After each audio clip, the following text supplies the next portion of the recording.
Chapter 1, While others struggle to survive, I go to work. The cold electronic voice echoed in the minds of every person across the world, like the death knell of a reaper. The Rule Horror Story Global Launch. The chosen ones of each country have been randomly selected. The chosen ones will represent their countries in the horror world. If they succeed, the country will be rewarded. If they fail, the chosen one dies, and the corresponding horror will descend upon the country tenfold. The first horror story instance, Warm Apartment, will begin soon. Live global broadcast in sync. Panic instantly swept across the entire world. In the Dragon Kingdom, the highest command center was in chaos. Quick! Find out who our chosen one is. Background. Special skills. Report. Found him. Lin Ye, male, 22 years old, occupation, is a professional video game booster? The command center fell into dead silence, followed by countless sighs. It's over. A nerdy game booster, how is he going to survive in that place? Meanwhile, Lin Ye was sitting in a shabby rental apartment, staring at the failure gray text on his computer screen, cursing, damn teammate. Then, he felt a flash in front of his eyes. When he opened them again, he was standing in a dimly lit apartment hallway, with peeling walls. A faint smell of mold and disinfectant mixed into a strange odor entered his nose. Welcome to the Warm Apartment. Please follow the rules below and strive to survive. Rule 1, return to your room, 404, before 10 p.m., lock the door, and do not open it no matter what you hear. Rule 2, your neighbor, Aunt Zhang, likes to deliver food. Be sure to accept it and eat it in front of her, but never ask her for it. Rule 3, the building administrator wears a blue uniform. If you see an administrator in a black uniform, immediately run and go to the first floor duty room to find the blue uniformed administrator. Rule 4, the red small leather ball in the hallway does not belong to any child. If you see it, ignore it. Never kick it. Rule 5, you must leave the apartment at 7 a.m. every day, or you will remain here forever. Wish you a pleasant life. The cold rules appeared before Lin Ye's eyes, and were simultaneously transmitted to the screens of countless viewers around the world through invisible live broadcast cameras. The other country's chosen ones were either lying on the ground in fear, nervously reciting the rules, or already crying. The Dragon Kingdom viewers felt their hearts drop when they saw Lin Ye. It's over, he's a pretty boy. He looks fragile. The Dragon Kingdom is doomed. A booster? Will he think this horror story is just a game? Alas, we're finished. However, Lin Ye's reaction left everyone dumbfounded. He wasn't scared at all. Instead, he had an extremely strange expression on his face, as if confused, yet also disgusted. He reached into his pocket and surprisingly pulled out a worn wallet. He opened the wallet, and inside, besides an ID card and a few coins, there was a special card with a unique pattern.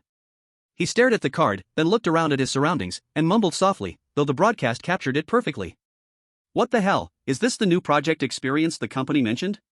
This shitty place? Even the employee dorms are this bad. This HR department is so cheap. Global viewers? Dragon Kingdom Command Center, what is he talking about? What company? What employees? At that moment, a kind-looking middle-aged woman in pajamas walked out from a nearby door, holding a steaming bowl of meat porridge. The global viewers' hearts tightened instantly. Rule 2 appeared. Aunt Zhang delivers food. He must eat it, but cannot ask for it. All eyes were focused on Lin Ye. Lin Ye glanced at the bowl of porridge, wrinkled his brow, and instead of accepting it, he pointed at the bowl and asked. Aunt Zhang, this porridge is poorly made, the rice hasn't opened up, and the meat paste is smelly. Didn't you add ginger to remove the smell? The cooking time is off, who are you trying to fool? Aunt Zhang's kind smile froze on her face. Global viewers and the Dragon Kingdom Command Center were all petrified. What is he doing? Is he commenting on the cooking skills of the NPC in the creepy story? Is he crazy? Aunt Zhang's face started twitching, the lights in the hallway began to flicker wildly, and the temperature dropped suddenly. Her voice turned sharp. You said, what? The eerie moment seemed about to explode. Lin Ye, as if he didn't notice the terrifying changes, sighed, pulled out the strange card from his worn wallet, and casually waved it in front of Aunt Zhang. On the card, a bizarre blood-red pupil pattern flashed by. Alright, here's the attendance card. I'm the new building manager, on probation. Your service attitude has improved. Write an apology letter for me later. In an instant. The lights returned to normal. All the strange expressions on Aunt Zhang's face disappeared without a trace, replaced by a look of disbelief, fear. She almost dropped the bowl of porridge in her hands. She stammered, manager? I didn't know you were inspecting the work. I'll redo it immediately. More ginger slices, for sure. After saying that, she held the bowl and scurried back to her room like a frightened rabbit, slamming the door shut with a bang. Don't forget to treat the other guests well. With that, Lin Ye was left alone in the hallway, and the global livestream screen was dead silent. Lin Ye put the card away, scratched his head. The probationary building manager, seems like the authority is a bit low, but scaring the staff seems enough. He yawned and walked toward room 404. Forget it, I'll take a nap first, and then I'll check out the other workplaces tomorrow. The global livestream chat exploded after a few seconds of absolute silence. Holy crap! What did he just do? Manager? Is he the manager of the creepy story? He's cheating. The Dragon Country's chosen one is cheating. Report. There's cheating here. At the Dragon Country headquarters, all the senior generals and think tanks stared at the livestream screen, frozen in shock. The leader trembled and pointed at the screen. Quick, check on this Lin Ye. What company is he talking about? Immediately. Right now. Chapter 2, First Lesson at Work, How to Gracefully Kick a Ghost Child's Ball Across the Room. The global livestream chat, after a few seconds of volcanic eruptions of, and holy crap, finally started to recover a little order, but it was still boiling like boiling water. What the hell did I just see? Aunt Zhang was scared off by him? Manager? Attendance card? What kind of new hack is this? Where's the report button? Dragon Country is cheating, this is unfair.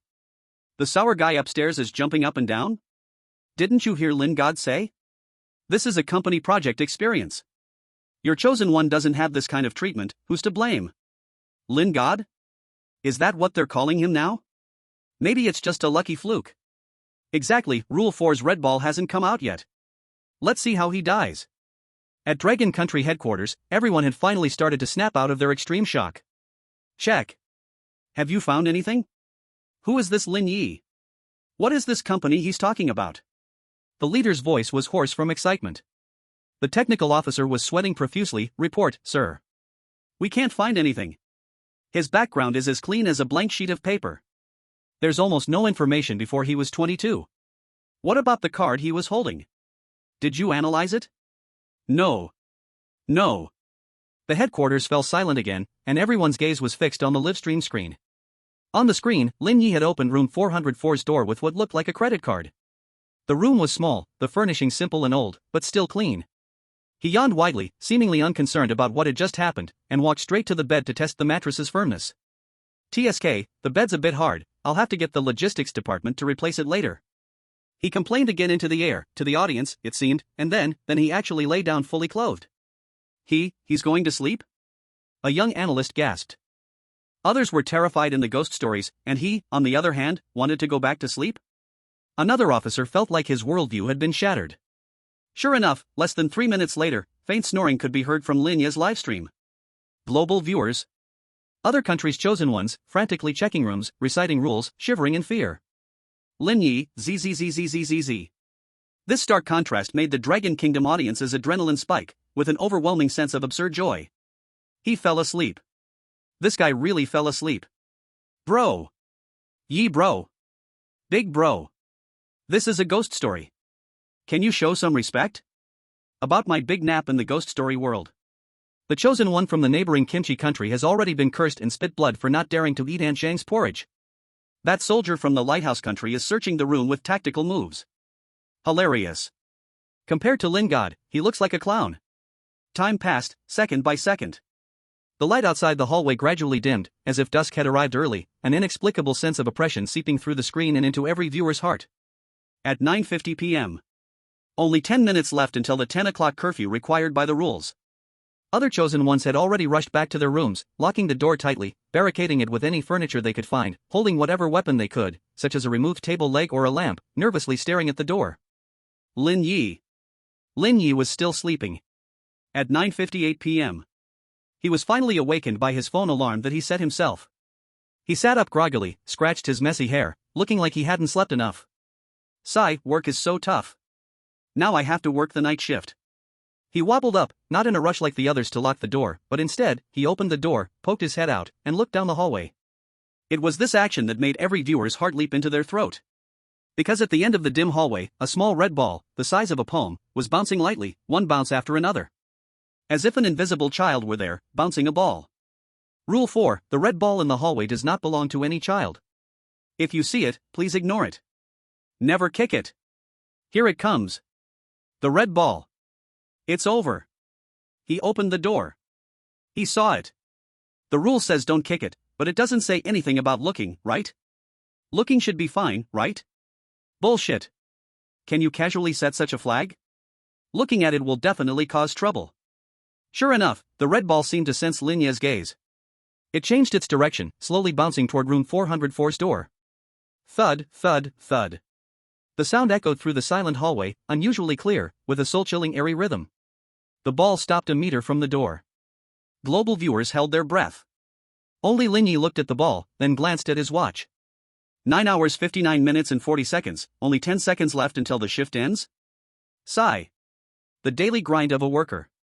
Under the terrified gaze of countless people, instead of retreating to lock the door, he took a step forward and walked toward the red ball. No, don't. The rule says to ignore it. Ignore it, bro. Is he sleepwalking? At the Dragon Kingdom Command Center, the commander suddenly stood up. Nonsense. Quickly analyzed the ball's strange energy index. However, the next second, something happened that made everyone's jaw hit the floor. Lin Ye walked up to the red ball, showing no intention of ignoring it at all. He bent down and carefully examined the ball, even poking it with his finger. The material is average, the elasticity is poor, which procurement officer took a kickback. We need to check on that procurement. Then, with just 10 seconds left before 10 o'clock, amid the countless screaming comments on the screen, he lifted his foot and seemingly casually kicked the red ball. It wasn't a light tap, it was a solid, forceful shot. Take that. Off work. Bang. The red ball turned into a shooting star.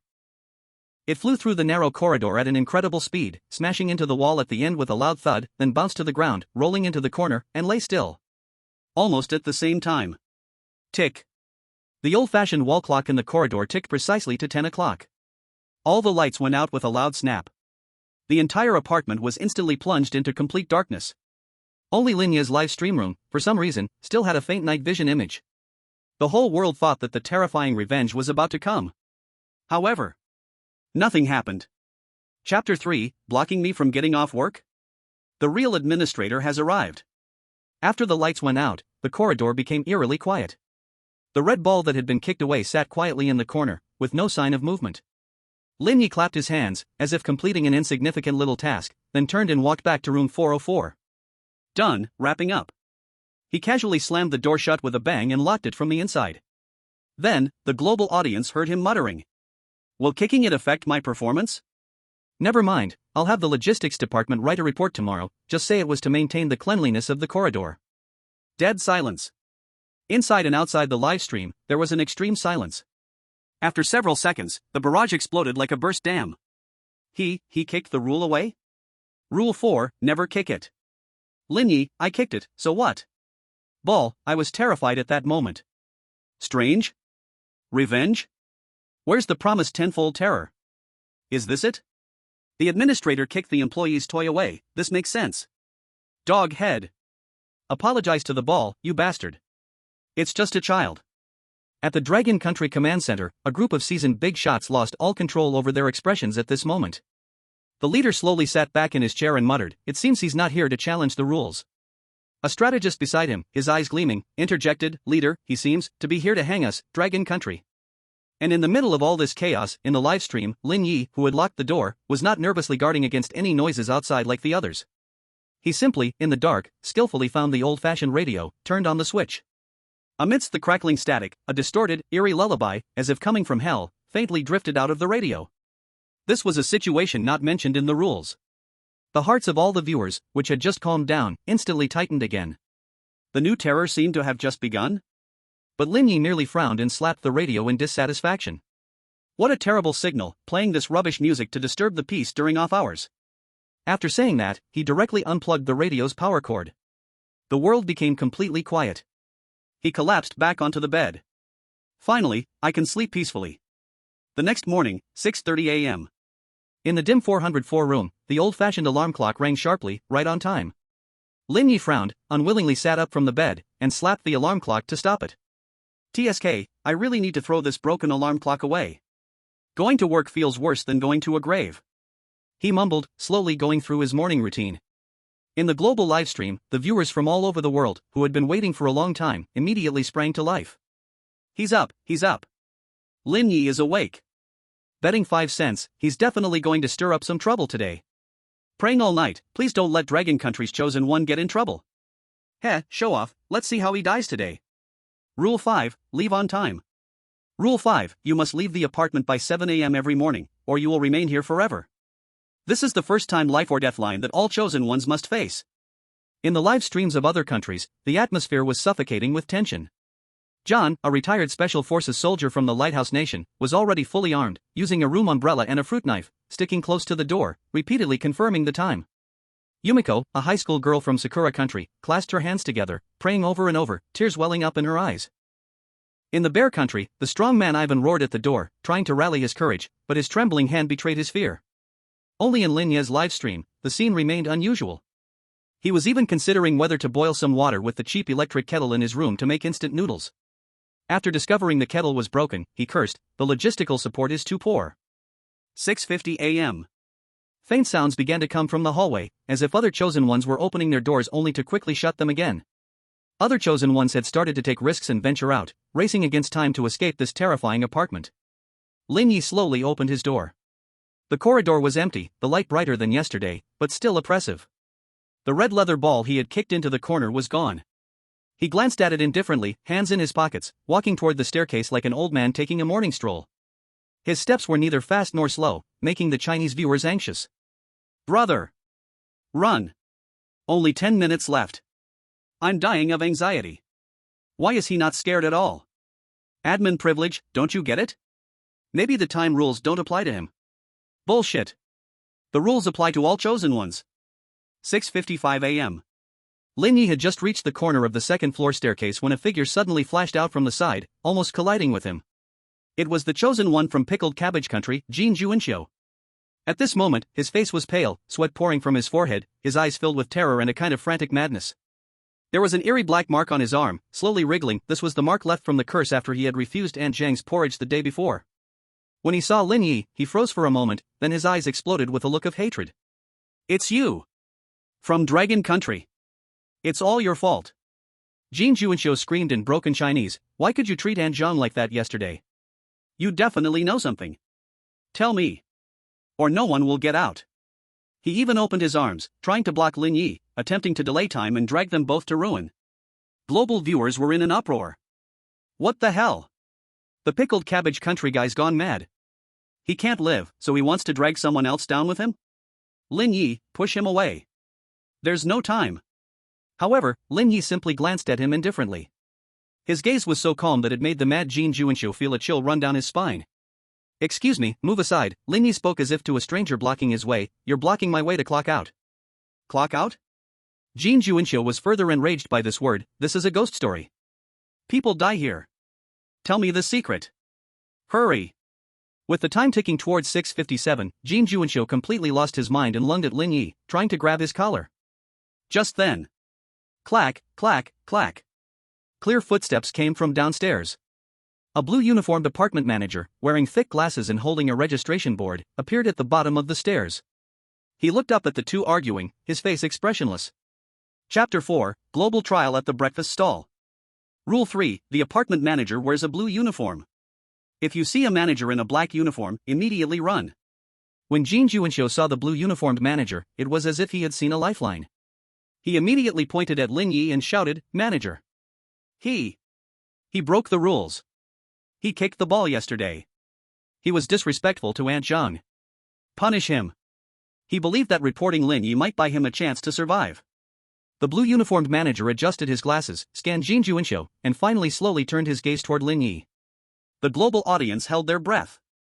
How would the manager handle this? Lin Ye, facing the manager, remained completely calm. Instead, he seemed to be talking to a colleague, casually complaining, what's going on with your security? Letting anyone in to block the way? You almost delayed my clock out. This month's performance evaluation is going to be tough.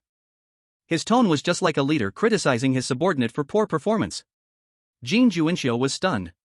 The global audience was stunned as well. What made them even more shocked was that the administrator in the blue uniform actually showed a hint of fear and apology on his face. He slightly bowed to Lin Ye and said, Administrator Lin, I am very sorry. This is our negligence. I will handle it immediately. Then, he quickly turned to Jin Juinxiu, and the respectful expression on his face instantly turned into a cold, robotic demeanor. Chosen one Jin Juinxiu, attempting to attack a patrol administrator, seriously violating the apartment management regulations, and attempting to delay the administrator's off-duty time, an even greater offense. You are now judged to lose your right to leave. No. Don't. Jin Juinxiu screamed in terror. But the blue-uniformed administrator simply picked up the registration board and harshly marked through Jin Juinxiu's name with a red pen. It was as if some kind of contract had been broken. The black curse mark on Jin Juinxiu's body suddenly exploded, instantly engulfing him. He didn't even have time to scream again before he vanished as if erased by an eraser. On the live broadcast screen, the broadcast from Kimchi Country instantly went black, and a cold notification popped up. Kimchi Country's chosen one has died, and the horror story warm apartment will arrive in Kimchi Country in 1 hour, 10 times stronger. The world fell silent. All the chosen ones saw the scene through their respective live broadcasts and were terrified beyond belief. The administrator actually obeyed the Dragon Country's chosen one? With just one sentence, he sentenced a chosen one to death? Lin Ye seemed to not see this terrifying scene. He nodded at the blue-uniformed administrator. Well done. Be more careful next time. He then lifted his foot and continued walking down the stairs. The blue-uniformed administrator respectfully stepped aside to clear the path. Please take care. 6 hours 59 minutes and 30 seconds. Lin Ye walked slowly out of the apartment gate, with the warm, pretend, sunlight shining on him. At 7 o'clock, he stepped out of the apartment's range on time. Congratulations to Dragon Country's chosen one Lin Ye, the first to successfully leave the warm apartment. Completion evaluation in progress. The cold global notification echoed, but at this moment, no one cared about the evaluation. Everyone was still immersed in the brief, overwhelming judgment just now. Lin Ye stood on the roadside and stretched lazily. The air is okay, but the PM 2.5 is a bit high. At that moment, a breakfast cart squeaked over. Pushing the cart was Aunt Jean from yesterday. She saw Lin Ye and immediately wore a smile full of reverence and flattery. Good morning, Administrator Lin. You've had a tough day at work. This is the century egg and lean pork congee I just made, definitely with enough ginger strips and cooked just right. Would you like to try it? She presented a steaming bowl of congee, filled with fragrance, and clearly far better than the bowl from yesterday. The global audience. Lin Ye glanced at it, took it, and had a bite. It's passable, better than yesterday, but the meat is still a bit tough. Next time, try using tenderloin and coat it with some starch first. There are still too few ginger strips. Yes. I'll change it tomorrow. Aunt Jean nodded eagerly. Other chosen ones from different countries also fled the apartment one after another, still shaken from the earlier event.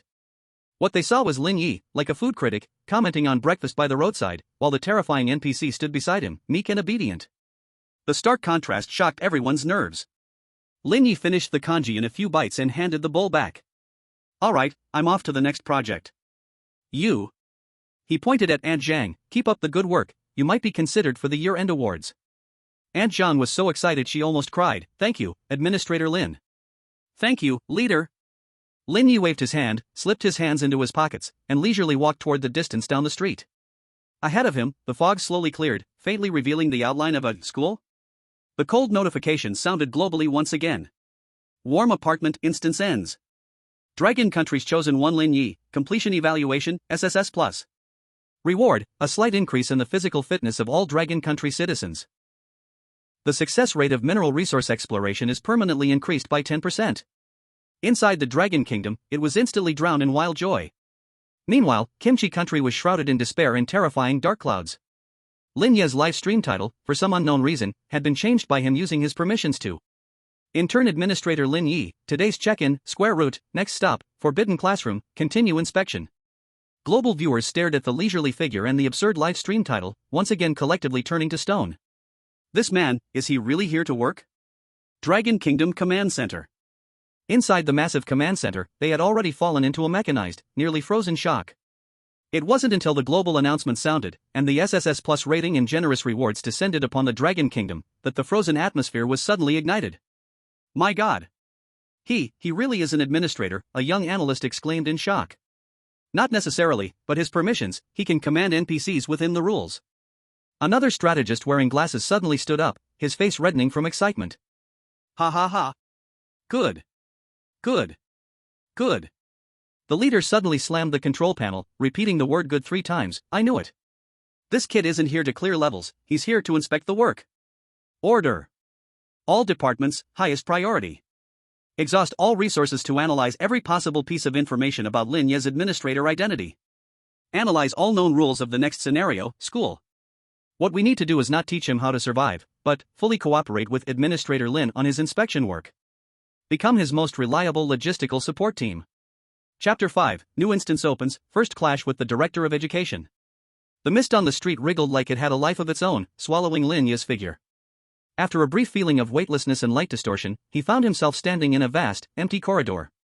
The air was filled with the smell of chalk dust and old books, and posters with the words "Study hard, improve every day" were pasted on the walls, though the colors of the slogans were a little faded, giving off an indescribable eerie feeling. Welcome to the Forbidden Classroom. Please follow the rules below, and strive to earn your graduation certificate. Rule 1, find your seat before the class bell rings, class 3 to 7, last row by the window, and remain silent. Rule 2, respect your teacher, especially a male teacher wearing gold-rimmed glasses, who is the Director of Education here. Rule 3, if your deskmate asks to borrow something from you, make sure to lend it to them, but do not initiate conversation with them.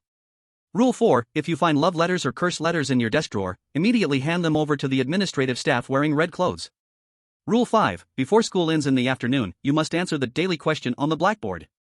If you answer incorrectly or exceed the time limit, you will face after-class tutoring. Enjoy your studies. The cold rules appeared again. The global live stream signal quickly switched to this new scenario. New instance. It's a school. Last row by the window? Isn't that the classic death spot in horror movies? Rule 5's daily question sounds so scary. Where's Lin God? Quick, see what Lin God is doing? The camera quickly locked onto Lin Ye.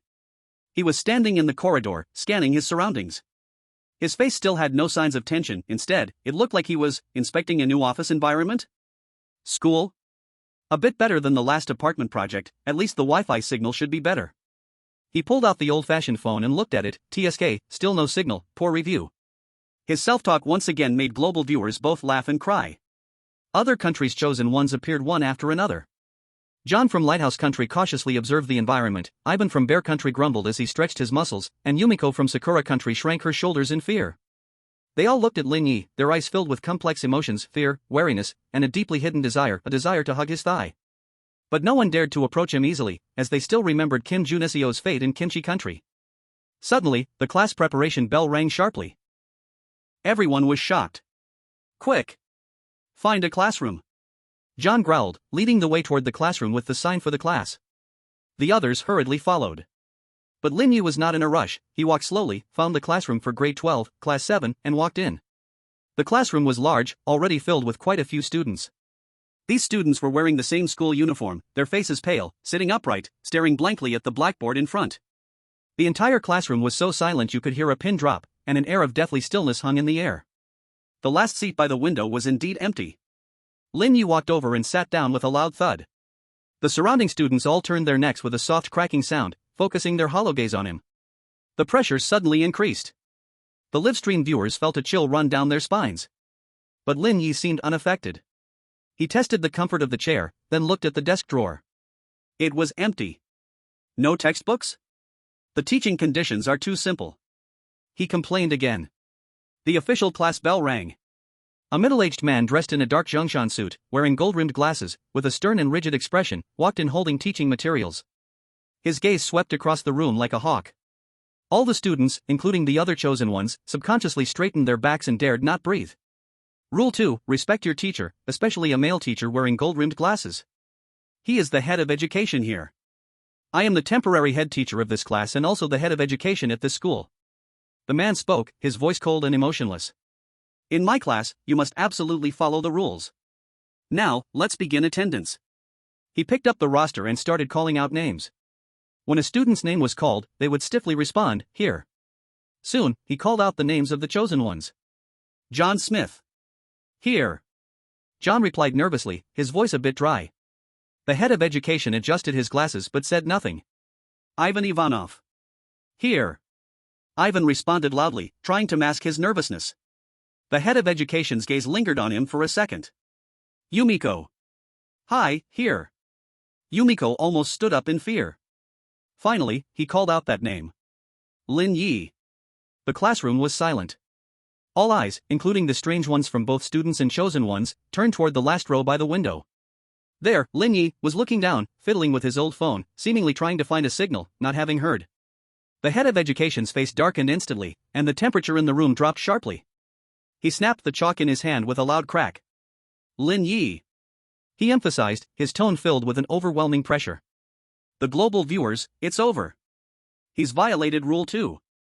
Something bad is going to happen. The Dragon Country Command Center, quick, analyzed the head of education's energy level. Only then did Lin Ye seem to be awakened. He lifted his head, looked around blankly, and finally, his gaze landed on the head of education, who had a pale face. He wasn't scared at all. Instead, he showed a look of sudden realization, then, he waved the phone in his hand at the head of education. Director, right? Just happened to want to ask you something. What's the Wi-Fi password for the school staff? This crappy signal is seriously affecting my work efficiency. Silence. A deathly silence. All the chosen ones' brains crashed. What is he doing? He actually asked for the Wi-Fi password? And at the moment when the head of education was angry?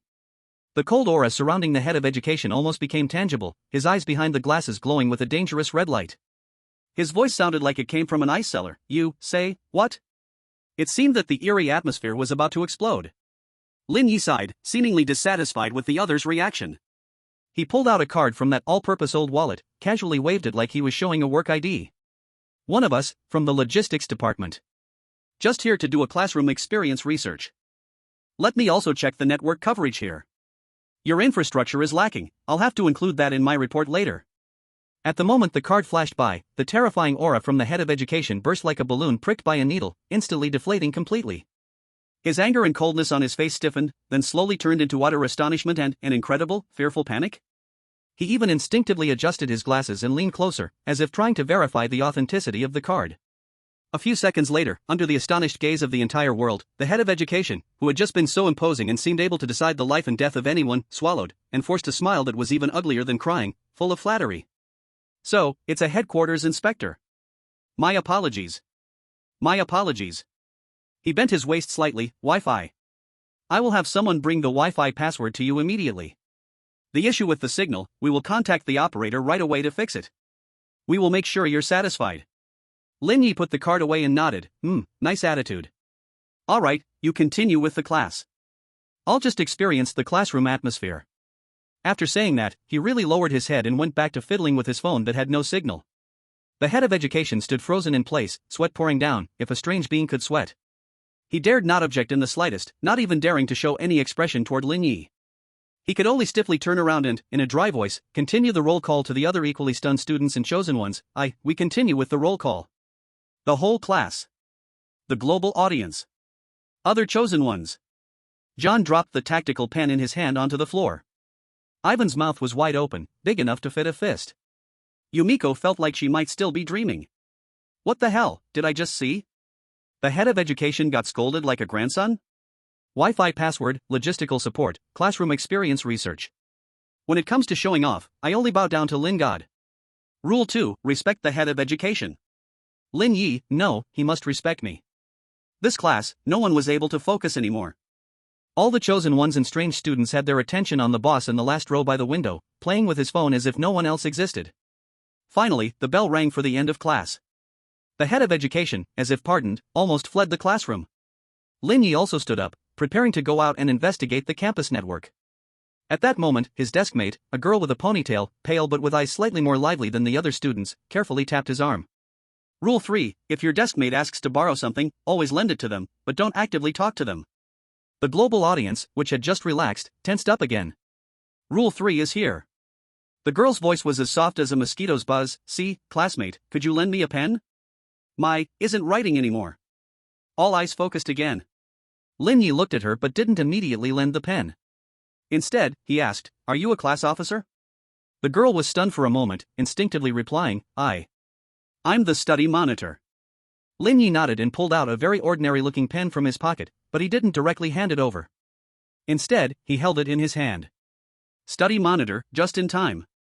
I have a survey about the school's network conditions. You can help organize the students to fill it out and hand it to me before the end of the day. He said in a tone that sounded like a leader assigning a task to a subordinate. This pen will count as activity funds. The study monitor stared blankly at the pen, then at Lin Ye. A faint flush of excitement appeared on her pale face. She carefully took the pen as if receiving a royal order. All right. I'll make sure to finish the task. She even stood up instinctively and bowed. Lin Ye patted her on the shoulder with satisfaction. Good job, I believe in you. I'll vote for you as a top student. After saying that, he left the excited study monitor, still trembling a bit, standing there.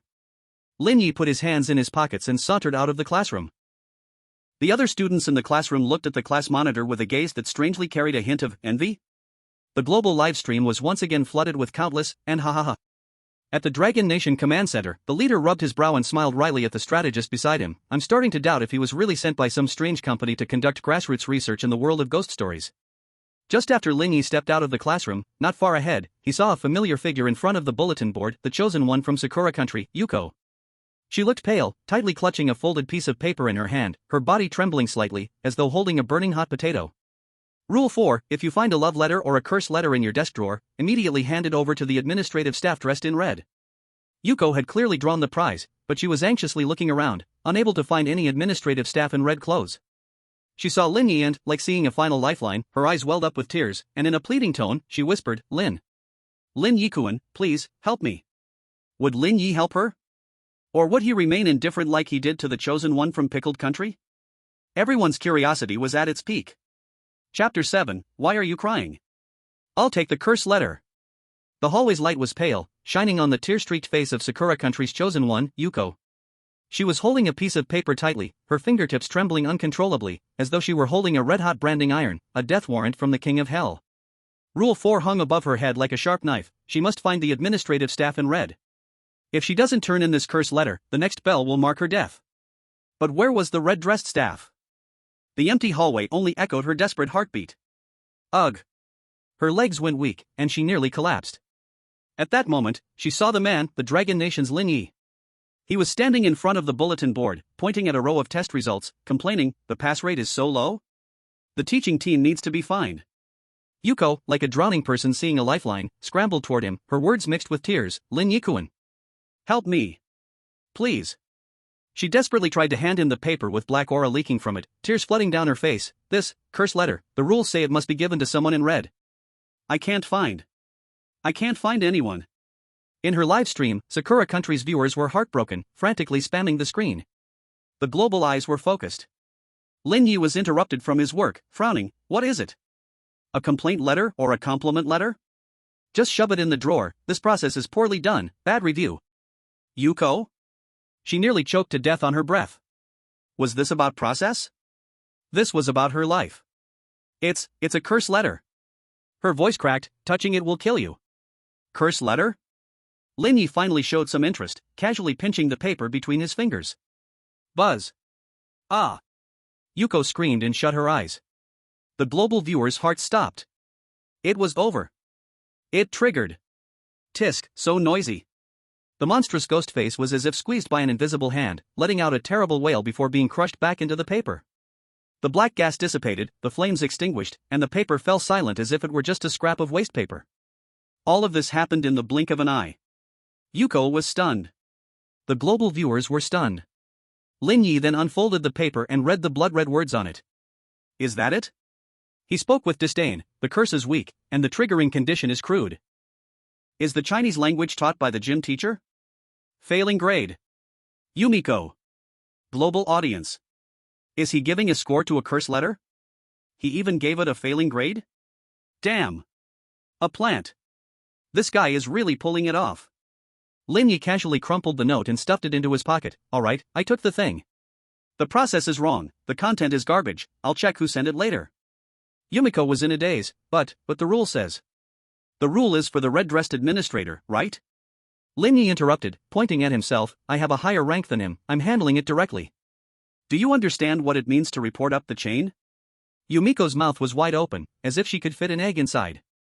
The Sakura Country's chosen one, Yumiko, successfully submitted the curse letter. Rule violation risk has been lifted. A prompt sound rang. Yumiko's live stream exploded in an instant. Joy and gratitude filled the screen. Wah, thank you, Lin Ye-sama. Dragon Country Dad. From now on, you are my father. Report up the chain? Awesome. Dragon Country audience was hyped. Lin God, rule? I am the rule. Casually taking the curse letter like collecting spam. Girl, hurry up and hug this golden thigh. Before Yumiko could snap out of it, a woman in a blood-red uniform with a deathly pale face like a corpse silently appeared at the end of the corridor. Red-dressed administrator.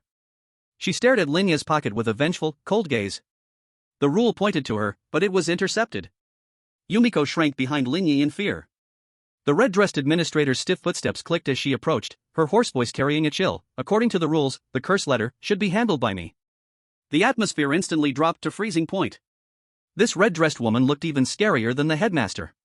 But Lin Ye looked her up and down, his brows furrowing tighter. You're the administrator? Your red outfit is too eye-catching, it affects the school's image. The style is outdated, image management minus points. Red-dressed administrator? Her malice paused.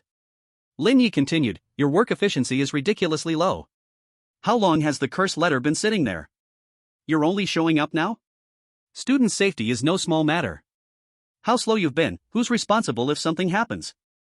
You won't get your performance bonus this month. He gave her a stern scolding, non-stop. The red-dressed administrator was completely stunned by the scolding, her malice shattered, even subconsciously looking down at her outfit, her face flashing with fear and self-doubt. What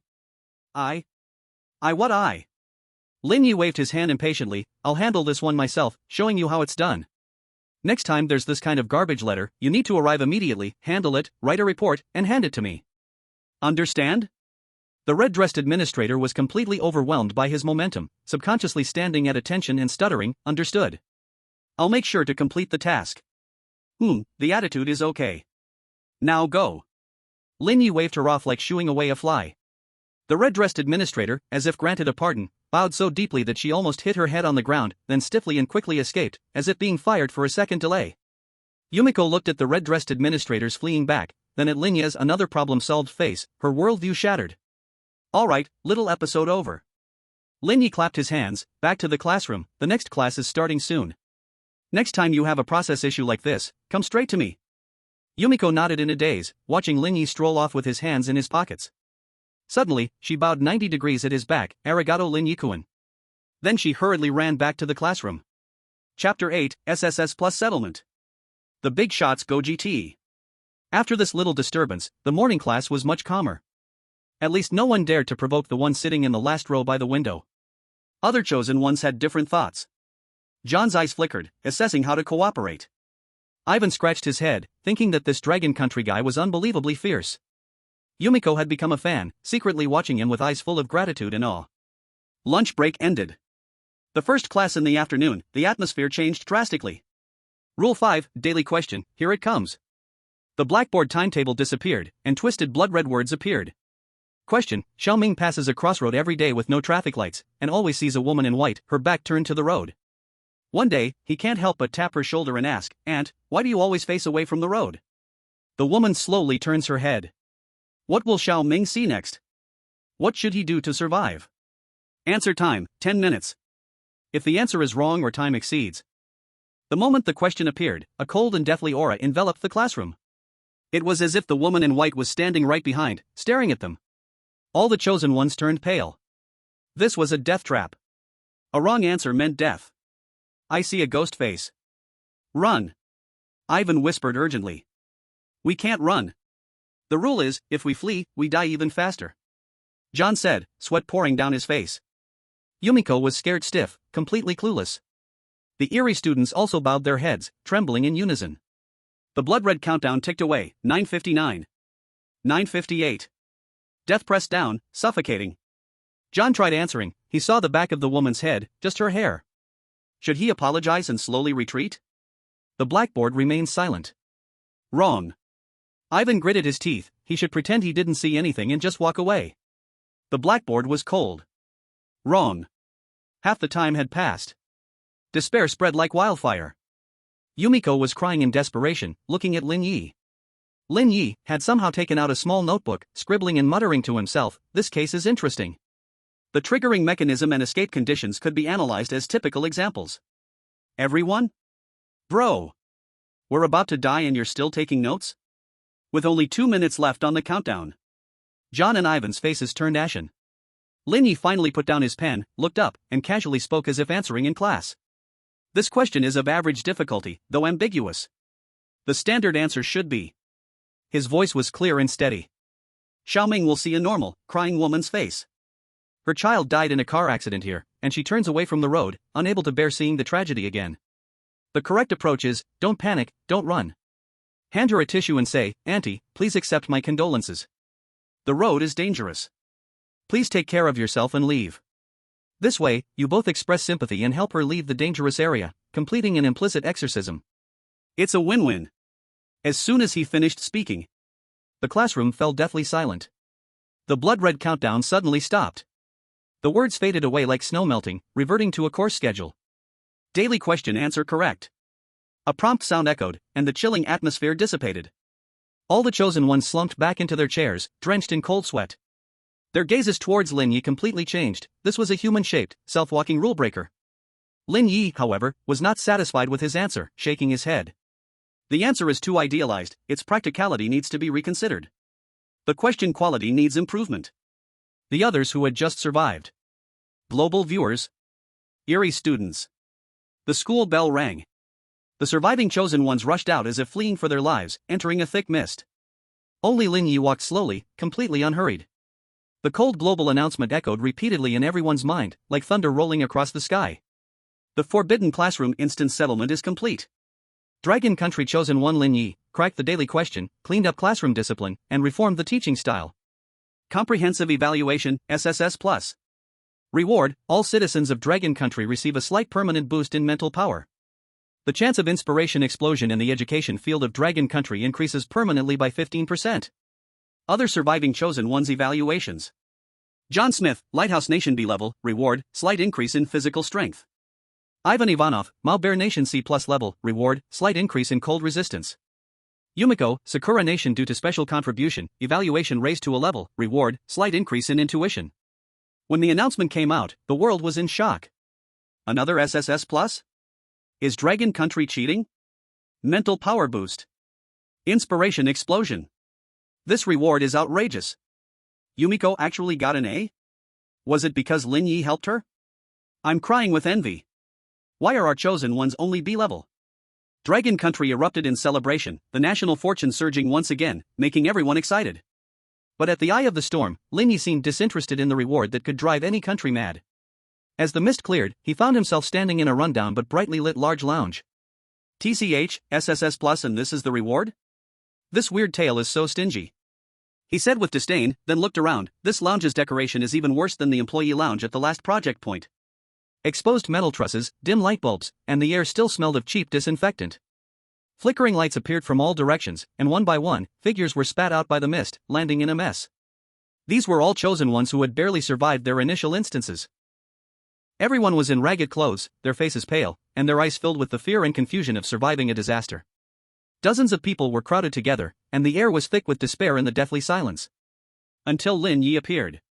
He had his hands in his pockets, his expression calm, like a leader inspecting the scene, creating a stark contrast to the surrounding scene of fleeing people. It's him. The badass from Dragon Country who got an SSS+ rating, someone whispered in awe, their eyes filled with disbelief and respect. SSS+, how did he do it? Look at him, he looks like he just came back from a vacation. Countless eyes immediately focused on Lin Ye, filled with mixed emotions. Yumiko, John, and Ivan were also among the crowd. Yumiko looked at Lin Ye with gratitude in her eyes, John was more cautious and curious, and Ivan scratched his head, thinking this guy was ridiculously strong. Lin Ye completely ignored their gazes, found a relatively clean bench, sat down, and then, surprisingly pulled out a thermos from his pocket, twisted the cap open, blew on it, and slowly began sipping on some goji berry tea. The steam rose, and time seemed to stand still in peaceful serenity. Everyone at the scene? We just crawled out of the gates of hell. And here you are, drinking tea? And you just got an SSS+ rating? The global livestream exploded. Ha ha ha. Just got the SSS+ reward and now he's drinking goji tea? Lin God, you really understand the show's effects. Big shot, basic moves, don't overdo it, just sit down and drink tea. Others get all teary-eyed over AB rating, and he's acting like the SSS+ reward is nothing? When it comes to showing off, I call you the strongest. Chapter 9, Nordic Foreigner Threatens. The next moment, a French girl throws herself at him. Suddenly, a 2-meter-tall, burly Nordic man, Bjorn, with red eyes, charged right in front of Lin Ye. He had just lost half his health in a dungeon and received a C rating. Jealousy and fear had driven him completely mad. "Dragon country brat," he roared, saliva flying everywhere, "you're so damn arrogant. Did you cheat to get that SSS plus? In the next dungeon, you have to protect me. Or I'll crush you." His fist, as big as a cooking pot, was almost in Lin Ye's face. The threat was obvious. The atmosphere became tense in an instant. John's muscles tensed, Ivan clenched his fists, and Yumiko screamed in fright. Everyone thought a huge conflict was about to break out. Lin Ye finally looked up. But he didn't look at the terrifying fist, nor at the fierce face of the burly man. His gaze fell on the man's wrinkled, blood-stained pant legs. He furrowed his brows, showing an extremely disgusted expression, and with a casual flick of his finger, pointed at the pants. In a tone like a leader criticizing a subordinate, he said unhappily, "You, step back. Your pants are all wrinkled and stained with unknown dirt.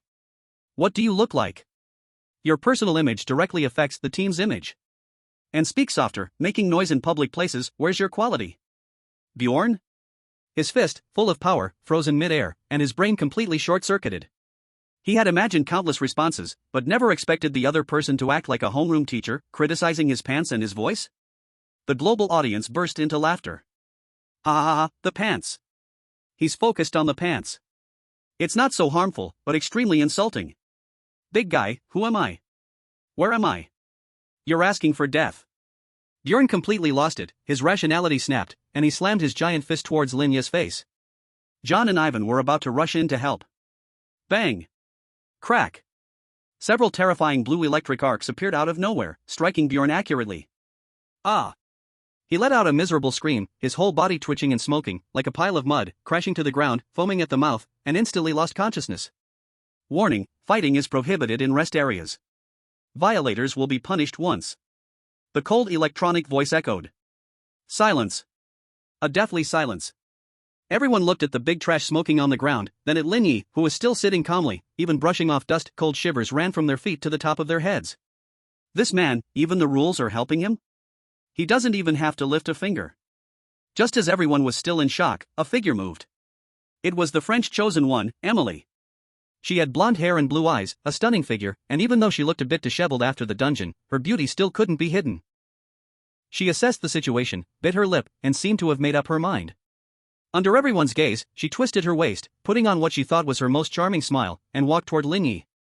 She deliberately softened her voice, adding a flirtatious tone. Hey, powerful Eastern handsome guy. She moved closer to Lin Ye, almost sticking to him. How boring is it to be alone? How about taking me with you for the next instance? I can offer you many special rewards. She gave a suggestive wink, her tone ambiguous.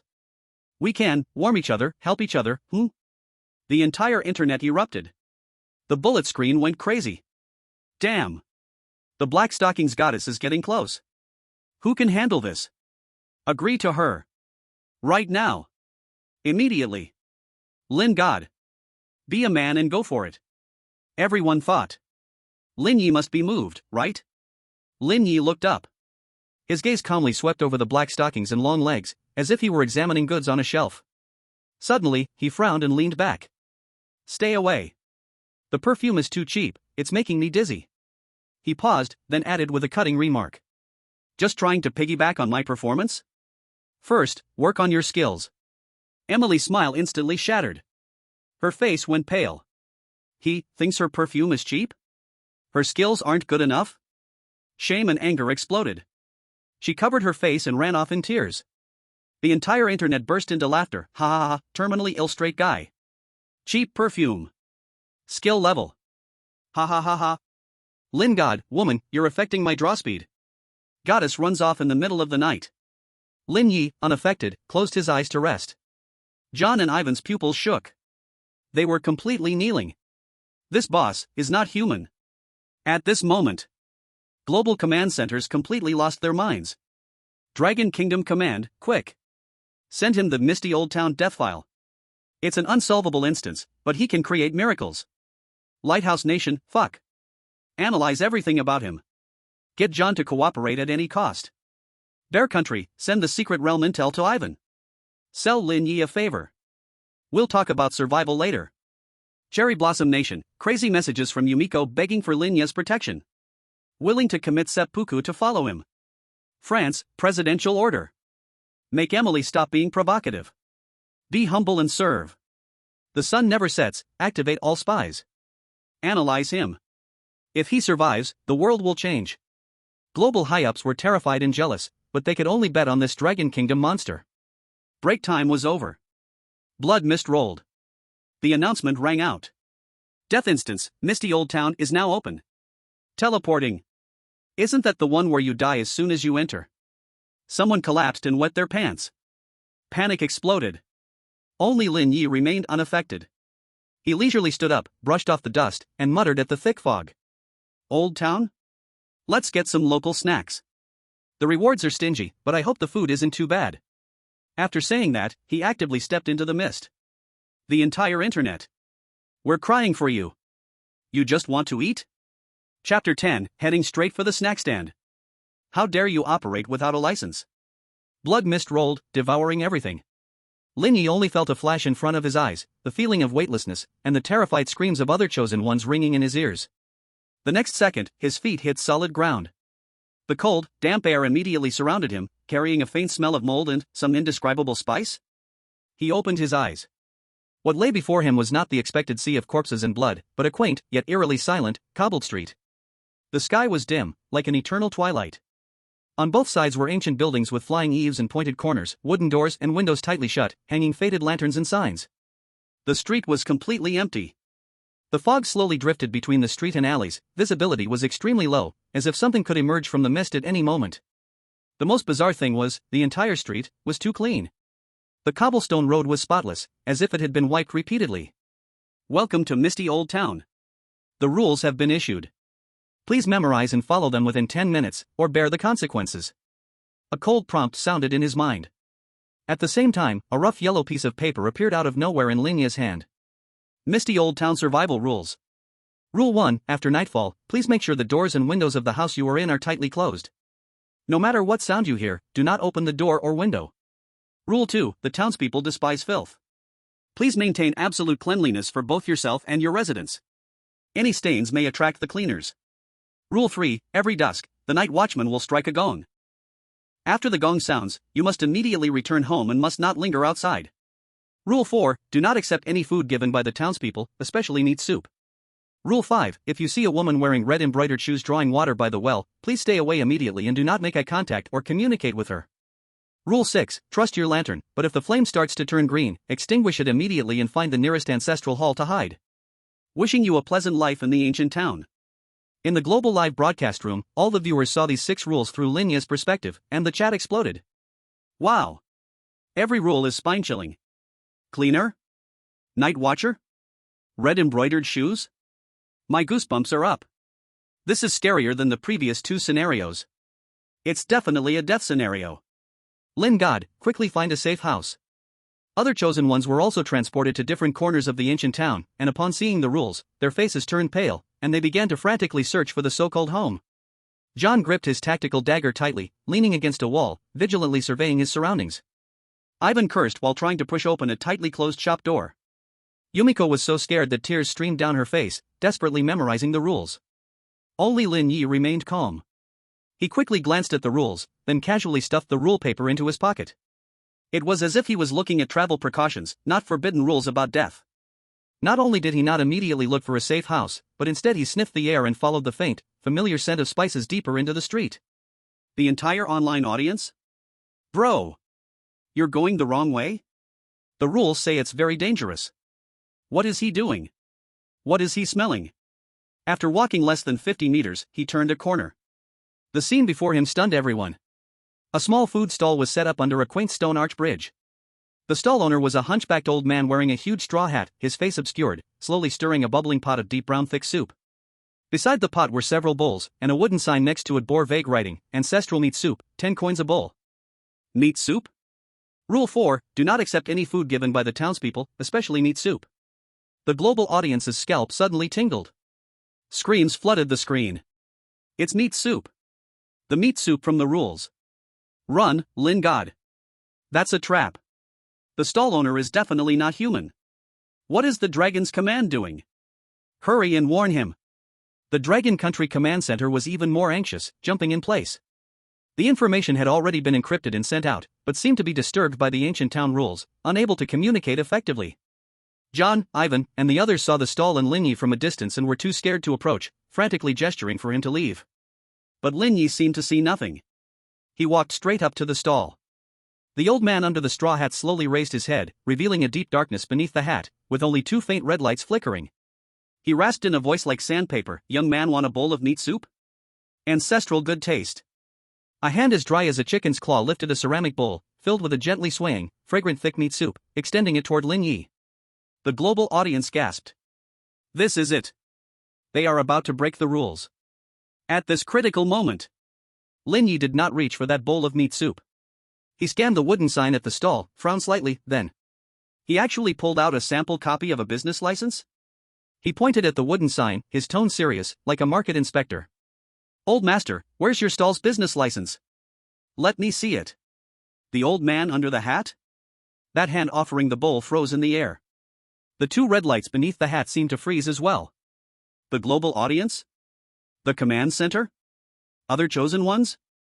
He didn't take the meat soup. He took out a business license sample? He's checking the old man's license? Lin Ye, seemingly oblivious to the old man's stiffness, continued earnestly. Operating without a license is not permitted. Is food safety guaranteed? Where is your health license? Where is your health certificate?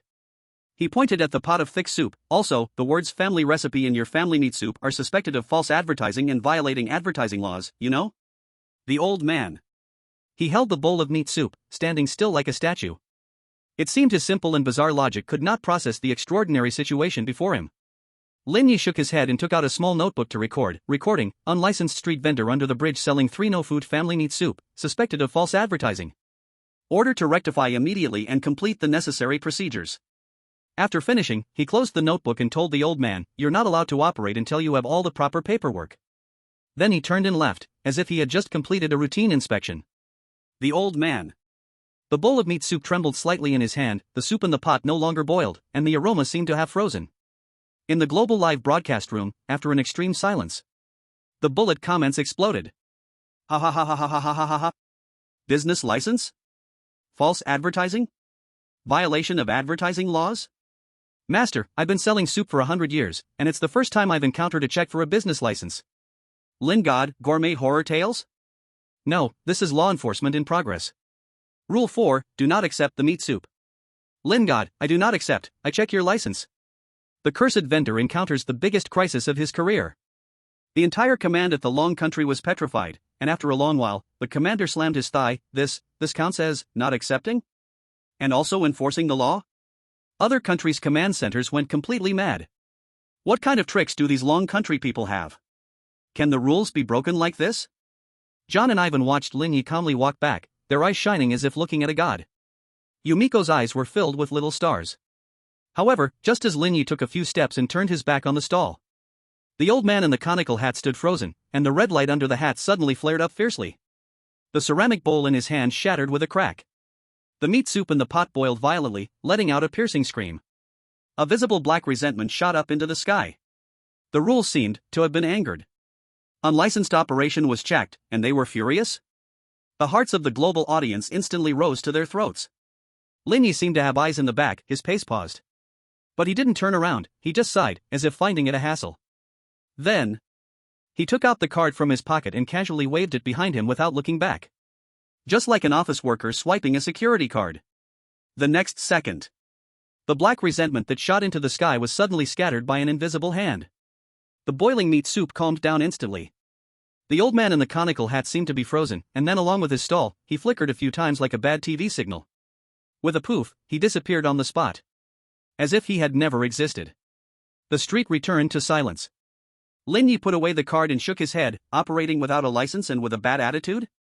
Your business qualifications are revoked. The entire internet. Chapter 11, The Death Gong Strikes. The ancient town engulfed in blood mist was caught off guard by the arrival of dusk.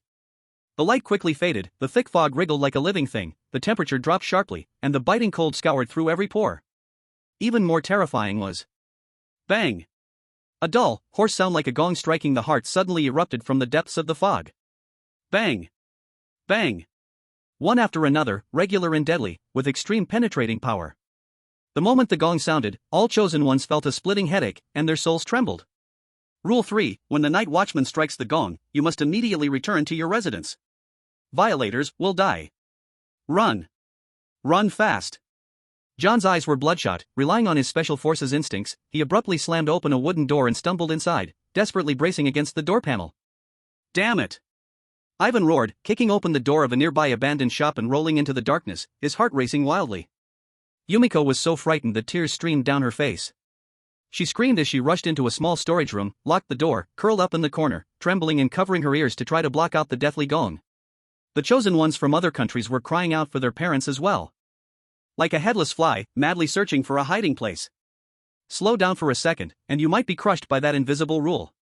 The global live broadcast room exploded in an instant. Damn! The death gong is here. Quick, hide. Rule 3 must not be touched. Where is Lin Shun? Lin Shun is still outside. Camera switches. Lin Ye not only didn't hide but walked towards the direction of the gavel sound. All online viewers? Bro! The direction is wrong. Quickly find a house. What is he doing? Is he actively gifting his head? The gavel sound got closer and more urgent. In the mist, a tall, twisted, ragged ancient bell ringer appeared, its face completely hidden in shadows. The Night Watcher. With every strike of the gavel, the surrounding mist shook, and the deathly pressure made John and others hiding struggle to breathe. The Night Watcher clearly spotted the only person standing on the street, Lin Ye, the gaze in the shadows locked onto him. The gavel sound suddenly became sharp and piercing, transforming into a tangible mental shockwave that slammed into Lin Ye. This blow was enough to shatter an ordinary person's soul. The world cried out, "It's over." However, Lin Ye faced this terrifying mental shock, only furrowing his brow, as if he was disturbed by the noise. Then, he made a move that left the whole world dumbfounded. He pulled out from that universal pocket a bright yellow, huge, and eye-catching noise detection device? The whole internet. Noise detection device? What the hell is this operation? Lin Shun's pocket connected to the wholesale market? He raised the detection device, aimed it at the Night Watcher, and pressed a button. Beep beep. After glancing at the reading, Lin Ye's expression darkened as he strode forward, directly blocking the towering Night Watcher. The Night Watcher's gavel action suddenly froze. He seemed unable to comprehend why this human was not shattered and even dared to block his way. Lin Ye pointed at the explosion reading on the detection device screen, his tone stern, like a traffic cop stopping a reckless youth. Hey! Stop! Look! Seriously exceeded. Peak value 130 decibels. Haven't you learned the ancient town noise pollution prevention law? This is serious disturbance to the public. Creating panic. The Night Watcher? The gavel he was holding tilted slightly, emitting a confused hum. In his several hundred years of career, he had never encountered such a complaint. The global audience burst out laughing. Ha ha ha, noise pollution prevention law? Night Watcher, who am I? Where am I? Lin Shun, others fear your death summons, I accuse you of disturbing the peace. Lin Ye ignored him and swiftly tore a piece of paper from his little notebook, wrote a few strokes, and with a bang, directly slapped it on the Night Watcher's ominous gavel. It was actually a on-site penalty decision notice. Reason: nighttime gaveling, noise seriously exceeded, violating public security regulations. Penalty: immediate rectification, reduce volume to below 60 decibels. Warning once. I order you to rectify immediately. If you exceed again next time, the gavel will be fined. Lin Ye pointed at the gavel, his tone not allowing for doubt. The Night Watcher lowered his head, looking at the light paper stuck on his crime tool, the entire eerie environment petrified. The face in the shadows twisted wildly, trying to process the information about fines, reduction of the gavel, which exceeded his understanding. His previously terrifying, cold, deathly aura instantly collapsed and turned incredibly stunned and wronged. The gavel still striking? How to strike? He stood there frozen, as if the program had malfunctioned. Lin Ye nodded in satisfaction. Attitude is okay. Keep this volume, or switch to a silent one. Alright, continue working, and pay attention to social impact. After saying this, he turned around leisurely like an older brother done lecturing his younger sibling, walking towards his casually chosen temporary dormitory, a pleasing vacant spot. The Night Watcher. He stood there, holding the gavel with the penalty notice attached, stunned for a full minute. In the end, he attempted to very lightly bang once. The sound was as tiny as a mosquito buzz. He tried again, bang still weak and powerless. As if truly afraid of the gavel being confiscated. That terrifying gavel sound turned into a gentle yet wronged background reminder. A way to break the leg was observed. Hiding in the room, John and the others, listening to the soft, non-threatening gong sound outside, were all dumbfounded. John, looking through the crack of the door, what the fuck? Ivan, scratching his head, this dragon country guy, has tamed the night watchers? Yumiko, eyes sparkling, Lin Ye is incredible. The global live broadcast room went completely crazy. Silent copper gong? Ha ha ha ha. Gong penalty. Ha ha ha ha. Night watcher, tonight, I have lost my dream. In terms of crazy tricks, I only bought a Linshin. Late at night. Lin Ye had just fallen asleep in the empty room. Knock knock knock. A strange sound of nails scratching at the door emerged. A faint, resentful crying voice floated in. Rule 1 was triggered. Nighttime ghost knocking. The global audience, just relaxed, tensed up again. It's here again. Rule 1. Don't open the door. Lin Ye was woken up, extremely impatient, and yelled toward the door. What are you making noise about? It's the middle of the night, can't anyone sleep? Cry again and I'll call the police. I'll report you for disturbing the peace and harassment. The crying outside stopped abruptly. An eerie silence followed. After a few seconds, the crying tried to start again, but it was clearly lacking strength, even carrying a hint of grievance with nowhere to vent. Lin Ye turned over, covering his head with the blanket, number 110. Handle it yourself. The outside was completely silent. Chapter 12, pulling out the startup plan, the vengeful ghost is eager to take me with her. In the ancient town shrouded in blood mist, the daytime light was dim like dusk, oppressive enough to suffocate. The few surviving chosen ones, John, Ivan, Yumiko, were carefully moving along the wall, avoiding those ancient wells that looked eerie. Rule 5 was like a curse engraved in everyone's heart, the woman in red with embroidered shoes by the well, stay away, do not make eye contact, do not communicate. Touching means death. No one dared to gamble their lives. The global live broadcast room's comments were rolling wildly. Don't look at the well. Rule 5 is not a joke. Last time an A-class chosen one looked at the red-dressed ghost and just vanished. Quick, find a safe house. Survive. However, the camera shifted. Lin Ye was squatting by a moss-covered ancient well, tapping the stone bricks of the well rim with his finger, his brow furrowed. TSK, the stone here is badly weathered, posing a safety risk. The infrastructure investment in this ancient town is obviously insufficient. He stood up, wiped the dust off his hands, speaking like a leader inspecting the site. The first step in cultural tourism development is upgrading infrastructure. The audience across the internet? Dude. That's a death well. Not a tourist spot. Infrastructure madman persona remains untouched. Linshin, others fear ghosts, I'm here to plan. Just as he finished speaking. By the mouth of the well, the mist swirled silently, and a figure congealed out of thin air. A blood-red wedding dress. Hair like a waterfall. A graceful figure. She had her back to him, using an ancient wooden bucket to draw water from the bottomless well. Drip drip drip. The sound of water was hauntingly clear in the deathly silence. The most striking thing was her small, impossibly alive, white ankle, adorned with a pair of exquisitely embroidered red shoes featuring scarlet mandarin ducks. The target of Rule 5 appeared. The red-dressed ghost. It's her. John's pupils constricted, and he lowered himself sharply. Ivan gasped, covering his mouth tightly. Yumiko's legs went weak from fear, nearly collapsing to the ground. The global live broadcast room exploded in an instant. It's over. She's come out. Vengeful ghost. Run, Lin Shen. Death rule triggered. The red-dressed woman finished drawing the water, slowly started to turn around. The process was agonizingly slow, each second felt like a countdown to death.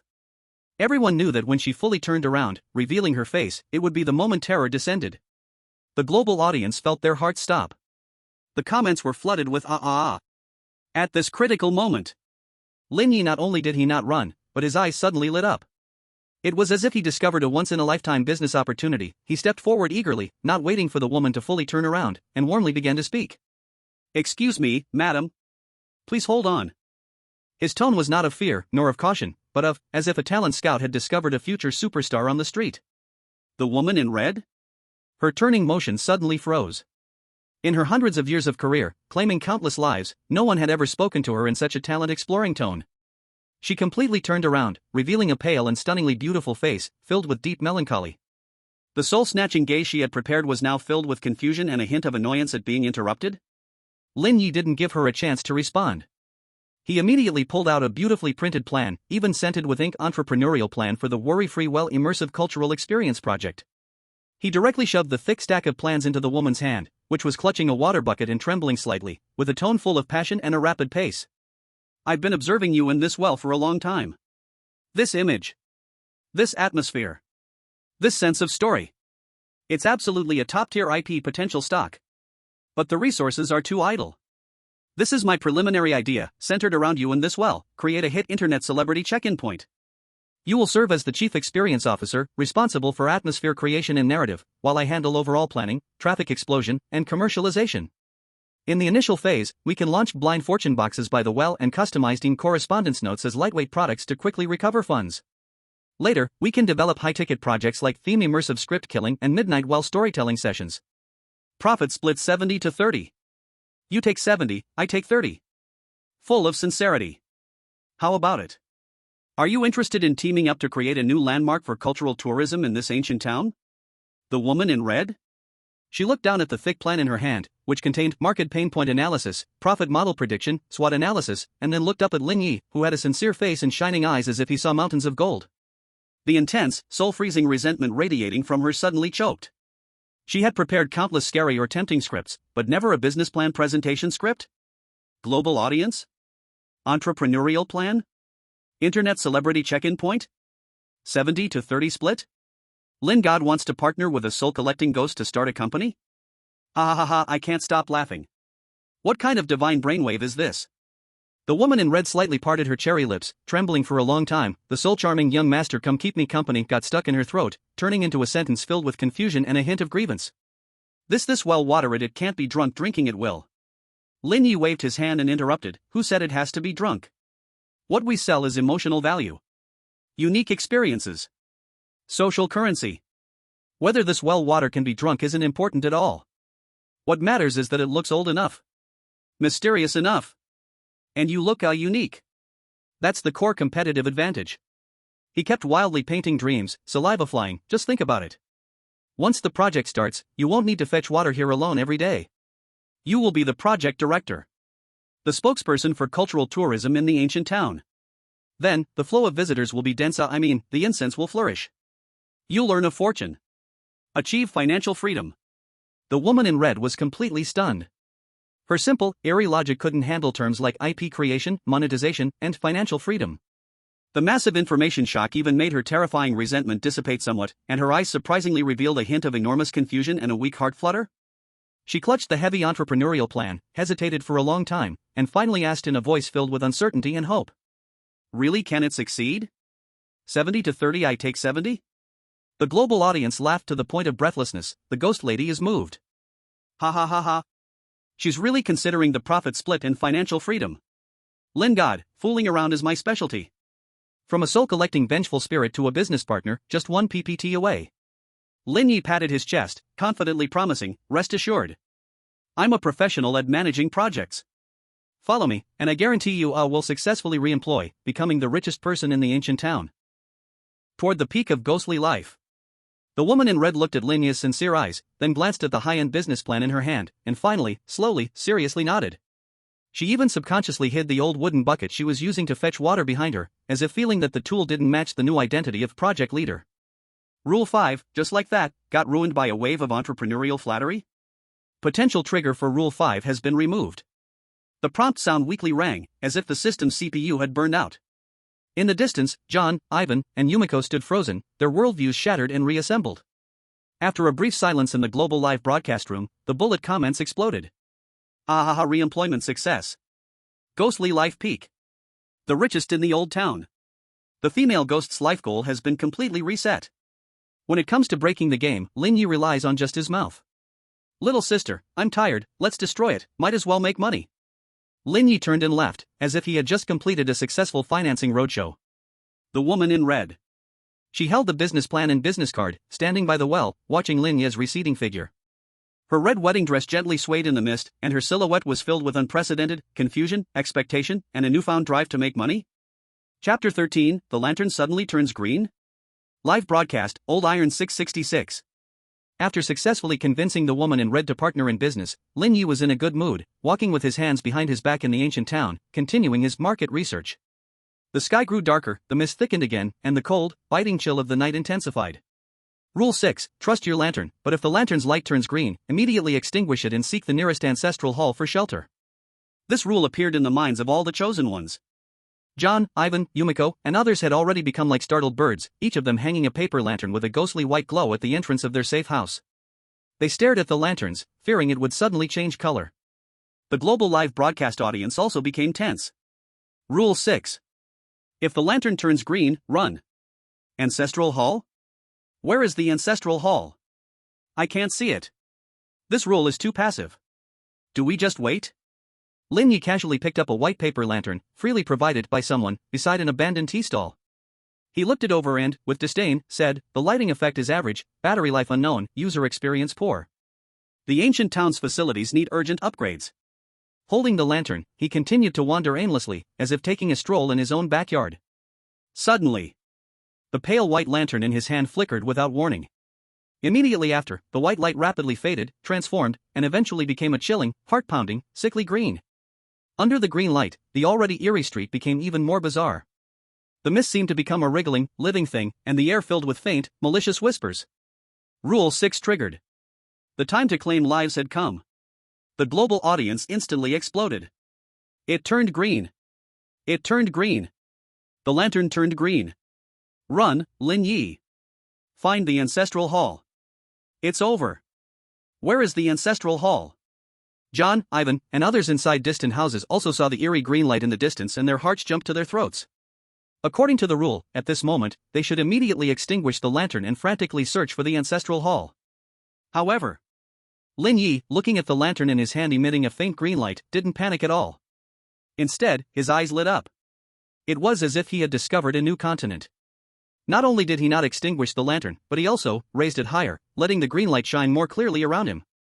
Then, he took out the old-fashioned phone, which was always without signal but still functional for basic tasks. The entire internet? What is he doing with the phone? Calling the police? But there's no signal. Taking a picture for memories? The next second, Lin Ye's actions made the global audience drop their jaws to the ground.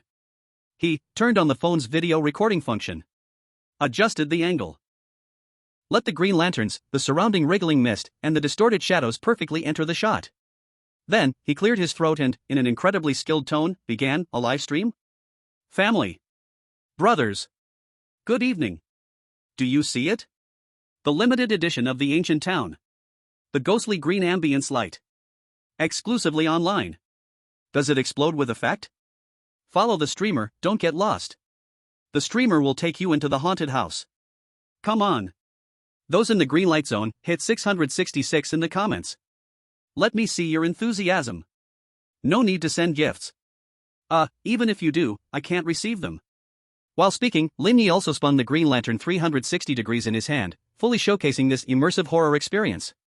That eerie green light, the wriggling mist, the twisted shadows, the creepy whispers, at this moment, under his livestream, it forcefully turned from a soul-chasing scene into a quirky livestream background. Global livestream. Dead silence. Absolute dead silence. Then, nuclear explosion. Ha ha ha ha ha ha ha ha ha. Livestream? Is he really doing a livestream? Ghostly green ambience light. Exclusively online. Ha ha ha ha ha. Brothers 666. Bullet comments protecting me. Ha ha ha, I'm going crazy. Rule 6, find the ancestral hall to hide. Lin God, family, look at the effect. Soul chasing ghost, who am I? Where am I? I became a background?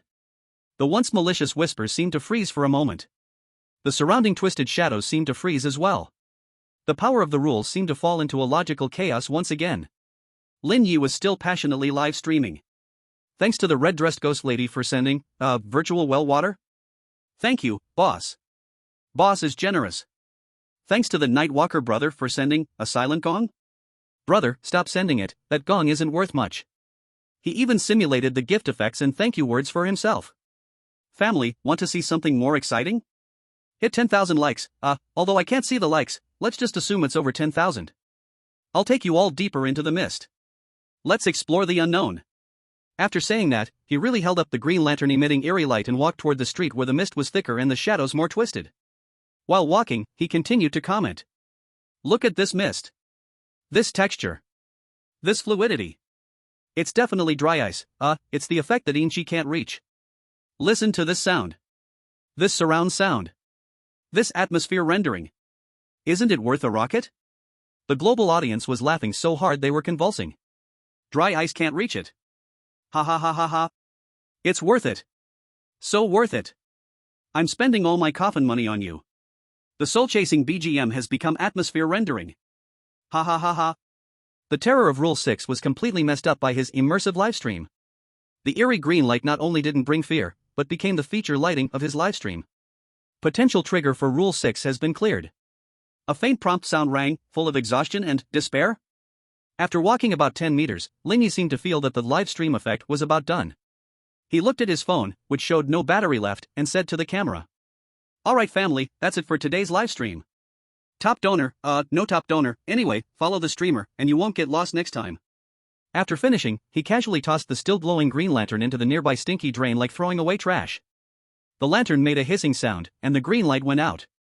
The surrounding wriggling mist and twisted shadows seemed to lose their target, pausing in confusion for a moment, then, slowly dissipated.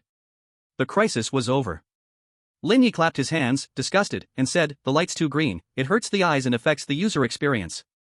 Bad review. Next time they'll have to replace it with an RGB colorful breathing light. The entire internet. In the distance, John, Ivan, and others, looking through the window gap, saw Lin Ye tossing the lantern and the mist calming down. All of them were stunned. The little stars of admiration in Yumi's eyes were overflowing. After the extreme celebration, the global livestream fell into an eerie silence. Then, RGB colorful breathing light. Ha ha ha ha ha. User experience. He's still considering user experience. Rule 6, I might not be human. But you are really a dog. Linshin, deaf live streaming, I am a professional. Chapter 14, while others are howling, he is barbecuing on the street. In the ancient town shrouded in blood mist, the cold of the night could freeze souls. The surviving chosen ones curled up in their safe houses, listening to the pervasive, chilling cries and scraping sounds outside, shivering in hunger and cold. John and Ivan squeezed back to back in a broken temple, their stomachs growling like fire. Fuck. If we can't find food, I'll die of hunger before the ghosts get me. John gritted his teeth, his voice hoarse. Ivan licked his cracked lips, his gaze fierce. Yura. Rush out. Find food. Better to die than to starve. Yumiko and several other chosen ones huddled in another corner, desperately sharing the last few crumbs of moldy biscuits. The atmosphere in the global live broadcast room was heavy. Sigh, it's so hard to watch. The rules are disgusting, no one has a chance to live. Where is Linshin? What happened to Linshin? At that moment, a domineering, rich aroma of barbecue, infused with cumin and a charred scent, surprisingly pierced through the thick fog and the invisible barrier of fear, precisely floating into everyone's nostrils. Everyone? John suddenly looked up. What smell? Ivan's nose twitched crazily. Meat. It's the smell of barbecue. Yura. Yumiko and the others were also stunned, greedily inhaling. This smell in such a desperate environment was like a miracle. Global viewers were also confused. Barbecue? Is there someone barbecuing in the ancient town? Wow. This scene is wrong. Is it a trap? Ghost-turned meat? The aroma grew stronger, and the source seemed not far away. Hunger ultimately conquered fear. Let's go. Check it out. John gritted his teeth, pulling Ivan up, cautiously edging out of the broken temple. Yumiko and the others hesitated for a moment but couldn't resist following along. Following the smell, they crossed several strange streets, and then, they witnessed a scene they would never forget. In the center of the street, a bonfire burned brightly. The flames dispersed the fog in the small area, bringing rare warmth and light. By the bonfire, Lin Ye was leisurely sitting on a small stool, holding several skewers, sizzling, dripping with oil, and coated with cumin and chili powder. Next to him was an open suitcase, filled with all kinds of meat skewers, vegetable skewers, and even bottles of condiments and beer. He flipped the skewers while humming a tune out of tune. All the viewers on the internet. Skewers? Beer? Stool? Where did he get these things? A suitcase?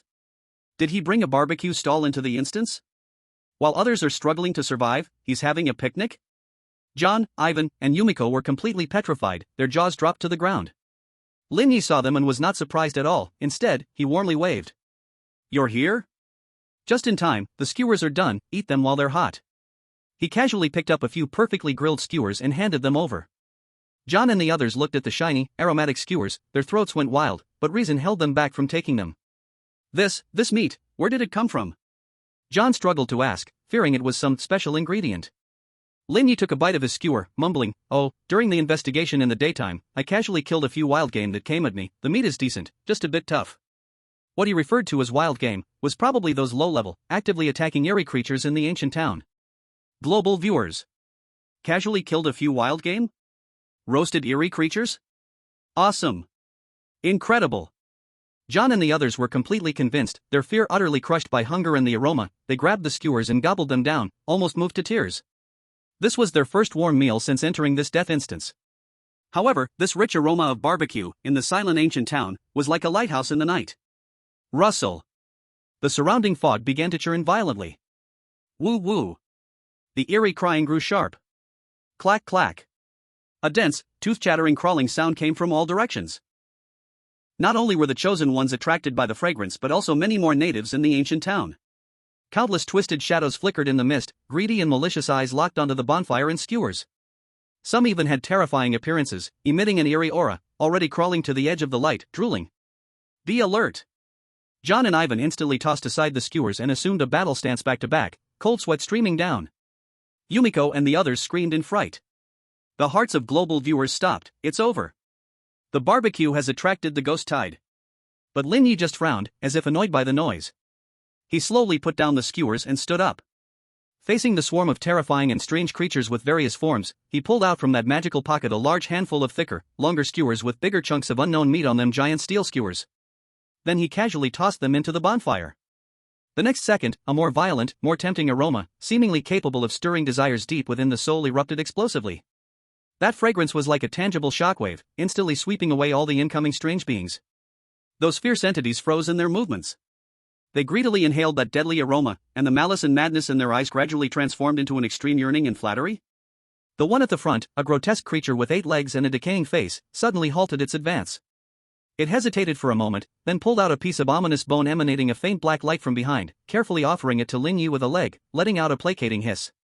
Another floating, intangible ghost-like entity also materialized, a small orb of pure Een energy. Trembling, it presented it to him. More strange beings imitated, eagerly pulling out their prized goodies, various materials containing Een energy, bizarre objects, and even some broken fragments of rules as if paying protection fees, piled them up before Lin Ye. They circled the bonfire, no longer filled with aggression, but rather like a group of stray dogs waiting to be fed.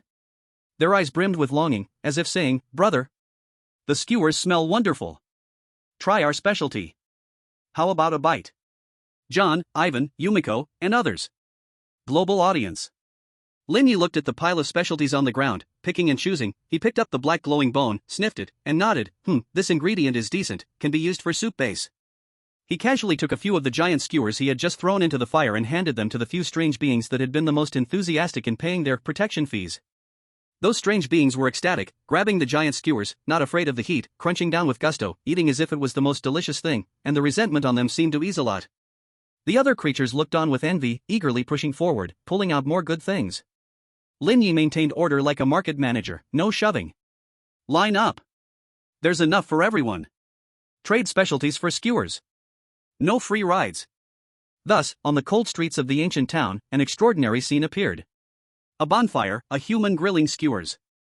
Surrounded by all sorts of bizarre beings that could usually stop a child's night cries, they not only refrained from attacking but patiently lined up to pay their protection fees just to get a skewer to eat. John and others' worldview shattered completely. The live broadcast chat exploded after a long outage. Night parade of 100 ghosts coming to the barbecue stand? Handing over specialties for skewers? Am I blind? Strange beings, brother. Try our specialty. Lin God, ancient town barbecue stand owner, part-time collecting protection fees. Has he turned this dungeon into a food and friendship channel? Yumiko looked at the magical scene before her and suddenly felt those strange beings didn't seem so scary. They were even a bit cute. Lin Ye was happily receiving specialties while distributing skewers, busily saying to the camera, if he had one. Looks like the business environment in the ancient town isn't so bad after all, at least the specialties are quite rich. Chapter 15, The Nordic Outsider and His Lackey Snatch Food. The lackey betrays on the spot. Lin Ye's street barbecue stall has become a bizarre yet warm sight in the deathly ancient town. The campfire crackles, and the aroma of meat fills the air. A group of oddly shaped creatures lines up, eagerly waiting to exchange their special products for a skewer, behaving like stray cats and dogs waiting to be fed. John, Ivan, and Yumiko sit nearby, their mouths greasy, feeling as if their worldview has been completely refreshed. The global livestream brims with laughter and joy, and comments are flying. Weird containment center? No, it's Lin Ye's barbecue stall. Big brother. Do you need a lackey? One who can shout 666.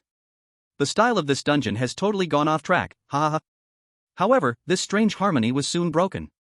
From the other end of the street, fog swirled violently, accompanied by chaotic footsteps and boastful roars. Right up ahead. I smell meat. Grab it, a rough, heavily accented English voice shouted. The sturdy man Bayon, who had previously been stunned by the rule's electric arc and was lucky to be alive, reappeared. He looked even more disheveled, with burn marks on his body, yet his eyes were filled with fierceness and madness. Behind him followed 7 or 8 chosen ones from different countries. Each had a desperate and fierce look, clearly coerced by Bayon's force or lured by false promises, forming a makeshift raiding team. Bayon spotted the bonfire, the skewers, and John and the others who were happily munching, as well as the odd ones waiting in line. Especially upon seeing Lin Ye, a resentful hatred almost burst from his eyes. It's you again. Dragon Kingdom brat. Bayon roared, hand over everything you have to eat. And those good things in the monster's hands.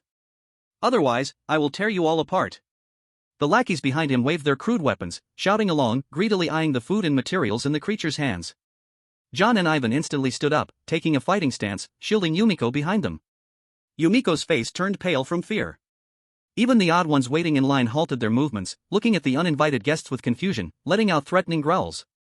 The hearts of global viewers tightened in an instant. It's that Nordic big guy. He didn't die. He brought a team? Is this black eating black? It's over. Lin Ye's side has more people, or ghosts, but they seem unable to fight. Is this food show turning into a battle show? The atmosphere suddenly turned tense. Faced with Bayon's threats and a pack of hungry wolves, Lin Ye simply finished his last skewer at a leisurely pace. Then he wiped his mouth, raised his eyes to glance at Bayon and his lackeys, frowning slightly, as if discontented that they interrupted his dining pleasure. What's all the noise about? He said calmly, can't you see we're open for business? If you want to eat, get in line at the back. Bayon almost burst into laughter from anger. Get in line? I'm here to rob. Not to eat. Attack. He shouted loudly and charged forward with his lackeys. John and Ivan's muscles tensed, ready to fight to the death. At this crucial moment, Lin Ye made a move that caught everyone by surprise. He kicked over the barbecue grill next to him. Charcoal and skewers scattered all over the ground. Bayon and his lackeys froze for a moment, then burst into laughter. Haha. Got scared, huh? Too late. However, Lin Ye's next action froze their smiles on their faces. He pulled out from that damned universal luggage a portable gas stove, a massive, shiny Inyan hot pot, and a whole box neatly stacked, red and white, beautifully textured fatty beef rolls, fatty lamb rolls, tripe, yellowthroat, shrimp paste, and all sorts of fresh vegetables and mushrooms. As well as a dazzling array of dipping sauces like fragrant oil, garlic paste, oyster sauce, sesame sauce, and more. He even pulled out a dozen ice-cold beers. The smoke from the barbecue is heavy, affecting the aesthetic. Lin Ye calmly set up the hot pot. Pouring in the rich beef tallow base and fragrant mushroom soup base, he explained, let's switch it up and do some hot pot, it's healthier. Goo-doo-goo. The hot pot quickly boiled, the spicy and tempting aroma of beef tallow and the rich fragrance of mushroom soup burst forth like a nuclear explosion, instantly sweeping through the entire street. Its richness and dominance far surpassed the previous grilling smell. This scent was simply a crushing blow for the starving raiders who had been gnawing on moldy biscuits for days. Boyan's followers behind him instantly stared wide-eyed. Their mouths watered uncontrollably, their stomachs growled unreservedly. The table leg and broken bricks in their hands suddenly lost their appeal. Boss one follower swallowed hard, struggling to look at Boyan. How about we just shut up? Boyan yelled, but his own throat was also rolling wildly. This scent was too deadly. Lin Ye completely ignored them, picking up a chopstick of fatty beef, dipped it in the boiling red soup, and then into the fragrant oil with garlic, satisfying placing it in his mouth. It tastes good, he commented. Then, he opened a can of cold beer and took a sip. Burp so refreshing. This scene, this sound, became the last straw that broke the camel's back. I quit. A follower suddenly threw down his stick, raised his hand, and smiled obsequiously at Lin Ye. Bro. I was wrong. Can I line up? I'll trade this. He pulled out a glowing stone that he had picked up from somewhere. Me too. I'll line up.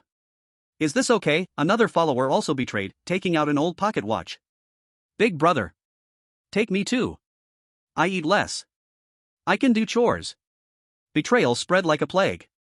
In the blink of an eye, the 7 or 8 followers Boyan brought had all turned, rushing to the hot pot stall in a frenzy, pulling out various broken items to trade for food. Boyan? He stood there all alone, looking at the suddenly empty space behind him, completely stunned. John, Ivan, Yumiko. Global audience, ha ha ha ha ha ha. On-site sedition. Ha ha ha ha ha. The charm of hot pot is invincible. Followers, big brother? What big brother? The one selling hot pot is my real brother. Boyan, we agreed to rob together, but you all betrayed me? Even those strangely lined up for skewers curiously leaned over, inhaling the boiling hot pot, as if they found this new thing even more aromatic. Lin Ye glanced at those betraying followers and pointed to the ground. Local specialties go over there, assess your own value, if it's enough, grab a bowl and line up yourself. Okay, big brother. The followers were overjoyed, self-organizing to maintain order. Then, Lin Ye finally turned his gaze to the only one still standing, Boyan, who looked pale and trembling with rage. You, Lin Ye pointed at him with his chopsticks, disrupting market order, provoking trouble, affecting business. He paused, then delivered the final verdict. Banned from my restaurant. Boyan. He almost spat out a mouthful of old blood. Banned? Just like this? What a disgrace.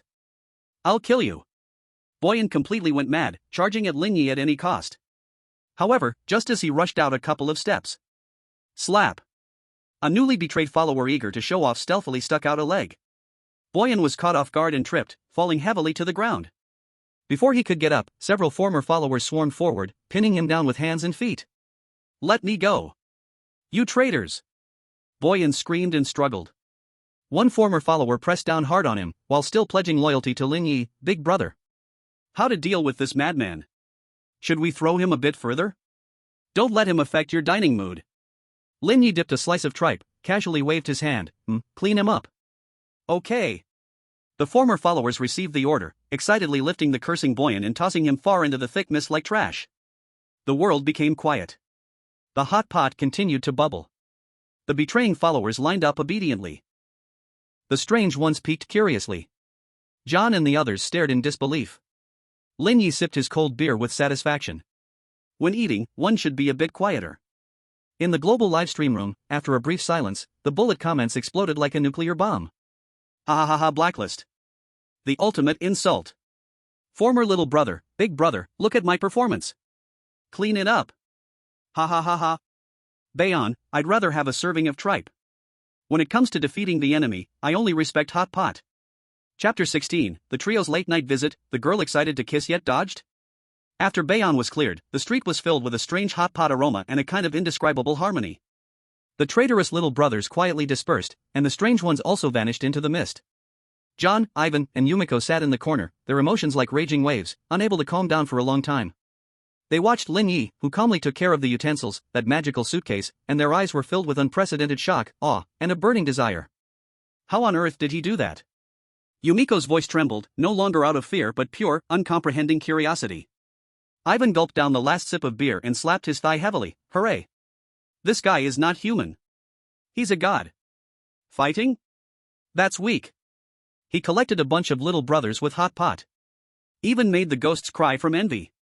John's eyes were sharp, and he took a deep breath. We must talk to him. It's not to beg for protection, but we must know the source of his power. Even if we only learn a little.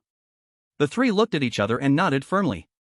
The instinct to survive and the desire to grow stronger overpowered all their anxiety. They gathered their courage and approached Lin Ye. Mr. Lin Ye.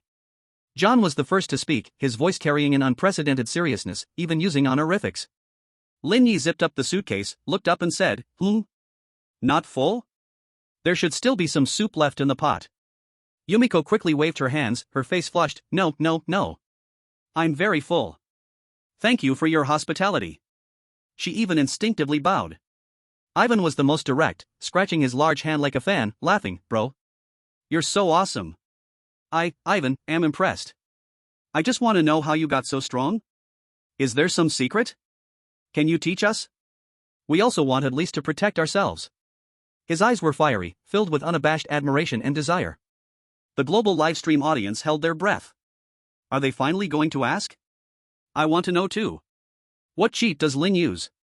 Seeking the secret. Waiting online. Urgent. Lin Ye looked at the three of them, John's resilient desire, Ivan's straightforward enthusiasm, and Yumiko's timid expectation. He thought for a moment, and then he reached again into that suitcase that seemed to connect to another dimension. John and his friends instantly held their breath, their eyes wide with surprise. Their hearts raced. The global audience was also wide-eyed. The bullet comments froze in an instant. Is it coming? The ultimate secret skill? A divine artifact? Or? Then they saw Lin Ye pull out 3 books. Their covers shimmering with mysterious golden light, seemingly made of energy, instantly recognizable as extraordinary.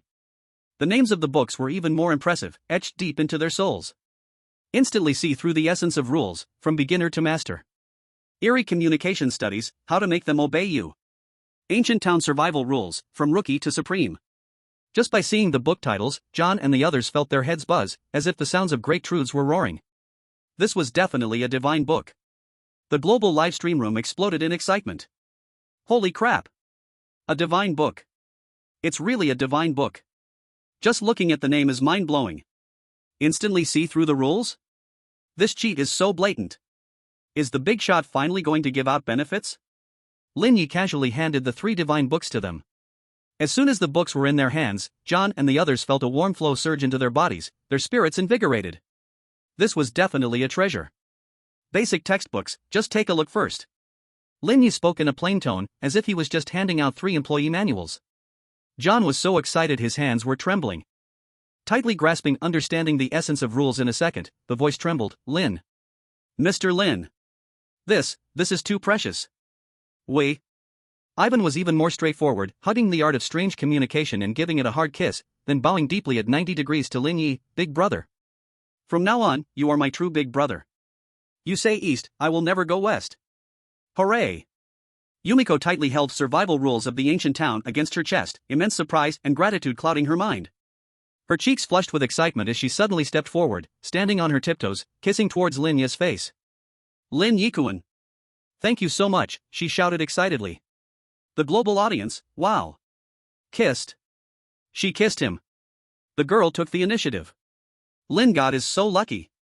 However, at the moment when Yumiko's lips were about to touch Lin Ye's cheek, Lin Ye, like teleporting, took a tiny and precise step back, perfectly dodging. Yumiko kissed the air, nearly losing her balance, her face filled with confusion and embarrassment. Lin Ye frowned, looking at her, his tone carrying a hint of confusion and disgust. If you want to talk, just talk, don't get hands-on. It's not a good influence. Yumiko. John, Ivan. The global audience, ha ha ha. He dodged. He actually dodged. Not a good influence? Ha ha ha. Lin God, don't get close to me. Girl, I'm so embarrassed. The scene dipped into an extremely awkward atmosphere. Lin Ye, however, seemed unfazed and added, no problem, look more, have some basics, don't always lag behind. Then, he picked up his suitcase and turned to leave, as if he had just completed a routine distribution of items. John and the other 2 held the holy book, looking at his departing figure with complex feelings, bowing deeply. Once Lin Ye was far away, the 3 couldn't wait to, like thirsty sponges, flip open the first page of the holy book, eager to gain unbeatable power. Then they saw. Understanding the essence of rules in a second, from beginner to mastery. First page, Chapter 1, Basic Definition and Characteristics of Rules. Rules are systems or procedures formulated for everyone to follow together. Followed by lengthy management concepts. The art of strange communication, how to make them obey you. First page, Chapter 1, The Importance of Effective Communication. Communication is the process of conveying information and exchanging ideas between people and ghosts. Followed by overviews of psychology and communication skills. Survival rules of the ancient town, from rookie to supreme. First page, Chapter 1, Adjusting the Survival Mindset. Staying optimistic and facing difficulties positively is the first step to survival. Followed by self-help literature. 3 books all filled with theoretical concepts and self-help. Not a hint of practical secrets or skills. John? Ivan? Yumiko? The 3 stood there holding the books, petrified, disheveled in the wind. The global live stream room, after a brief silence, erupted into a larger nuclear explosion. Ha ha ha ha ha. Just this? All theoretical nonsense. Not a single practical application.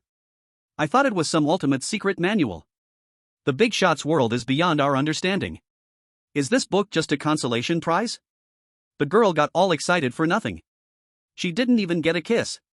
John, I took off my pants, and you show me this? Ivan angrily threw the book down. Hooray! What a broken book. Not as useful as a beer manual. John's mouth twitched wildly, feeling like a fool. Yumiko remembered her embarrassing kiss just now, looking at this useless book, nearly crying. After all that fuss, the holy book given by the big shot was actually just 3 useless consolation reads? Chapter 17, The Wailing of 100 Ghosts? Play the square dance anthem in reverse. Although Lin Ye's chicken soup holy book had no practical use, John and his team still treasured it. What if? The night completely enveloped the ancient town, the fog thick and unbreakable, the temperature plummeting, a chilling cold that seemed to freeze the soul. Rule 1, after nightfall, please ensure that the doors and windows of your house are tightly closed. No matter what sounds you hear, do not open doors or windows. The terror of this rule was fully revealed in the dead of night. John, Ivan, and Yumiko had long hidden in the relatively sturdy house they found during the day, blocking the doors and windows tightly with heavy objects. However, outside the house. Wah wah wah! The piercing sounds, like a baby's cry mixed with a woman's wail, echoed through the street in a haunting chorus. Crack crack. The dense, teeth-grinding sound of nails scraping came from all directions, as if countless things were crawling against the walls and doors. Bang bang. Bang bang. Heavy, heart-pounding knocks sounded rhythmically on different doors. Various eerie sounds intertwined, creating a chilling symphony of death, frantically striking everyone's nerves. Fuck. Shut up. Ivan covered his ears, growling irritably, but his voice trembled. John gripped his dagger tightly, veins bulging on his forehead, staring intently at the door panel that shook slightly from the impacts.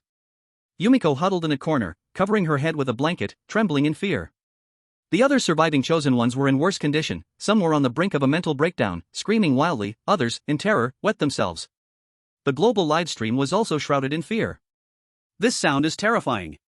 I almost lost it with my headphones on. Rule 1 is too unexplainable. You can only endure.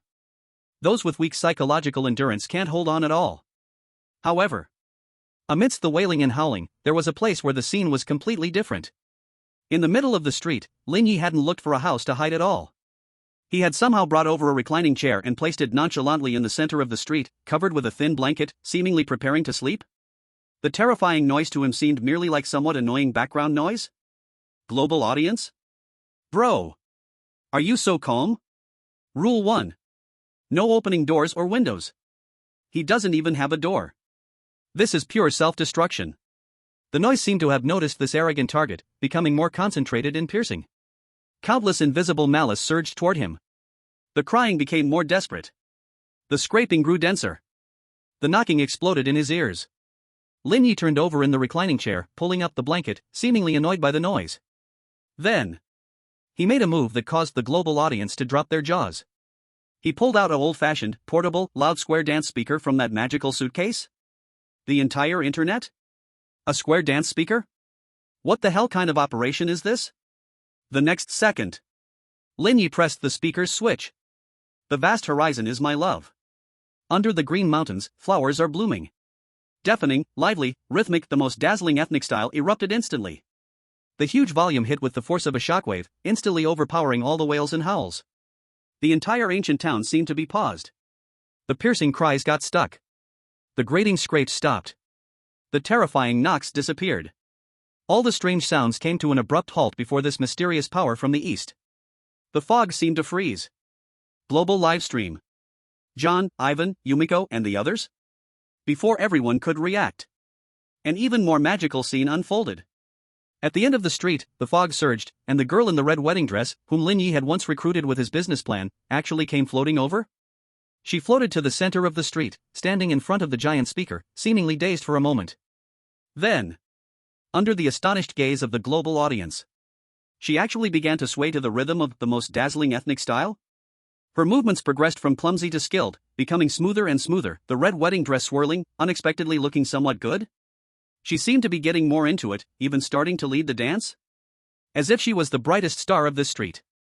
Gradually, from the fog, some lower-level, dazed spirits were drawn by the music, stumbling over, starting to dance wildly along with the red-dressed ghost. The entire street instantly transformed into the grand stage for square dancing in the ancient town. Lead dancer, the woman in the red dress. Team members, all kinds of strange shapes and oddities. Audience, Lin Ye, seemingly on the verge of sleeping in a recliner. Background music, the most dazzling ethnic style, on repeat. John and the others saw this magical scene through the crack in the door, their worldview completely shattered. Ivan, you. Yura, this. John, I might not be fully awake yet. Yumiko, it doesn't seem so scary anymore?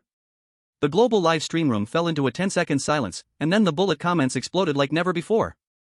Ha ha ha ha ha ha ha ha ha. Square dance divine song. Conquering the strange. The most dazzling ethnic style. YYDS. The woman in red, debut in the center. Cultural export. This wave of cultural export blew up. Lin God, stop sleeping, be quiet, jump up. The music was so loud that it formed a strange safe zone, completely drowning out the terrifying noises. Lin Ye turned over in his recliner, seemingly satisfied with the effect, mumbling. The volume is loud enough, covering all frequency noise, excellent noise reduction. But the song library is a bit lacking, must upgrade next time. After saying this, he pulled up the blanket and fell soundly asleep amidst the explosive rhythm of the most dazzling ethnic style and the ghostly square dance. His snoring could be faintly heard. Global audience. Sleeping in the ghostly square dance, we are the model. Excellent noise reduction, ha ha ha ha. The song library is a bit lacking, he still wants to change the song? This night. No one in the ancient town could sleep, except Lin Ye. John and the others were bewildered. The global audience went crazy with laughter. The weird ones were the most exhausted from dancing. Chapter 18, the headless bride breaks in to capture the groom. She takes the sedan chair on her own. The square dance night in the ancient town came to an end amidst the repeat of the most dazzling ethnic style. The sound system ran out of power, or was turned off by Lin Ye for being too noisy. The fog gathered again, and silence and chill enveloped the streets. Those slightly confused weirdos glanced at each other and faded into the fog.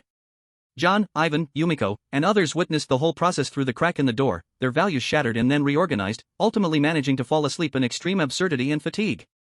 Lin Ye was also in his street recliner, covered with a thin blanket, seemingly in deep sleep. The global livestream audience also gradually quieted down with images of the ghostly square dance dancing in their heads. However, in the deep of night, all was silent, only the faint sound of the flowing fog could be heard. Suddenly, dingling. An extremely soft, yet exceptionally clear bell sound came from under the blanket covering Lin Ye. The sound was not loud, but it carried a chilling and eerie essence that penetrated the soul, instantly breaking the silence. Dingling, dingling. The bell continued to ring, the rhythm steady, as if some ominous countdown. The world instantly woke up. What sound? A bell? Where did the bell come from? Damn. It's the bronze bell given by the headless bride. That's right. It was the bronze bell that Lin Ye casually stuffed into his pocket, which he had described as a poorly packaged souvenir, and now, it was ringing on its own. Lin Ye, still dreaming, frowned as if bothered and turned over. However, the bell not only didn't stop but ding-dling-dling-ling-ling. The sound suddenly became urgent and sharp, with an impatient, urging and summoning. At the same time, the dense fog at the end of the street surged wildly, parting to the sides. A far colder and more terrifying aura of resentment surged like a tsunami. Thud. Thud. Thud. Heavy footsteps, as if stepping on a heart, came from the fog. Faintly visible. A bright red sedan chair was being carried by 4 bronze-masked weirdos, gliding silently and unbelievably fast toward them. The curtain of the sedan chair lifted, revealing the headless bride in her phoenix crown and bridal gown, neck empty. Rule 7 and 8 potential triggered. Extremely dangerous. A warning sound went wild, but carried a hint of powerlessness. She's coming. The betrothed party is here to finalize the deal. The sedan chair ignored all physical barriers, instantly crossing the street, and stopped directly in front of Lin Ye's recliner. The terrifying pressure made the surrounding air freeze. In a distant room, John, Ivan, and others were instantly awakened, and through the gap they saw the scene, terrified to the core. Global viewers' hearts stopped. Here she comes. The headless bride is here to claim her groom. The bell is the token. If it rings, she comes to take someone. It's over. The ultimate punishment of Rule 7 and 8? A pale hand, adorned with golden nail covers, slowly stretched out from the sedan and pointed at Lin Ye, who seemed to still be asleep on the recliner. Silent, yet carrying an irresistible will, come with me. The chill was bone-piercing, and white frost instantly formed at the edge of Lin Ye's blanket. John and the others despairingly closed their eyes, afraid to look any longer. The global audience held their breath, thinking the next second would be a bloody scene. However, Lin Ye suddenly sat up. He seemed to have a serious case of morning grumpiness, frowning with an extremely displeased expression. He didn't even look at the terrifying sedan and the hand reaching for him. Instead, he reached under the blanket and pulled out the still frantically ringing bronze bell. Ding ding ding ding ding. The bell screamed in his hand. Lin Ye glared at this culprit that awoke him, with an extremely displeased look in his eyes. Then, he made a move that surprised everyone. He didn't attack or destroy the bell. Instead, he pinched the frantically trembling clapper with his finger, forcing it to stop ringing. The ringing came to an abrupt halt. The world instantly became much quieter. Lin Ye's eyebrows slightly relaxed. Only then did he raise his eyes to look at the enormous sedan that exuded an ominous aura, and the headless bride within it. His gaze lingered on the sedan and the bride for a few seconds, a faint glimmer of inquiry and curiosity flashing in his eyes. As if he saw something intriguing. He looked down at the now quiet bell in his hand, and then glanced at the bride. Then, in the incredulous gaze of the entire world, he actually stood up from the recliner. He casually stuffed the bell back into his pocket, straightening out his slightly wrinkled clothes. Then, he made a move that left the global audience in shock. He actively walked towards the crimson sedan. His steps were steady, his expression calm, even carrying a hint of, "Alright, let's go see what's happening," casualness. He walked to the door of the sedan, glanced at the still outstretched pale hand, but did not take it. Instead, he simply bent down and climbed into the sedan. He sat down, next to the headless bride. The interior of the sedan seemed not cramped at all. Lin Ye even shifted a bit to find himself a more comfortable spot, as if he was just getting into a taxi. Headless bride. The four bearers with bronze masks seemed strange, their bodies stiffening for a moment. John and the others, peering through the door crack, nearly had their eyes pop out. The global livestream was completely blown away. What the hell? He went in? He actively entered the sedan? Is the big shot getting married? What kind of operation is this? Walking into a trap? The headless bride in the sedan slowly retracted that pale hand. She seemed to pause for a moment too.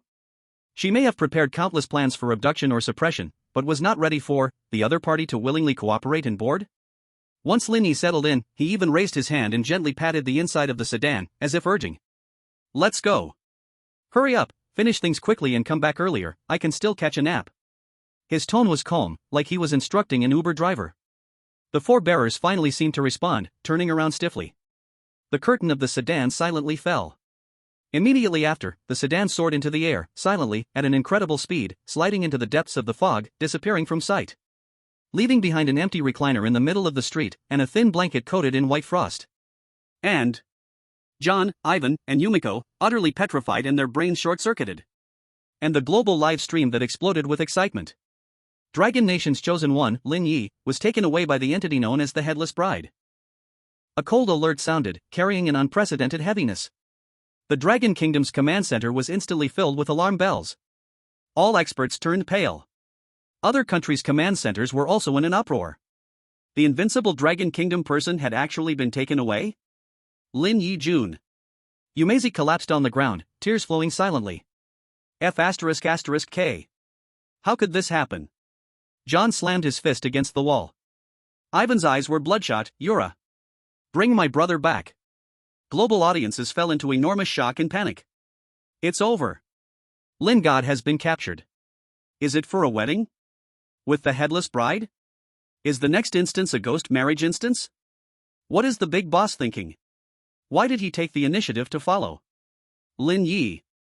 That man who crushed rules and created countless miracles had unexpectedly left the main storyline in such a surprising way. Chapter 19, The Headless Bride's hand is so cold. Quickly pulls out a hand warmer. The scarlet bridal sedan chair silently traveled through the thick fog, moving astonishingly fast, as if crossing the boundary between life and death. The space inside the sedan chair was more spacious than imagined, but it was filled with a stale sandalwood fragrance and the cold, inhuman aura of death. Lin Ye sat steadily on one side. Beside him sat the headless bride adorned in a phoenix crown and red dress, with an empty neck. She was motionless, her gorgeous wedding dress like frozen blood, radiating a suffocating resentment and dead silence. The global live broadcast signal was under intense interference, the screen flickered with static, and the sound was intermittent, yet countless viewers still stared at the screen, their hearts racing. The bridal sedan chair jolted violently and stopped. The curtain rose silently. Outside was a gigantic, scarlet, twisted, eerie space. Flickering ghostly green candle flames swayed, endless red drapes hung low, and the air was thick with a sickly sweet scent and the stench of decaying blood. In the center of the space was an enormous bridal bed. This was the headless bride's domain, the wedding chamber trap. Rule triggered, ghost marriage pact. Once entering the bride's domain, the ghost marriage ceremony must be completed, otherwise, one will sink forever, becoming part of the bride.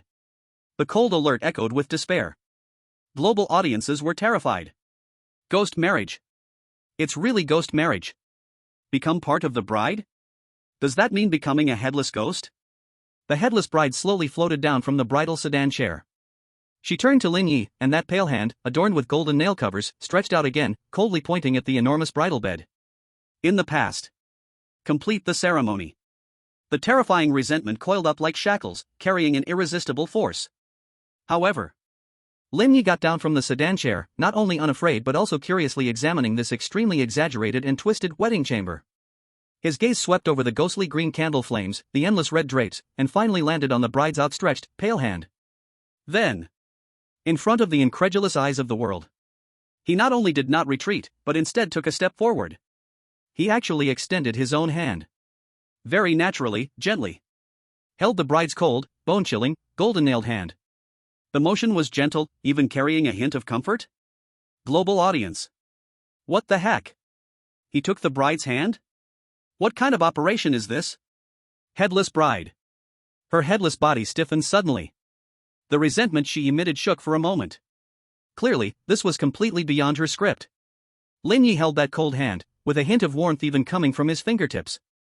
He slightly lowered his head, leaned close to the empty neck, and spoke in an extremely gentle voice, even carrying a hint of pity. Your hand is so cold. Must be very lonely, right? Global live stream room. Lonely? He is comforting her? This isn't the right mood. Headless bride. Her terrifying resentment fluctuated violently again, but this time it seemed to have less fury, more confusion, and trembling. Lin Ye did not let go of her hand, but instead gently covered the back of her icy hand with his other hand. He continued with that gentle, soul-piercing voice. The phoenix crown and the rosy gown should be the most beautiful moments in the world. Yet trapped here, repeating endless grievances and demands. Are you tired? Actually. He paused, his voice becoming softer. What you wanted was never a forced marriage in the underworld, was it? What you wanted? Perhaps, it was just a bit of true warmth and companionship? At this point, Lin Ye made a move that caused the global audience's eyes to nearly explode. He actually pulled out from that all-purpose suitcase a palm-sized, fluffy, and seemingly soft hand warmer? The rechargeable kind that could keep emitting heat. He pressed a button, and the hand warmer immediately emitted a soft, warm glow. Then, he very naturally placed the hand warmer into the headless bride's cold hand. Hold it.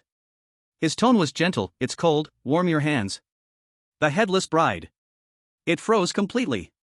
That pale hand of hers gripped the hand warmer, which gave off an oddly timed warmth and soft sensation. Her overwhelming, cold resentment, like snow meeting sunlight, started, visibly, melting and softening. Her headless body even seemed to, slightly, tremble. Global audience. A hand warmer? Physical warmth? This way of transforming. I'm impressed. Bride, I'm kind of touched. Lin Ye looked at her, giving a slight smile, if he had expressions. Ceremonies are too troublesome. How about, we talk? Tell me your story? Or, would you like to hear mine? He simply took the bride's hand, and the hand warmer, and walked over to the vanity table, pressing her shoulder to make her sit on the cushion. He then pulled over another cushion and sat across from her.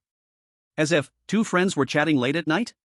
He pulled out from his suitcase a pot of hot tea and 2 cups. He placed a cup in front of the bride too. Want some hot tea? Though you might not be able to drink it, but holding it to warm your hands works too. The headless bride. She lowered her head, though she had no head, looking at the hand warmer glowing in her hand, then looked at the steaming cup of tea in front of her. Her scarlet wedding gown seemed to soften a bit. That terrifying, suffocating realm of resentment around her started, gradually calming down, even revealing a bit of sadness and fragility. The global audience watched, dumbfounded, with their eyes even a bit moist. Holy shit. I kind of want to cry. Is the boss guiding her soul? Using love to transform, literally using love, warmth, to transform. Hand warmer god of war. Lin Ye just sat there, slowly sipping his tea, occasionally saying a few comforting, trivial words. No force, no fear, no ceremony. Just companionship and a touch of untimely warmth. Time passed little by little. The headless bride still kept her head lowered, holding the hand warmer, motionless. But the realm around her grew increasingly stable, increasingly safe. Finally, the underworld marriage contract has been lifted. Detecting the headless bride resentment purification in progress.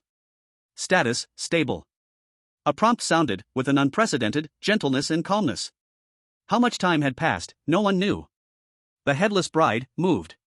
She, slowly, extremely slowly, raised the hand that wasn't holding the hand warmer. And gently waved. She pointed in the direction of a certain part of the realm, where mist parted and a passage appeared. The meaning was clear: you can go now. Global audience. Did it succeed? Transformation succeeded. The hand warmer did a great job. Lin Ye looked at her, nodded. He stood up. Walking to the passage, he stopped, turned around and said, "The hand warmer is yours. Next time, choose a warmer place. The feng shui here is bad." After saying that, he turned and walked into the passage, his figure vanishing into the mist. Behind him, that scarlet, twisted wedding realm slowly vanished like an illusion. The headless bride still sat at the vanity. Head down, both hands holding that faintly warm glowing hand warmer. Motionless. As if it were a statue sealed by warmth. The rule of the headless bride enters a state of slumber. The prompt sound echoed one last time. In the global live broadcast room, after a long silence, the bullet screen slowly floated by. Cried, really cried. Using love to move, physical exorcism. Lin Shen, I'm just an emotionless administrator. In the corridor, Lin Ye walked alone, surrounded by swirling fog. He seemed to have completed a daily task, murmuring to himself with a hint of faint, almost helpless comfort. Sigh, who told me I'm a narrative-themed administrator? Global viewers. Narrative-themed? Ha ha ha, what the hell is narrative-themed? The administrator is confirmed. This guy is pretending, I give him full marks. Chapter 20, the mist of the ancient town finally disperses. Sending off the pretender king. The cracks in the sky healed, and the pressure of the giant eye dissipated. The ancient town returned to its eternal silence. After experiencing the bride snatching of the headless bride and the inspection of the sky giant eye, the few survivors, John, Ivan, and Yumiko, were already mentally and physically exhausted, on the verge of collapse. They curled up in the corner, relying on the warmth of the hand warmer that Lin Ye provided, absorbing its meager warmth, waiting for a dawn that may or may not arrive. The global live broadcast room was also filled with a weariness and silence after the disaster. Only Lin Ye remained. He still sat in that street-side lounge chair, covered with a thin blanket, as though he had just gone through 2 boring farces. He even took out an eye mask from his suitcase, putting it on, preparing to catch a nap. Global viewers. Is the heart of the big boss made of titanium alloy? Is he just going to sleep? The instance is not over yet. However, just as Lin Ye was about to fall asleep with the eye mask on, the entire ancient town shook violently without warning. It was not a destructive tremor, but rather, it felt like some structure was loosening and collapsing. The dense, unyielding fog that had shrouded the ancient town for who knows how many years started to visibly disperse and fade away. The tightly shut, decayed doors and windows on both sides of the street creaked open one after another, automatically. The eternally dim light in the sky gradually became bright and clear. Although it was still not sunlight, at least it was no longer that oppressive twilight feeling. Detecting core rule source headless bride entering slumber, sky eye abandoning intervention. Stability of the foggy ancient town instance is continuously declining. The instance will be closed early. Survivor settlement begins. A series of prompt sounds rang out, carrying a sense of urgency and relief, as if the system was finally unable to hold on and was about to go off duty. The global live broadcast room instantly awakened. The fog has cleared. The doors are open. The instance is about to shut down? Closing early? Because the big boss dealt with the boss? Settlement? Scores are coming. John, Ivan, Yumiko, and others suddenly stood up, incredulity on their faces as they looked at the changes around them, joy and confusion intermingled. It's over? It's going to end? Yumiko cried tears of joy. Hooray! We survived. Ivan roared excitedly. John clenched his fists tightly, looking complexly at Lin Ye in the lounge chair. Without a doubt, all of this was because of this man. He had calmed the headless bride, he had dissuaded the sky giant eye. Using all kinds of absurd methods, he had forcibly completed this death instance? At this moment, those originally hidden in the fog, trembling strange creatures, now revealed their forms as the fog dissipated. They did not attack but instead, gathered silently on both sides of the street, watching the soon-to-depart chosen ones from a distance. Their gazes were complex, devoid of the previous malice and greed, but instead carried a hint of reverence? Gratitude? Grateful for not being killed? Even a hint of confusion? No more instances in the future, we are out of work? Especially those who once queued for skewers and danced in the square, their eyes were particularly complex. Global audience, departure of the 100 ghosts? What a scene!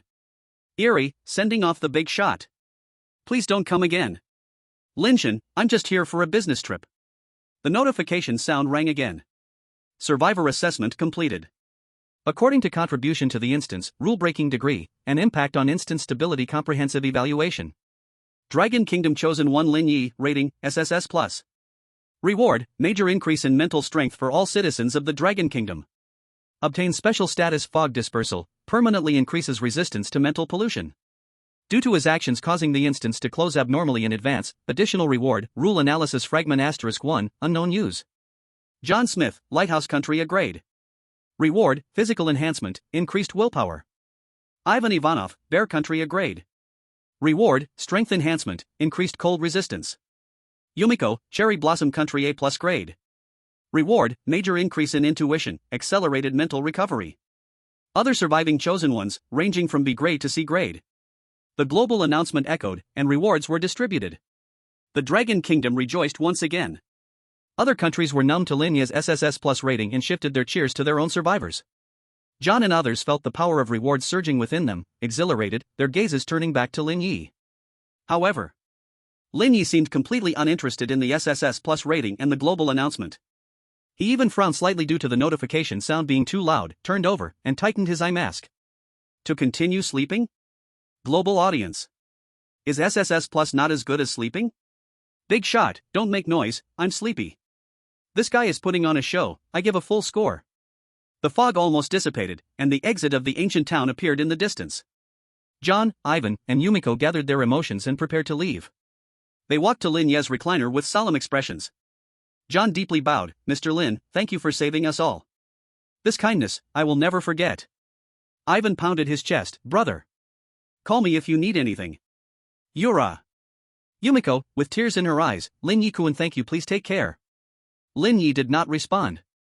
His breathing was steady, as if he really fell asleep. The three, exchanging wry smiles, they shook their heads helplessly, turned, and walked toward the exit, their figures gradually disappearing in a burst of white light. Other surviving chosen ones also left one by one. In the end, only Lin Ye seemed to remain in the ancient town along with a group of eerie figures silently seeing him off in the distance. The notification sound rang one last time. All survivors have evacuated. Foggy Ancient Town instance closure countdown, 10, 9, 8. Just as the countdown was about to end, Lin Ye suddenly lifted his eye mask and sat up. He yawned, rubbed his eyes, as if waking up.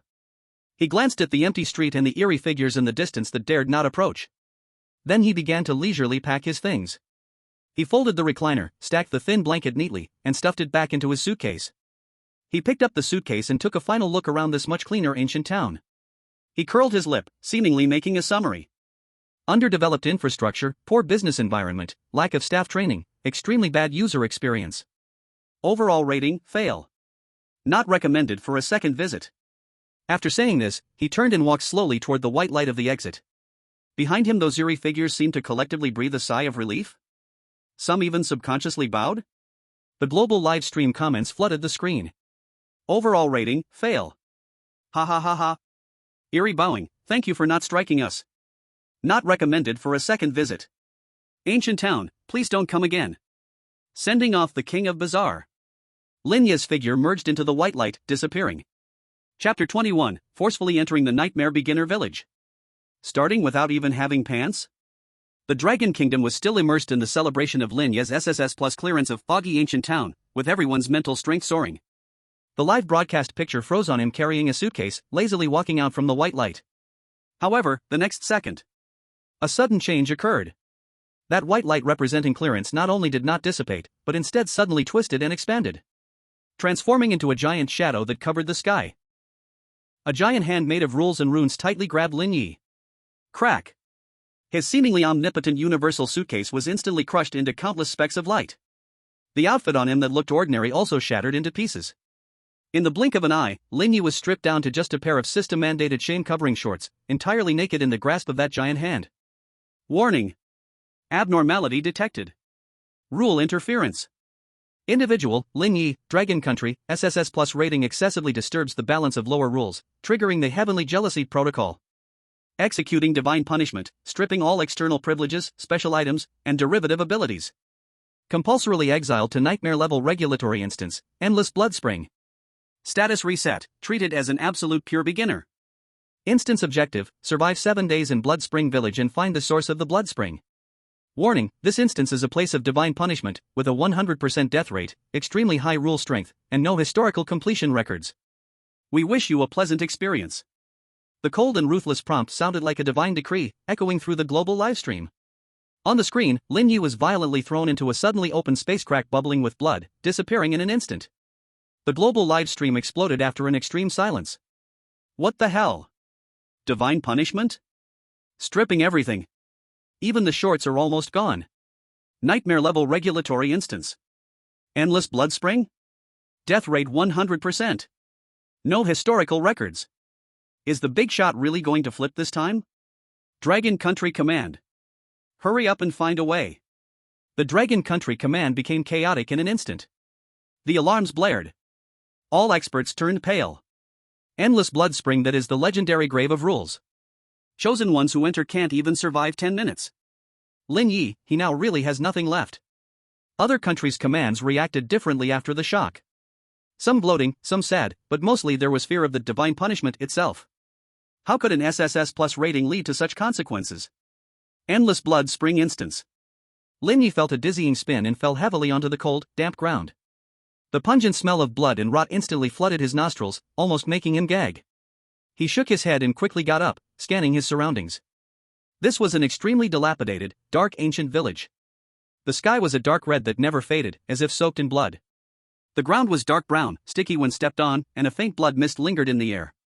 Around him were crooked houses built from black stone and deadwood, many of which had already collapsed. In the distance, a faint sound of flowing water could be heard, but it felt thick and unnerving.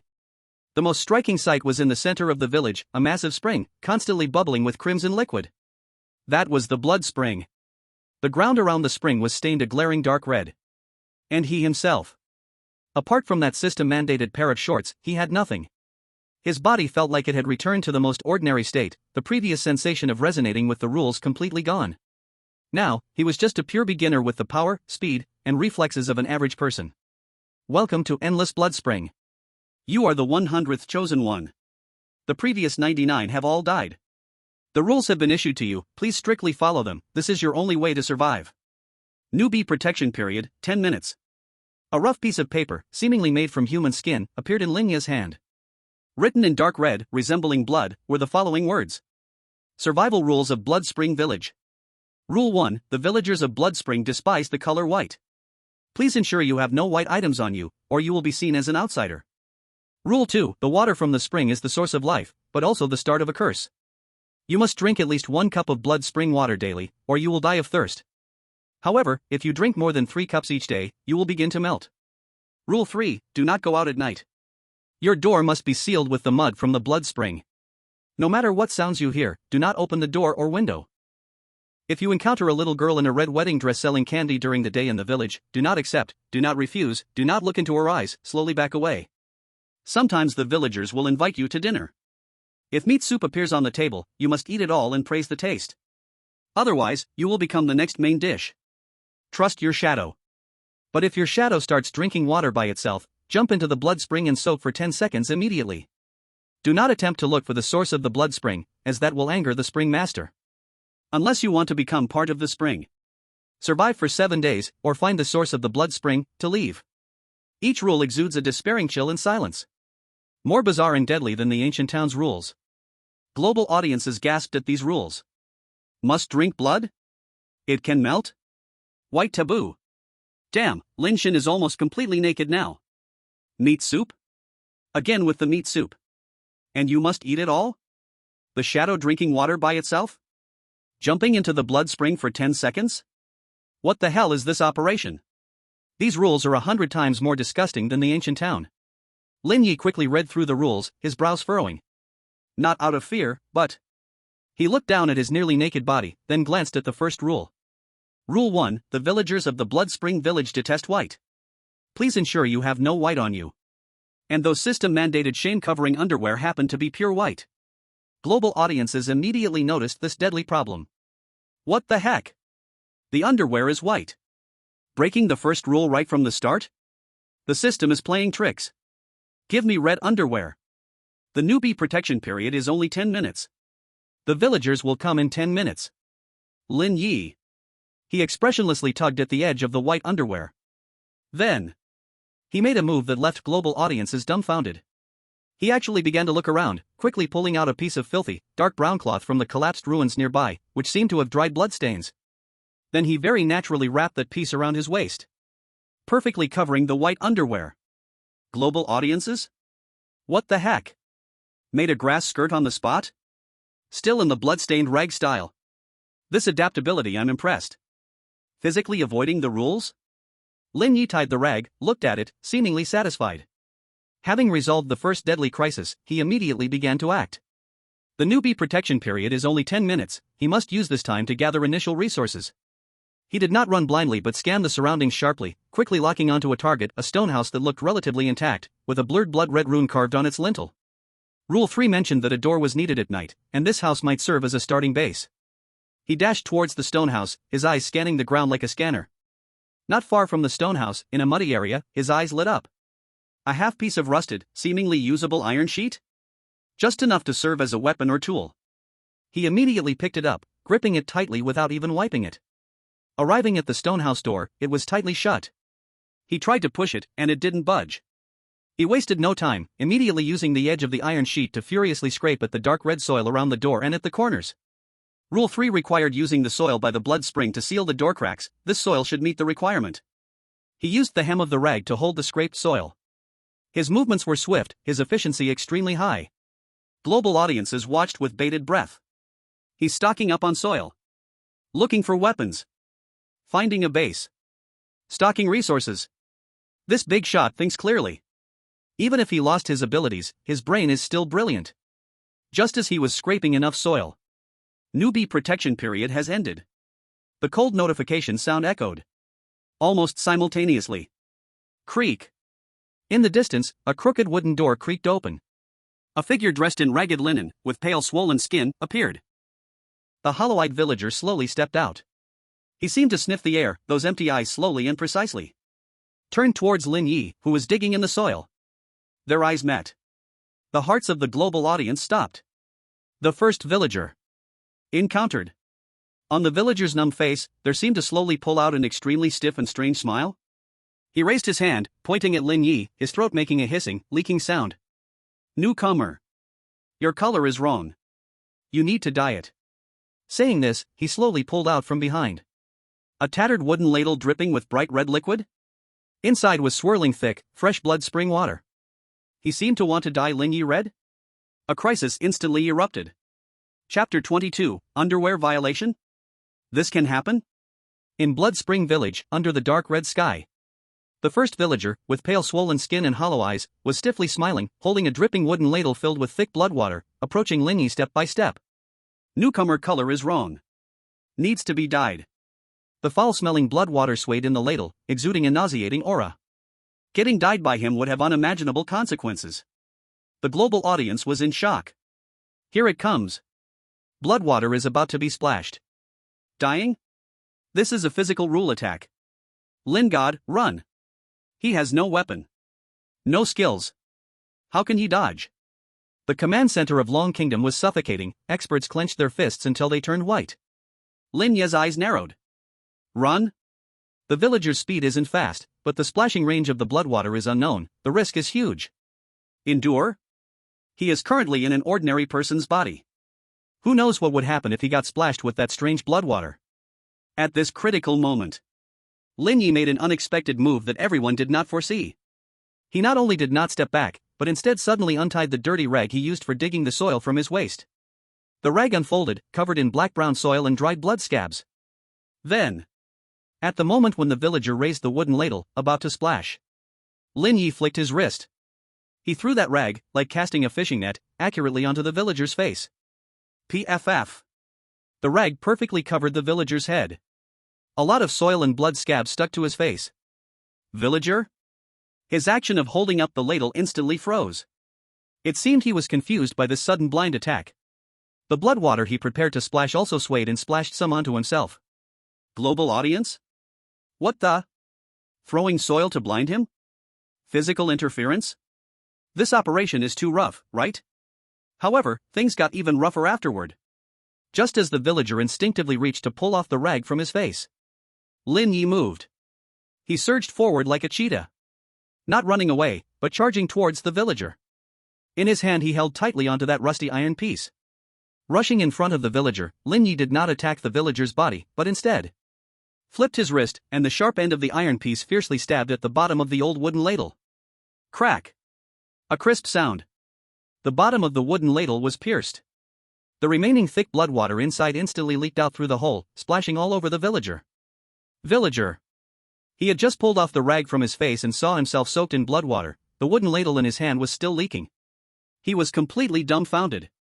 It seemed he could not understand everything happening in front of him. His rule was to die the newcomer, but did he just die himself? The rule who violated it? Global audience. What the hell? Puncture the bottom of the ladle? Let the villager die himself? Is the rule a bug that got stuck? What a mind-blowing idea. I'm impressed. Lin Ye struck successfully. Without any hesitation, he instantly retreated, creating distance. He coldly looked at the villager who stood dumbfounded, staring down at himself covered in blood water, trapped in a logic crash. The blood water on the villager began to emit a faint sizzling sound, as if it was corroding his clothes and skin. But he seemed to feel no pain, only lost in enormous confusion and bewilderment. He raised his head. The hollow eyes looked at Lin Ye, then at the leaking ladle. His mouth opened and closed a few times, seemingly trying to say something about rules and orders, but due to his abnormal state, he couldn't trigger it. The scene became extremely awkward. Lin Ye seized this opportunity, quickly bent down, picked up the tattered cloth covered in dirt and blood scabs from the ground, and wrapped it around his waist again. Then, without even looking at the bugged villager, he turned around, and continued to crazily scrape the blood-soaked mud from the door. It was as if he had just swatted a bothersome fly. The global audience burst into laughter. Aha, it's a bug. Villager, system error. System error. Lingard, don't waste my time scraping mud. Master of breaking physics rules. Before long, Lin Ye had collected enough mud with the cloth. He tried pushing the stone door, but it remained tightly shut. Without hesitation, he immediately began to smear the wet, sticky, blood-tainted mud firmly in the cracks of the door and the gaps of the windows. His movements were swift, and his efficiency was extremely high. Rule 3, do not go out at night. Your door must be sealed with the mud from the blood spring to close the cracks. Just as he was about to seal the cracks of the door completely. Thud. Thud. Thud. The stone door suddenly was knocked from the inside? An old, hoarse, urgent voice came from within. Is anyone out there? Are you the new chosen one? Quick! Open the door and let me out. I know the rules. I know how to survive. We can cooperate. Open the door. There's not much time. Rule 3, no matter what sounds you hear, absolutely do not open the door or windows. The global audience felt a chill run down their spines. There's something in the house. Rule 3. Don't open the door. It's a trap. Definitely a trap. Lin Ye's action showed no signs of stopping. It was as if he hadn't heard the knocking and shouting at all, continuing with a blank expression to firmly smear the last bit of mud into the door cracks. Completely sealing it off. Open the door. Save me. I know the secret of the blood spring. The voice inside grew desperate and sharp, even starting to slam against the door. The door trembled, but remained motionless, sealed tight by thick mud. Lin Ye stepped back 2 paces after sealing the door, checked the sealing effectiveness and nodded in satisfaction. He completely ignored the increasingly loud, desperate sounds of banging and screaming from inside. The global audience breathed a sigh of relief yet felt chills. The big shot's psychological quality is too strong. He doesn't care at all. What the hell is in there? At that moment. Ding! A dull, oppressive sound, as if striking against the heart, suddenly came from the direction of the blood spring in the center of the village. Rule 5, every 4 hours, a bell will ring in the corridor. When the bell rings, you must immediately enter the safe house. Rule 6, no matter what you are doing. The bell had rung. Time for the safe house. Lin Ye's gaze tightened, without hesitation, turning to leave the stone house doorway to search for the wooden door with no house number that suddenly appears on the wall, mentioned in Rule 6. However, just as he turned, his footsteps came to a sudden halt. The hearts of the global audience also rose in tension. There were 3 figures on the path he had come from. 2 villagers with pale, swollen skin were holding a little girl tightly, one on each side. That little girl was wearing an extremely glaring, bright red, wedding dress. Her head was covered with a red veil, hiding her face. Rule 4: If you encounter a little girl in a red wedding dress in the village during the day trying to sell you candies, do not accept, do not refuse, do not look into her eyes, back away slowly. The girl in the red dress. She appeared. And she was being escorted by the villagers? This situation was different from the rules described. The global audience had goosebumps.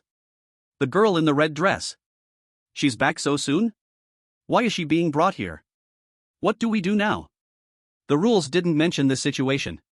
The 2 villagers holding the girl in the red dress stood frozen 10 meters in front of Lin Ye. Then, one of the villagers looked at Lin Ye with hollow eyes. Stiffly, he opened his mouth. The newcomer. The spring master grants marriage. Please you, drink the wedding wine.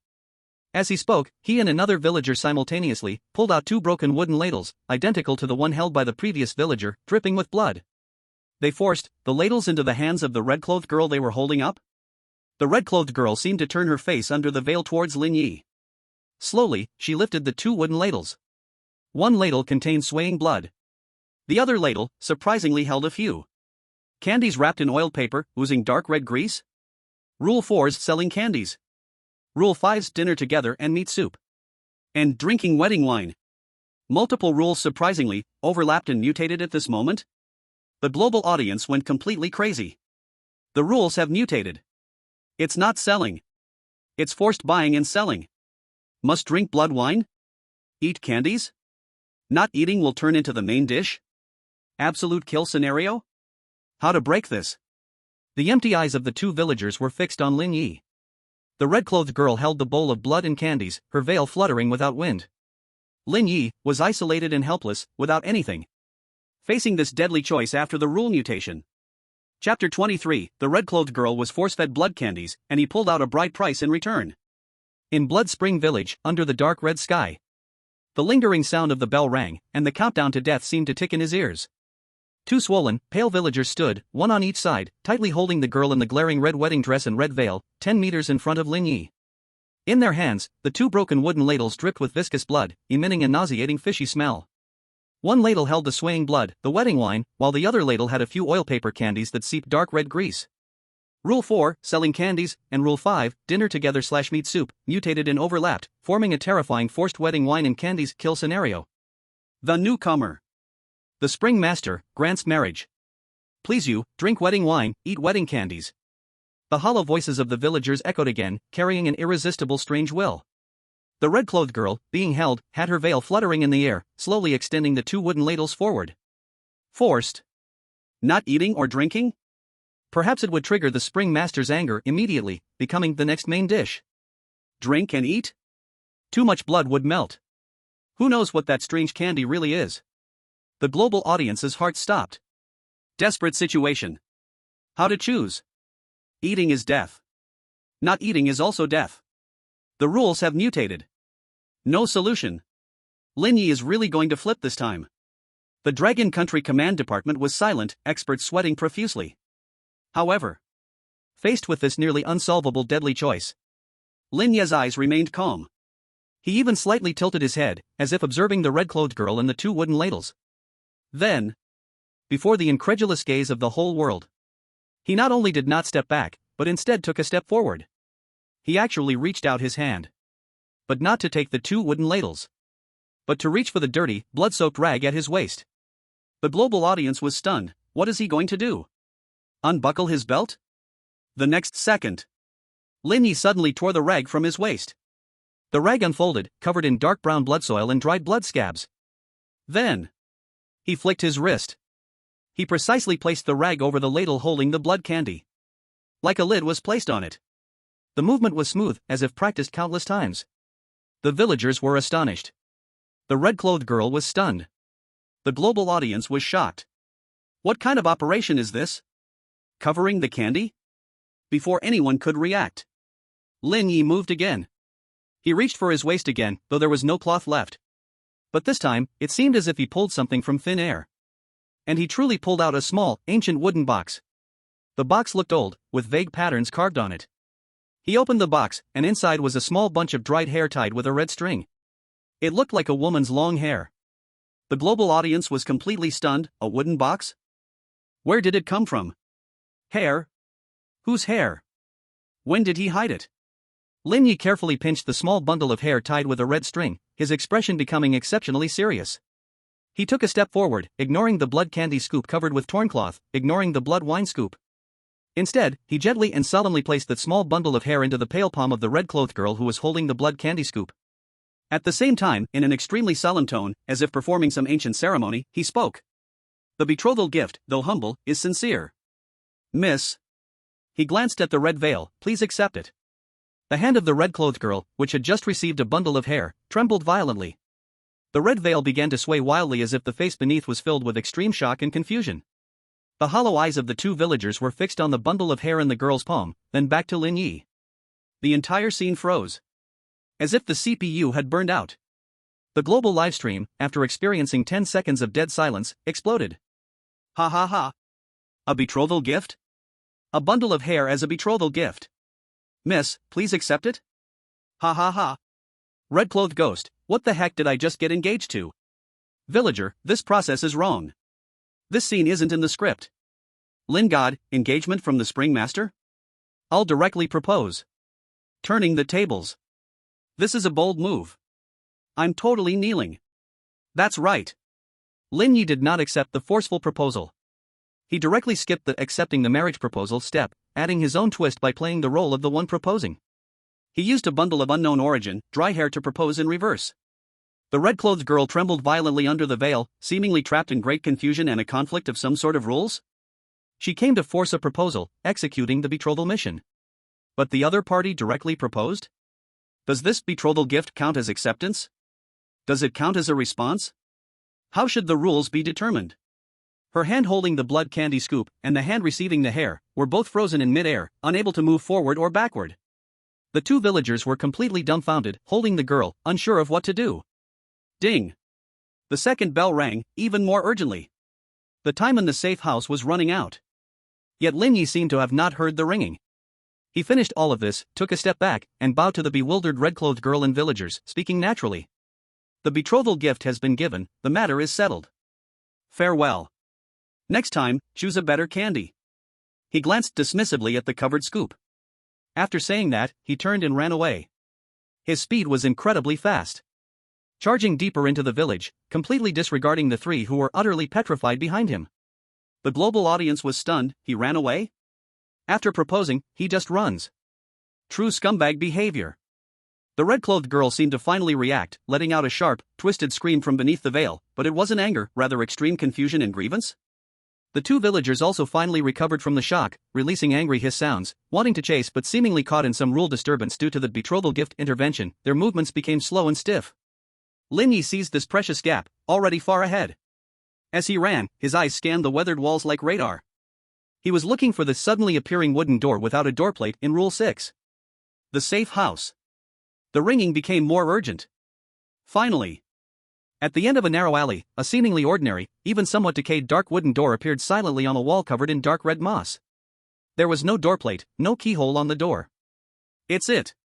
The safe house. Lin Ye did not hesitate, rushing to the door and pushing it open forcefully. The door opened. Inside was a pitch-black space.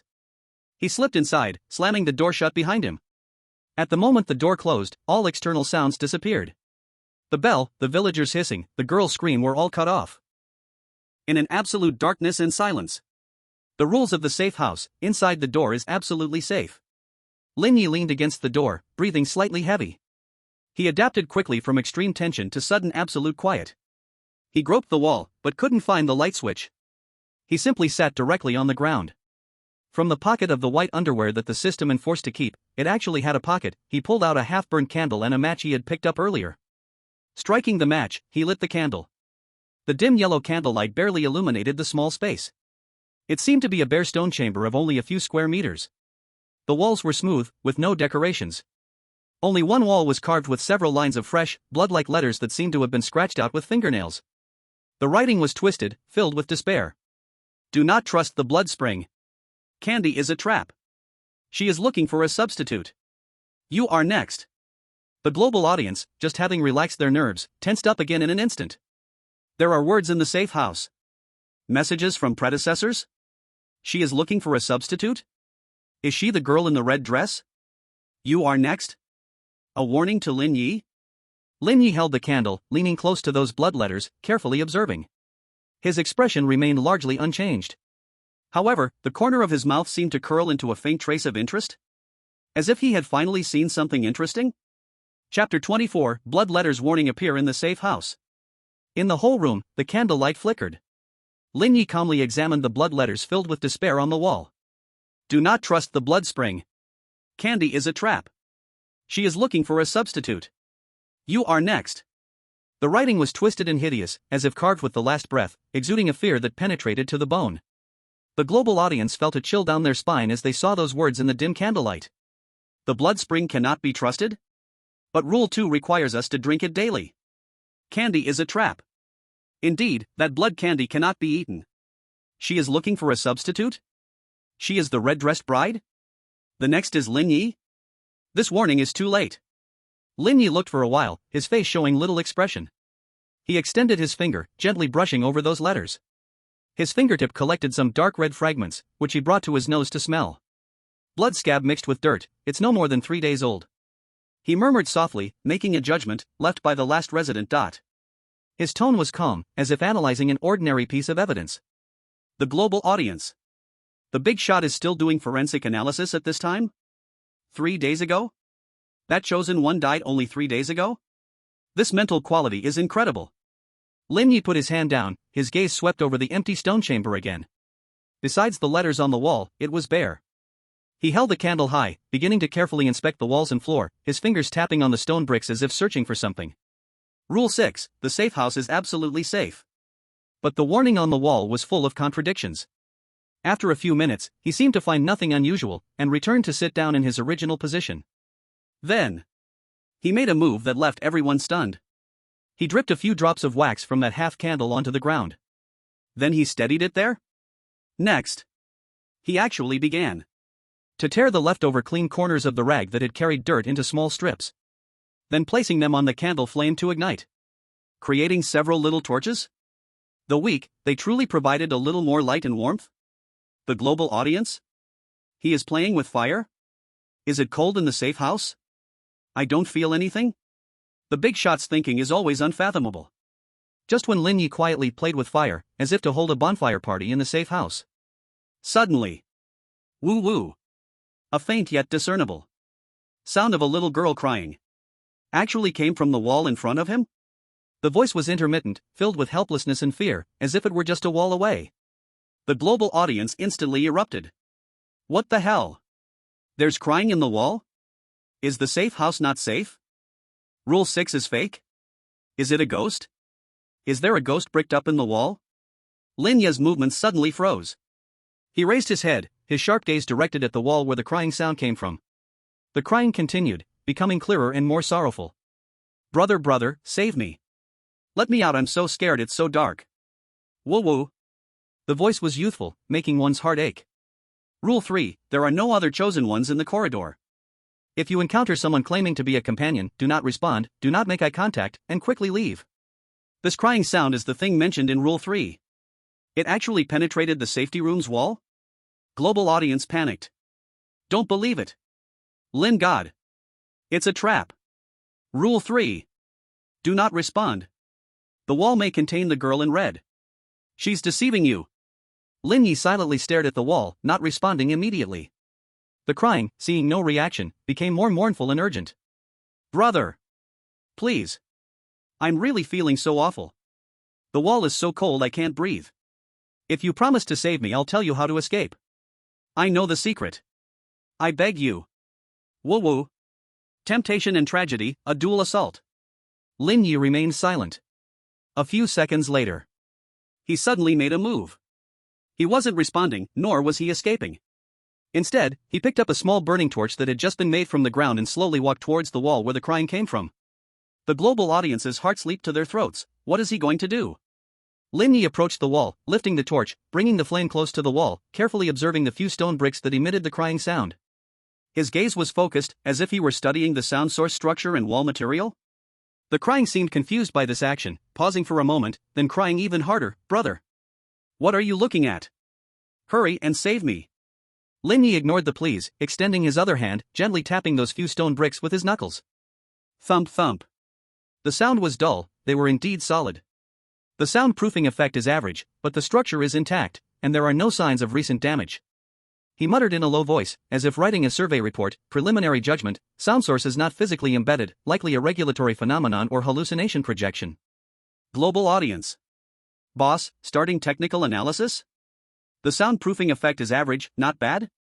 Crying sound, should I continue crying or shut up? The crying inside the wall? It seemed to stutter for a moment, then cried out with a sobbing tone, "Brother! What are you saying? I don't understand. I really am human. I've been bricked in by bad people." Lin Ye nodded as if he had received some data. Then he made a move that left everyone dumbfounded. He actually brought the burning torch. Gently pressed the flame to the wall where the crying was coming from? As if he wanted to try roasting it? Sizzle. The flame licked the cold stone bricks, making a faint sound. Crying inside the wall. Instantly transformed into a sharp scream, as if it had been burned. Ah! It's so hot! What are you doing? But the next moment, the crying immediately turned back to a mournful tone. "Woo-woo brother, why are you burning me? It hurts so much. You really are a bad person." Lin Ye looked at the spot where the torch touched the wall, finding no change in the stone bricks, not even a char. He appeared thoughtful, low thermal conductivity, good fire resistance. Pain feedback seems false, high probability of sympathy seeking. Global audience burst into laughter. Low thermal conductivity? Ha ha ha ha. Roasting a ghost with fire? Physical exorcism? Crying sound, this person doesn't play by the rules. Boss, experiment data collection complete. The thing in the wall seemed to finally realize that playing the pitiful card was useless. The voice suddenly changed. From that mournful crying, it instantly transformed into a chilling, malevolent, twisted scream. Ungrateful. Do you think hiding in here makes you safe? I'll keep watching you. Waiting for you to come out. To eat you. Your soul smells very nice. The disguise was completely torn apart. Though the global audience was scared, they also felt a sense of as expected about it. Lin Ye faced this malevolent threat, his expression showing no change whatsoever. He quietly took the torch away, then blew at the wall. Did he extinguish the torch? The movement was easy and carefree, as if he simply blew out a birthday candle. Then, he turned around, walked back to his spot, and sat down again. He picked up the half candle and continued, playing with fire quietly, making a new small torch. He completely ignored the frantic curses and roars coming from the wall behind him. The roaring echoed in the absolutely silent safe house, yet it felt incredibly powerless and furious. Because Rule 6 seemed still effective, the thing obviously could not truly break through the wall and come in. A few minutes later, the roaring from the wall seemed to tire, or felt it was pointless, gradually quieted down, and ultimately, disappeared completely. The safe house returned to silence. Only the crackling sound of the candle burning in Lin Ye's hand remained. The global audience let out a long sigh of relief, yet found it extremely funny. He directly ignored the ghost's howl, blowing out the torch like a birthday candle, full of mockery. The ghost, I feel so humiliated. The safe house rules are still reliable for the time being? However, just when everyone relaxed. Bang! A faint sound, as if something fell to the ground, came from another corner of the room. Lin Ye and the global audience's gazes instantly shifted over. They saw. In the shadow of the corner. A small, red embroidered shoe had appeared? It was exactly the kind of embroidered shoe worn by the red-dressed girl earlier. It lay there quietly and eerily. As if it was a silent invitation. Or perhaps a premonition of death? Chapter 25. What kind of riddle is he playing with the female ghost? In the safe house, the candlelight flickered, casting Lin Ye's shadow long on the mottled stone wall. The resentful roaring from within the wall had completely disappeared, as if it had never existed. Silence again cloaked the small space, with only the occasional crackling sound from the burning candle. However, in this absolute silence, a deeper eerie feeling began to spread. Because, in the shadow of the corner, something else had appeared. A small, bright red, exquisitely embroidered shoe. It was the kind of shoe worn by the bride in a red veil who had been carried by the villagers. It lay silently there, under the dim candlelight, so red it was blinding, as if it were a drop of solidified blood, or like a silent curse. When did it appear? How did it come? The safe house's rule of absolute safety seemed to be quietly eroded by some higher power. The global audience, seeing the shoe in the faint candlelight, instantly felt their scalp tingle. Embroidered shoe. It's that red-dressed bride's shoe. How did it get in? Isn't the safe house absolutely safe? Is it a warning? A mark? Or the beginning of the next chase? Lin, please get it out. Lin Ye's gaze fell on the embroidered shoe, his expression calm, not immediately showing fear or rejection. He stood up, held the candle, and slowly walked to the corner, crouching down in front of the embroidered shoe. He did not hastily reach out to touch it but first observed it carefully in the candlelight. The shoe was very new, the bright red satin had no stains, the embroidery was exquisite, yet it carried an old, out-of-place aura. He brought the candle flame closer to the shoe's surface. The shoe showed no signs of burning or deformity, as if the heat of the flame was completely isolated. Non-flammable material, excellent fire resistance. He whispered, as if recording experimental data. The global audience, starting to analyze again? The boss, first ruling out fire hazards? Embroidered shoe, are you being polite? Then, Lin Ye made a shocking move that left everyone speechless. He actually reached out slowly and carefully, picked up that embroidered shoe, and brought it to his nose, gently, smelled it. His movement was as natural as if he were savoring a bottle of red wine. The global live broadcast room instantly erupted. What the hell? He smells? Smelling shoes? What kind of hobby is this? The big shot's way of investigation is always so unique. Lin Ye took a sniff, his eyebrows furrowed. No smell of blood, only a faint scent of aged sandalwood and a hint of paper ash. This discovery seemed to surprise him a bit. He thought he would smell something more intense like resentment or blood. He moved the shoe aside some more, preparing to take a closer look at the sole. Suddenly, put! A sound so light, like flowing air, came from inside the shoe. Following that, something actually floated gently out from the shoe that looked perfectly stitched. It softly landed on the ground. It was actually a small square of red paper that had been folded. Lin Ye's gaze instantly locked onto that piece of red paper. He carefully pinched the red paper square with 2 fingers. The paper had a special texture, soft yet tough, like some sort of thin parchment soaked in oil, cool to the touch. He gently unfolded the paper square. The movement was slow and cautious, to prevent any tricks. Once the paper was fully unfolded, it was not large, about the size of a palm. On it was written an extremely neat and beautiful line in fine brush strokes. The writing was blood red, yet it exuded a sense of unspeakable sorrow and urgency.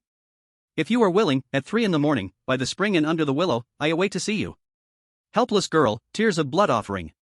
This content made the global audience freeze collectively. What the hell? A love letter?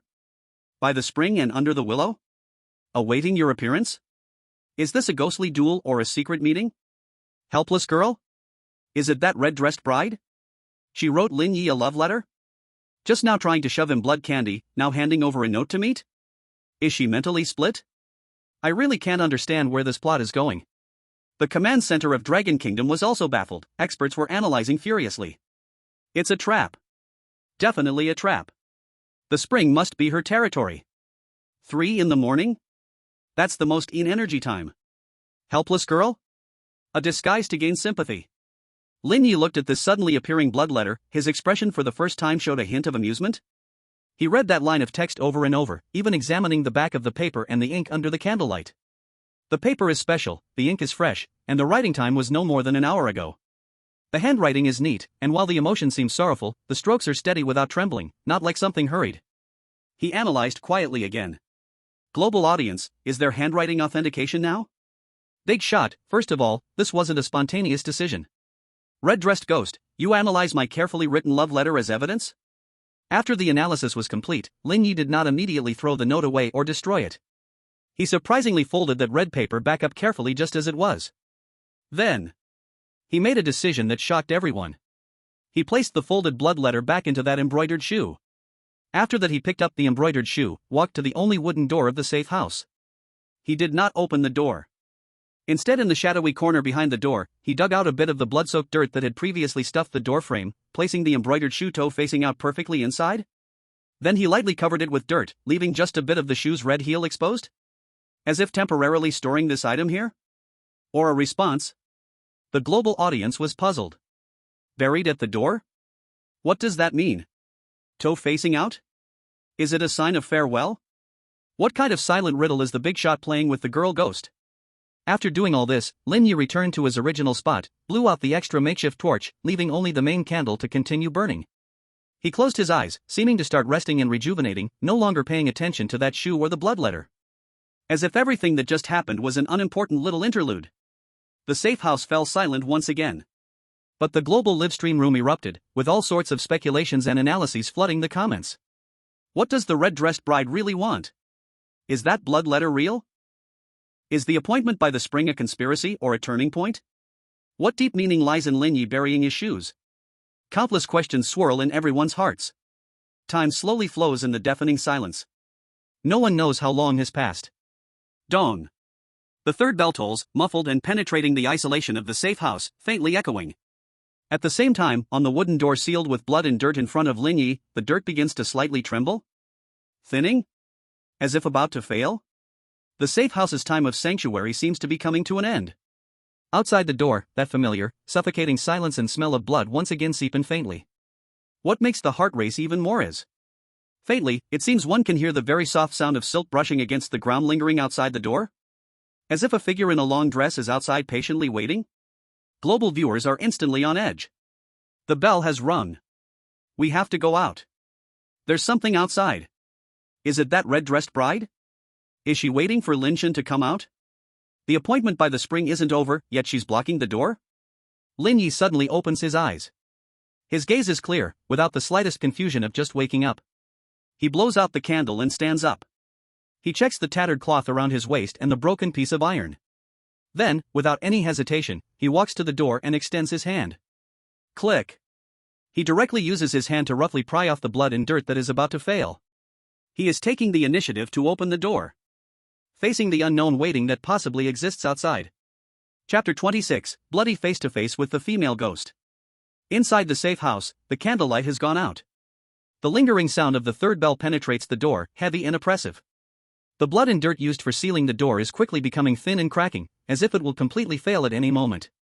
Outside the door, the barely audible sound of silk brushing against the ground is clearly heard. A figure in a long dress is outside patiently, circling waiting. The terrifying sense of pressure makes one feel suffocated, even through the door. Global viewers' hearts race wildly. She really is at the door. Blocked the door. Can't get out. Opening the door is face-to-face murder. What will Lin Shen do? Lin Ye stands behind the door, his expression unchanged. He extends his hand without any hesitation and directly crack. Crack. Roughly pries off the blood and dirt that is about to fail. His actions are swift and sharp, as if he is simply cleaning the small ads off his door. The dirt falls away, and the crack in the door reappears. The sound of rustling outside suddenly stops. The figure that was wandering seems to be quietly leaning against the door. Separated by a thin wooden board, an extreme silence and sense of confrontation begins to spread. Global viewers hold their breath, cold sweat trickling down. Lin Ye removes the last piece of dirt and brushes off the dust from his hands. Then, surprisingly, he does not immediately pull the door latch, but instead reaches for the dirty rag around his waist again. Global viewers? Again with the belt? Doing this at a critical moment? Lin Ye tears off a thinner strip from the edge of that rag. Then he carefully wraps that strip around the inner handle of the door to make a simple pulling string, as if he doesn't want to touch the door handle directly. Global viewers. Obsessive-compulsive? Still being particular at this time? Is the door handle poisoned? After making this insignificant preparation, Lin Ye takes a deep breath. Actually, he did not. He suddenly pulls that strip. Creak. The old wooden door lets out a sharp grinding sound as it is suddenly pulled open inward.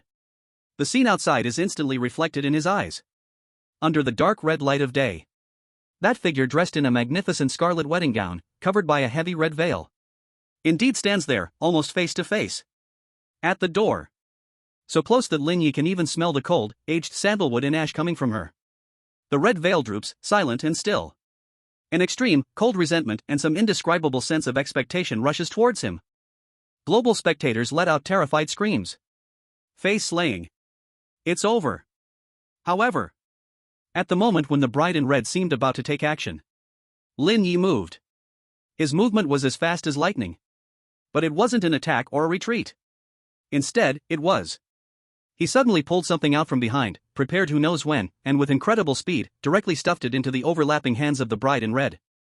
That thing wasn't a weapon, nor a talisman, but a small bundle of dry hair, carefully tied up with that special red oilskin paper? Global audience? Hair? More hair? A second betrothal? Is this thing wholesale? The bride in red. She seemed completely shocked by this development. Her pale hands instinctively caught that bundle of hair. The whole ghost completely froze. The red veil shook violently, as if the face inside was filled with huge confusion and helplessness. All her prepared welcome plans were instantly disrupted. Taking advantage of her frozen moment, Lin Ye not only did not take the opportunity to escape or attack, but instead moved half a step closer. Leaning in toward the red veil, he spoke in an extremely serious tone, as if delivering an important task. The betrothal gift has increased. The matter is urgent, I will go ahead. At the third watch, we will discuss by the spring. His words were quick and precise. After speaking, he gave the bride no time to react. Lin Ye suddenly sidestepped from the gap between the frozen bride in red and the doorframe. He darted through like a darting fish, landing. Without looking back, he sprinted deep into the village. His movements were fluid and seamless. The bride in red. She stood at the door with the bundle of increased betrothal gift in her hands, frozen, her red veil tousled by the wind. It seemed she was utterly dumbfounded. She had imagined countless reactions after opening the door: fear, resistance, attack, even begging on her knees. But she never thought the other party would actually increase the money, betrothal gift? And seriously schedule the next meeting time and place? Then ran away? This is not in the procedure. The global live broadcast room, after experiencing extreme silence, exploded. Ha ha ha ha ha ha ha. Betrothal gift increased? Ha ha ha ha. The matter is urgent, I will go ahead. Discuss by the spring later? Big boss, I'm busy, it's by appointment, let's talk next time. Bride, who am I? Where am I? What did he just say? This operation breaks the leg, physically interrupting the spell. The bride in red stood still for a full 5 or 6 seconds, as if finally regaining her senses from the huge shock. Roar! A horrific scream filled with shame, anger, and extreme confusion erupted from beneath the red veil. She suddenly turned around, her scarlet wedding dress moving without wind, and a terrifying resentment swept across like a storm. She seemed completely furious. Not because she was attacked, but because she was toyed with? Ignored? Given a betrothal gift and then stood up? She transformed into a streak of red light, frantically chasing after the direction Lin Ye had fled. The speed incredibly fast, far surpassing before. The global audience, who had just put their hearts down, picked them up again. It's over. She's completely furious. Is she fast? Will she catch up? Lin God run! Lin Ye didn't look back, sprinting wildly through the narrow and twisted alleys. Chapter 27, You chase, I run, angering the bride in red. His speed was surprisingly not slow. Although he lost his special abilities, his basic physical fitness seemed to remain, and while running, he skillfully utilized the terrain to slightly hinder the pursuit behind him. While running, he scanned his surroundings like a radar, as if searching for something. Rule 5, when the bell tolls, one must immediately enter the safe house. The third bell had rung, he needed to find a new safe house. The bride in red was getting closer and closer, that cold resentment nearly reaching his back. The global audience was anxious. Safe house. Quickly find a safe house. At this critical moment, Lin Ye suddenly made a sharp turn, rushing into a dead end. At the end of the alley, on a mottled wall, a dark-colored wooden door without a house number is slowly appearing. A new safe house. Lin Ye's eyes sparkled with light, and his speed surged again as he charged towards the door. Behind him, the red-clothed bride let out a sharp screech, her speed suddenly increasing, and her crimson nails grew larger, reaching for Lin Ye's back. 5 meters to the door. 3 meters. 1 meter. The red-clothed bride's nails were almost touching Lin Ye's skin beneath the rag. In that last moment, Lin Ye leaped forward. At the same time, he swung back the cloth strip he had removed from the door. Accurately wrapping around the red-clothed bride's wrist. The cloth was powerless, falling apart at the touch. But it successfully blocked the bride's deadly grasp. For the briefest moment. It was this brief moment. Lin Ye with a bang, smashed open that newly appearing wooden door. He rolled inside and slammed the door shut behind him. Bang! The heavy sound of the door closing echoed. Almost simultaneously. Boom! A loud crash, the whole door trembled violently. The red-clothed bride slammed into the door, letting out an enraged, piercing scream. But the door had already been sealed tight. New safe house rules active. Outside the door, only the powerless, furious crashes and screams of the red-clothed bride remained. Inside, Lin Ye leaned against the door, breathing slightly heavier. Once again an extreme escape. The global audience breathed a long sigh of relief, followed by a thunderous cheer and laughter. Damn! Still alive. Leaped up. Shut the door. Perfect. Swung the cloth to block for 0.1 seconds. Full details. Bride, you'll drive me crazy. You'll drive me crazy. Big shot, see you next time? Just kidding, silly girl. Lin Ye calmed his breath, stood up, and surveyed this new safe house. The layout was almost identical to the previous one, empty and silent. He habitually began to check the walls. Then, his gaze suddenly froze. He saw, on the walls of this safe house, the same blood letters were carved. The writing was exactly the same as that in the previous safe house. But the content was completely different. Don't trust her. She is lying to you. The spring by the fountain is a trap. Run. The faster, the better. The blood words were sharp and hurried, filled with panic. The global audience, just relaxed, instantly tensed again. Another blood letter. The content has changed. Don't trust her? She is lying to you? Which her? The red-clothed bride? The spring by the fountain is a trap? Is the blood letter fake? The blood warnings in the two safe houses contradict? Which one to believe? Lin Ye looked at this new blood letter, his brow slightly furrowed. He reached out a finger and rubbed over the writing again. The same touch came to his fingertip. Same writing tool, same force used, even the same source of blood. He analyzed softly, the timing is also similar. Is it the same person leaving conflicting warnings in different safe houses within the same time period? The global audience. Written by the same person? Split personality? Or being forced? Information pollution? Deliberate misdirection? Lin Ye's eyes, for the first time, became truly serious. The strangeness and complexity of this copy seemed far beyond imagination. And at that moment, knock, knock, knock. A faint, rhythmic knock at the door suddenly came from outside the door. It was not the crazy crashing of the red-clothed bride, but rather restrained, polite knocking. At the same time, an old, hoarse voice, tinged with a hint of urgency, came from outside the door. Is there a chosen one inside? Open the door quickly. I am the one who left the warning before. Time is running out. The blood spring is about to awaken. I must tell you the truth. Chapter 28, The Willow Whip Strikes Fiercely. In Blood Spring Village, at the end of the alley, the dark red light was oppressive. Lin Ye suddenly stopped his footsteps, his body taut like a bow, silently shrinking into the shadow of the wall corner. In front, the red-clothed bride stood alone, her back to the alley, her scarlet bridal gown glaring.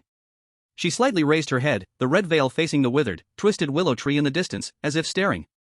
In her hand, she tightly grasped something, reflecting a cold metallic light in the dimness. The global audience's heart stopped. It's her again. Block the road. What is she holding? A weapon. Willow tree. The forest spirit's target is the willow tree. A narrow path. A dead end. Lin Ye held his breath, his eyes sharp as he scanned. The retreat was winding, easy to pursue. High walls on both sides, hard to climb. The only way forward was blocked by a ghost. A standoff lasted only an instant. The bride stood still, her head suddenly twisting back 180 degrees without warning. The red veil spun, accurately locking onto the shadow where Lin Ye was hiding. At the same time, her hand hidden in her sleeve lifted. A huge, ancient, rusty pair of scissors gleamed menacingly. The scissors were oddly styled, the handle wrapped in faded red thread, long and sharp, exuding an ominous aura of cutting through red silk for joy. She raised the scissors, the blade pointing at Lin Ye's direction, gently opening and closing. Snip! The crisp, cold sound of metal scraping exploded in the dead silence of the alley, completely threatening. The global audience was horrified. Scissors. A weapon. She's going to strike. This isn't in the rules. Lin Ye's eyes were cold in the shadow, a barely noticeable frown on his brow. The other side revealed the scissors, slightly out of expectation. Bursting in? In a narrow alley with scissors, the risk was extremely high. Retreating?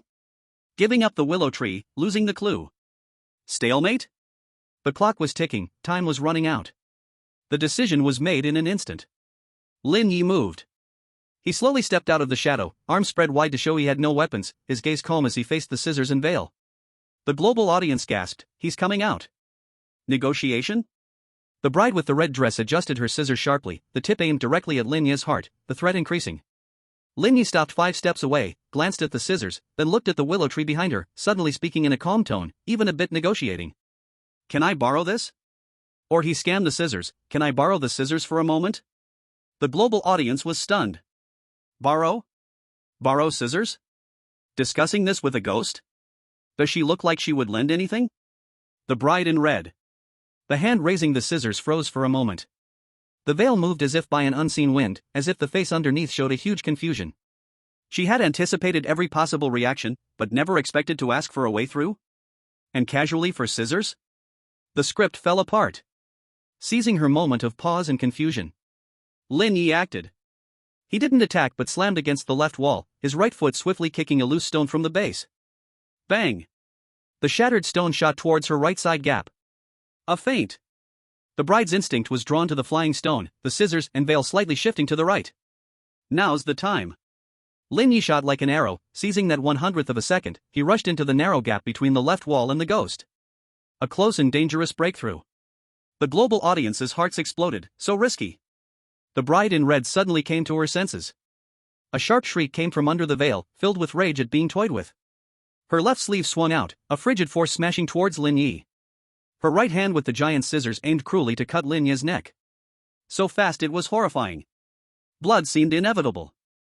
In a critical moment, Lin Ye seemed to have predicted this.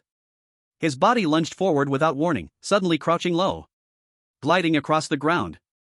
The sharp blade brushed past his scalp, taking a few strands of hair.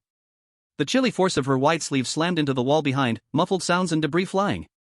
While Lin Ye had used the moment to slide through a gap of less than half a foot beside the bride. He landed and rolled up, without pausing, charging wildly towards the willow tree. Lightning fast. Extremely quick. The global audience was dazzled, and immediately erupted in thunderous cheers. He got past. So cool. Slid past the ghost. Predicted her prediction. Cut through her. The bride in red missed her strike, swiftly turned around. The shriek beneath the veil turned into extreme furious howls. Completely gone mad. She didn't immediately pursue but instead wildly swung the scissors, hacking at Lin Ye's retreating back. Venting her overwhelming rage. Then she thrust the scissors fiercely into the nearby wall. Deep into the stone bricks. Next she pulled out something from her wedding gown sleeve. That object reflected a dim metallic sheen in the blood light and a faint red glow. She whispered urgently about it, seeming to report for help. After finishing all this, she drew the scissors, transferring red light, and chased Lin Ye urgently. Her speed even greater than before. The global audience, having just calmed down, felt their hearts race again. She's calling for help. She's summoned reinforcements. Run fast, Lin Shun. Lin Ye didn't look back, racing at full speed through the maze, charging towards the willow tree. The sound of something cutting through the air filled with resentment drew ever closer behind. The willow tree was near. The withered tree grew in a small patch of open ground, its trunk twisted and branches drooping, showing an abnormal dark red hue, as if soaked in blood. Under the tree was an ancient well that seemed to be dried up. Willow tree, ancient well. Beside the spring, under the willow? Lin Ye rushed to the base of the tree, his gaze sweeping rapidly. There was nothing under the tree, no source of the blood spring, no clues. The ancient well was deep and bottomless. The red light behind him approached rapidly. The bride was coming. Time was running out. Lin Ye's gaze locked fiercely onto the dark red drooping branches of the willow tree. Without hesitation, he jumped up, extending his hand to violently break off the longest, darkest willow branch. The movement was crude. The moment the willow branch snapped, the entire willow tree shook in pain. All the branches moved without wind. At the same time, deep within the dried-up ancient well came a faint yet chilling sigh. Global audience, what's he doing breaking the willow? The tree moved. The well made a sound. Lin Shun, run. She's here. The red-clad bride transformed into a red light, rushing to the edge of the open ground. The overwhelming resentment cut through the air, pressing closer. Lin Ye didn't even look back, he tightened his grip on the willow branch and instead of fleeing, he charged toward the red light, snapping the branch violently like a whip. The willow branch sliced through the air, striking the red light. The global audience was stunned. Is he hitting a ghost with a willow branch? Does it even work? Seeing the willow branch strike, the bride's momentum suddenly halted. A shriek emerged from beneath her veil, filled with anger and a hint of fear. She dared not take the willow branch head-on, but instead swung the scissors to block it. Crack! The willow branch was cut short. But at the broken end, a few drops of dark red liquid, like concentrated blood spring, splashed out. The liquid splattered onto the bride's wedding dress sleeve. Hiss! Like strong acid, it corroded. The sleeve immediately started smoking, revealing a charred hole. The bride screamed in pain, stepping back hard, her eyes filled with surprise and fear as she looked at the willow branch. The willow branch could actually hurt her. The global audience was both surprised and delighted. The willow branch is a weapon. The blood fears willow branches. How does the big shot know this? Seeing this, Lin Ye's eyes lit up. Without hesitation, he swung the remaining willow branch again, pressing towards the red-clad bride. Step by step, closing in. The bride, wary of the bizarre corrosiveness of the willow branch, couldn't dare to approach with her scissors, forced to keep retreating. The roles of attack and defense had completely reversed. As Lin Ye pushed her back with the willow branch, his eyes quickly scanned the ground and the corroded wedding dress. He suddenly discovered something. At the spot where the bride's sleeve was corroded by the willow branch's liquid, a small piece emerged, not skin, but a corner of some dark yellow paper. What was that? Chapter 29, The Blood Spring Boss is about to wake up? Lin Ye held the dark red willow branch, stepping closer. The red-clad bride, wary of the willow branch's bizarre corrosive power, held her giant scissors, forced to keep retreating, her hissing beneath the veil filled with rage and unwillingness. The roles of attack and defense have reversed. The global audience erupted. The willow branch is a divine artifact. The big shot is awesome. Pressing the ghost down. Look! Her sleeve is torn. Lin Ye's gaze was like lightning, firmly locking onto the hole in the bride's wedding sleeve that was corroded, and the corner of the dark yellow paper revealed within. What was that? A clue? A contract? Or an even bigger trap? It must be obtained. The red-clad bride seemed to sense Lin Ye's intention, letting out a sharp shriek, suddenly hiding her injured sleeve behind her back, her other hand waving the scissors, trying to counterattack. But Lin Ye wouldn't give her the chance. With a flick of his wrist, the willow branch shot out like a poisonous snake from its hole, slicing through the air, viciously striking towards the bride's face, forcing her to block. At the same time, he leaned forward sharply, his left hand shooting out like lightning, not to attack, but to grab the sleeve she had hidden behind her. A distraction to seize the paper. The bride screamed, and it was already too late for her to defend with the scissors. She could only awkwardly sidestep to avoid it. Swoosh! Lin Ye's fingers precisely brushed past the torn sleeve, yanking hard. A large piece of scarlet wedding dress silk was torn away. Along with that corner of dark yellow paper, it was also ripped off from the sleeve. Success! Lin Ye had no time to linger, grabbing the fabric and paper, turning and running. Racing towards the direction opposite of the blood spring. Roar! The red-dressed bride let out a deafening, furious scream filled with extreme rage and panic. As if something crucial had been taken from her.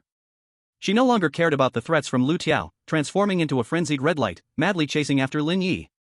Her speed reached its peak. The global audience felt suffocated with tension. Got it.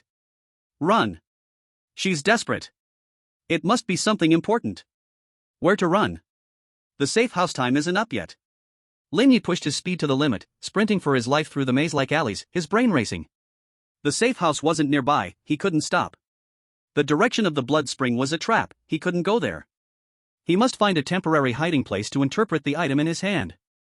His gaze swept across the high walls on both sides, suddenly locking onto a spot, a half-collapsed, abandoned corner of a stone house, where some broken pots and debris were piled up, creating a narrow hiding space. That's it. He made a sharp turn and rushed over, diving into the pile of debris, pressing his body against the wall, holding his breath. Almost simultaneously, the red light that the red-dressed bride transformed into whooshed past the alley he just passed. She did not discover his hiding place. Having lost her target, she emitted a sharp scream of anxiety and anger not far away, starting to crash around frantically searching. Temporarily safe. Lin Ye gasped lightly and immediately looked down at the item in his hand. It was a piece of special dark yellow paper, cool to the touch, covered with dark red letters, seemingly written with dried blood, densely packed. He read quickly, his eyes growing brighter. What was written on the paper was the core secret regarding this quest. Blood Spring Contract Fragment. The Spring Master lies asleep, needing blood food and resentment to nourish. The red wedding gown serves as its messenger, using marriage contracts and candies as bait to mark prey. Drinking more than 3 cups of blood spring water, both body and mind will be eroded, turning into nourishment for the Spring Master. Willow trees are its suppressing objects, also serving as its coordinate markers, while willow branch juice can temporarily harm its messenger. The true source of the blood spring is not the spring eye, but the blood core located 3 feet below the spring eye. Breaking it can sever its roots. However, the blood core is guarded by the shadow of the spring master, extremely dangerous. The only opportunity every noon, though there is no sun, yet the rules have gaps, the activity of the blood spring is at its lowest, might at least try. The amount of information was staggering. It explained the rules and traps, the role of the red-dressed woman, the role of the willow tree, and even pointed out the true path of survival in danger. The global audience saw this through Lin Ye's perspective, utterly shocked. So that's it. The blood core is the key. Noon? Where is there noon here? Shadow of the spring master? It sounds terrifying. The big shot found the path to survival. Just then. Dong dong dong. The 4th bell tolled heavily. A new safe house was about to appear. But Lin Ye did not immediately search for the safe house. His gaze turned towards the direction of the blood spring. Based on the fragment information, combined with his previous observations and the deductions from the blood letter trap, a bold plan instantly formed in his mind. He wanted to take advantage of this moment. While the red-dressed bride was distracted. While the chaos of the bell ringing just began. To the edge of the blood spring. To attempt to locate even. Get closer to that so-called blood core. The risk was enormous. But the opportunity was fleeting. He suddenly dashed out from his hiding place, no longer avoiding, but actively charging toward the blood spring. The global audience was horrified. Not going to the safe house? Going to the blood spring? Is he seeking death? The shadow of the spring master. What does the big shot want to do? His actions were immediately noticed by the red-dressed bride, who was searching crazily not far away. She let out a sharp, alarm-like screech, recklessly chasing after him. At the same time, that screech seemed to summon something. Lin Ye ignored the pursuit behind him, pushing his speed to the limit, bursting out of the blood alley, and suddenly opening up ahead. The huge spring eye, constantly surging with thick crimson liquid, was right in front. The ground surrounding the spring eye was stained dark red, emitting a strong smell of blood and resentment. The closer he got, the stronger the invisible, heart-pounding pressure became. Lin Ye endured the discomfort, his gaze sharply scanning the area around the spring eye. According to the hints on the torn page and the terrain, he quickly calculated the possible location of the blood core. 3 to the left, 7 to the right, or the willow shadow points. He chanted the mantra from the torn page, his gaze locked onto a spot on the ground to the right of the spring. It was right there. Without hesitation, he sprinted forward. At the same time, he pulled out the rusty iron piece he had always carried at his waist, gripping it tightly in his hand. He was going to dig? Global viewers, he wants to dig for the blood core? The tool won't work. The bride is on his tail. The red-dressed bride had already chased up behind him, scissors carrying boundless resentment, scissoring towards Lin Ye's back. Lin Ye seemed to have eyes on his back, rolling awkwardly to dodge the fatal cut, as the scissors plunged fiercely into the ground where he had just stood. He didn't slow down, rolling to the designated spot, lifting the iron piece and striking down hard at the ground. Clang! Sparks flew. The ground was extraordinarily hard. Roar!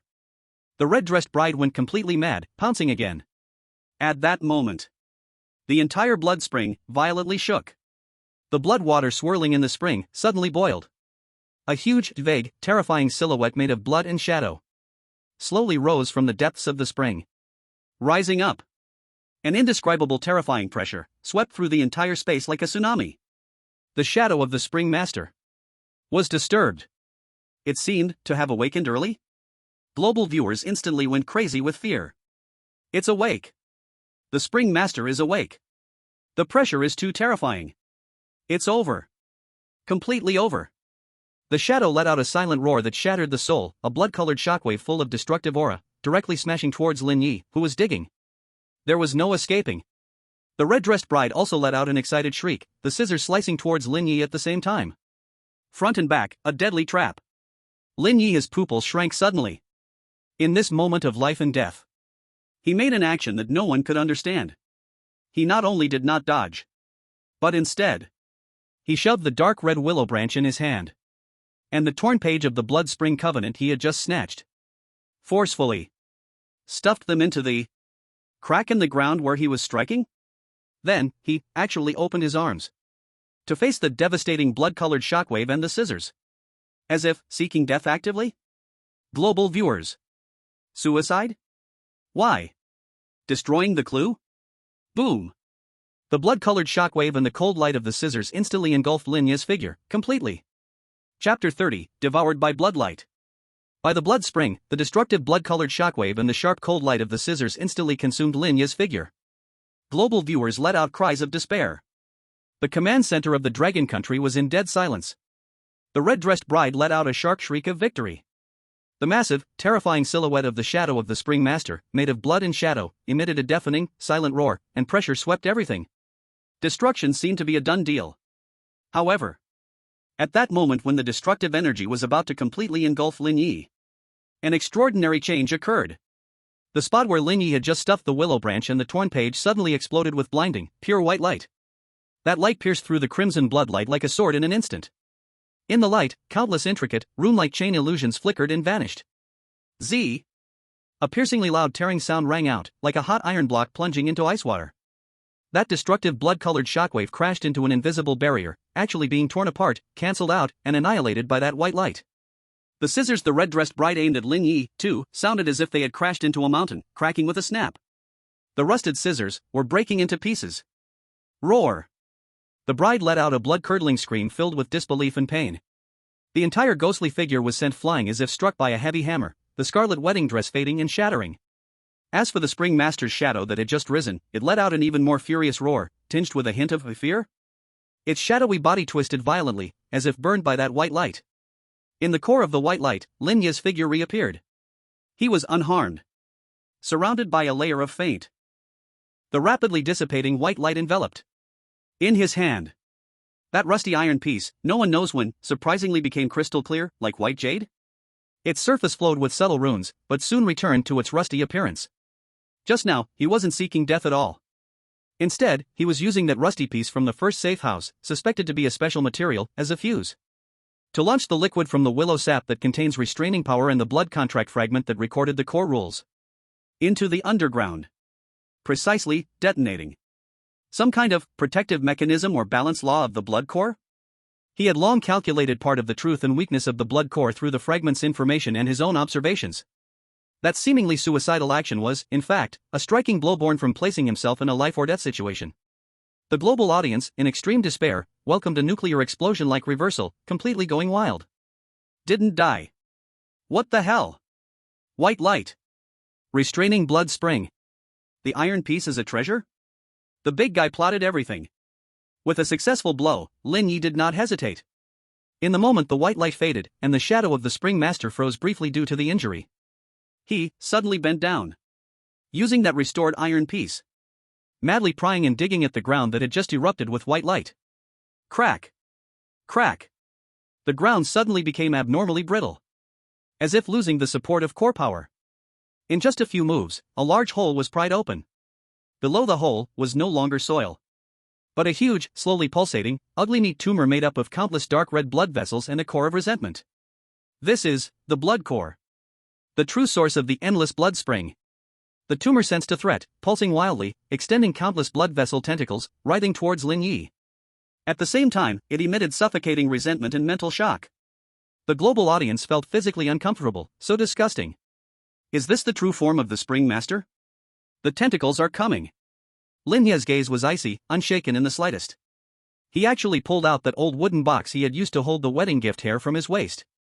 Opening the box, inside, was no longer hair, but dry willow flower pollen glowing with faint pure light? When did he collect this? He threw the pollen suddenly towards the pulsating blood core. Gee! Like hot oil meeting ice.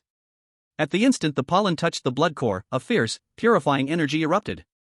Those blood vessel tentacles instantly charred and shrank. The blood core let out a silent wail, pulsing in chaos. Now is the time. Lin Ye raised that half-iron piece, pouring all his strength into it, and fiercely stabbed it into the very center of the blood core. Puff! A muffled sound arose, as if tearing through countless resentments. The iron piece went straight through to the handle. Ow! A piercing scream, surpassing the limits of hearing, stemming from the level of the soul and filled with extreme pain, erupted from the blood core, from the shadow of the Spring Master, from the depths of the entire Blood Spring village. The entire space began to collapse violently. The ground cracked. Houses toppled. The blood-red sky began to fade. The huge shadow of the spring master let out a reluctant roar, but its figure began to twist and dissipate. In the distance, the red-clothed bride, just struggling to rise, let out a long sigh, as if released, yet filled with endless sadness. Her figure, along with the broken wedding dress, began to gradually become transparent and vanish. Before she completely disappeared, she seemed to slightly bow towards Lin Ye. The global audience was stunned. The bride thanked him? Was she also forced? The blood core, pierced, convulsed wildly and shrank, ultimately, turning into a pool of pitch-black, lifeless rotten flesh. The spring eye stopped surging, and the blood quickly became murky, drying up. The bizarre power of rules that enveloped Blood Spring Village was rapidly fading. The dark red of the sky disappeared, revealing a long-lost, grayish yet normal, sky. The instance was cracked. The global live broadcast room erupted into unprecedented revelry after a brief silence. It's cleared. It's cleared. Blood core shattered. The Spring Master is dead. The big guy is amazing. Solo cleared a 100% death rate instance. Long live the Dragon Kingdom. The prompt sounded, but it was no longer cold and unfeeling. Instead, it carried a hint of relief. Detected that the core of the endless blood spring has been destroyed. The source of rule contamination has been eliminated. Heaven's jealousy protocol forced intervention has ended. Congratulations, Chosen One Lin Ye, you have successfully cleared the endless blood spring instance. Comprehensive score evaluation in progress. Based on your performance, score exceeds limits, unable to calculate. Reward settlement will be issued later. Preparing for teleportation. Lin Ye stood in the center of the crumbling world, slowly pulling out the iron piece from the blood core. The rust on the iron piece seemed to fade a bit more. He glanced at the dissipating red-dressed bride, his eyes calm, neither happy nor sad. Finally, he looked up at the gray sky. The corner of his mouth seemed to, imperceptibly, curl up into a cold arc? As if saying, Heaven's jealousy? Just like that. White light descended, enveloping him. Chapter 31, SSS plus the clearer is actually teleported back home. With a flash of white light, after the familiar dizziness, Lin Ye realized he was not in the cold command center observation room. Instead, he sat down on his slightly worn sofa at home. In the living room, the TV was still on, playing boring advertisements. A half-eaten bag of chips from before he crossed over lay on the coffee table, next to a half-drunk bottle of cola. Outside, the sun was shining brightly, and the sounds of children playing filled the neighborhood. Everything felt so ordinary, as if he had merely gone downstairs to take out the trash, not just come back from a deadly 100% mortality rule instance. He was still wearing the white underwear mandated by the system, with a rag from Blood Spring Village wrapped around his waist, and the dark red soil on his hands clashed with the cozy atmosphere of the living room. The global live broadcast signal had been cut off the moment he returned. But the top tracking system of the Dragon Kingdom had almost locked onto his location, his home, within 1/100th of a second upon his appearance. In the command center, the commander stared at the coordinates of an ordinary residential building displayed on the screen, stunned for a moment, then immediately ordered, "Quick! Highest level emergency plan. Bring him over. No. Invite him over. Must be respectful. Lock down the surroundings. Top secret." At home, Lin Ye seemed quite relaxed about suddenly coming back. He yawned, stretched like he had just finished a long trip. He got up, walked into the bathroom with familiarity, took a shower to wash off the blood and dirt, and changed into a clean home t-shirt and shorts. Then he returned to the living room, grabbed the half-eaten bag of chips, and started munching, while picking up the remote control to change the channel, as if he wanted to see if there was any news about the instance. Although the global public could not see the live broadcast, they had already guessed that Lin Shen had returned based on the brief images and the sudden mobilization at the command center, and it seemed the atmosphere was quite different. Home? Teleported directly home? This mentality. I'm impressed.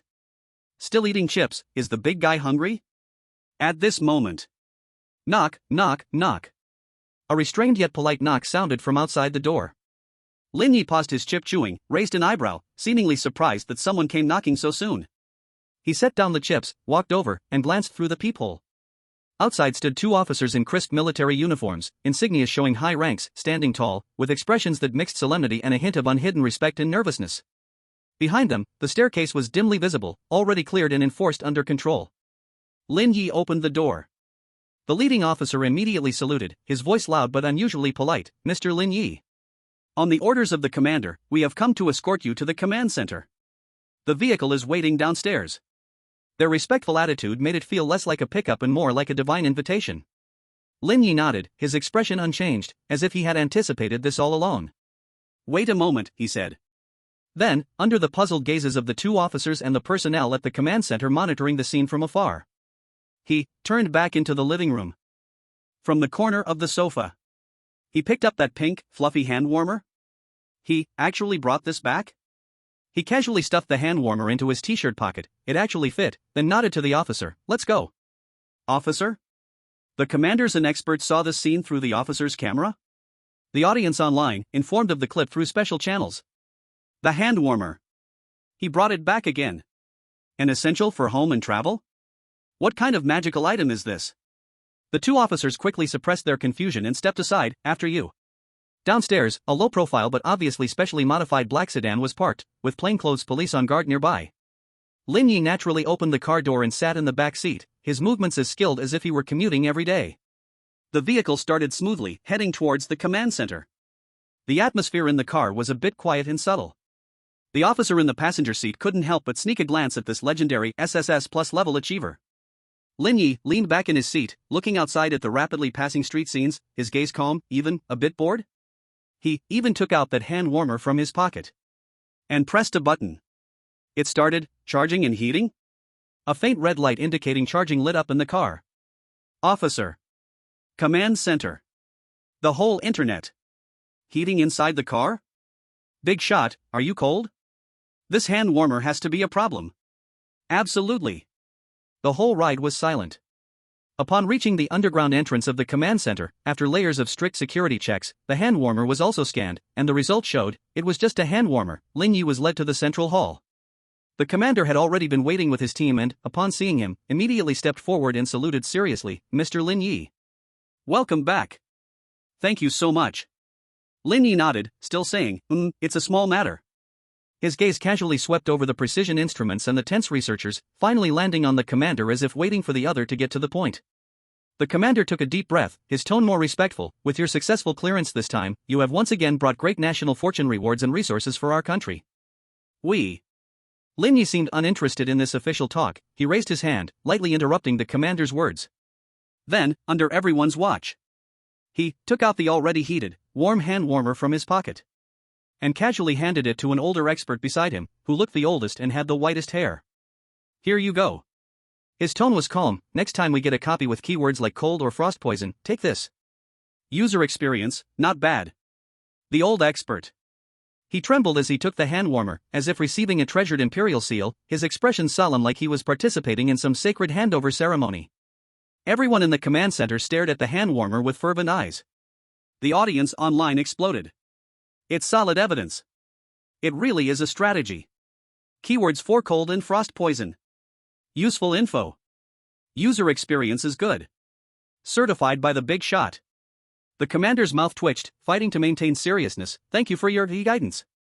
We will definitely research deeply. Lin Ye made a sound of agreement, seeming to have completed his task and ready to clock out. I'm tired. He yawned. Is there a place to rest? The commander immediately replied, it's already been prepared for you. Please follow me. Inside the lounge, it was extremely comfortable, quiet, and soundproof. Once Lin Ye entered, he showed no response to the luxurious setup, directly throwing himself onto the soft large bed, rolling over to find a comfortable position. A few minutes later, even breaths emerged. He fell asleep. The command center personnel.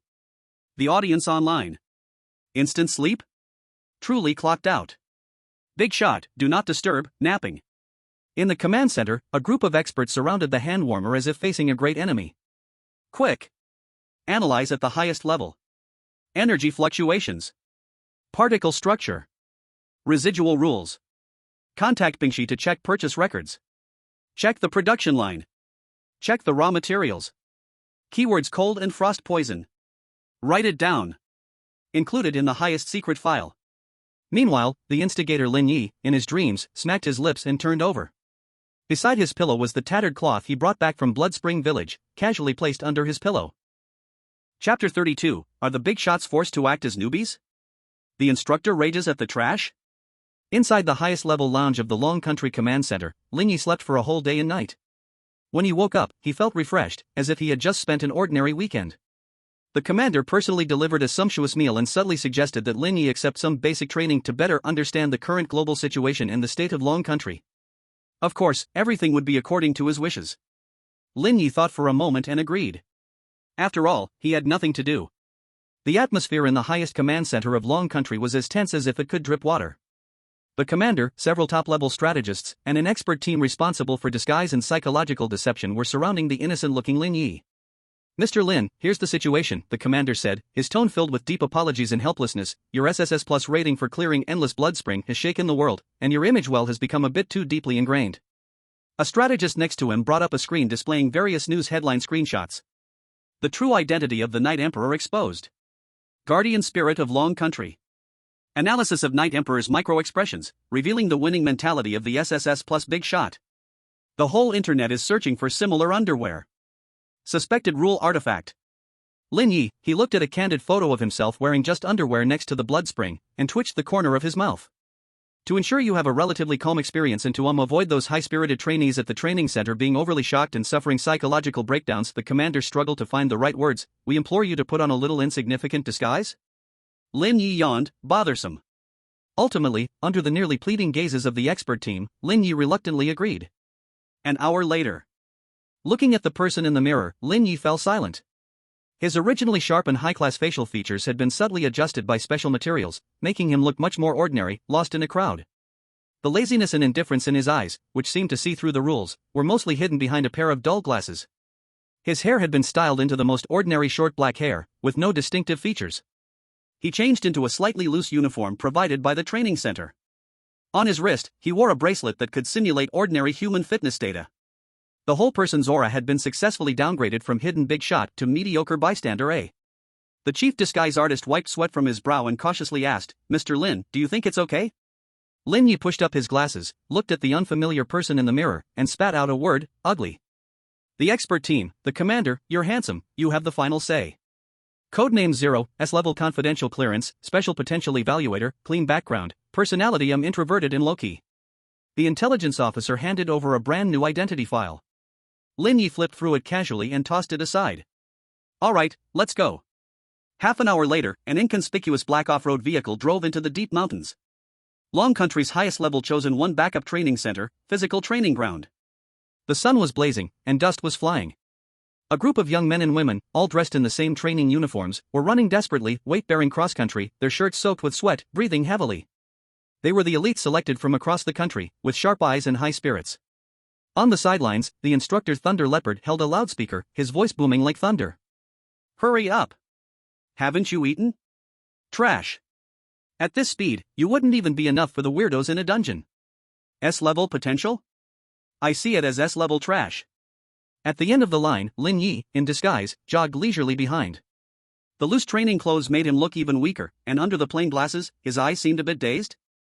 His face was dry, and his breathing steady, like an old man doing morning exercises in the park. This scene looked too out of place. Thunder Leopard's sharp gaze instantly locked onto this unfamiliar face, especially that leisurely demeanor, igniting his anger. The upper management had only mentioned a special background needing special attention, which he interpreted as train them hard, grind their sharpness. "Hey, you there! The one with glasses! Step forward!" A thunderous roar. Lin Ye stopped and stepped out of the line. "Explain. Are you here for a walk? Do you know where this is?" Leibo approached, saliva almost spraying onto Lin Ye's face. "Training ground." Lin Ye pushed up his glasses, his voice calm. "You know it's a training ground and still look this way. Carry 50 kilograms. Others do 5 laps. You do 10 laps. Now. Right away." Leibo pointed at the weighted vest beside him. The global secret live streaming channel instantly exploded. "Brother Leopard has started. Boss, you want me to carry this iron lump? Looking forward to a twist." Lin Ye didn't move, glanced at the lump of metal, and returned his gaze to the instructor's face. "Not efficient." "Not efficient?" Leibo was enraged and laughed. "Then tell me, what is efficiency? Running faster than the Grim Reaper with your 2 soft legs?" A few suppressed chuckles came from around. Lin Ye didn't answer, walking straight to the edge of the field. There stood a heavy punch force testing machine, the alloy target glowing coldly. The electronic screen displayed the highest historical record, 985 kilograms. He stood firm, adjusted his glasses, and casually shook his wrist. Then, lightly, he punched the target. The action was loose, like swatting a fly. Bang! A muffled sound. The numbers on the electronic screen jumped wildly. 1,000, 2,000, 5,000, 10,000. The screen flickered twice, emitted a puff of smoke, and went black. Overloaded, burned out. The training ground fell silent. All the trainees gaped. Lei Bao's hands, crossed over his waist, frozen midair, his fierce expression solidified, his eyes shifting from anger to shock, then to confusion. The global live stream's bullet comments exploded. One punch smash. Glasses guy is hiding his strength. Machine, I'm done. Brother Leopard, I'm falling apart. Lin Ye retracted his fist, glanced at the smoking machine, the quality is average. He turned to the petrified Lei Bao. This kind of machine can withstand a higher output, combined with specific frequency vibrations, it can simulate the impact feedback of certain rule-based creatures. More efficient than just running laps. Personal suggestion. Lei Bao's throat moved, but he couldn't squeeze out a word. The director of the training center rushed over, urgently whispering to Lei Bao, "What are you shouting about? This person is an expert sent from above. Here to do a teaching evaluation. Show some respect." Lei Bao? Expert? Evaluation? Are evaluation experts this powerful nowadays? One punch smashing a testing machine? Lin Ye adjusted his glasses and nodded casually, saying to Lei Bao, "The instructor is responsible, and his attitude is serious." Good. The training method is somewhat traditional, and there is room for optimization. Lei Bao. The global audience laughed madly.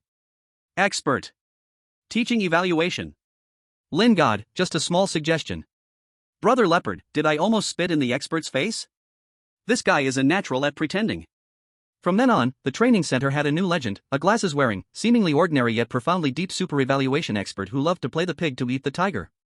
Lin Ye yawned, thinking about where to evaluate next to take it easy. This disguise didn't seem that troublesome.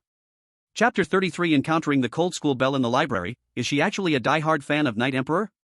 The training center's schedule was quite full, covering not only physical fitness but also theory of rules, bizarre biology, psychological pressure resistance, and more. Lin Ye had little interest in most courses, sleeping through the theoretical classes, and he was even stronger than the instructor in psychological pressure resistance. The only course that could slightly pique his interest was identification and utilization of rule items. The instructor demonstrated various oddly shaped rule items brought out from low-level dungeons, explaining their characteristics and potential risks. This comb attracts low-level vengeful spirits when used but can also briefly calm certain obsession-type oddities. This copper mirror shows people blurry but clearly shows ghosts, yet looking too long can lead to cognitive disarray. This oil lamp, once lit. Lin Ye sat in the corner, propping his chin with one hand, his eyes half squinted, appearing to listen yet seeming to drift into a trance. The instructor picked up a rusty bell. This is the soul-calling bell, when shaken it will.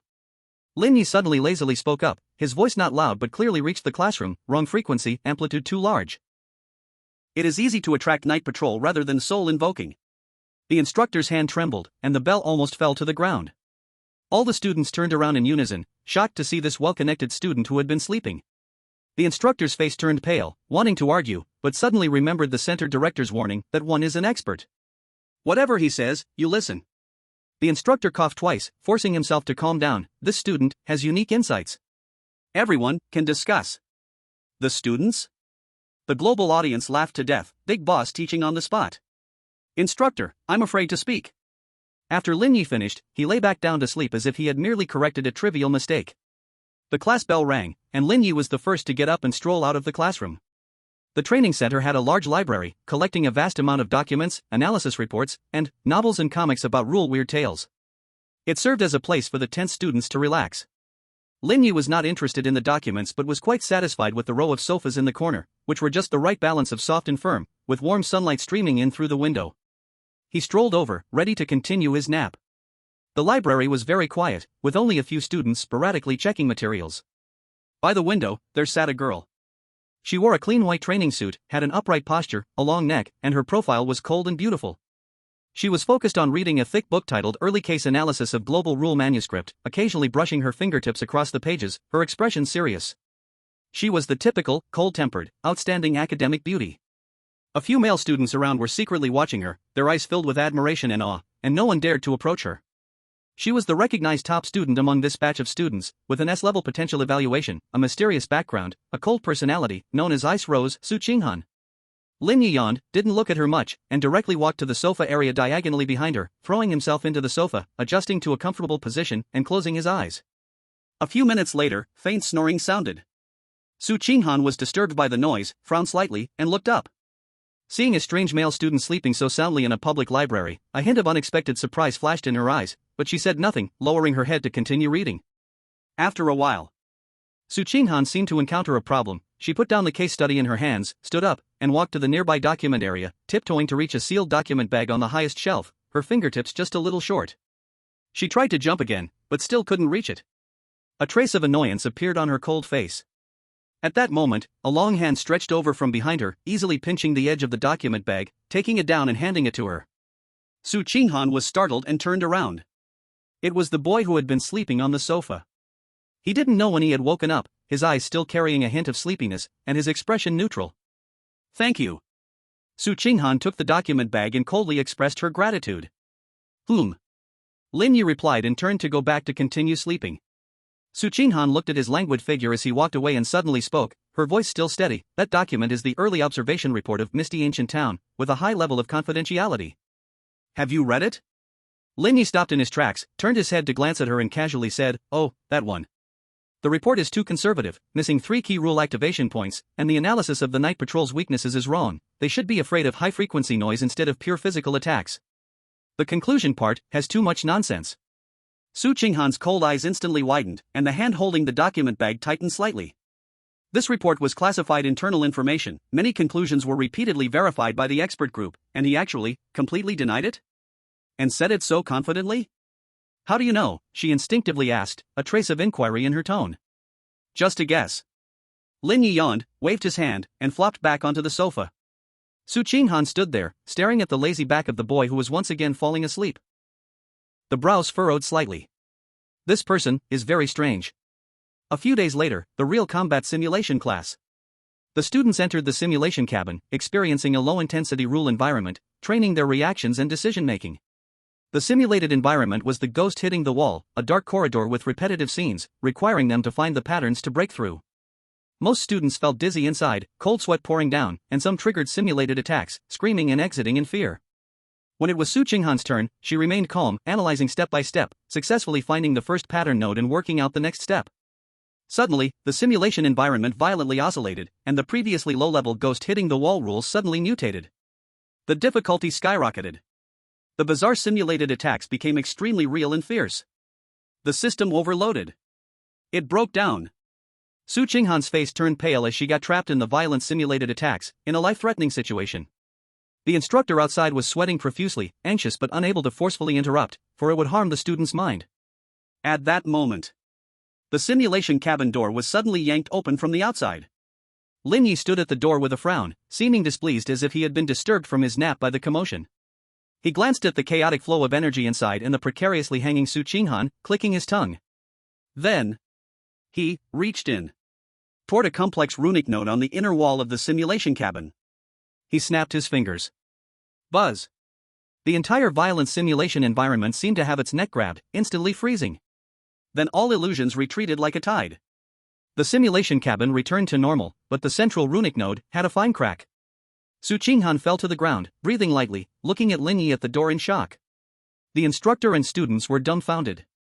Lin Ye withdrew his hand, complaining to the arriving maintenance worker, "The equipment is aging, the energy circuit is blocked, the 7th node needs regular cleaning. It disturbed my nap." After saying that, he casually walked away. Su Qinghan watched his retreating figure, her eyes completely changed. That casual flick accurately pinpointed the core node of the simulation rules and forcefully reset it. This is definitely not something an ordinary student can do. After class, Su Qinghan rarely took the initiative to find Lin Ye, who was buying a cola in front of the vending machine.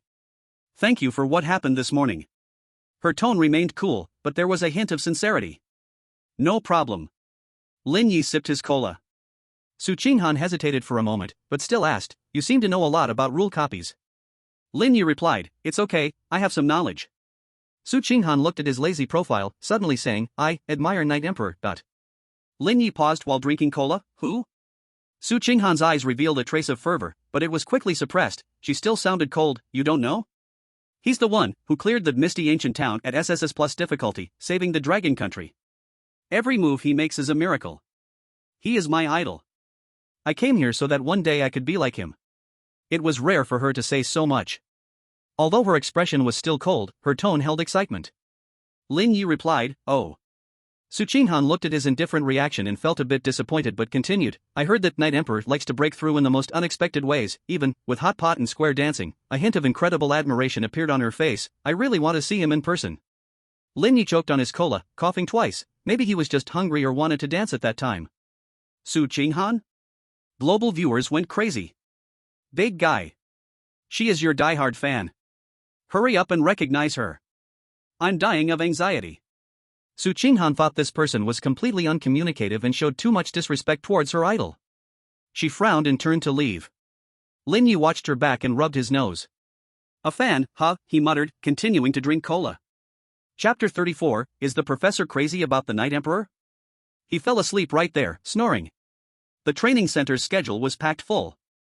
The morning consisted of Instructor Thunder Leopard's physical hell, while the afternoon was filled with theoretical courses.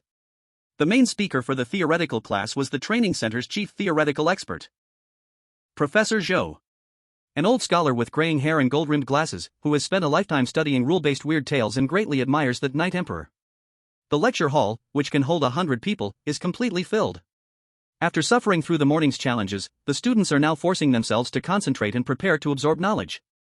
Lin Ye sits in the corner of the last row by the window, wearing a pair of dull glasses, with a brand new book titled Fundamentals of Rule-Based Weird Tales open in front of him, his gaze beginning to drift. Professor Zhou stands at the podium, his expression excited, speaking passionately as a carefully edited analysis video plays on the screen. Students, focus.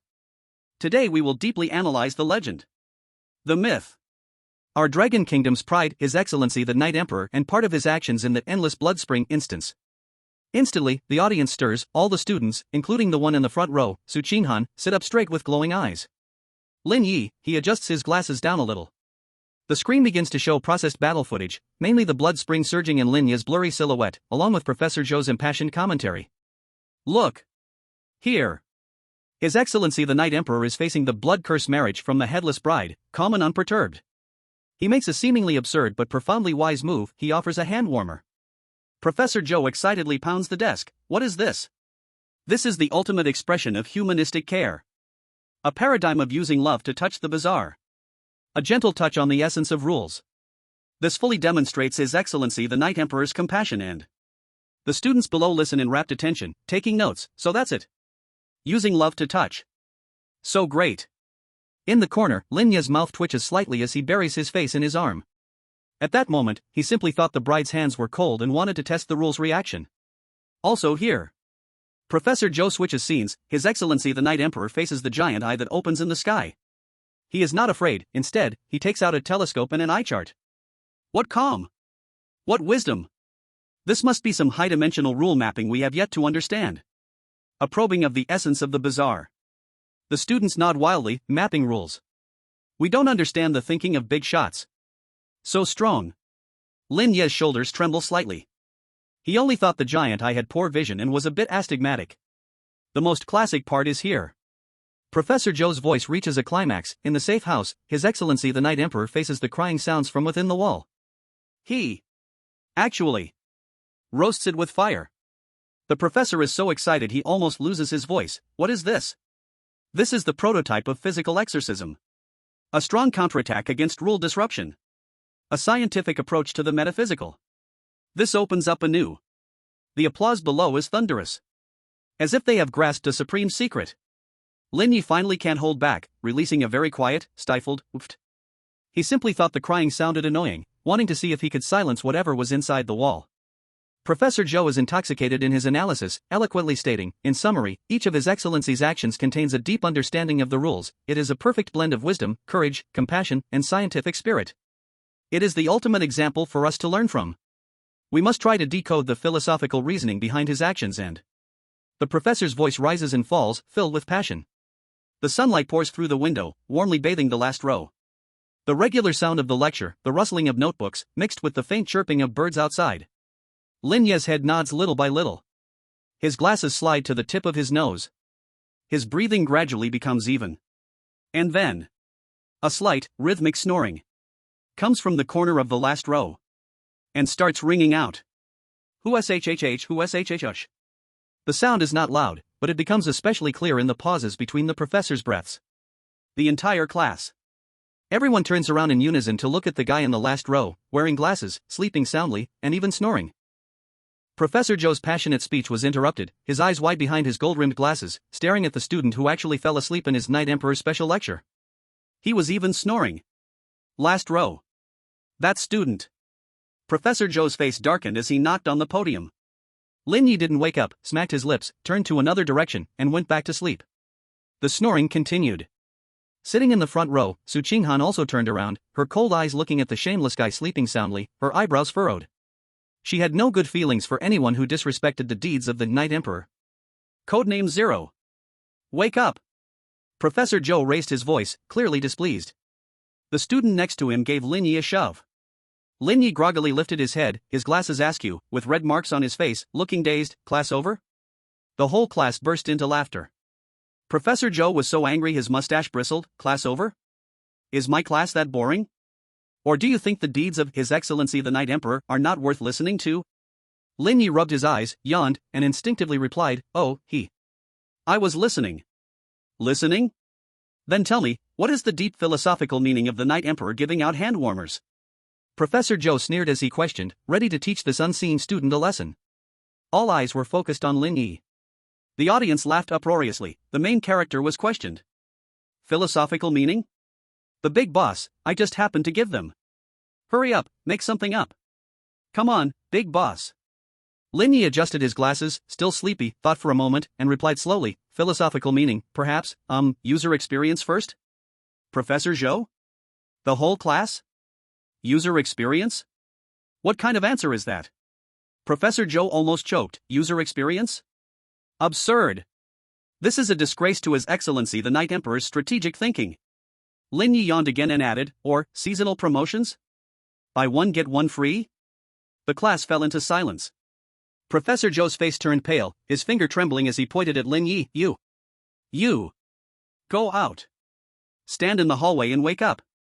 Lin Ye said stood up without a care, and slowly walked out of the classroom under the gaze of classmates who saw him as a brave, foolish person, finding a sunny corner in the corridor, leaning against the wall, and continued to doze off. Professor Joe lamented in the classroom, some students. Your attitude is extremely improper. You lack the most basic respect for legends. How will you become a qualified chosen one in the future? In the classroom, Su Qinghan looked at the figure leisurely standing in the sunshine of the corridor, her expression complicated. This person clearly seemed strong after the last simulation capsule incident, yet his behavior was so out of tune? Even so disrespectful to the Night Emperor? She shook her head and stopped paying attention. In the hallway, Lin Ye listened to Professor Zhou's impassioned analysis of his using love to convert and scientific exorcism coming from the classroom. He lowered the brim of his hat to block the sunlight and murmured to himself, this class is really exhausting. Next time. I might skip class again. Chapter 35, The Big Boss is assigned to the bad student group? Team members ridicule dragging behind. In order to simulate team cooperation in the dungeon, the training center organized a practical group simulation. The rules were simple. Groups of 4 would enter a simplified maze with basic rule traps and simulated anomalies, needing to cooperate as a team to find the exit, with the shortest time winning. The grouping was based on the recent scores from theory and physical training classes. Without a doubt, Lin Ye, who was at the bottom of the comprehensive score, sleeping in theory class, slacking off in physical training, was assigned to the last group, the loser group. Team members included Lin Ye, codename Zero, pretending to be a newbie, scoring at the bottom. A strong man who was okay in physical training but always failed theory, codename Bull. A theory whiz but physically weak and easily scared to tears, the glasses guy, codename Encyclopedia. A slow-reacting, low-profile skinny guy, codename Shadow. When the grouping list came out, the other group members turned pale. Bull thumped his chest and stomped his feet. It's over. I'm in a group with this sleeping waste. It's hopeless. Baiki pushed his glasses, a look of despair on his face. No matter how strong the theory, it can't carry 3 teammates who are like pigs. Yingzi shrank his neck, afraid to speak. Other students from different groups cast sympathetic or gloating glances. Su Qinghan, ranked first in the overall score, was naturally the core of the first group. She glanced at Lin Ye's death group, her cold eyes showing no ripples, only feeling that the boy with the codename Zero was indeed a bit unlucky. The global audience, however, became excited. Death group? Big shot leading the way. Waiting to see some face slapping. Baiki, my theory is strong. Big shot, I'm strong in practice. Instructor Leba, holding the group assignment list, twitched his mouth and intentionally walked up to Lin Ye, lowering his voice, expert. Does your group need? Lin Ye waved his hand. No need, it's fine. His expression remained lazy. At the entrance of the simulated maze, multiple groups got ready. The first group, where Su Qinghan was, entered first, moving swiftly and cooperating well. Other groups followed in one after another. Lin Ye's loser group dawdled and entered last. Inside the maze, the light was dim, the passages intricate, with low moaning sounds and twisted phantoms flickering by. Man Niu charged ahead, roaring and rushing blindly, quickly triggering a sound wave trap, leaving him dizzy. Bai Qi, scared, covered his head and squatted down, reciting the trap's principle in a tearful voice. It's an infrasound resonance trap. We need to find the frequency generator to destroy it. Theoretically, it's the third brick on the left wall. Ingzi cowered behind him, shivering. Lin Ye yawned, walked over to the left wall, didn't even look, and casually pressed on a certain brick.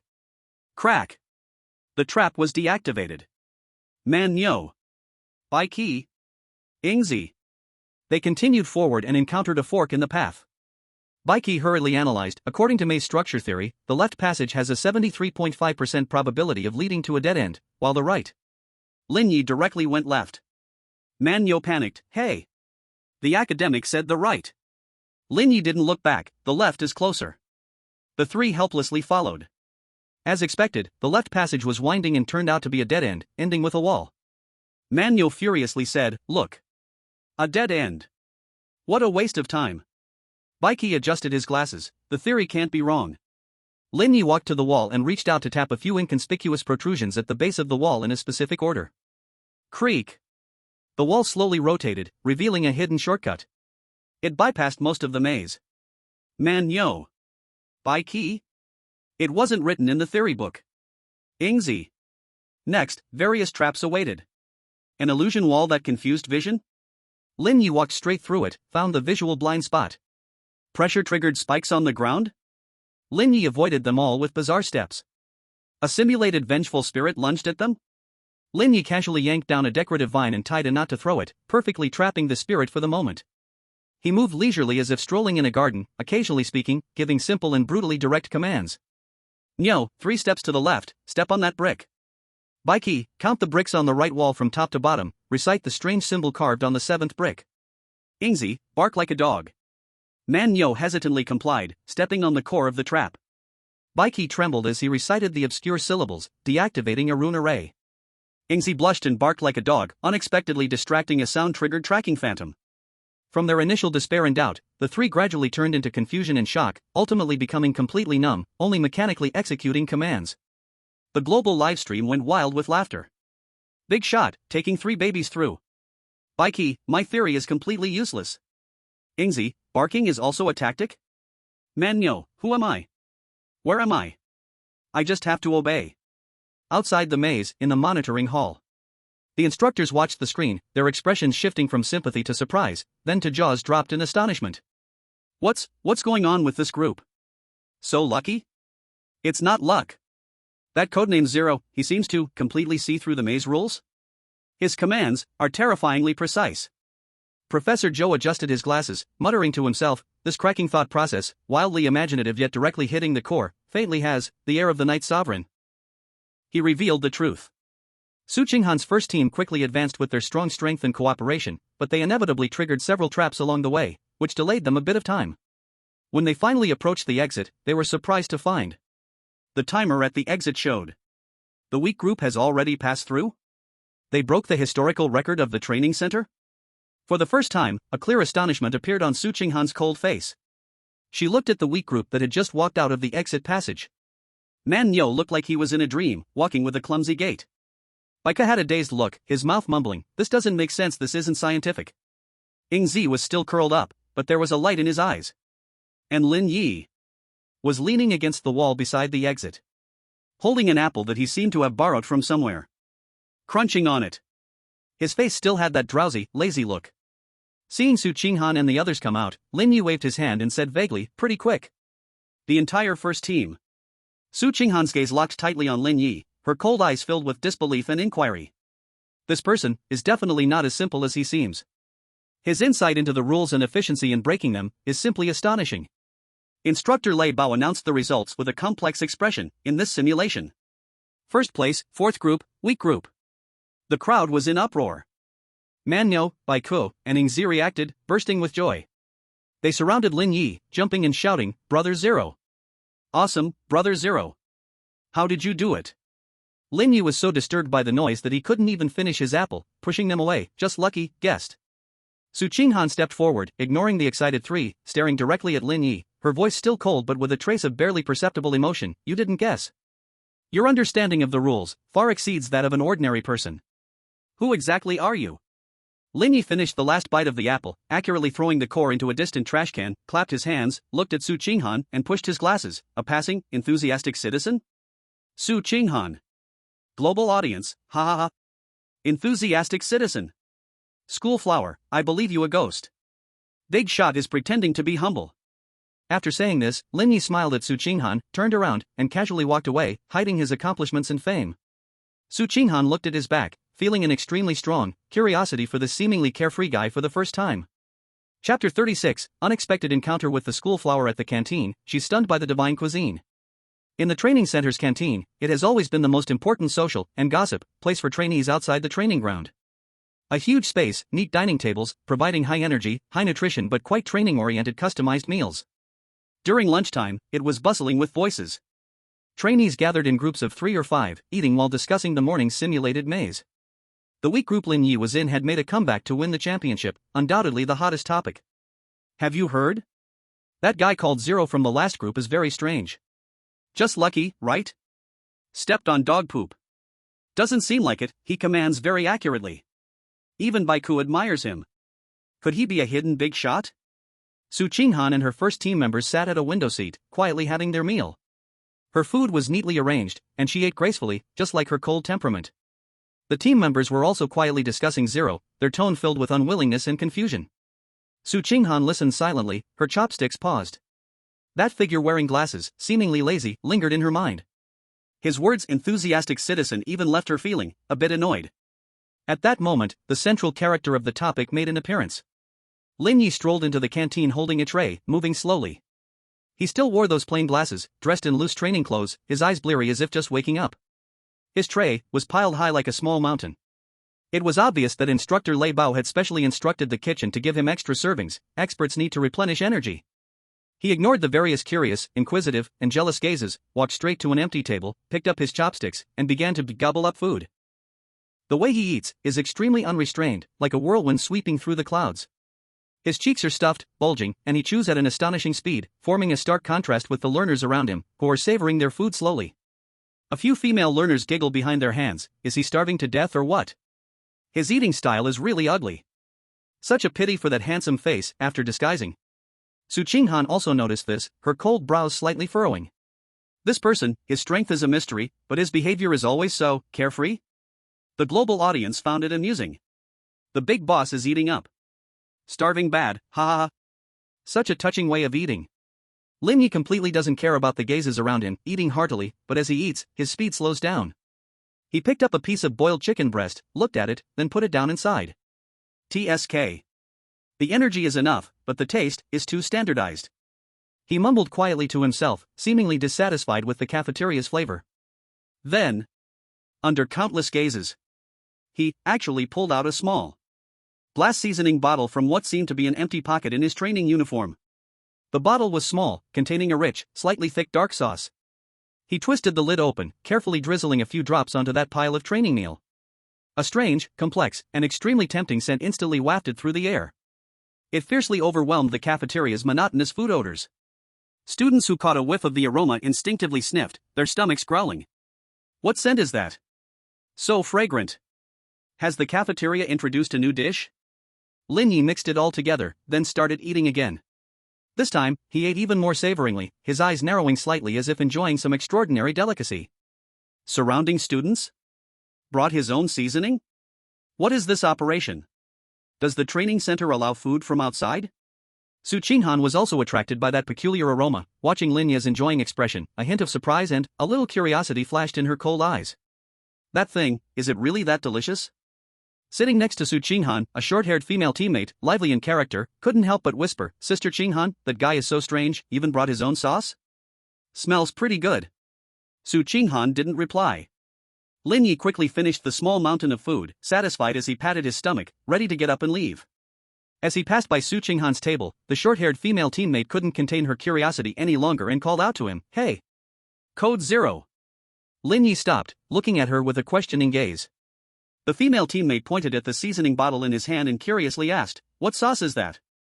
It smells so good." Lin Ye shook the bottle and casually said, "Oh, it's a mix I concocted, it's appetizing." Can I try some?" The female teammate bravely asked, her face slightly flushed. Lin Ye was taken aback for a moment, but he generously handed over the bottle. "Go ahead." The female teammate happily accepted it, carefully pouring a little onto the tip of a spoon and tasted it. In an instant, her eyes widened. Her face showed an extreme expression of astonishment. "Oh my gosh! This is so delicious! What kind of divine sauce is this? The sour, spicy, and fresh flavors are just right. It completely brings out the taste of the food." She got so excited she almost jumped up. Other teammates were shocked by her reaction and curiously tried it as well. "Give me some. I want some too. Wow! It's really..." The cafeteria's pig food instantly turned Michelin. A small bottle of sauce was quickly emptied, and the first group of teammates sang praises, their gazes towards Lin Ye changing. "This guy has some talent." Su Qinghan watched the teammates' exaggerated reactions, then glanced at the empty little bottle, a hint of hesitation appearing on her cold face. Lin Ye looked at the empty bottle, shrugged, and prepared to leave. "That..." Su Qinghan suddenly spoke, her voice still cold but carrying a very slight unnaturalness. "Do you have any left?" Lin Ye paused, looking unexpectedly at this ice mountain beauty who had always been cold to him. The global audience was excited. The school beauty initiated a conversation. "Bowing to food? Boss, hurry and give it to her." Lin Ye touched his pocket and pulled out another identical small bottle. "Here's a spare one." He handed it to her. Su Qinghan took the bottle, her fingertips brushing lightly against it, feeling the chill. She softly said, "Thank you." She imitated him, drizzling a bit over her boiled chicken breast, mixed it, hesitated for a moment, and then put it in her mouth. In an instant, on her usually expressionless, cold face, there appeared an extremely subtle, quick change. Her eyes widened slightly, her long eyelashes fluttered, and her chewing stopped for half a second. Though she quickly regained her composure, that fleeting moment of amazement and satisfaction did not escape the camera's capture. Global audience. The school beauty's expression management is out of control. So delicious it's breaking defenses. The boss's sauce conquered the iceberg. Su Qinghan quickly finished eating, put down her chopsticks, wiped her mouth with a napkin, and returned to her cold demeanor, but her ears seemed a bit flushed. She returned the bottle to Lin Ye, her voice softer than usual. "The taste is very good." "Thank you." Lin Ye took the bottle, smiled, "You're welcome, as long as you like it." He shook the bottle, casually saying, "Mainly that over there back home, the food style is quite rich, I'm used to it. The food here is too healthy, it has no flavor." Su Qinghan keenly picked up on the words over there and back home, her eyes flickered, but she didn't ask further. Lin Ye waved his hand and sauntered away. Su Qinghan watched his back, then glanced at her plate, which looked completely different because of a few drops of sauce, lost in a brief thought. This code name 0. Power is unfathomable. Behavior is carefree and unruly. Yet possesses superb cooking skills that can turn decay into wonders? Though it's just sauce. Who exactly is he? Afternoon, in the theory classroom. Professor Zhou continued passionately analyzing Night Emperor's operations. Lin Ye was still dozing in the last row. Su Qinghan for the first time seemed a bit distracted. Her gaze occasionally drifted to that slumbering figure in the last row, the unique aroma of sauce still lingering at the tip of her nose. She quietly tore a small corner from her notebook, wrote a line, and folded it. The bell rang for class to end, and Lin Ye was the first to stand up and walk out. As he passed Su Qinghan's seat, that folded small paper precisely fell at his feet. Lin Ye paused, looked down to pick up the paper, and unfolded it. There were a line of neat handwriting. "Sauce recipe, can you sell it to me? Su." Lin Ye stared at the words, stunned for a moment, then he chuckled. He turned around, seeing Su Qinghan had already stood up and walked towards the door, her back still cold, but her ears seemed a bit red. Lin Ye touched his chin, mumbling. "Recipe? That's a commercial secret. Gotta charge extra." Chapter 37, a note asking for the recipe? Extra charge required. The bell for class still echoed in the hallway. Lin Ye held the note that still carried a hint of cold fragrance, looking at the line of graceful handwriting. "Sauce recipe, can you sell it to me? Su." He stood at the classroom door, watching Su Qinghan's cold back disappear around the corner of the hallway, a playful smile curling at his lips. Selling recipe, he murmured to himself, flicking the paper with his fingers. This batch of fans is quite wild. Global audience, watching through a secure channel, was in a frenzy. Sell it. Boss, hurry and sell it. The school beauty is actively asking for contact. Even if it's to buy a recipe. 1 million. I'll offer 2 million. Boss, recipe? That was just something I whipped up. Lin Ye strolled slowly back to his temporary room at the training center, expert treatment. The room was simple but well-equipped. He threw himself onto the sofa and took another look at the note. He did not immediately contact Su Qinghan. Instead, he first ordered the highest standard afternoon tea takeout from the training center. Then he opened the room's computer and browsed local food forums and sauce wholesale websites. Global audience? Boss, what are you doing? Really researching how to sell the recipe? Shouldn't you be flirting first? Lin Ye savored the exquisite dessert being delivered, while registering accounts on several websites, the ID he chose was very plain, late-night snack stall veteran. He casually replied to a few posts. Where can I buy authentic Pixian du Banjiang locally? It has to be from an old brand. Yunnan wrinkled pepper or Guizhou lantern pepper, which one makes better chili oil? Waiting online, urgent. Is anyone selling a second-hand small vacuum sealer? At least 90% new. His actions synchronized through special channels to the command center and global viewers, leaving everyone dumbfounded. The top officials and experts exchanged confused glances. Mr. Lin is truly planning to open a condiment shop? Could that sauce contain some rule power we don't understand? Hurry! Analyze every product he browses. They might be key materials. The entire afternoon, Lin Ye spent studying various peppers, spices, and kitchen tools, completely forgetting about the note. Until evening, his personal communicator, a secured device issued by the command center, suddenly lit up with an encrypted message. Sender, Su Qinghan, permission temporarily granted by the command center for formula trading. The content of the message was brief and cold. Account. Offer. Lin Ye raised an eyebrow, munching on an apple, and slowly replied. The formula is not for sale. Exclusive secret recipe, passed from man to man, not to women.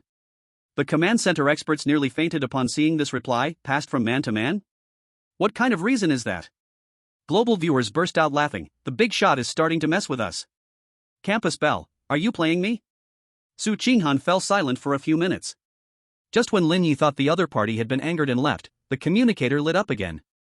1 million. Longwei coins. One-time buyout. Attached was a screenshot of a bank account, showing a long string of zeros, dazzling to the eye. Global viewers gasped, wow. A real rich lady. Is the campus belle this wealthy? 1 million for a bottle of sauce formula? Big shot, hurry and agree. Lin Ye looked at that string of zeros, blinked, and replied. Classmate, talking about money hurts feelings. Su Qinghan, 150,000. Lin Ye, the main thing is that feelings are priceless. Su Qinghan, 200,000. After tax. Lin Ye, it's not a matter of money. The command center chief clutched his heart. Mr. Lin, just sell it, this money can buy so much research funding. Global viewers were anxious, smashing their keyboards. Big shot. Do you know how many apples 200,000 can buy? Even showing off should have its limits. Su Qinghan seemed to be irritated by this response that did not take the bait, directly sending a voice message. Opening it, it was her cool voice, tinged with a hint of exasperation. Code name 0. What do you really want? The formula. Will you sell or not? Lin Ye listened to that rare voice filled with a hint of emotion and smiled. He slowly typed out a response. I really can't sell the formula. However, seeing your sincerity, I can offer a limited special product with a deadline. As for the price, just give me what you think is fair. First, Vini 50 to test your strength? Global viewers? Limited special supply? Just give what you think is fair. V50? Big shot, do you think the campus belle is a fool? To everyone's shock. A few seconds later. Lin Ye's communicator chimed, account ending in 8888 has transferred you 500,000.00 Longwa coins. Note, first batch payment. Global viewers. 500,000? It really went through. Is this how you just give what you think is fair? Campus belle, is it enough? If not, I'll add more. Big shot, oh no, I've encountered a true tycoon. Lin Ye looked at the transaction notification, stunned for a moment, murmuring. Are young people today this straightforward? He scratched his head and replied. Address. I'll send you the first batch tomorrow. Su Qinghan replied instantly with an address, the internal address of the training center, room number. Then added, make it a little spicier. The trade was completed. The command center experts looked at this strange trading record, lost in thought. So, Mr. Lin now has a Campus Bell VIP client? Regular supply of mysterious sauce? What does this count as? Global viewers were already laughing uncontrollably. The big shot has successfully transformed into a micro-businessman. The top chosen one becomes rich selling spicy sauce. Campus Bell, tasty, I'll buy it again next time. The next day at noon, in the cafeteria. Lin Ye indeed brought a small sealed glass bottle, with a note attached, and swayed to the spot where Su Qinghan and her group usually sat. Su Qinghan was eating with her teammates when she saw him come over. Her movements paused for a moment. The teammates exchanged ambiguous glances between the two of them. Lin Ye placed a bottle in front of Su Qinghan, special supply number 1, extra spicy and extra hot. A simple smiley face and the words cashback for good reviews were drawn on the note. A hint of awkwardness flashed across Su Qinghan's face as she quickly put away the bottle and whispered, thank you. You're welcome, remember to give me 5 stars, Lin Ye said before wandering away to get his meal. Once Lin Ye was out of earshot, the short-haired female teammate immediately leaned in, Qinghan, open it and try. Su Qinghan hesitated for a moment, then twisted open the cap. The strange, complex aroma wafted out again, stronger and more dominating than yesterday's. She carefully dipped a little to taste, her eyes brightening slightly. It was indeed the flavor she wanted, even better. The teammates all eagerly asked for some, and for the first time, Su Qinghan guarded her food? She only gave each teammate a tiny bit before quickly capping the bottle and putting it away. Wow! Qinghan has become stingy. It's true that what you pay for is more fragrant. In the afternoon, there was a practical combat class. In a simulated jungle environment, 2 teams fought against each other for the flag. Su Qinghan's team versus another strong team. The battle was intense. As a key player, Su Qinghan was ambushed from both sides, facing great danger. Just then, a figure emerged like a ghost from the side bush. It was Lin Ye. He somehow snuck to the side of the battlefield. He didn't attack, he just threw something at the opponent who was chasing Su Qinghan the hardest. A small paper bag? The bag opened in the air, releasing some red powder? The opponent instinctively inhaled. Achoo! Achoo! Achoo! In an instant, tears and snot flowed freely, and his fighting ability dropped drastically. Su Qinghan seized the opportunity to break free and turned the tables on him. She looked back toward Lin Ye. Lin Ye gave her a done gesture, grinning widely, showing his white teeth, and silently mouthed, new product trial, chili powder. Su Qinghan. Global audience, ha ha ha ha. Chili powder weapon. Big shot, military-grade hot sauce. School beauty, this partner, seems a bit wild? After the confrontation, Su Qinghan's team won.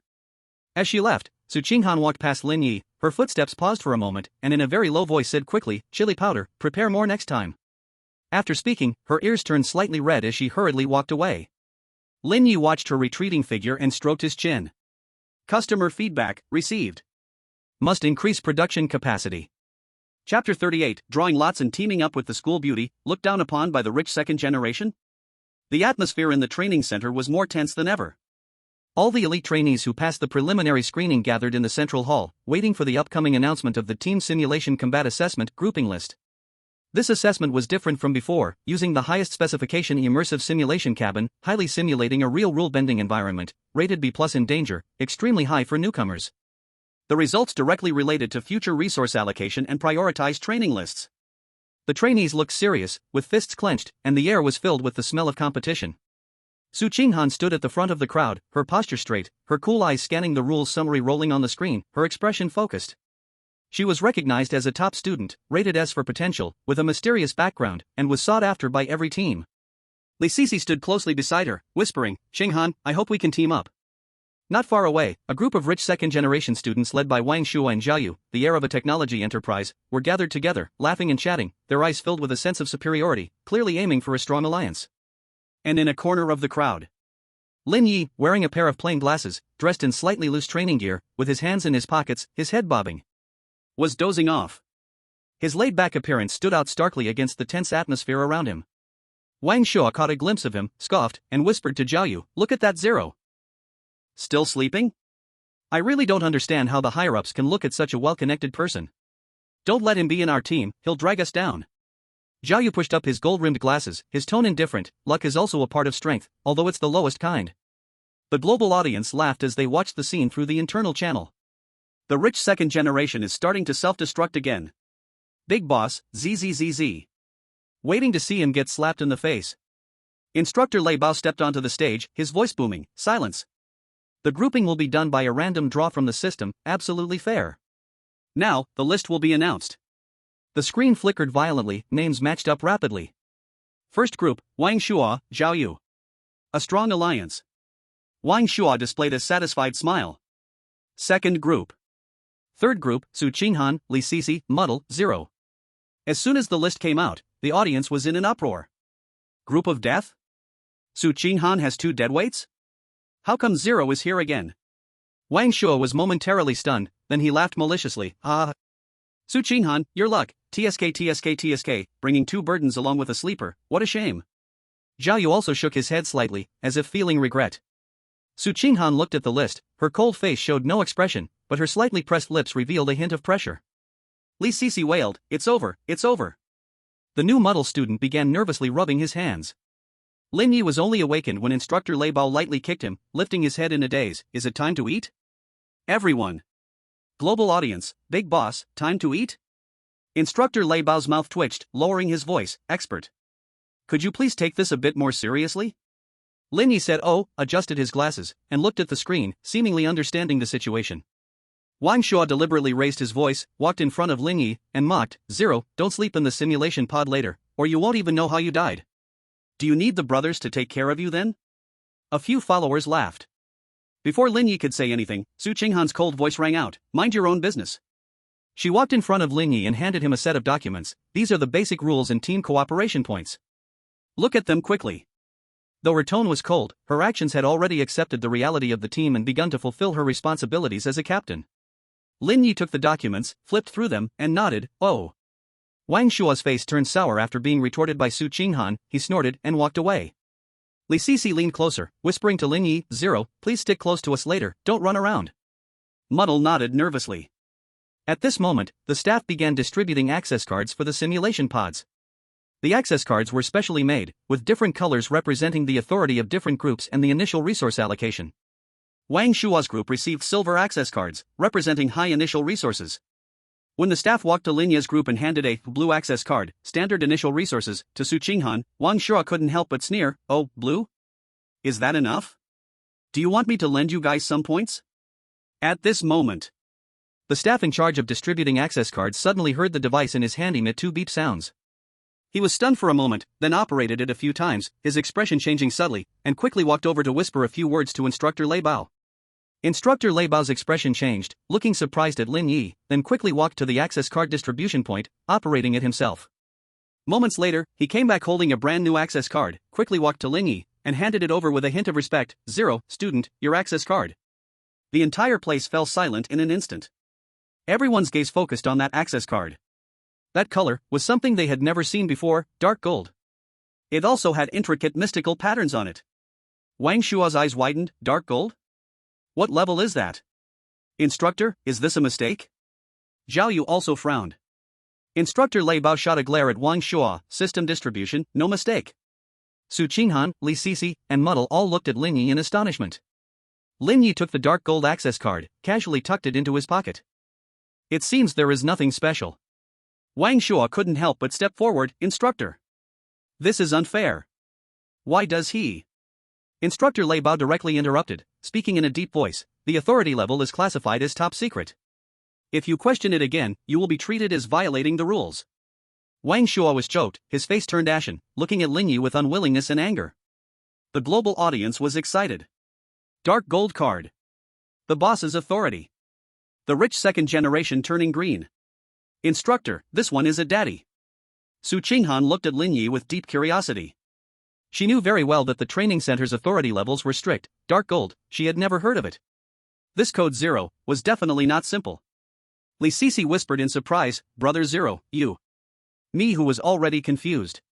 Lin Ye pushed his glasses and said to Instructor Lei Bao, can I change it for a blue one? Gold, too eye-catching, doesn't fit my low-key persona. Instructor Lei Bao. Everyone. Global audience, ha ha ha ha. Low-key? The boss, I want to act like a newbie. Instructor, please spare me. In the end, Lin Ye still held on to that dark gold card. The team entered the simulation cabin's preparation area.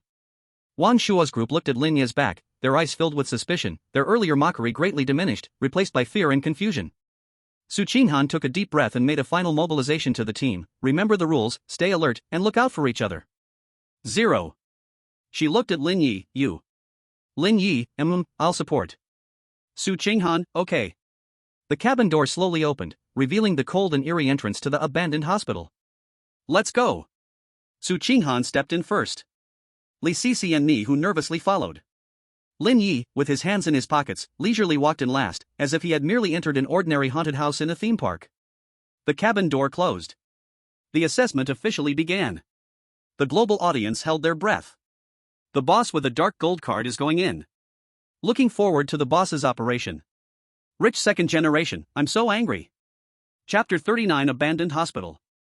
The simulation cabin door closed, cutting off reality. The cold, damp, decaying air mixed with disinfectant and rust wrapped around the four of them. Dust danced under the dim, flickering lights. In the distance, the sound of dripping water and a woman's mournful sobbing entered their ears. Rule 1, do not make direct eye contact with the nurse. Rule 2, close your eyes immediately if you hear a baby crying. Rule 3, do not accept any medicine or food. Rule 4, if dragging sounds appear in the dark, remain still until the lights come back on. Rule 5, do not approach the crying cradle. Rule 6, never turn your back to the mirror. Rule 7, if you see a red pill, destroy it immediately. Rule 8, the password to the dean's office changes daily, and you must find the clues yourself. The rules echoed in their minds. Stay alert. Su Qinghan lowered her voice, gripping her energy pistol tightly as she scanned the dilapidated reception hall. Li Sisi followed nervously. Ni Hu shook as he held the recording device. Lin Ye lingered at the back, casually picking up a scattered medical record book and tucking it into his pocket. 0. Keep up. Su Qinghan turned back and called out softly. Lin Ye caught up, his gaze sweeping the environment. Sobbing sounds came from the left, from the pediatrics ward. Go towards the pediatrics direction. Su Qinghan assessed and advanced. The hallway was even more dilapidated, with peeling walls and dark drag marks on the floor. The atmosphere was oppressive. Suddenly, a shadow wriggled around the corner. A nurse pushing a medicine cart silently appeared. She wore a white nurse uniform and a mask, revealing only her curved, smiling eyes, her voice sweet yet eerie. New patient, are you? Please take your medicine on time.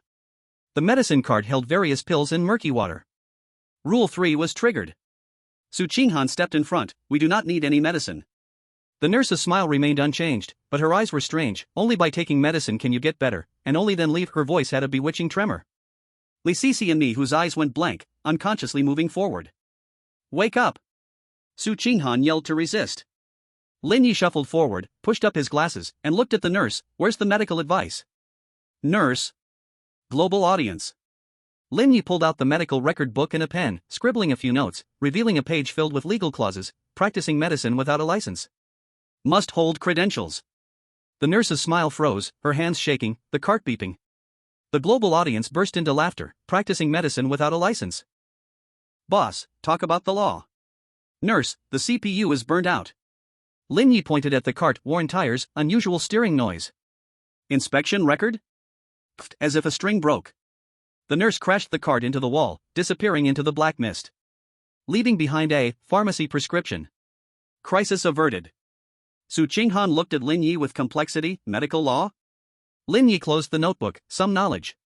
Global audience, knowledge is power. Legal expert. Su Qinghan picked up the prescription. Go to the pharmacy. The team pushed forward, the atmosphere changed. Li Sisi looked at Lin Ye with confusion and awe. In the pharmacy area, the counter was broken, medicine scattered. Rule 7 was triggered. Be careful of the red pill. Su Qinghan cautioned. They found a scarlet pill. Destroy it. Su Qinghan signaled.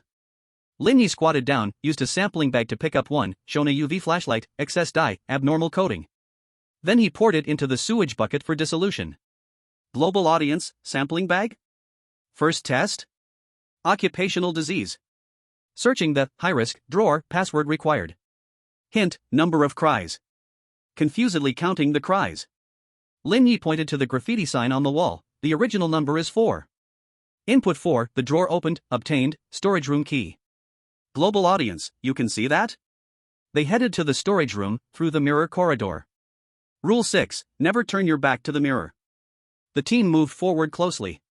Suddenly, heavy footsteps. A patient in a straitjacket rushed wildly towards them. Danger! Avoid! Su Qinghan shouted urgently. The team dodged to the side.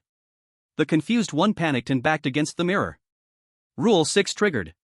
The mirror rippled, a pale hand reached out to grab the confused one's neck. Ah!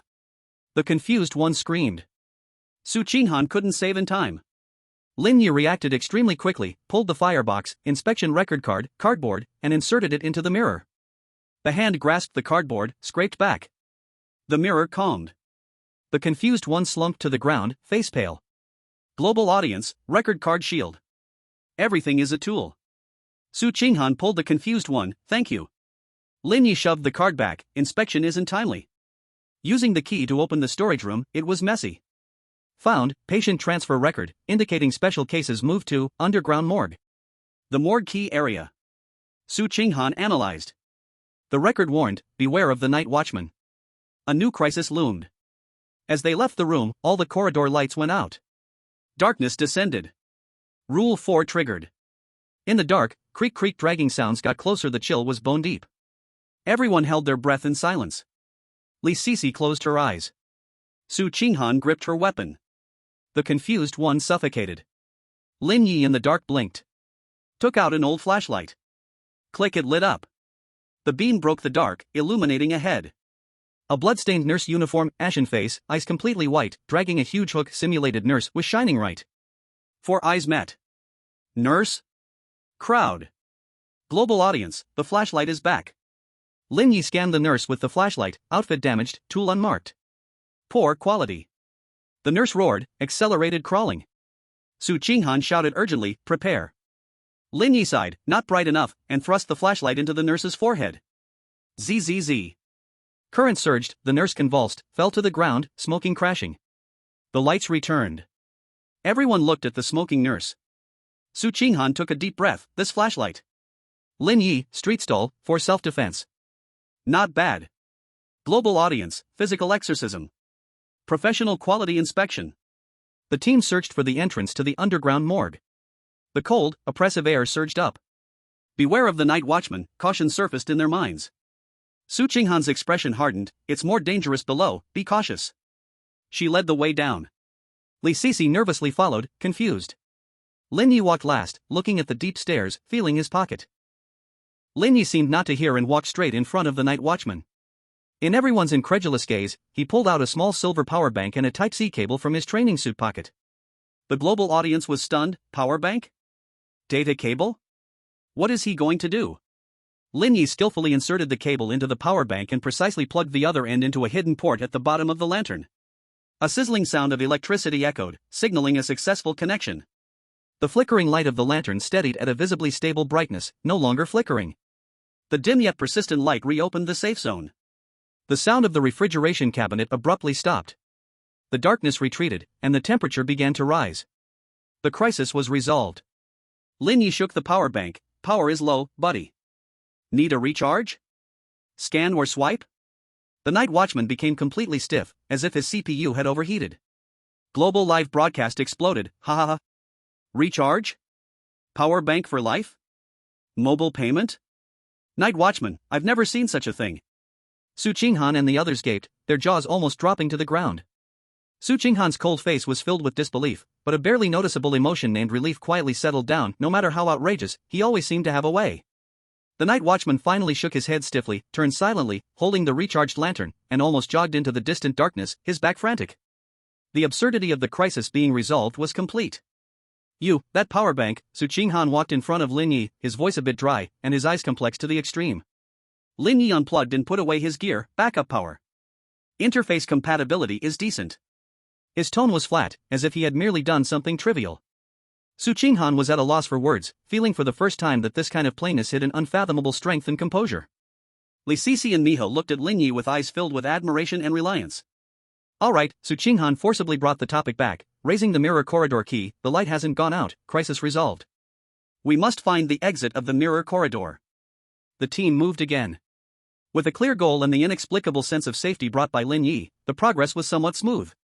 Deep in the morgue, they found an iron door embedded in the wall, and the keyhole matched the key. Insert, turn, and the door opened. Behind the door was the mirror corridor. The walls on both sides, the ceiling, and the floor were all covered with mirrors of various sizes and odd angles, reflecting countless twisted images, bizarre and dizzying. Rule 6 was amplified to the extreme here. Be careful in the mirror corridor. Do not stare for too long, do not turn your back to any direction. Su Qinghan was highly alert. The team cautiously stepped in, each step feeling like walking on thin ice. Li Sisi and Mihu almost dared not open their eyes, tightly clinging to Su Qinghan and Lin Ye, instinctively relying on them. Su Qinghan struggled to endure the mental pollution, working hard to discern the direction. But Lin Ye walked with interest, glancing around, even straightening his collar in front of the mirror. The global audience cheered, "Big boss, can't mess up my hair." Suddenly, the reflection in the front mirror froze, transforming into an image of a doctor in a white coat, wearing glasses, with a crazed expression, who showed them a strange smile and pointed in a certain direction. "Ah!" Li Sisi screamed. "It's an illusion. Don't be distracted." Su Qinghan shouted, but her heart raced. Almost simultaneously, ripples appeared on the side mirrors, and several pale hands suddenly reached out toward the team. "Be careful." Su Qinghan fired her energy gun, but the beams only stirred up more ripples and more hands. Miha's ankle was grabbed by a cold hand, and she screamed. Li Sisi swung her energy dagger to block. The mirror corridor was fully activated. The crisis erupted. Su Qinghan struggled to rescue, but attacks came from all directions. Back to back. "Break through," she shouted urgently, her voice tinged with a hint of barely noticeable anxiety. This omnipresent attack made it hard for her to cover everyone. Lin Ye looked at the chaotic scene and frowned, seemingly finding it too noisy. He reached into his pocket, pulled out a Bluetooth speaker, and pressed play on the playlist. A powerful, rhythm-heavy electronic music suddenly blasts, filling the entire mirror corridor. The distorted image freezes. Pale hands tremble and withdraw as if scalded. The mirror's ripples are shattered by the sound waves. The eerie atmosphere is violently dispersed. Global audience, electronic music exorcism? Professional match. Mirrors, this generation of humanity is strange. Taking advantage of the attack's pause, Su Qinghan suddenly pulls up confused, Li Sisi follows, and the team rushes forward. Lin Ye holds the speaker, leisurely following behind while playing music. At the end of the mirror corridor is a huge, smooth, seamless floor-to-ceiling mirror, reflecting their disheveled figures and the endless corridor. Dead end? Li Sisi despondently says. Su Qinghan tries to push the mirror and shoot, but it is ineffective. The log says the exit is behind the mirror. Her brows furrow tightly, feeling somewhat helpless for the first time. Lin Ye walks to the mirror, turns off the speaker, and carefully examines the edge of the mirror and the reflected images. He extends his finger and knocks in a specific sequence at several places on the mirror surface. Dong, dong, dong, dong. The mirror ripples like water, turns transparent, and finally disappears, revealing a stairway leading upward, towards the light. The exit. Global audience, knocked open? Password door? The expert moves. Chapter 41, You Owe Me a Lifetime? Go. Su Qinghan decisively rushes up the stairs, yet in her heart, a deeper curiosity and a hint of admiration for Lin Ye's ability to seemingly see through everything arises. The team rushes up the stairs and pushes open the door at the end. Blinding white light envelopes everyone. The simulation end prompt does not sound. What lies before them is not an exit, but a larger circular hall. In the center of the hall is a huge, dried-up pool covered in cracks, suspected to be the site of a blood spring. The surrounding walls are no longer mirrors but stone walls covered in twisted murals, depicting bizarre scenes of some sort of sacrifice or ritual. The air grows colder, filled with the musty scent of aged blood and despair. Rule 9, do not look directly at the shadow in the pool. Rule 10, do not trust the whispers of the murals. Rule 11, when the bell tolls, seek shelter. A new rule prompt coldly echoes. Not an exit, it's deeper. Su Qinghan's heart sinks, gripping her weapon. Be careful, new rules have appeared. Li Sisi and the confused, just relaxed nerves tighten again, instinctively moving a step closer to Lin Ye. In this unknown and more dangerous environment, this Zero who can always create miracles has unconsciously become their greatest psychological support. In one corner of the hall, there is a tightly shut stone door, carved with intricate runes, seemingly requiring a key or specific conditions to open. In another corner, some scattered shards of stone tablets with inscriptions are piled up. Split up to find clues, but do not leave the line of sight. Su Qinghan orders. Li Sisi and the confused check the stone tablets. Zero, you come with me to examine the stone door. She instinctively brings Lin Ye alongside, feeling that acting with him is more suitable for handling sudden situations. Lin Ye nods, approaches the stone door, and runs his fingers over the runes, his gaze focused. Su Qinghan vigilantly watches the dried-up pool in the center. Rule 9 makes her cautious. Suddenly, the confused lets out a short scream. Su Qinghan turns sharply, only to see the confused staring at a shard of a stone tablet, eyes glazed over, lips moving as if silently reciting something. Rule 10, do not trust the whispers of the murals. That shard of the stone tablet also bears patterns similar to the murals. Confused. Wake up! Su Qinghan urgently shouts, attempting to rush over. But just then, from the bottom of the central dried-up pool, thick, dark red mist slowly seeps out from the cracks, coalescing into a blurry, twisted, formless shadow. Rule 9, do not look directly at the shadow in the pool. The shadow slowly turns toward the direction of the confused. Su Qinghan instantly freezes. She cannot look directly at the shadow, yet she cannot ignore the confused. Li Sisi is frightened and at a loss. At the critical moment, Lin Ye moved. He didn't look at the pool, but quickly pulled out a small piece of white chalk, which he had unknowingly picked up somewhere earlier, from his pocket. He swiftly drew a simple circle on the ground beneath his feet, enclosing both himself and Su Qinghan inside it, then shouted at Li Sisi, pull her into the circle. Li Sisi instinctively pulled Mi Hu fiercely, and the two of them stumbled into the chalk circle. At that moment, ding! A dull, suppressed bell rang, as if it came from deep underground. Rule 11, when the bell rings, seek shelter. The shadow in the pool let out a silent roar, suddenly expanding, engulfing the spot where Mi Hu had been standing earlier. The chalk circle emitted a faint white glow, blocking the encroachment of the red mist and the shadow outside. Shelter! The shadow circled outside the circle for a moment before slowly retracting back into the pool. The sound of the bell faded away. The crisis was temporarily averted. Inside the circle, Mi Hu seemed to wake up from a dream, cold sweat dripping down. I just heard someone speaking in my ear. Su Qinghan let out a long sigh of relief, her back soaked in cold sweat. She looked at the simple chalk circle on the ground, then at Lin Ye, her beautiful eyes filled with shock and gratitude. If it hadn't been for his quick reaction, the consequences would have been unimaginable. His calmness in the face of danger and precise judgment once again deeply moved her. How, did you know drawing the circle would work? Her voice was a little hoarse. Lin Ye rubbed away the chalk marks with his foot. Limestone chalk contains a small amount of sacred attribute mineral impurities, temporarily works, but the effect is average. His tone was still flat, as if he had just used a random tool. Su Qinghan, however, felt an unprecedented sense of reliability in that calmness. She whispered, thank you. Global audience, chalk circle? Sacred attributes? Is the big boss's pocket a treasure chest? In a critical moment, we still have to rely on the big boss. The campus bell said thank you. Favorability up. Lin Ye walked over to the shard of the stone tablet and glanced at it. Mental pollution inscription, low-level hypnosis effect. Weak-willed people are prone to fall victim. He casually flipped the stone tablet over, with the inscription side facing down. Don't look at it from the front next time, he said to Mi Hu. Mi Hu nodded repeatedly, her eyes filled with gratitude and reliance as she looked at Lin Ye. After this incident, the team's reliance on Lin Ye grew even stronger. Su Qinghan also became more aware that this seemingly indifferent guy was actually the true key to the team surviving this ultra-high difficulty simulation up until now. They continued exploring the hall, more cautious than before. In the end, they pieced together clues from the stone tablet shards and hidden information in the murals. They needed to drop pure blood, possibly a symbolic object, into the pool to open the stone door. They found a rusted silver coin among a pile of clutter, engraved with a holy emblem, which seemed to symbolize the pure blood. Just as Su Qinghan was about to drop the silver coin into the dried-up pool, Lin Ye suddenly grabbed her wrist. His palm was warm and dry. Su Qinghan shivered slightly, looking at him in surprise. Wait, Lin Ye looked at the cracks at the bottom of the pool. The bottom structure isn't right. There is an absorption and energy transfer reaction. Dropping it in might not open the door, but feed something. He pointed to an inconspicuous indentation above the stone door. That shape matches the silver coin. Try there. Su Qinghan followed his guidance and indeed found an indentation she had overlooked before, which perfectly matched the shape of the silver coin. Doubtfully, she placed the silver coin into the indentation. Click. The stone door slowly opened upwards, revealing a true upward passage behind it. And a faint, unwilling hiss came from the bottom of the pool.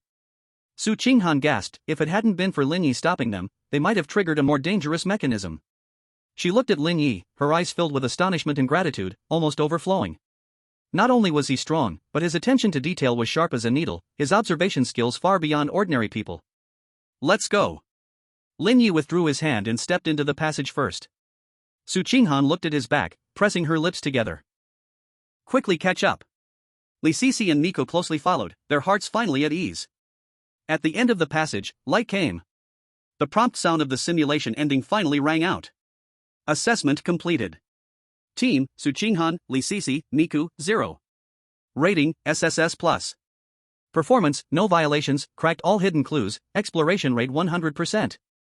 Remarks, unlocked hidden achievement The Night Watchman's Gift, for unknown reasons, Night Watchman favorability towards the team +50, unlocked hidden achievement A True Sanctuary, successfully used non-standard items to construct a safe zone. The simulation cabin door opened. The four stepped out, seeing the light of day again. Lin Ye and Mika collapsed on the ground, gasping for breath, as if reborn. Suqinghan calmed her breathing, and at first glance, she looked at Lin Ye.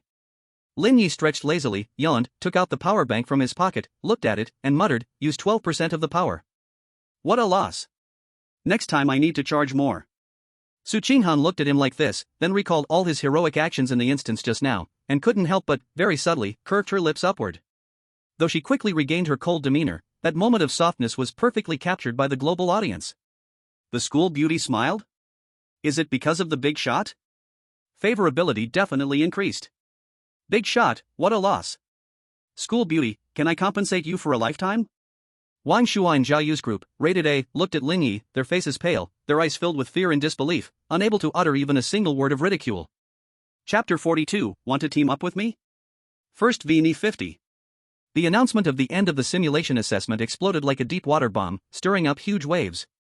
Abandoned Hospital SSS Plus rating. 2 hidden achievements. The Night Watchman's Gift. A True Sanctuary. Every word hit people's hearts like a heavy hammer, especially those high-level officials and civil organizations closely watching the training progress of the chosen ones. The training center was in complete uproar. SSS Plus. This is nearly the theoretical limit rating, existing only in simulations, and no one has ever truly achieved it. Not to mention those 2 unheard hidden achievements. The Night Watchman's Gift, Night Watchman favorability +50? How is this possible? Lin Ye's death group was instantly pushed to the spotlight. As soon as the assessment ended, Lin Ye and Mika were surrounded by excited and curious students, with everyone chattering and asking details non-stop. 0 is amazing. Really? You have no idea. Lin Ye excitedly blushed, waving her hands. That nurse forced us to take medicine, and 0 directly pulled out the medical record book and told her about the Physician Practice Act. He said she was practicing medicine illegally. The nurse was dumbfounded right there. And Miku added softly, his voice trembling a little with fear, in the mirror hall, so many hands reached out, and 0 he pulled out a fire inspection record card and shoved it back and also played an electronic song, and those hands just shrank back. The surrounding people listened with their mouths agape, as if they could fit an egg inside. Charging the power bank? Chalk circle sanctuary? Electronic music to exorcise? What is going on? Sounds ridiculous, but SSS Plus is real. Exactly who is this code 0? Wang Shuai and Zhao Yu's group stood at the edge of the crowd, their faces ashen. Their A-rated evaluation was originally considered excellent, enough to make them look down on most students, but in front of this brilliant SSS+, they instantly became dim, like fireflies. Wang Shuai clenched his fists tightly, his nails almost embedded in his palms, looking complicatedly at the distance. Lin Ye still leaned alone against the corridor window, hands in pockets, with a sleepy expression as if he was saying, "It's none of my business if I haven't woken up yet," as if the earth-shattering SSS+ rating had nothing to do with him. This extreme contrast stabbed Wang Shuai's pride like a needle. He gritted his teeth, as if making a certain decision, and actually pushed through the crowd, taking the initiative to walk towards Lin Ye. The global live broadcast room was instantly in uproar, the camera firmly focused on these two. What is the rich second generation going to do? Do you want to pick a fight? Wang Shuai's face looks terrible. Bet 50 cents, ready for conflict. Wang Shuai walked up to Lin Ye, his face flushed red, holding back for a good 10 seconds before squeezing out a sentence through gritted teeth, his tone even carrying a hint of a plea he didn't even notice himself. 0. Brother 0. Before, it was my fault for not knowing the Great Mountain, speaking without thinking. Next assessment, can you take me with you? The global audience? Wow. He's admitting defeat? He's directly asking to join? I admire this rich second generation for being so adaptable. Lin Ye lazily lifted his eyelids, glancing at him as if he finally noticed someone was standing in front of him. He slowly pulled out his phone from his pocket, tapped a few times on the screen, and then, directly shoved the screen in front of Wang Shuai's eyes, clearly displaying a crisp payment QR code. Alright, Lin Ye said in a tone as plain as discussing the weather, first V50, sincerity deposit. Appointment in line, no credit. Wang Shuai? He stared at the QR code, his mind momentarily blank. The global audience burst into laughter after a brief silence. Ha ha ha. V50 sincerity deposit. Big boss, wanna hold my thigh? First, pay up. Clearly priced. Wang Shua, who am I? Where am I? What am I doing? Rich second generation, I just wanted to team up, not to shop online. Laughter spread through the crowd, suppressing their amusement. Wang Shua's face turned instantly from red to green, then from green to pale, feeling as though all his dignity had vanished in that moment. He glared at the QR code fiercely, but in the end said nothing, abruptly turning around and almost fleeing in panic. At that moment, Su Qinghan walked over. The crowd automatically parted like the Red Sea for her. Her cold face still bore no extra expression, but her eyes, always showing a sense of distance, seemed a bit softer when looking at Lin Ye.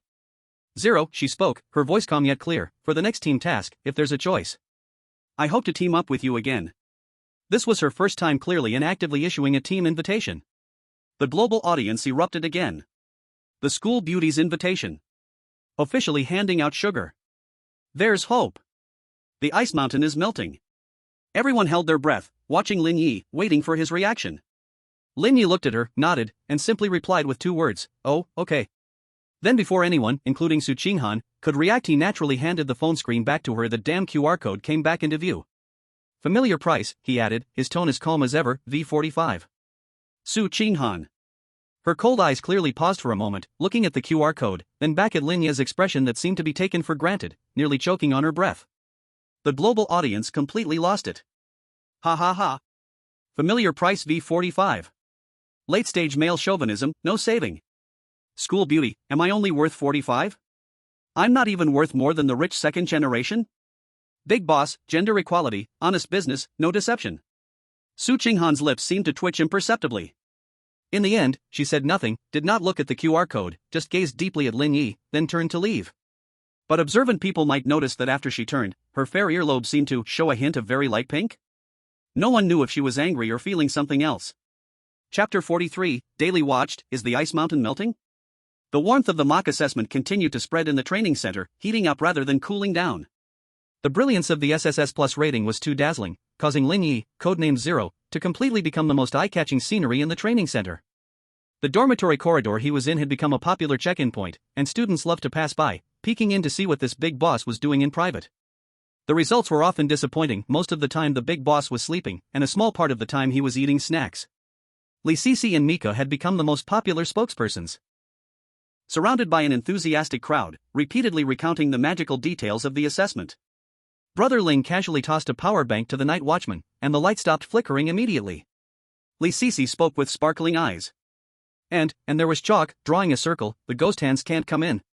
The confused one added in a soft voice, making it even more mysterious. Everyone listened with rapt attention, increasingly feeling that Lin Ye was unfathomable. Thus, a peculiar trend of offerings quietly began to rise. Lin Ye's desk drawer and locker started to inexplicably fill with various exquisitely packaged snacks and drinks, accompanied by little notes saying, "Brother Ling, you've worked hard, and please shield me." Lin Ye welcomed them all, accepting everything, but with clear principles, he naturally passed the flavors he didn't like to the eagerly watching Li Sisi and the confused one. The global audience was laughing madly. The big shot, a human snack filter. Sisi and the confused one, thank you, Brother Ling, for the feed. This offering collection is so blatant. The once proud rich second generation, Wang Shua, had his mentality completely collapse after days of struggle and remote analysis from his family's think tank. The conclusion was, he couldn't resist, he had to integrate. After reflecting deeply, he decided to lower his stance and use a sugar-coated shell emotional attack. That day at noon break, Lin Ye had just meandered to the rest area, ready to find a couch to slump on, when Wang Shua just happened to appear with a few lackeys. They held several cups of exquisitely packaged, obviously expensive trendy milk tea and a box of what looked like high-end macarons. Wang Shua forced out the most genuine smile possible, though his muscles were a bit stiff, and stepped forward. "Brother Ling, good afternoon. Training has been hard? Just a small token of appreciation, not a big deal, signature milk tea, 7/10 sugar, with ice. I don't know if it suits your taste?" The global audience, oh. The rich second generation is switching to the sugar-coated shell route? Milk tea offensive? Can this move the big shot? Lin Ye lifted his eyelids, his gaze sweeping over the milk tea and snacks but not taking them. Instead, he leisurely took out his phone. Wang Shua felt a pang in his heart. Is it coming again?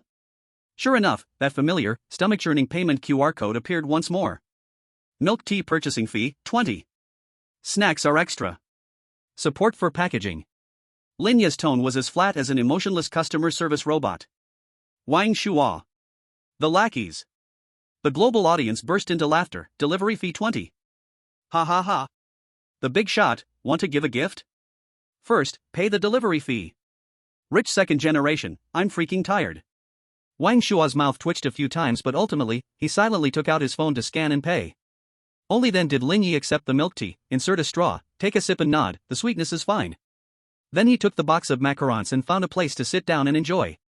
Wang Shua looked at his back, letting out a long sigh. Though the process was tortuous and he paid a delivery fee, at least the gift was finally given. This was definitely a historic step forward. This dramatic scene happened to be witnessed by Su Qinghan, who was passing by. Her cold eyes briefly lingered on Wang Shua and the cups of milk tea. Her expression was indifferent as she walked straight away. However, what left everyone dumbfounded occurred the next morning. Before training began, Lin Ye yawned, sleepily walking toward the training ground. Su Qinghan surprisingly took the initiative to approach, holding a clean thermos bag in her hand. Ling, she said, her voice still cold, but if listened to carefully, it seemed to have less coldness than usual, for you. Lin Ye was taken aback, took the thermos bag, and opened it. Inside was an extremely exquisite, nutritionally balanced breakfast, whole grain sandwich, warm milk, and freshly cut fruits, all carefully prepared, obviously not from the cafeteria's big pot of rice.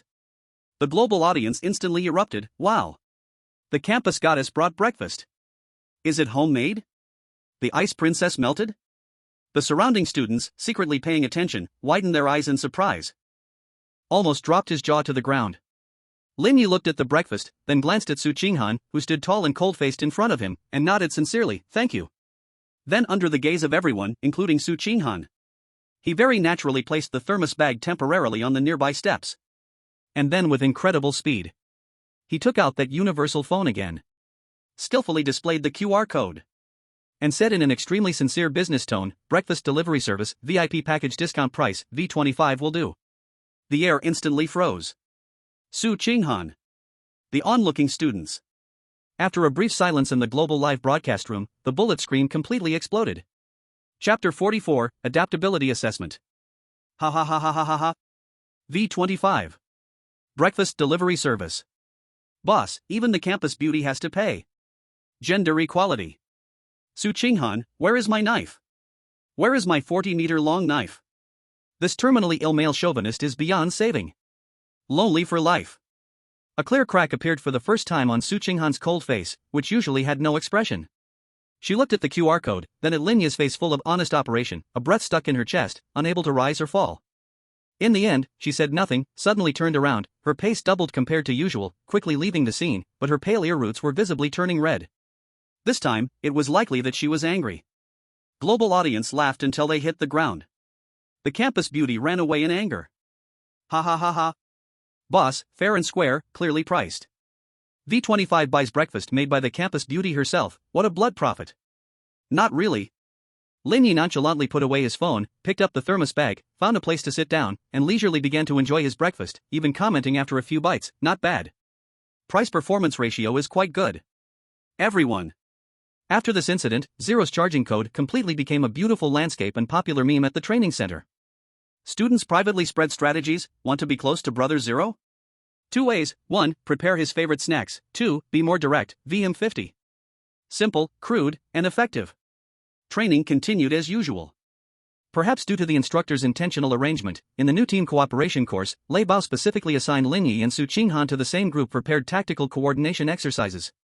The training content was to traverse a simulated complex obstacle area and cooperate to knock down the moving targets that appeared continuously.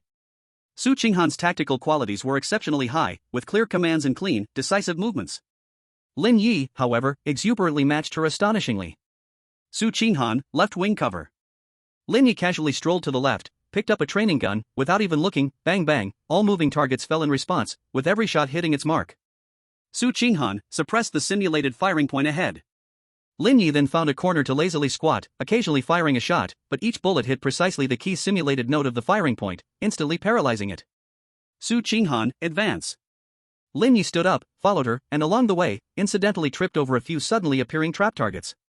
Throughout the entire process, Lin Ye was sparing with his words, but every command from Su Qinghan was completed flawlessly, even exceeding expectations, as easy as an after-dinner stroll.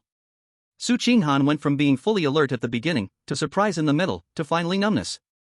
She experienced for the first time what it meant to win by laying down. Global audience. Boss, you just issue commands, if I don't complete it, that's my loss. Campus beauty, this teammate is too worry-free to use. Perfect tool person, boss exclusive version. After the training ended, Su Qinghan looked at Lin Ye, who was checking the energy consumption of the training gun, with extremely complex eyes, unable to help but ask, "You actually don't need my commands at all, right?" Lin Ye looked up, thought for a moment, and replied, "Oh, I do need. That way I don't have to think for myself about where to go." Su Qinghan, so I'm just a high-end human self-driving navigation device? Even though she felt extremely speechless deep down, this extremely comfortable and worry-free collaboration experience. Su Qinghan gained a more intuitive and deeper understanding of Lin Ye's unfathomable strength, while in her heart quietly grew a hint of an indescribable feeling of reliance and security. After all, who wouldn't want a celestial teammate who could flawlessly execute every order and silently eliminate all potential dangers? In the evening, rumors began to circulate among the trainees about tomorrow's comprehensive adaptability assessment, which was said to be extremely difficult and secretive, taking place in the newly built all-environment simulation training tower. Many started nervously preparing. Li Sisi and Mihu, slightly anxious, came to find Lin Ye and Su Qinghan. "Sister Qinghan, brother Ling, I've heard that tomorrow's assessment." Su Qinghan's expression seemed somewhat serious. "There isn't much news, but it's said to test comprehensive abilities, so we can't be careless." She looked at Lin Ye. "Ling, what are your plans?" Lin Ye was studying the ingredient list on a pack of new flavor potato chips when he looked up upon hearing her words, "Assessment?" "Oh, let's bring some snacks, being hungry can affect performance." Su Qinghan/Li Sisi/Mihu. Global audience, big shot, snacks are the primary productivity. Your focus is always so uniquely unconventional. Su Qinghan helplessly rubbed her forehead. "I will go prepare some equipment and see if I can find some information. You all also get ready." After saying this, she turned and left, her steps still brisk and decisive. Lin Ye watched her departing figure, crunching on his potato chips. Then, as if suddenly remembering something, he took out a crumpled little notebook, suspected to be an old medical record, wrote a few words with a pen, tore it off, and handed it to Li Sisi. "Help me take this to the store owner, get supplies according to this list for tomorrow." Li Sisi took the note and looked at it. It read, "Spicy strips X10, cola X5, beef jerky X5, new flavor potato chips X3, oil-absorbing paper X1 pack. Note, potato chips are oily." Li Sisi. Global audience, ha ha ha. Supply list. Oil-absorbing paper is good? Big Shot is a refined boy. Big Shot, assessments can be lost, but snacks can't be neglected. As night fell, the training center was brightly lit, and many trainees were making their final preparations for the unknown assessment tomorrow. A subtle tension hung in the air.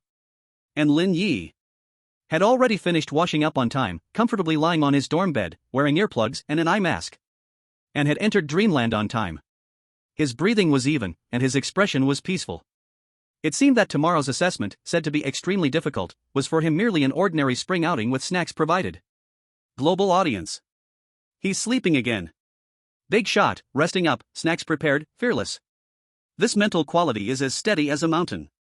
Chapter 45, I'm serious about eating. The atmosphere in the training center tightened quietly due to the impending comprehensive adaptability assessment.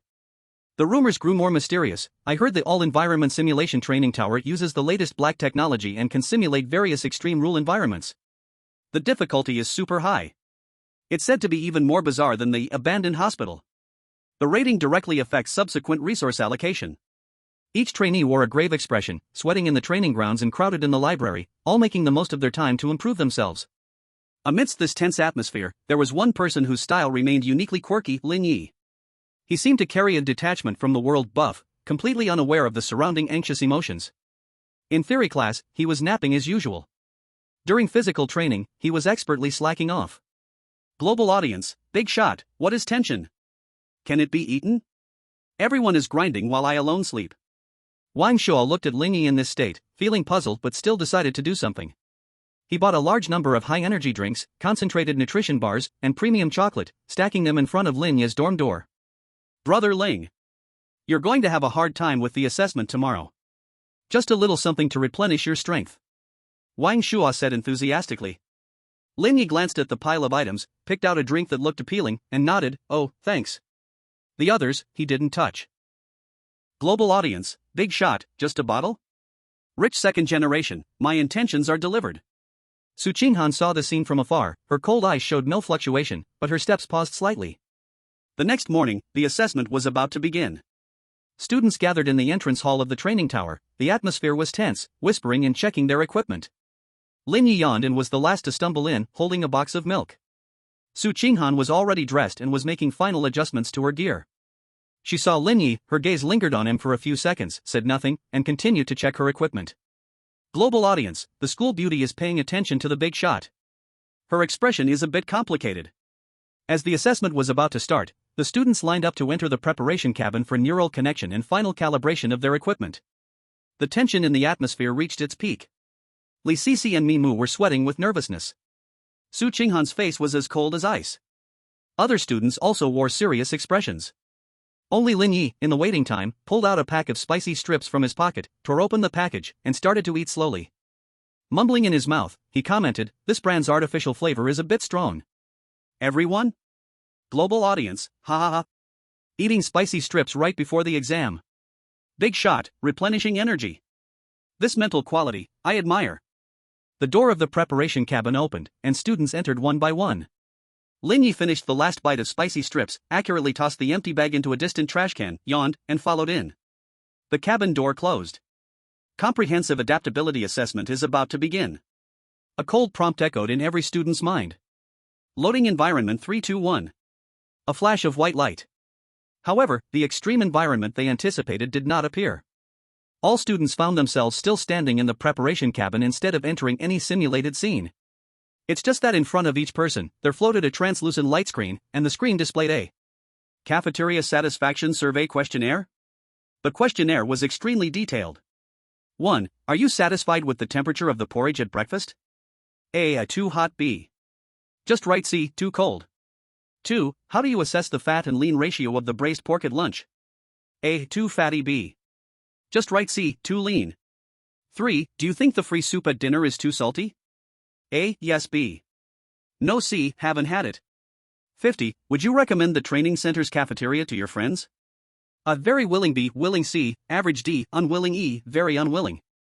The questions were so trivial they were maddening, a full 50 of them. Moreover, each option was followed by a countdown, 0:59. 1 minute to answer, or it would be considered a forfeiture. Forfeiting or answering incorrectly, the seats in the preparation cabin would suddenly emit a very weak electric current, giving a little jolt. It didn't hurt, but it was extremely embarrassing. The students were all dumbfounded. What the hell? Where's the extreme environment promised? Cafeteria satisfaction survey? With a timer? Electric shock for wrong answers? Is this some new kind of mental pollution? The global audience was also stunned. Cafeteria questionnaire? Countdown? Electric shock? Is this evaluation so wild? In front of the monitoring screen in the hall, Instructor Lei Bao and a group of experts wore serious expressions. The first ring of the psychological pressure test, an expert adjusted his glasses, suddenly facing the most trivial and boring challenges in the most tense moments, testing students' emotional stability and concentration.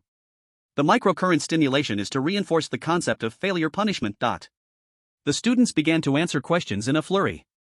Porridge temperature? Who pays attention to that? Braised pork fat and lean? I was starving at the time, who cares? Free soup? I think it was a bit salty. Li Sisi and Mimu were in a panic, sweating profusely, making random choices, occasionally getting shocked and shivering, their faces turning pale. Wang Shua cursed while making random selections, also getting shocked several times. Su Qinghan forced herself to stay calm, trying her best to recall, but who remembers those cafeteria details so well? She got several questions wrong, and although her face remained calm, her slightly pursed lips betrayed her unease. Only Lin Ye. His answering speed in front of the screen was extremely fast.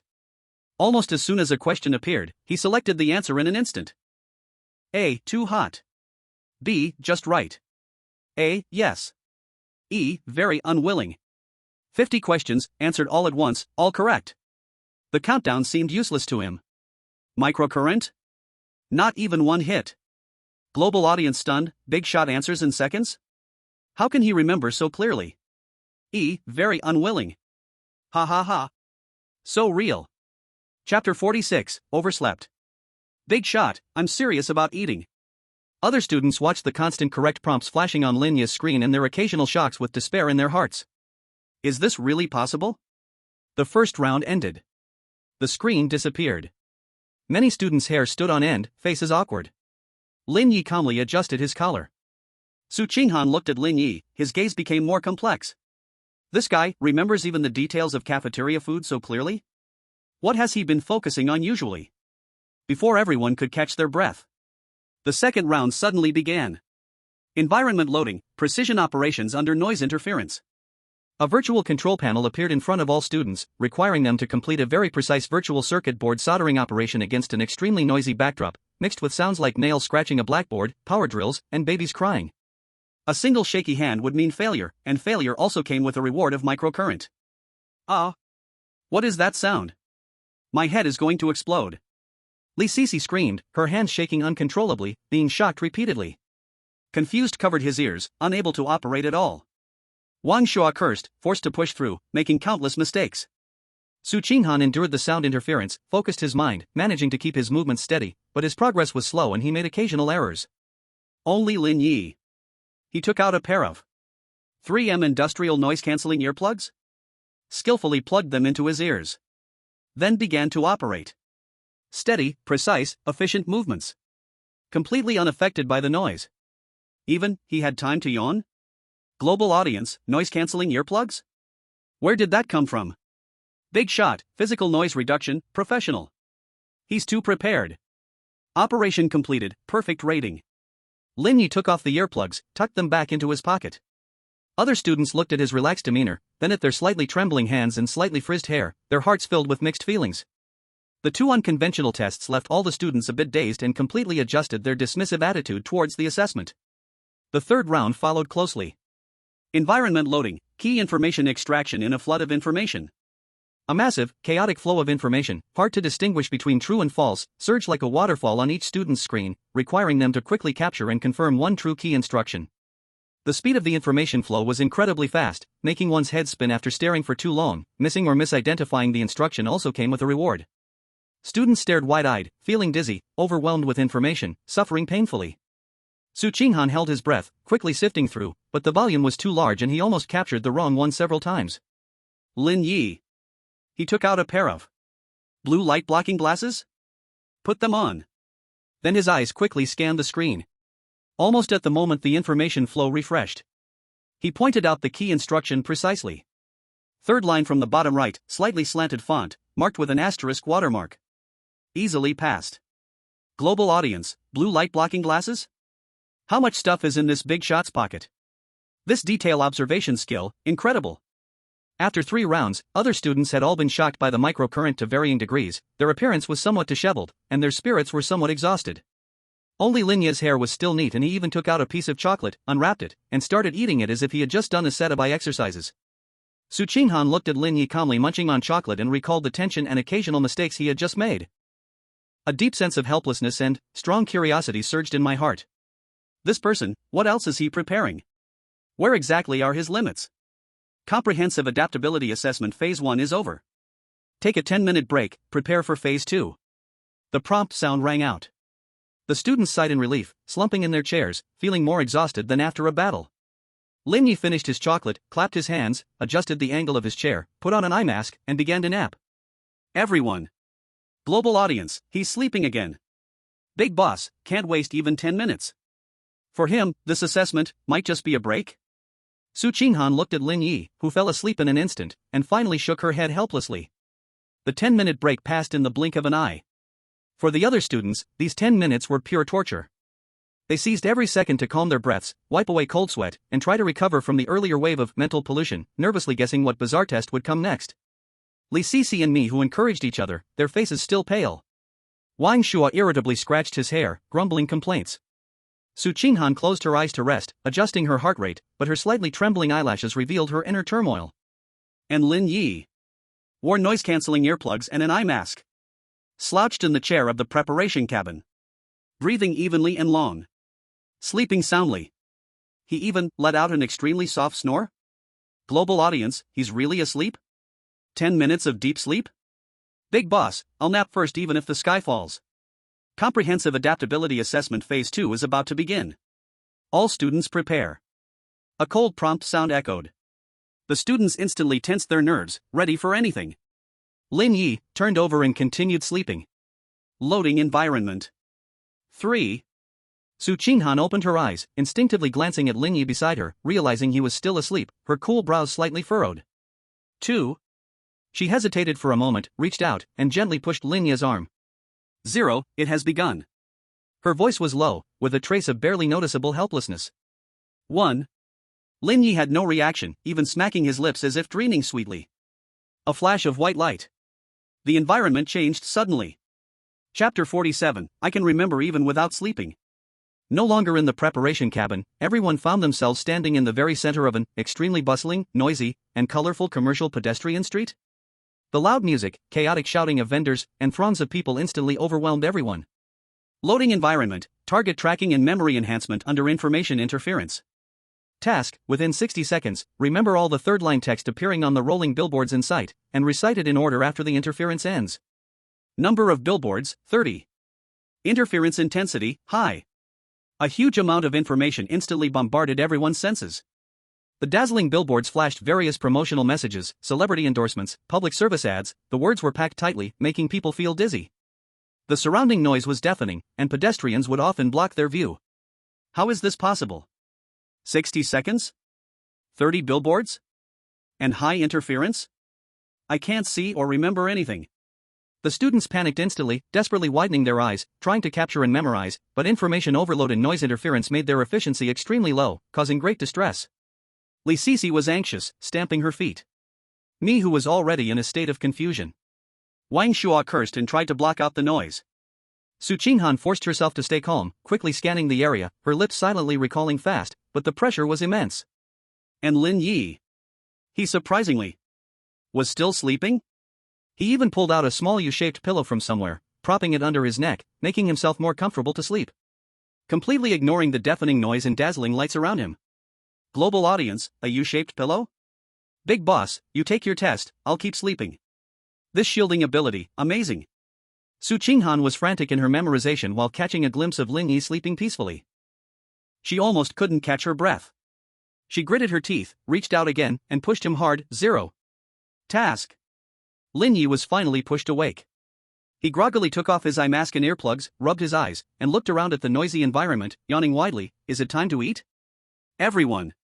Global audience, ha ha ha ha. Time to eat? Big boss, I was woken up by hunger? Time remaining, 10 seconds. The prompt sounded cold. Other students were desperately making their last attempts. Lin Ye seemed to finally understand the situation, lazily raised his eyes, and quickly glanced around at the dozens of frantically rolling billboards. His eyes cleared for a moment. And then he yawned again. Pulled out a piece of gum from his pocket, unwrapped it, and popped it into his mouth. Time's up. All billboards freeze. Please recite the third line of text in order. Other students turned pale, stammering, most only remembered a few scattered words, and the order was all mixed up. Su Qinghan focused, recalling and recited about 20, the order roughly correct, but there were a few vague and incorrect spots. Microelectrical rewards fell again. It was Lin Ye's turn. Chewing gum, his eyelids drooping, he began to recite. Number 1 billboard, all items start at half price. Number 2 billboard, protect the green waters and lush mountains. Number 3 billboard, new generation products. His speech was steady, even tinged with a bit of post-sleep laziness, but he recited the text from all 30 billboards in the third line word for word, in the correct order. Not a single punctuation mark was wrong. Silence filled the room. Other students looked at him as if he were a monster. Su Qinghan's cold eyes were filled with disbelief. He had just been sleeping the whole time, right? Global audience, wow. Instant recall? Just a glance and he remembered everything? Big boss, just woke up, activating my brain. After finishing his recitation, Lin Ye yawned again and muttered, the advertising creativity is average, but the discount is decent. Everyone. Not giving them a chance to breathe, the environment switched again. Environment loading, resource management and decision-making in extreme conditions. Everyone instantly felt both cold and hungry. They found themselves in a snowy, icy simulation environment, biting winds, and rapidly dropping body temperatures. In front of them was a backpack, containing limited food, fuel, tools, and a tattered map. They needed to make a decision based on the map and resources, choosing the quickest route to reach the safe house while consuming the least. The freezing temperature dulled their thinking, and hunger disrupted their judgment. Students were shivering, lips turning purple, frantically rummaging through the backpack and map, debating which way to choose. Choose Route A. The distance is shortest. But Route A has ice crack marks. The risk is high. Is there enough fuel? I'm so hungry. The decision-making process was chaotic and slow. Lin Ye also felt the cold and hunger. He rubbed his hands together, then from the standard backpack provided by the system, pulled out a small package of individually packaged heat packs, tore it open and stuck it inside his clothes. Then took out a small piece of compressed chocolate, unwrapped it and started to eat. Global audience, heat pack? Chocolate? Big boss, self-supplied supplies? Is this backpack a treasure chest? Then, while eating chocolate, he picked up the torn map, glanced a few times, then looked at the list of supplies in the backpack. He thought for less than 5 seconds. And clicked on Route B on the decision interface. Decision completed. Route B. Your reason: considering distance, risk, and resources consumption rate, it has the highest cost effectiveness. Time taken, 5.2 seconds. Rating, SSS level.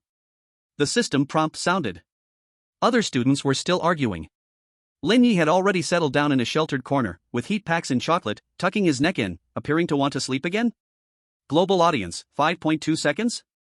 SSS level? Big boss, this question is too easy. Others, we are still cold. Su Qinghan watched Lin Ye complete the perfect decision almost instantly, feeling his own sluggish thinking from the cold and hunger. A deep sense of helplessness surged again. How on earth did he do that? The next few stages were increasingly quirky and tricky. Aesthetic fatigue test: continuously view 1,000 almost identical pictures with slight differences and find the one that is uniquely different. The other students' eyes were sore, their heads spinning. Lin Ye watched halfway, pulled out eye drops from his pocket, dropped some in and then continued viewing, accurately spotting the difference. Time perception interference: in a flow of time that sped up and slowed down alternately, precisely estimate the real passage of time. The other students were driven to mental chaos. Lin Ye took a glance at the plain, unremarkable watch on his wrist, suspected to be a roadside stall product, and reported a number accurate to the second, completely correct. Smell recognition trap: among dozens of mixed, interfering odors, identify the specified 3. The other students were dizzy and nauseous from the smells. Lin Ye pulled out a mask from somewhere and put it on, then accurately named the scents. Chapter 48: Pressure? It seemed as if his pocket was connected to another dimension, always pulling out all sorts of strange items, effortlessly solving various seemingly difficult challenges in the simplest of ways. The other students were rewarded with microcurrents, feeling fried inside and out, their spirits low, starting to doubt life. Su Qinghan relied on her powerful strength and willpower, achieving excellent results but felt physically and mentally drained. Only Lin Ye. Except for the initial nap he took. Later he was basically just eating and drinking, pulling things out. Effortlessly breezing through all the tests. His hairstyle not even out of place. Even. During the evaluation break, he took out a thermos from his backpack and drank some hot water. Global audience, thermos hot water. Big boss, health boy. This scene does not match the tense and thrilling evaluations at all. The long evaluation finally neared its end. The last stage.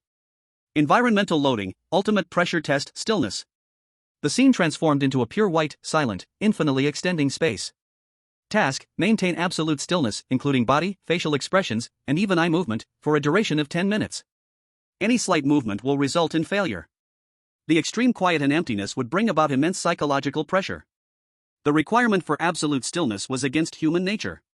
The students immediately held their breath, striving to control every muscle in their bodies. Even their breathing became gentle. Time passed extremely slowly. 1 minute. 2 minutes. Some began to feel muscle soreness. Some felt their eyelids itching. Some could not help but swallow saliva. Microcurrents flickered occasionally. Su Qinghan closed her eyes, exerting full control. Beads of sweat appeared on her forehead. Li Sisi and Misty's bodies trembled slightly. Wang Shuo gritted his teeth, his expression distorted. Lin Ye. He stood there. His gaze vacant. Breathing steady. As if an old monk in meditation. Even if it were not for the system monitoring displaying that he had vital signs, he would seem like a sculpture. Perfectly still. Global audience, big boss, this is my forte. After all, most of the time I'm also still sleeping. This segment is tailor-made for him, right? Only 30 seconds remained. Pressure reached its peak. Suddenly. Achoo! A loud sneeze shattered the extreme silence. It was Wang Shuo. He simply could not hold back. The microcurrent instantly zapped him, causing him to shudder, and he failed. That sneeze acted like a fuse. Several students subsequently failed because they were startled or had reached their limit. Only Su Qinghan and Lin Ye continued to persist. Su Qinghan's brows were tightly furrowed, clearly also on the edge of her limit. Lin Ye remained utterly motionless, his expression unchanged. Time's up. A notification sound rang out. The space was released. Su Qinghan let out a long breath, her body swayed slightly, nearly collapsing. Lin Ye slowly blinked, moved his neck as if he had merely been daydreaming. Comprehensive adaptability assessment all finished. Results being calculated. All the students collapsed on the ground, drenched in sweat, looking disheveled, feeling as if their souls had been drained. Lin Ye took out a pack of tissues from his pocket.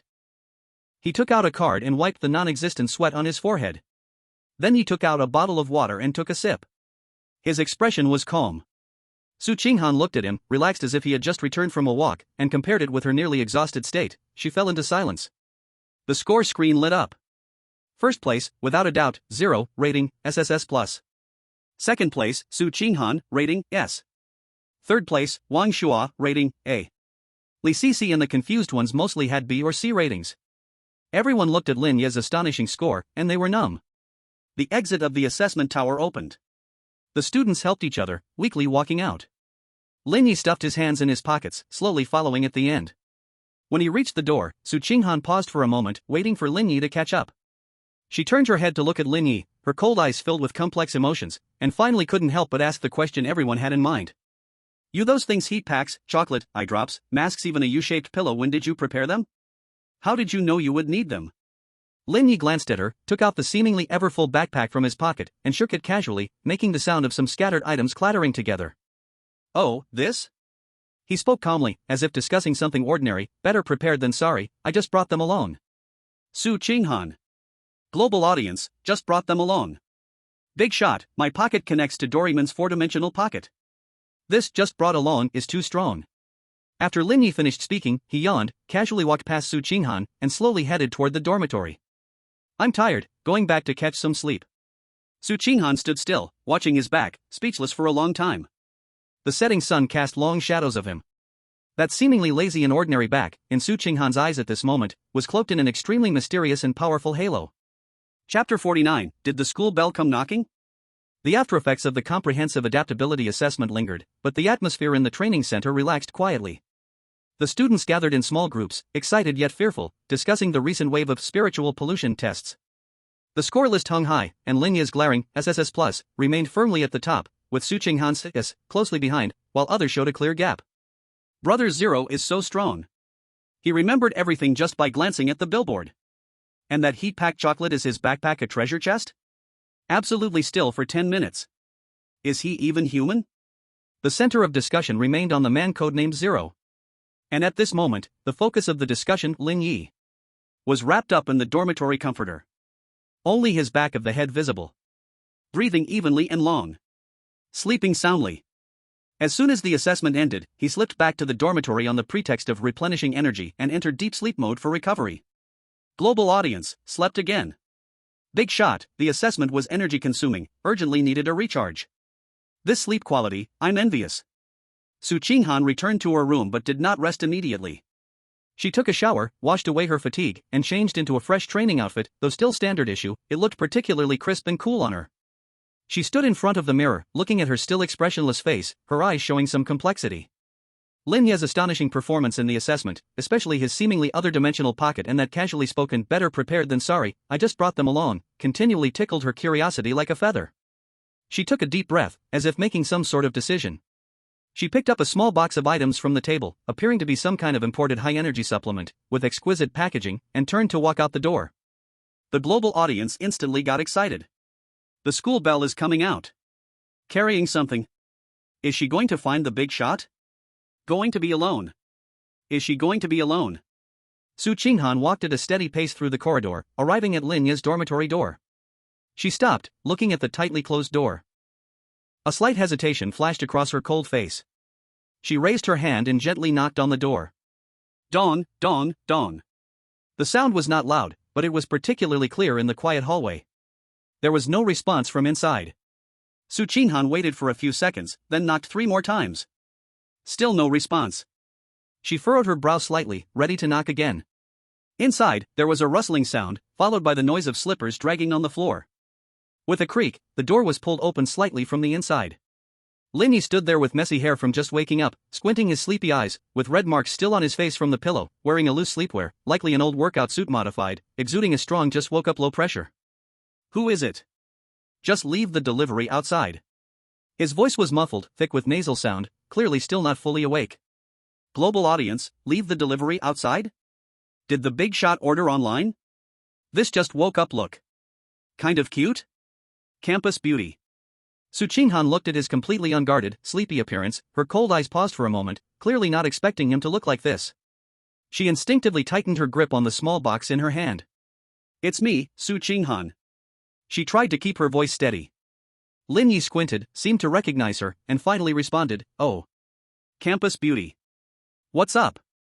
He yawned loudly, leaning on the doorframe, his posture showing hurry up and say it, "I want to go back to sleep." Su Qinghan was momentarily stunned by his blunt get-lost attitude, and the prepared words got stuck in her throat. After a pause, she handed over the small box in her hand, "This high-energy supplement, for restoring physical strength after assessment. For you. Global audience, Campus Beauty brings supplies. Concern. It's definitely concern. Big shot, quickly accept it." Lin Ye looked down at the delicately packaged item, did not take it, but instead blinked his sleepy eyes, as if thinking for a moment. Then, under the gaze of Su Qinghan and the global audience, he naturally reached into the pocket of his sleepwear, fumbled around, pulled out the ever-useful phone, lit up the screen, and skillfully displayed the payment QR code. With a sleepy, muffled voice, he said, "Oh. Thanks. Consultation fee or item service fee? V50. The air instantly froze. Su Qinghan's hand holding the box froze in midair. Global audience. Ha ha ha ha. Consultation fee V50. Big shot, just woke up, business can't stop. Campus beauty, I came to give something, not to buy something. This terminally ill straight guy is beyond saving." Su Qinghan's cold face again teetered on the edge of losing her composure. She looked at the QR code, then at Lin Ye's obviously reasonable sleepy expression, a lump formed in her chest, and her ears began to redden. She suddenly withdrew her hand, her tone carrying a slight, almost imperceptible grit of teeth. "This is a gift. No money." Lin Ye seemed a bit surprised, put down his phone, rubbed his eyes. "A gift? Well, all right then." Only then did he take the small box, casually looked at it. "Energy supplement? How's the effect? Any side effects? How's the taste?" Su Qinghan. She took a deep breath. "You can read the instructions yourself. Global audience, starting product research? Big shot, even when freeloading, gotta ask clearly. Campus beauty, I'm so tired." Lin Ye stuffed the box into his sleepwear pocket, nodded, "Oh, thanks." Then, he yawned and was ready to close the door and go back to sleep. "Is that all? Then wait." Su Qinghan hurriedly spoke up, stopping him. Lin Ye paused in his motion of closing the door, looking at her in confusion. "Is there something else?" Chapter 50, Campus Beauty, am I a clown now? Su Qinghan looked at him, a slight struggle flashed in her cold eyes, and in the end, she asked, "I have a question about how to handle the rules. I want to consult you. Is it convenient now?" When she said the words consult, her tone was a bit unnatural, probably because it was the first time she had used this term with someone. Global audience, here it comes. The main topic. Campus Beauty takes the initiative to ask for advice. Creating an opportunity to be alone. Big shot, please agree. Lin Ye heard the words, and his drowsiness seemed to wake up a little. He looked at Su Qinghan and yawned again. "Rules issue, Huffine come in and sit?" He turned slightly to open the door, indicating for her to come in, but his face clearly expressed, "Can you hurry up and ask? I want to continue sleeping." Su Qinghan looked at the narrow door gap and the somewhat messy environment inside and hesitated for a second, but eventually sidled in. Global audience entered the room. Alone together. A man and a woman alone. Even though the big shot just wants to sleep. Lin Ye's dorm was very simple, almost too simplistic. Besides the standard furniture, there were almost no personal items, just a few bags of unfinished snacks and an eye mask on the bedside table. He casually pushed aside a few pieces of clothes on the chair. It seemed like a mix of clean and unwashed, indicating for Su Qinghan to sit, while he leaned lazily against the edge of the bed, and his eyelids began to droop again. "Ask away." Su Qinghan sat on the chair, her posture still upright, contrasting with the somewhat casual environment. She sorted out her thoughts and asked, in the assessment, during the billboard memory part, the time was so short, and the distractions were so strong. How did you memorize it instantly and accurately? Do you have any tricks? This was her biggest puzzle. Her memory and observation skills were top-notch, but compared to Lin Ye, it felt like they weren't even in the same dimension. Lin Ye squinted, thought for a moment, and said, "Tricks? No tricks. Just take a glance and you remember it, right?" His tone was flat, as if he was talking about eating and drinking. It was that simple.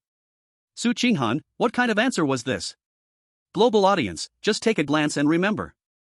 Big shot, Versailles, this is my event. School beauty, did I just ask for nothing?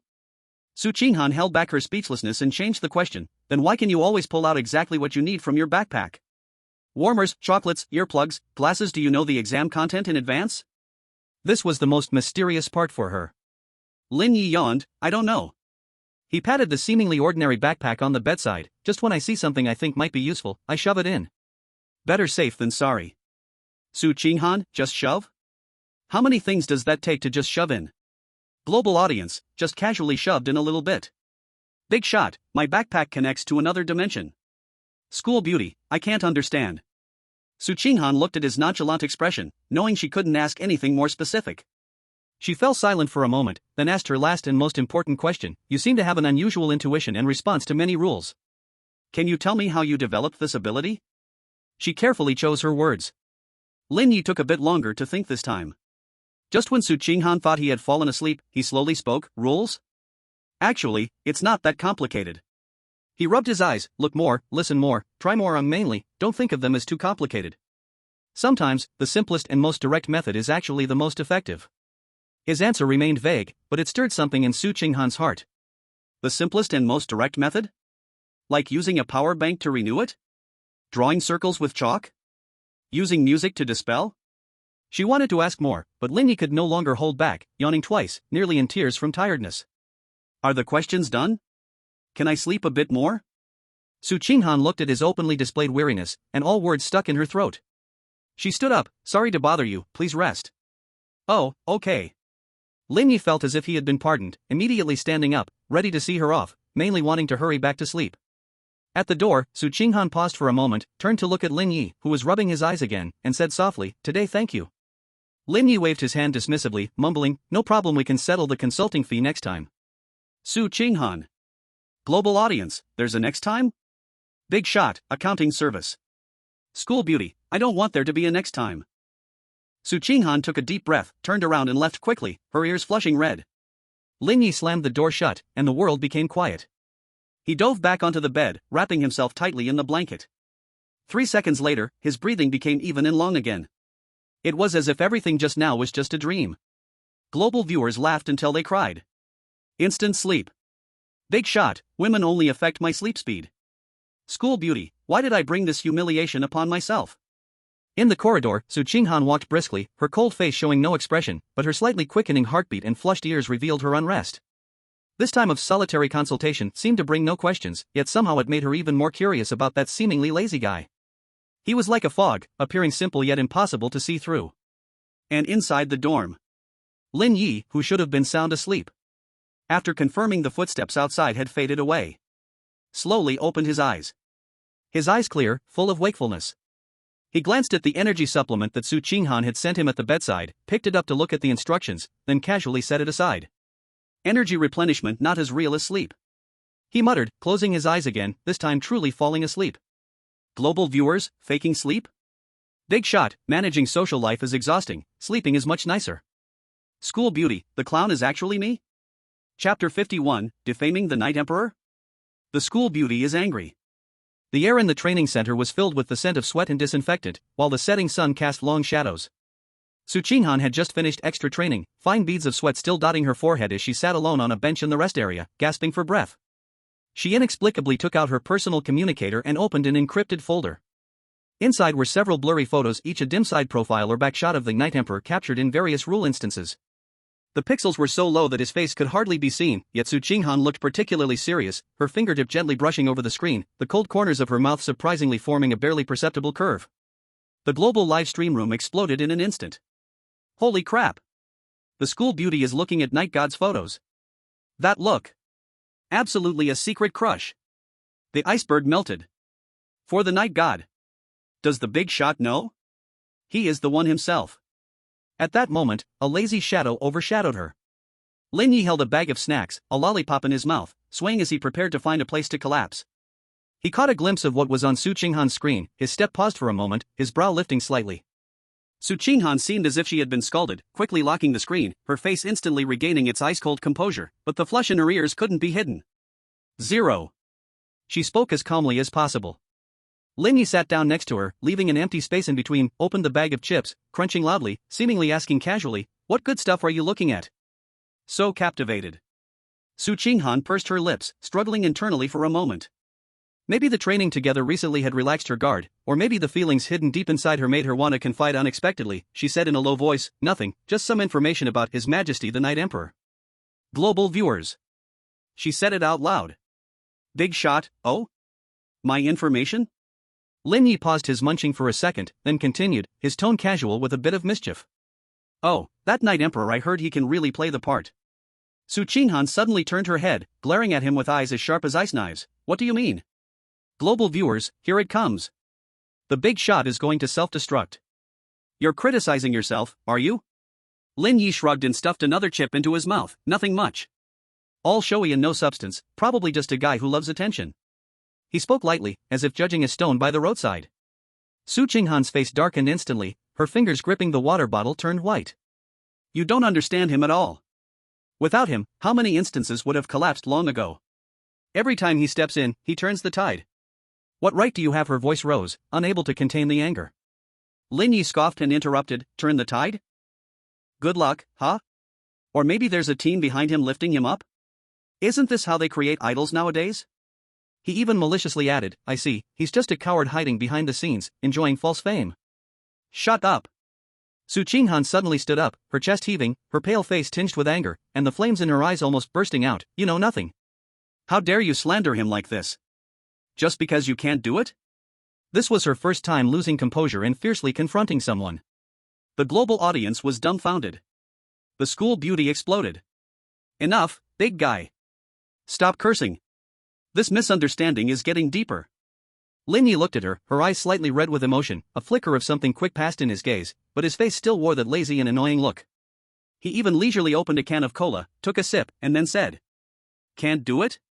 Do I need to do what he did? Just to grab attention, isn't that tiring? Like me, eating, drinking, sleeping, isn't that nice? He shook the can of cola, his tone carried a kind of infuriating ease. This contrast, this trampling of the divine figure in her heart, completely hurt Su Qinghan. Seeing Lin Ye's face that was indifferent and mocking, huge grievances and anger surged up, and she choked on her words, barely holding back the shaking of her voice. 0, I used to think you were just lazy, but at least you had talent. Now it seems, you're not just lazy, but also narrow-minded, ignorant, and pitiful. After saying that, she quickly turned around, her footsteps fast and heavy as she left. Her back was straight, yet it revealed a kind of unspoken sadness and resolve. The global audience wailed. The school beauty is crying in anger. The big guy messed up. How will this end? Lin Ye watched the direction where Su Qinghan disappeared, the playful look on his face slowly fading away. He put down the cola, leaned against the bench, looked up at the sky, let out a gentle sigh, and murmured softly, almost inaudibly. Idols are better kept at a distance. Getting too close is easy to collapse. In his eyes, there was no longer mockery, only a bit of complexity, tinged with fatigue and helplessness. The global audience exclaimed. The big guy is doing it on purpose. He doesn't want the school beauty to get obsessed with Night God? What is this? An unconventional protection? But this good intention was unknown to Su Qinghan. She rushed back to her dormitory, locked the door, and slid down against the door, burying her face in her knees. Her shoulders trembled lightly. It wasn't just anger at Lin Ye's slander, what hurt her more was she found herself slightly shaken and aggrieved by Lin Ye's words about Night Emperor. This feeling of betrayal towards her belief made her suffer even more. On the other side, Lin Ye silently finished his chips, tidied up the trash, clapped his hands, stood up, and returned to his lazy appearance, as if the earlier conflict had never happened. Only when he turned to leave, did he let out a faint sigh. Troublesome. Chapter 52, The storm of rules arrives, extinguished by one hand? The tranquility of the training center was torn apart by a sharp, piercing alarm. Unlike previous assembly alarms, this time the sound was more urgent and high-pitched, carrying a sense of impending doom. Warning! Warning! High-intensity unknown rule disturbance source detected breaking through the outer barrier. Approaching the central area rapidly. Energy level, unknown. Threat assessment, extremely high. All trainees immediately enter Level 1 combat readiness. Non-combat personnel urgently evacuate to the underground shelter. The voice on the broadcast carried an unmistakable hint of panic. The entire center was instantly in chaos. Trainees flooded out from dormitories, training grounds, and classrooms, their faces filled with terror and confusion. High-intensity rule disturbance source? Breaking through barriers? This was a catastrophic level emergency.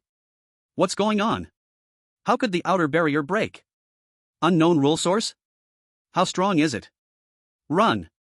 Li Sisi and the confused faces were pale, helping each other as they rushed outward. Wang Shuo cursed as he ran, but his eyes were also filled with fear.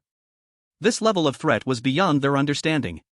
Su Qinghan was the first to rush out of her dormitory. Her cold face showed an unprecedented seriousness, quickly judging the situation, rushing towards the equipment room. As an S-class student, she had the duty and responsibility to participate in the defense. At this moment, the focal point of the incident, Lin Ye, was furrowing his brows, disturbed by the alarms, rolling over and covering his ears with a pillow. Trying to continue sleeping. Global audience, boss. Don't sleep. Something big is happening. A rule storm is coming. Boss, even if the sky falls, I need to finish my sleep first? The alarm rang continuously, mixed with the increasingly chaotic sounds of running and shouting outside. Lin Ye finally sat up impatiently, ruffled his messy hair, and let out a huge yawn. He slowly put on his training suit, shuffled in his slippers to the window, and drew back the curtains. Outside, the originally clear sky was now shrouded in a strange, twisting gray-purple light, as if a giant, invisible storm was approaching. The energy fluctuations in the air became extremely chaotic, making one's heart race. In the distance, the energy barrier of the training center emitted an overwhelmed, buzzing hum, flickering uncertainly. TSK disturbing my sweet dreams. Lin Ye pouted, his tone heavy with displeasure. He turned around and instead of panicking like everyone else and rushing outside, he casually began to boil water to make tea? Global audience? Making tea? Boss, why panic? Let's drink a cup of tea to calm down. The water boiled. Lin Ye took out his thermos, slowly added tea leaves, poured in hot water, and closed the lid. The entire process was calm and unhurried, forming an absurd contrast to the apocalyptic scene outside. At that moment, boom! A deafening sound erupted.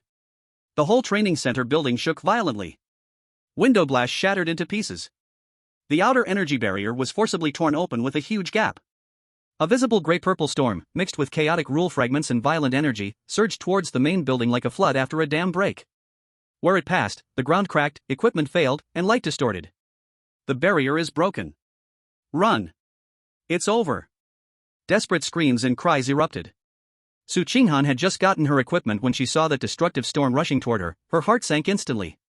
Such a level of rule pollution could not be resisted by human strength at all. The training center might be doomed. In the command room, leaders and experts stared at the monitor screen showing the ravaging rule storm, their faces ashen. Too fast. Too strong.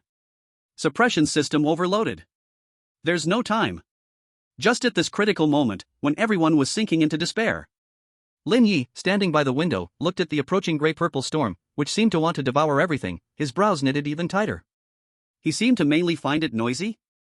Then, under the incredulous gazes of Su Qinghan, the command room, and the global audience, Lin Ye unscrewed the lid of his thermos and gently blew towards the surging, world-destructive rule storm outside the window, as if simply cooling a cup of scalding tea. A strange thing happened. The seemingly gentle, tea-scented steam, upon contact with the violent rule storm, seemed to generate some strange neutralization effect. The most violent and chaotic energy at the front of the storm, as if smoothed by an invisible force, instantly became docile and sluggish. The distorted light softened, and the piercing noise reduced by half. Although the storm continued to advance overall, the most lethal impact and rule pollution were significantly reduced. The entire training center's shaking suddenly lessened. The nearly collapsing energy barrier got a moment to breathe, and its glow stabilized a lot. Everyone? Su Qinghan stood frozen in place, staring at Lin Ye by the window, holding a thermos with the tea is a bit hot expression, her brain completely crashed. The leaders and experts in the command room had their eyes almost popping out. With mouths agape, they couldn't utter a single syllable for a long time. After a brief silence in the global live streaming room, the bullet screens exploded like a nuclear bomb. Did he just blow a breath? Use tea to neutralize the rule storm? What kind of operation is this? Big shot, stay calm, drink tea. This wave of showing off gets full marks. The rule storm seemed to be angered by this sudden interference. Its residual energy surged even more wildly, trying to coalesce and strike once again. The central barrier emitted an alarm once more. Lin Ye looked at the unwilling storm, seeming a bit impatient. He set down his thermos cup and patted his pocket. Pulled out a pack of half-eaten, lemon-flavored sandwich cookies. He broke off a small piece of cookie crumb and gently flicked it with his finger. The crumb traced an insignificant arc, flying towards an extremely unnoticeable energy vortex in the storm's core. Puff! A barely audible muffled sound was heard. That energy vortex burst like a balloon pricked by a needle. Instantly disintegrated. A chain reaction occurred. The entire rule storm lost its core support, its structure starting to collapse. Gray-purple light quickly dimmed and disappeared in just a few breaths. That earth-shattering storm quietly crumbled away. The sky returned to its normal color, leaving only the wreckage on the ground and the terrified people. Inside and outside the training center, there was a dead silence. Everyone seemed to be under a freeze spell, staring blankly out the window, then looking at Lin Ye, who was brushing off cookie crumbs from his hands and picking up his thermos cup to drink tea again. Su Qinghan's energy gun fell to the ground with a clank, but she was completely unaware. She looked at Lin Ye, her eyes filled with extreme shock, confusion, and a near-absurd sense of cognitive upheaval. This isn't a matter of strength, it's simply incomprehensible. In the command center, the leader asked with a trembling voice, what just happened?" The experts looked at each other, their faces filled with bewilderment. The data analysis screen was full of garbled characters, unable to explain the scene that defied all principles of rule science just moments ago. It seems he just blew a breath? Flicked a piece of cookie crumb? This doesn't comply with the law of energy conservation. The rule storm was cracked by snacks? Lin Ye took a sip of tea, nodding in satisfaction. The temperature is just right. Then he furrowed his brows as he glanced out at the mess. Vandalism, 1-star review. The repair costs will need to be deducted from the budget, right? His concern was this. The global audience laughed uproariously. Repair costs? Really?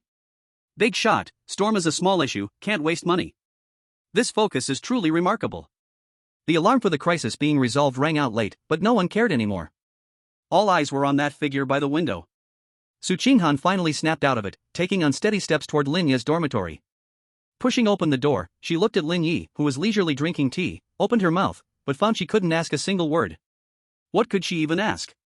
Why did blowing a breath calm the rule storm? Why could cookie crumbs act as a rule weapon? Lin Ye saw her and raised his thermos cup. Want a cup? To calm your nerves. Su Qinghan.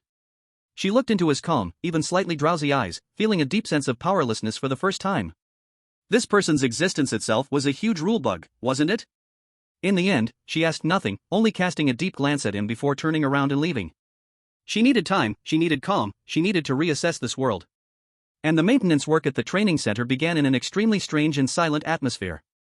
Everyone was secretly observing that student codenamed Zero, their eyes filled with awe, curiosity, and a hint of fear. Lin Ye remained completely oblivious to this or simply didn't care. He finished his tea, tidied up his thermos cup, and looked at the busy maintenance workers outside, yawning. Looks like today's theory class is cancelled, that's good. He stretched lazily, and then lay back down on the bed, wrapping himself tightly in the blanket. 3 seconds later. The faint sound of snoring started again. Global audience, he's sleeping again. Big boss, a storm? Just a little incident. This mental toughness, it's inhuman. Outside the window, the sunlight was perfect, as if the devastating rule storm had never happened. The only proof of that man with the thermos was the destroyed buildings and the overwhelming shock in people's hearts, showing just how outrageous he really was. Chapter 53, Smile?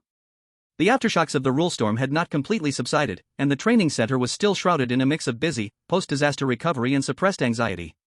The hum of the repair machinery mixed with the whispers of the trainees, who were still shaken. However, true, massive change often happens when least expected. As Lin Ye finished his nap and yawned, ready to head to the cafeteria for dinner, the sky above the training center, which had just returned to calm, suddenly split open. It wasn't a physical tear, but a twisting of space and rules. A soft yet irresistible milky white beam of light descended, like a stage spotlight, precisely covering the main building of the training center and the surrounding training grounds. In the beam, countless tiny, snowflake-like rule symbols slowly fell, accompanied by a strange yet warm melody. Rule world projection loading. World name, Smile Town. Rule level, A+, adaptive adjustment in progress. Core rule, smile is the only pass. Loading complete. Welcome to Smile Town. A cold, rhythmically strange prompt sounded directly in everyone's minds. The white light faded. Everyone in the training center, stunned, realized that their environment had completely changed. The familiar steel buildings and training facilities were gone. In their place was a brightly colored, clean, and playful little town. Cobblestone streets lined with candy-colored little houses, with giant lollipop windmills on the roofs. The air was filled with the sweet scent of cotton candy and freshly baked cookies. In the distance, cheerful music from a music box and the sound of children's silver bell-like laughter could be heard. The sky was an eternal, warm twilight tone. Everything seemed so beautiful, harmonious, and unreal. What's going on? We've been teleported?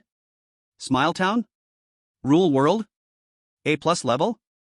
Are you kidding me? The trainees were panicking, trying to contact the outside world, only to find that all communication devices were down. Energy weapons failed, as if they had turned into toys.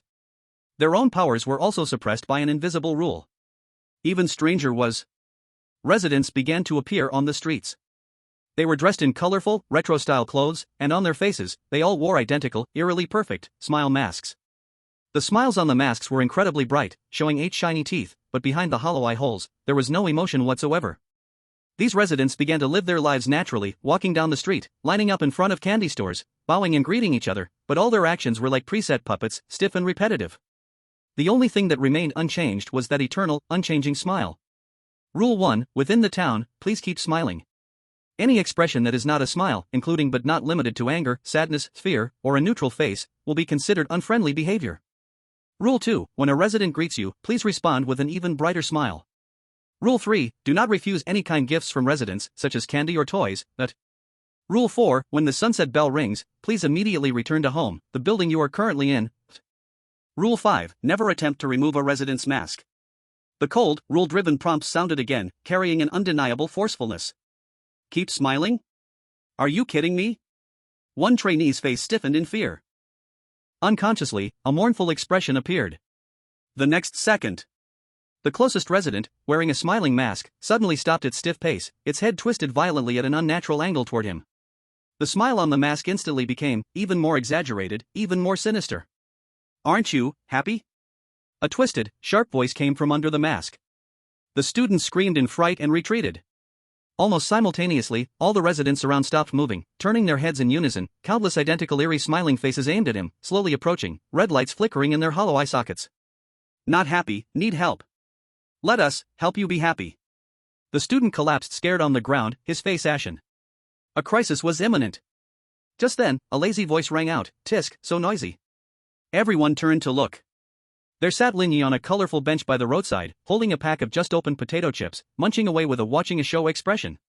He seemed oblivious to the eerie surroundings and the increasingly pressing residents. "Zero. Run," a student shouted. Lin Ye ignored him and instead pulled out a chip from the bag, waving it in front of the most twisted, grinning resident, with a tone of provocation. "Hey, smiling so fake, aren't you tired? Here, have a chip and take a break?" Global audience? Big shot, feeding the weird resident online? I bow to this operation.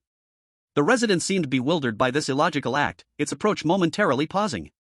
Lin Ye then looked at the terrified student, frowned. "The rules say to smile, you're sulking, aren't you asking for trouble?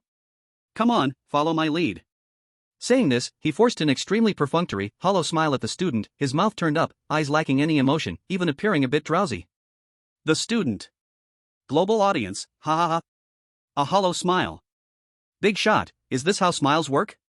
This smile looks worse than crying. However, something bizarre happened. The approaching residents, upon seeing Lin Ye's smile, if that could be called a smile, actually slowly stopped their steps. They tilted their heads, as if performing some sort of logical judgment.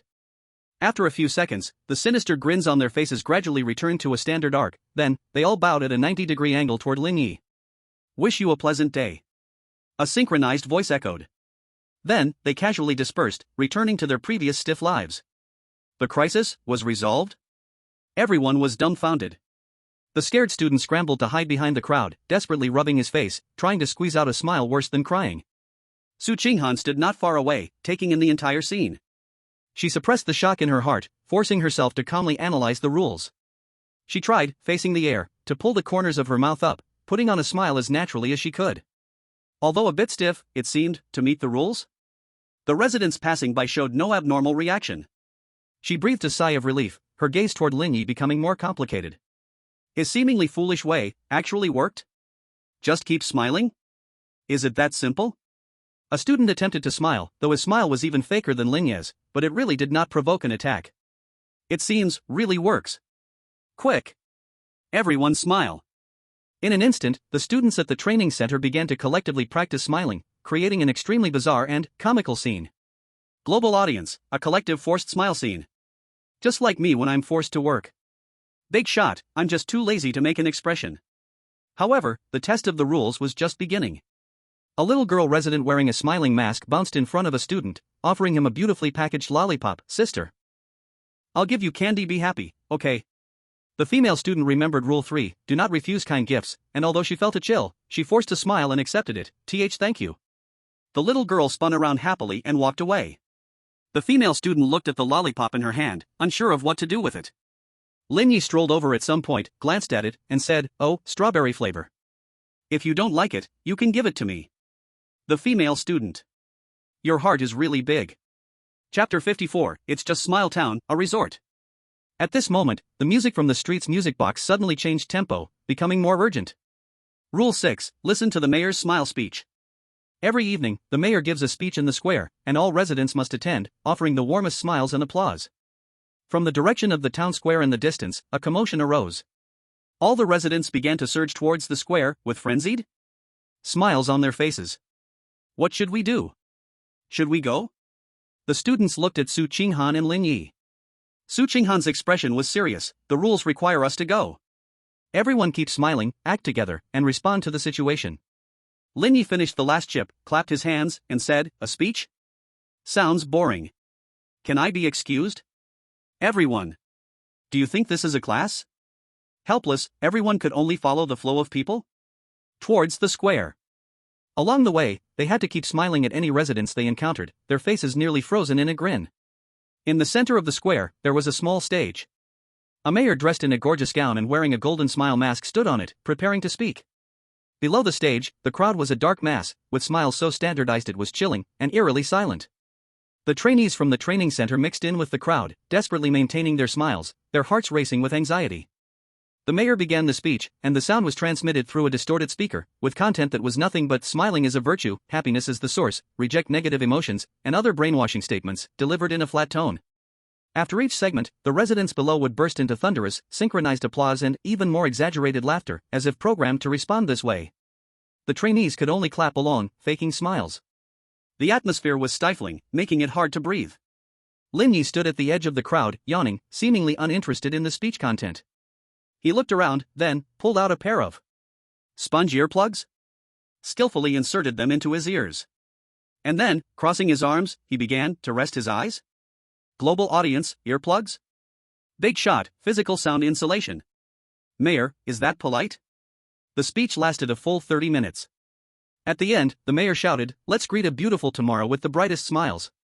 The residents below erupted into frenzied laughter and applause once again. The trainees had smiles frozen on their faces, and their palms were red from clapping. Just then, Rule 7 triggered, sincerity detection. An invisible ripple swept across the entire square. Almost all the fake smiles on the faces of the trainees appeared to exhibit extremely subtle, uncontrollable stiffness or distortion the moment the ripple passed. That was the muscle fatigue from long-term forced smiles and the leakage of their true emotions. Alarm! Insufficient sincerity. Detected false smiles. Purification program activated. All the residents around instantly stopped laughing and applauding, turning in unison, and the smiles on their masks became terrifyingly sinister again. Their hollow eye sockets locked onto a few trainees with the stiffest smiles and began to slowly close in. False smiles. Need purification. The targeted trainees were terrified, wanting to cry but too scared to do so, wanting to run only to find their legs bound by an invisible force. Su Qinghan felt a rush of panic, she could barely maintain her own smile. What to do? In a critical moment, that Lin Ye, who was wearing earplugs and seemed to be asleep, suddenly, without warning, let out an extremely loud, extremely exaggerated, even slightly off-key. Ha ha ha ha ha ha ha. The loud laughter. The laughter was bright, filled with a kind of indescribable, almost mad happiness as if he had seen the funniest joke in the whole world. He laughed while clapping his hands vigorously, tears almost bursting out from laughter. Though it was fake. This sudden and highly infectious laughter instantly shattered the eerie silence of the square. That detection wave seemed to be disturbed by this excessively sincere laughter, vibrating violently for a moment. Those approaching residents suddenly froze, the twisted smiles stiffening on their faces, as if the system was overloaded, trapped in logic chaos. They glanced at the few stiff smiling students, then looked at the laughing Lin Ye, as if judging which was the more sincere smile. Seconds later, the detection wave disappeared. The twisted expressions on the residents faded, returning to standard smiles. They bowed in unison toward Lin Ye, then quietly dispersed. The crisis was averted once again. Silence enveloped the venue. All the students, including Su Qinghan, looked at Lin Ye as if he were a monster. Lin Ye stopped laughing, wiped away the non-existent tears, yawned, and said to the crowd, "Is the speech over? Can we go home and sleep now?" Everyone. Global audience, ha ha ha. Using magic to defeat magic. Big shot. As for fake smiles, I am a professional. This operation is a real game changer. The sunset bell rang at just the right moment. Rule 4 activated, please return to home immediately. The students, as if granted a great pardon, hurriedly ran towards their allocated candy-colored houses. Su Qinghan took a deep look at Lin Ye and also walked toward her temporary home. Lin Ye stretched lazily, walked slowly to the nearest pink-blue house, mumbling, "The color is too pastel, not impressed. Hope I can get a good night's sleep." As night fell, Smiletown fell into a quiet warmth. And each student was shrouded in deep fear of the unknown rules for tomorrow. Only Lin Ye lay on the overly soft bed in the pink-blue house, wearing earplugs and an eye mask. Already in dreamland. As if it were just an ordinary night that required an early sleep. Global audience. Asleep again. Big shot, Smiletown? Just a resort. This mental strength, absolutely amazing. Chapter 55, Forced Cohabitation, this straight guy is hopeless. The lingering sound of the sunset bell echoed over the brightly colored town, carrying an undeniable sense of compulsion. The students, like frightened rabbits, rushed chaotically toward the home assigned by the rules, those candy-colored houses that seemed to have walked out of a fairy tale. Su Qinghan forced herself to calm down, swiftly walking toward a pale yellow house marked as home, following the vague guidance in her mind. She took a deep breath and pushed open the door adorned with creamy polka dots. The sight inside made her pause slightly.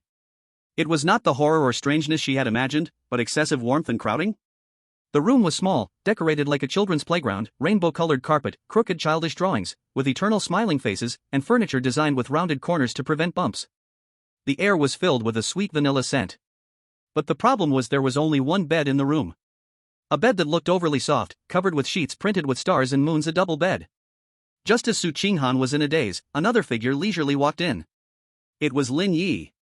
He was holding half a pack of uneaten cookies, examining the room, his gaze pausing for a moment on the double bed, then curling his lip. The color scheme is too childish, not impressed. Then he casually walked over to the small sofa, placed the cookies down, and began inspecting a teddy bear-shaped lamp. Su Qinghan? Global audience. Living together? Forced to share a room and a bed? Are the rules this extreme? The campus beauty's face turned pale. Rule 8, Definition of Home. Each resident has an independent home, but the form and members of the home are decided by the will of the town. Please get along with your family and maintain a smiling atmosphere together. A cold, prompt tone rang in the minds of the two at the right time, explaining this awkward situation. Su Qinghan's cold face showed obvious embarrassment and a hint of panic for the first time. Living in the same room with Lin Ye? Or is there only one bed? This. She instinctively looked at Lin Ye, only to find him already studying the desk lamp, pulling things out of a pocket that seemed to connect to another dimension. First, a folded navy blue moisture-proof mat. Then, a rolled-up thin sleeping bag. Finally, an inflatable pillow. Camping gear set complete. Lin Ye started laying out the moisture-proof mat on the empty space beside the double bed, mumbling, "The floor is a bit hard, but it's better than sleeping in a tree." Global audience, ha ha ha. Bringing his own gear to sleep on the floor. Big shot, living together? Not happening. School beauty, I worried for nothing? Su Qinghan watched him set up with such smoothness that a breath got stuck in her chest, and the little embarrassment was instantly replaced by a strange anger. This guy. Did he predict this would happen? Or is he just not taking it seriously at all? You, Su Qinghan couldn't help but speak, her voice a bit dry, "You're just going to sleep on the floor?" Lin Ye finished laying out the mat and was blowing up his pillow, looking up with a face full of nonchalance. "What else? The bed is too small, it won't fit us." And, he paused, glancing at the ridiculously cute bed, the bedsheet pattern affects sleep quality. Su Qinghan. She looked at Lin Ye, who seemed perfectly happy on the floor, and thought about all the awkward thoughts that had just crossed her mind, suddenly feeling like a fool. She took a deep breath, forced herself to suppress the chaotic emotions, restored her icy exterior, and started to calmly check the room. The window could not be opened, and the door could be opened from the inside, but the rules suggested not going outside after sunset. She did not find any obvious surveillance devices, but the feeling of being watched by the ever-present will of the town lingered. Night fully fell, and the town plunged into a dead silence filled with warmth. Not even the sound of insects could be heard. Only the occasional footsteps of patrolling residents outside, wearing smiling masks, reminded them of the eeriness here. The two had a simple meal of their own compressed food. Lin Ye contributed his stock of biscuits, and prepared to rest. The atmosphere was extremely awkward. Su Qinghan lay on one side of the double bed, fully dressed, turning her back to the direction of the floor, her body tense, unable to feel sleepy at all. Though Lin Ye's behavior relieved her a bit, sharing a room with a male, even a quirky one, still made her extremely uncomfortable. Lin Ye then crawled into his sleeping bag, adjusted his inflatable pillow, and yawned. Is the light off? Save electricity. Su Qinghan, Does this cursed place even have electricity bills? The light went out, and the room fell into darkness. Only the faint glow of the eternal twilight from the town outside outlined the furniture's blurry silhouette. In the silence, any subtle sound was amplified. Su Qinghan could clearly hear her own rapid heartbeat and Lin Ye's even, long breaths coming from the floor. He actually fell asleep? So fast? And he even started to lightly snore? Su Qinghan was speechless. Is this guy's nerve made of titanium alloy? However, just as she tried to ignore the annoying snoring and force herself to sleep, an unexpected change occurred. Rule 9, Midnight Greetings. Friendly neighbors may visit at midnight to share joy. Please be sure to welcome them warmly and keep smiling. As soon as the prompt finished. Knock knock knock. A light, yet rhythmically distinct knock echoed in the dead of night, remarkably clear. Outside the door came a childish, yet calm voice. New neighbors, hello, we come to bring warmth, hurry and open the door to play with us. Su Qinghan tensed up instantly. The rules demanded a warm welcome, but a late-night visit felt completely off. She instinctively glanced at the bedding on the floor. Lin Ye's snoring had stopped. He had somehow sat up, his eyes clear and fully awake in the dark. He made a shoe gesture to Su Qinghan, then pulled out a Bluetooth speaker from his sleeping bag. Quickly connected to his phone. The knocking outside grew more urgent. Open the door. If you don't open the door, it's just unfriendly. The voice began to take on a distorted threat. Su Qinghan's palms were sweating as she gripped the little bare nightlight next to her, the only weapon she had. But Lin Ye spoke to the speaker, lowering his voice. Play lullaby at maximum volume. The next second, the gentle, soothing, motherly glow of the lullaby filled the little room at an astonishing volume. Sleep now, my dear baby. The knocking and the voices outside came to an abrupt stop. Complete silence. A few seconds later, a shuffling sound, as if something was confused, followed by footsteps, slowly fading away. The crisis had passed? Su Qinghan was stunned. A lullaby?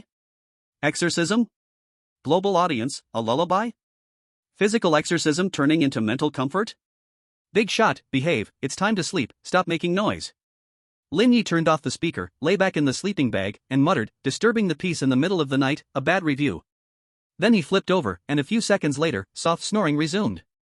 Su Qinghan looked at the sleeping figure on the floor, feeling a huge doubt about her past understanding of herself. This person's way of thinking was something that a normal person could never comprehend. But it was oddly effective. In the early hours, similar late-night greetings came 2 more times. Once, a shadow trying to peel the window was scared away by Lin Ye shining a flashlight. He actually had a flashlight. Another time, a scary drawing, with a crying face, was slipped under the door, which Lin Ye erased with cookie crumbs as if it were an eraser. Su Qinghan went from being tense at first, to numb later, and finally even accustomed.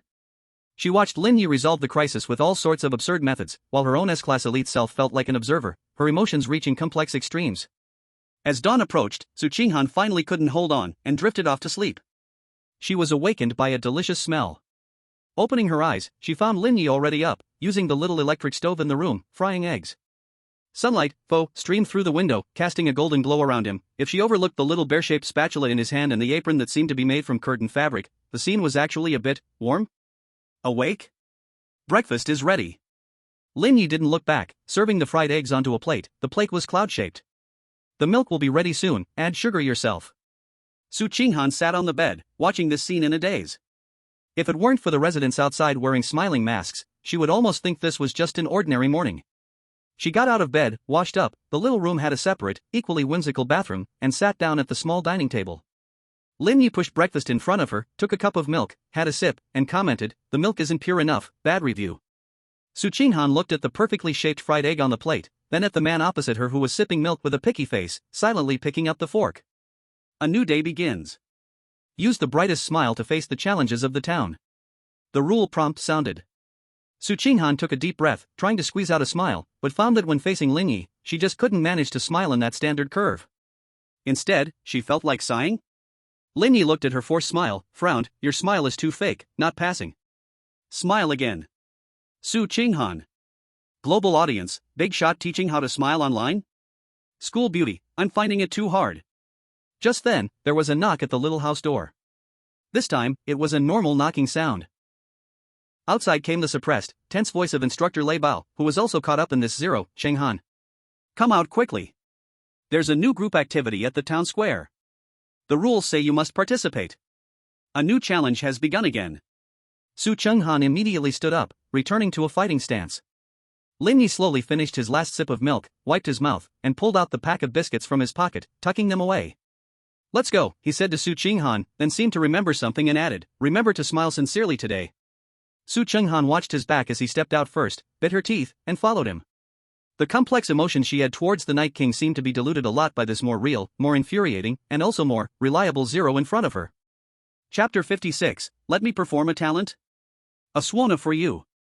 The trainees of the training center gathered in the brightly colored Smiletown Square, like confused crowd actors who had wandered into a fairy tale theater. Instructor Lei Bao's face turned pale as he struggled to maintain a stiff smile, whispering to the students who had gathered around him.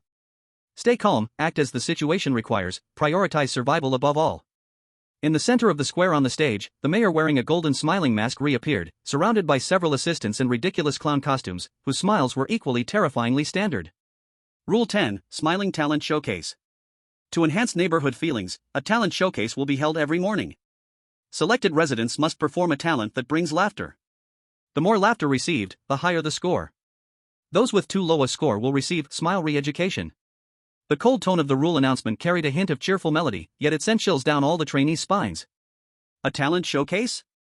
Bring laughter? Low scores mean re-education? It's obvious from the toes that this is definitely not a good thing.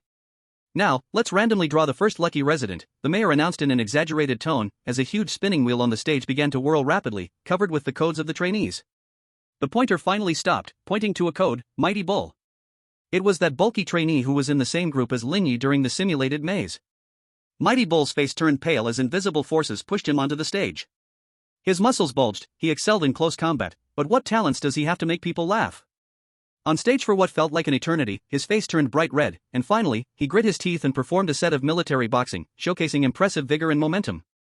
However, the audience of residents wearing smile masks below showed no reaction, only empty eye sockets and the eternally unchanged curve of their mouths. Beside the stage was a giant laughing face scoring machine, displaying a pitiful E rating and emitting a piercing alarm sound.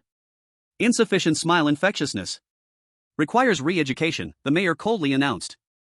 Two clown assistants immediately stepped forward, one on the left and one on the right, holding two gigantic, constantly vibrating, feather ticklers. They began wildly tickling Mighty Bull under his armpits and on the soles of his feet. Ha ha ha, stop. Ha ha ha. I admit defeat. Ha ha ha. Mighty Bull uncontrollably burst into laughter, tears streaming down his face, but that laughter was filled with pain and humiliation, not joy at all.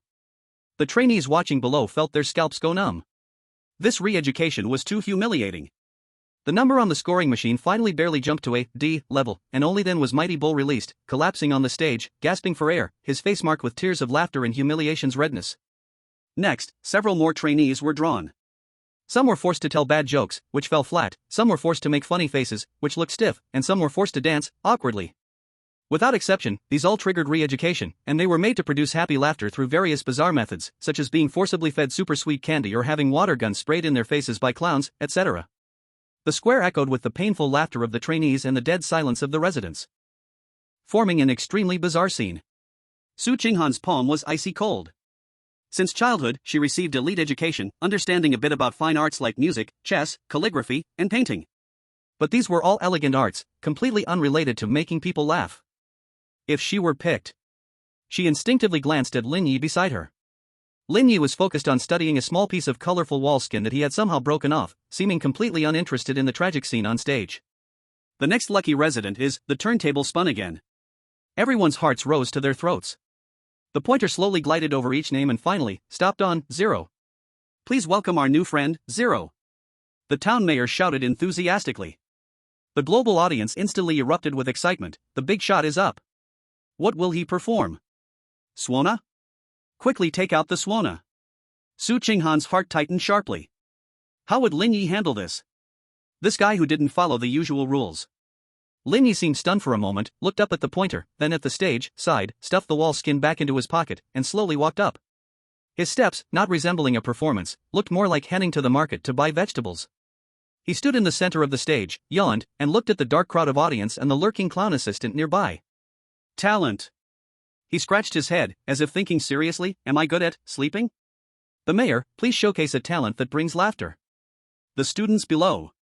Please stop with the jokes. Lin Ye thought for a moment and then took out a Bluetooth speaker from his pocket. Everyone? Another speaker? What will he play this time? Good fortune comes? Lin Ye connected his phone, swiping on the screen while mumbling, laugh, laugh, need something more festive. Just when everyone thought he was going to play a catchy square dance song, he instead opened a very obscure, piercingly sharp, and bizarre folk funeral swana song? 100 Birds Greet the Phoenix? No. It was an even more ghastly piece from the funeral great send-off. Wooly walla bye bye ba. The sharp, mournful, penetrating sound of the swana instantly blasted through the high-quality speaker.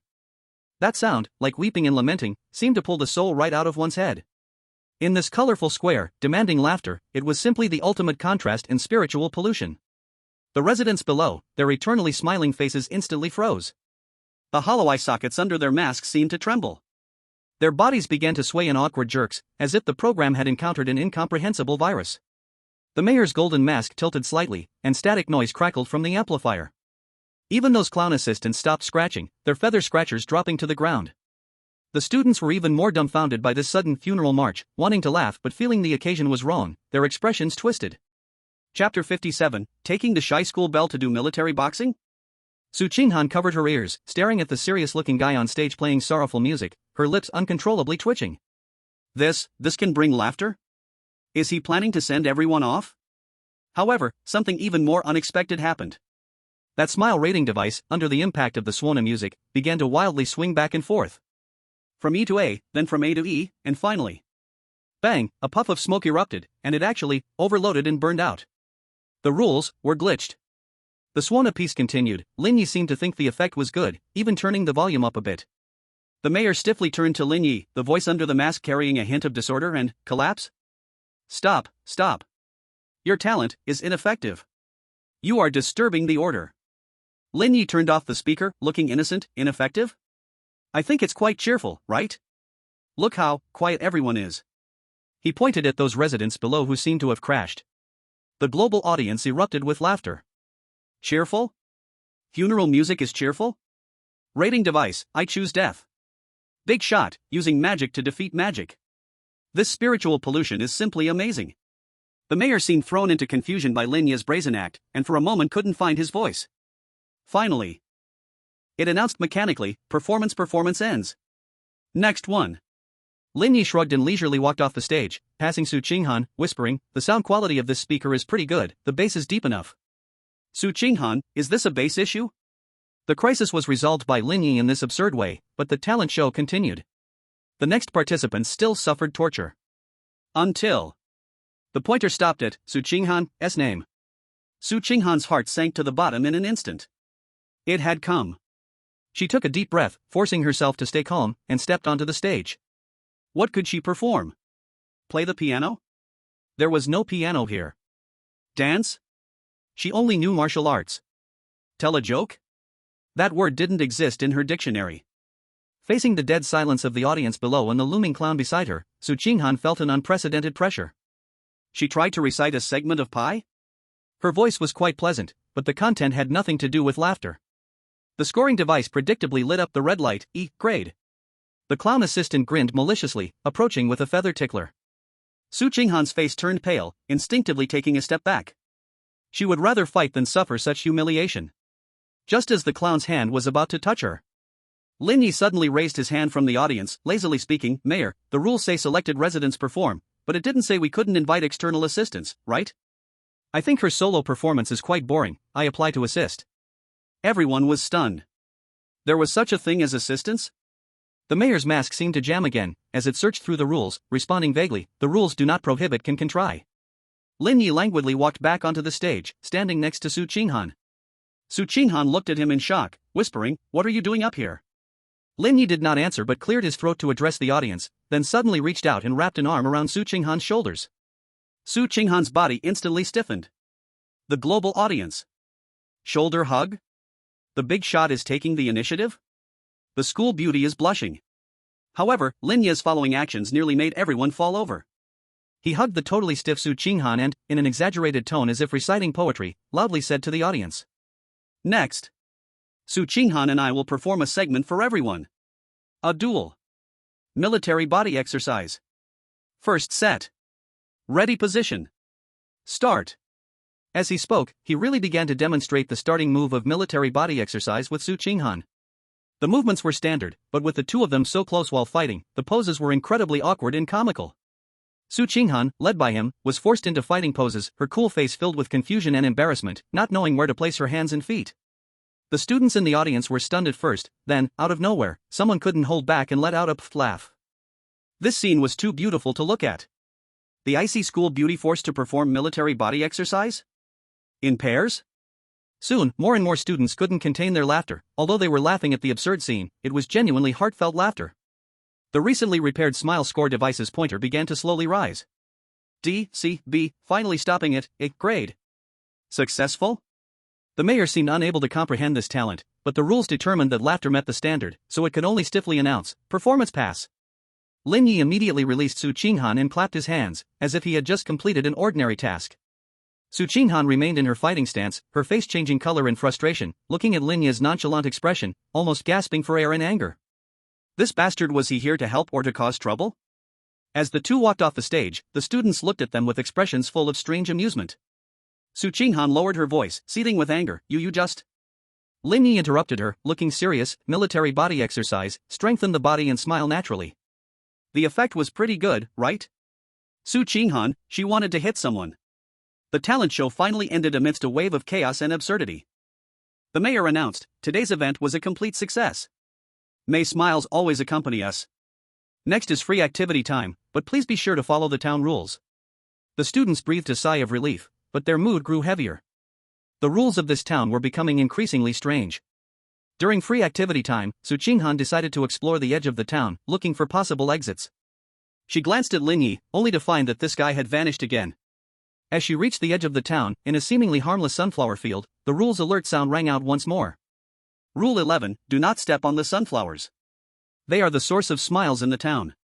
Each sunflower represents a happy soul. Su Qinghan carefully avoided the sunflowers but found what seemed to be an old wooden sign standing deep in the field. As she approached, she saw a line of almost eroded small letters carved into the sign. When all smiles become masks, true happiness has been buried. A chill crawled up Su Qinghan's spine. What exactly is hidden behind this smile town? At this moment, Lin Ye was squatting in front of the town's only grocery store, haggling with a shopkeeper wearing a smile mask, trying to trade half a pack of cookies for an antique-looking phonograph. He seemed completely uninterested in the secrets of the town. Chapter 58, I will dance a yanga for everyone. Free activity time did not bring any relaxation. The Smile Town sunshine, fake, was still bright, the sweet scent in the air remained thick, but every student had a huge stone pressing on their hearts. The wooden sign Su Qinghan discovered at the edge of the sunflower field was like a thorn, stabbing into the hearts of all who knew when all smiles become masks, true happiness has been buried. This hint was too obvious, the seemingly beautiful town likely buried a terrifying truth beneath. In the end, Lin Ye couldn't trade half a pack of cookies for the phonograph, but he didn't seem to care, pocketing the cookies and starting to stroll around the colorful town, touching this and that, occasionally rating some house's color scheme or a resident's stiff movement with a bad review, completely acting like a tourist. Meanwhile, Su Qinghan used this time to investigate the layout and rule loopholes of the town as much as possible. She discovered that the town was sealed off by an invisible boundary, making it impossible to leave. All of the buildings had eerily simple internal structures, and apart from basic living facilities, there were almost no personal belongings. The residents were forever repeating a few fixed behavior patterns, like programmed NPCs. The entire town was like a huge, exquisite cage. In the afternoon, when the musical box in the town center changed tune again, new rules arrived as expected. Rule 12, Smile Parade. To celebrate the joyful atmosphere of the town, a grand parade will be held every evening at dusk. All residents must participate, marching along a designated route, maintaining neat lines and bright smiles. Those who refuse to participate or disrupt the harmony of the lines will receive atmosphere purification. A parade? Another collective activity. The students' hearts raced with alarm bells. The previous talent show was already strange enough, this parade sounded even worse. Soon, a group of residents wearing unified smile masks and extravagant costumes began to emerge from various houses, gathering in the square. They held various joyful props, ribbons, tambourines, exaggerated fake flowers, their smiles enthusiastic in uniform. The trainees from the training center were also being driven by an invisible force, merging into the crowd. Some tried to resist but immediately felt a strong mental pressure that forced a twisted smile onto their faces, unable to disobey. Su Qinghan was forced into the line, watching the surrounding residents move like zombies, all aligned and sporting eerie smiles. A churn in her stomach. She forced herself to stay calm, observing her surroundings. Lin Ye had somehow squeezed beside her and yawned, "A parade. Do we have to walk far? Are you tired? Su Qinghan, is this even a question about being tired?" The parade began. The procession slowly moved along the main street of the town, led by the mayor in a golden mask. The residents started to mechanically wave props, singing in unison a cheerful yet hollow ode to joy, their steps perfectly in sync like a military parade. The trainees were forced to follow along, to smile, to wave the colorful ribbons they had been handed without realizing it. The whole procession was filled with a bizarre atmosphere that was both frenzied and dead. Global audiences watched this strange scene through a special perspective. It's like a cult scene. That smile gives me the creeps. The big shot and the school beauty are in there too, their faces must be frozen in smiles. The parade route twisted and turned, seemingly passing through every corner of the town. As the procession passed the sunflower field, Su Qinghan's heart skipped a beat. She fixed her gaze on the flower field, trying to find more clues. But just then, Rule 13 triggered, interactive moment. The parade will randomly interact with the audience by the roadside, spreading joy. The chosen resident must engage in intimate interactions with the audience, such as hugs, high fives, or dances, with smiles that must be doubly radiant. At the front of the parade, a resident suddenly broke away from the group, rushing towards a mannequin audience by the roadside wearing a smiley mask, giving it an exaggerated hug and letting out a piercing laugh. After the interaction, it returned to the group, its smile seemingly brighter. Then the second and third trainees were randomly chosen, forced to engage in various awkward or even humiliating interactions with the mannequins, like being made to waltz with a mannequin or feed it candy. Refusing would result in an invisible force forcibly controlling their bodies to complete the actions, their smiles twisting grotesquely. Everyone was on edge, praying not to be chosen. What one fears, one meets. The conductor of the parade, a band conductor wearing a silver smile mask, suddenly pointed his baton at Su Qinghan. Su Qinghan's body stiffened. She had to engage in an intimate interaction with a mannequin? Go! Spread smiles. The cold command echoed in her mind. An invisible force pushed her toward a mannequin girl by the roadside, dressed in a princess gown, her smile stiff. The command was to hug and spin? Su Qinghan looked into the lifeless eyes and eerie smile of the mannequin, feeling nauseous in her stomach. She gritted her teeth, trying to maintain the fake smile on her face, but her steps felt like they were weighed down with lead. Global audience, the school beauty got chosen. She has to spin and hug a mannequin? This is disgusting. Big shot, think of something. Just as Su Qinghan's hand was about to be forced to touch the mannequin. Wait. A lazy voice sounded. Lin Ye had somehow broken away from the group and sauntered over. He was holding a brightly colored rattle drum he had snagged from somewhere. He blocked Su Qinghan and said to the silver-masked conductor, "Conductor, is it interaction time? I think it would be more fun with two people interacting. How about we both perform a duet dance? I promise the smiles will be radiant, and the atmosphere will be vibrant." Chapter 59, Forced to perform with embarrassment in the business. The program beneath the silver mask seemed to glitch again. It searched the rules, multiple interactions not prohibited, can, try. Global audience, duet dance? A duet dance? Big shot, are you serious? Lin Ye received permission, stuffed the rattle drum into Su Qinghan's hands, and somehow pulled out a pair of clappers? Come on, Su classmate, shake it. The rhythm must be cheerful. As Lin Ye spoke, he started clapping the rhythm with the clappers, his feet stomping a very unorthodox but exaggerated dance step. While dancing, he also gave the roadside mannequin audience and the parade group an extremely exaggerated, a nearly crazy smile. Su Qinghan held the rattle drum, completely dazed. Dance the yanko? She never imagined she would do something like this in her life. Shake it. Why are you just standing there? Smile. Brighter. Lin Ye cheerfully urged while twisting and even winked at her. Su Qinghan looked at his funny yet serious expression, then glanced at the surrounding rules watching closely, gritted her teeth and decided to go for it. She began to awkwardly shake the rattle drum, forcing herself to follow Lin Ye's rhythm and twist her body. Her foundation from practicing dance as a child was still there, her movements were stiff, but they were barely acceptable. However, the brilliant smile she struggled to put on was even uglier than crying. Yet, this extremely abrupt and rustic Yanko duet created a wonderful chemical reaction amidst the orderly and cult-like parade. The residents, marching mechanically while singing hollow joyous songs, began to lose their rhythm. Their singing stuttered. The smiles on their masks seemed to twitch. The order and harmony of the parade was completely shattered. The interaction required by Rule 13 was completed, but the method deviated completely from the plan. The silver conductor waved the baton, trying to restore order, but Lin Ye twisted even more vigorously, clapping rhythmically and even improvising lyrics. Beautiful town of smiles, hey. Beautiful town. The residents are warm and passionate, hey. Passionate. Su Qinghan was dragged along, mechanically shaking the rattle drum, her face turning red to her ears, feeling both embarrassed and angry, but deep down inside, there was an inexplicable urge to laugh. Being incensed by this absurd situation. Global viewers laughed until they broke down. Yanko. It's really Yanko. Clapping paired with rattle drums. Cultural export. School beauty forced to perform. Expression management out of control. Parade, who are we? Where are we? The interaction time ended. Lin Ye stopped his movements, wiped non-existent sweat, and said to the silver conductor, pretty good effect, right? Next time we could consider adding square dancing, even more exciting. The silver conductor. The program seemed completely chaotic, struggling to wave the baton smoothly. Su Qinghan hurriedly tossed aside the rattle drum, almost fleeing back to the group, lowering her head, wishing she could find a crack in the ground to hide in. The parade continued in a strangely chaotic atmosphere. However, a greater crisis was still behind. When the parade passed the largest building in the town center, resembling a castle, suspected to be the mayor's official residence, Su Qinghan keenly noticed that in a small window at the top of the castle, there seemed to be a pair of eyes full of fear and sadness, unmasked, fleetingly appearing. Real living person? Someone imprisoned? Her heart raced. Could it be that the buried happiness mentioned on the wooden sign referred to these? She instinctively wanted to tell Lin Ye, but found this guy staring intently at a stall selling smile cotton candy, seemingly pondering what to trade for it. Su Qinghan. Forget it, unreliable. The parade ultimately ended in exhaustion and mental pollution. The participants returned to their small cabins, almost exhausted. Their faces were nearly cramping from forcing smiles all day. Su Qinghan and Lin Ye returned to that pale yellow cabin once again. Closing the door, they cut off the outside's false laughter and cheers, and the atmosphere grew heavy. Su Qinghan hesitated for a long time, finally spoke, "Zero, I think I saw something during the parade." Before she finished her sentence, Lin Ye suddenly interrupted her, pointing out the window.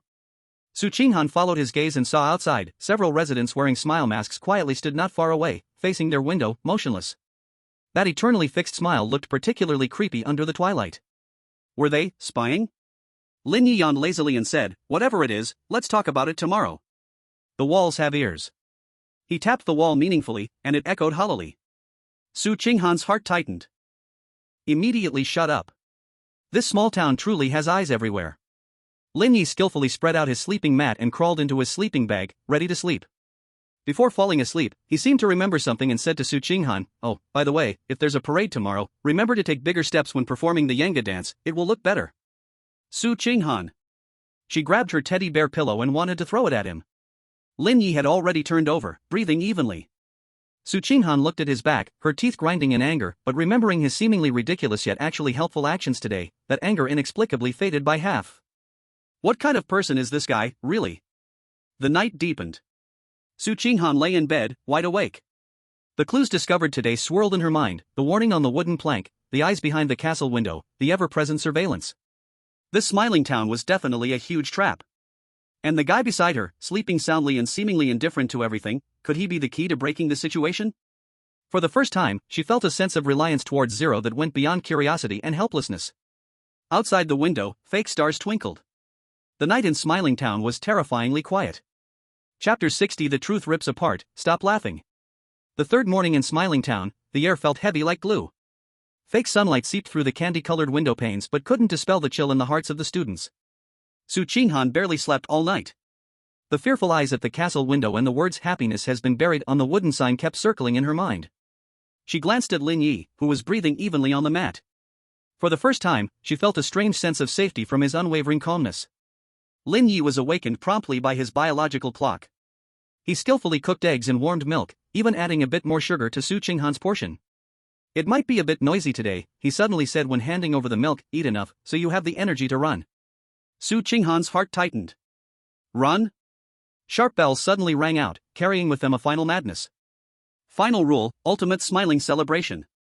Today at sunset, the largest celebration will be held at the central castle. All residents must be present, offering their most sincere smiles, to gather the source of joy. Those who refuse or have subpar smiles will be considered negative emotion pollutants and will undergo complete purification. The words complete purification carried a chilling intent. The students' faces turned pale. A dagger was drawn from the shadows. The atmosphere in the town grew increasingly strange throughout the day. The residents had exaggerated smiles, yet their movements revealed impatience. Patrols were frequent, and the feeling of being watched was everywhere. Su Qinghan tried to approach the castle but found it heavily guarded. However, Lin Ye was acting out of character. He dragged Su Qinghan to shop. He traded a few glass beads for a rusty old pair of big scissors, exchanged half a pack of damp cookies for a balloon with a crying face that made a strange laugh when squeezed. His eyes were less lazy and more sharp. "What exactly are you trying to do?" Su Qinghan whispered. Lin Ye snapped the scissors in the air, his mouth curling coldly. "Cut the ribbon. For a celebration, there has to be a sense of ceremony." At sunset, the final moment arrived. The students were driven to the castle forecourt. The castle gate swung open, brightly lit yet eerie. The golden-masked mayor stood on the balcony, calling out, "Offer your smiles. Gather eternal joy." The residents chanted strange incantations in unison. The masks emitted blinding white light, and twisted joyful energy was drawn from their bodies, converging towards the pulsating light sphere at the castle's peak source of joy. The students stood in the flow of energy, feeling their emotions and life force being drained, fake smiles hard to maintain, pain racking their bodies. "Now's the time," Lin Ye hissed. He threw the crying-faced balloon into the air and shouted at the speaker, "Play Funeral March at maximum volume. Kak-a-kak."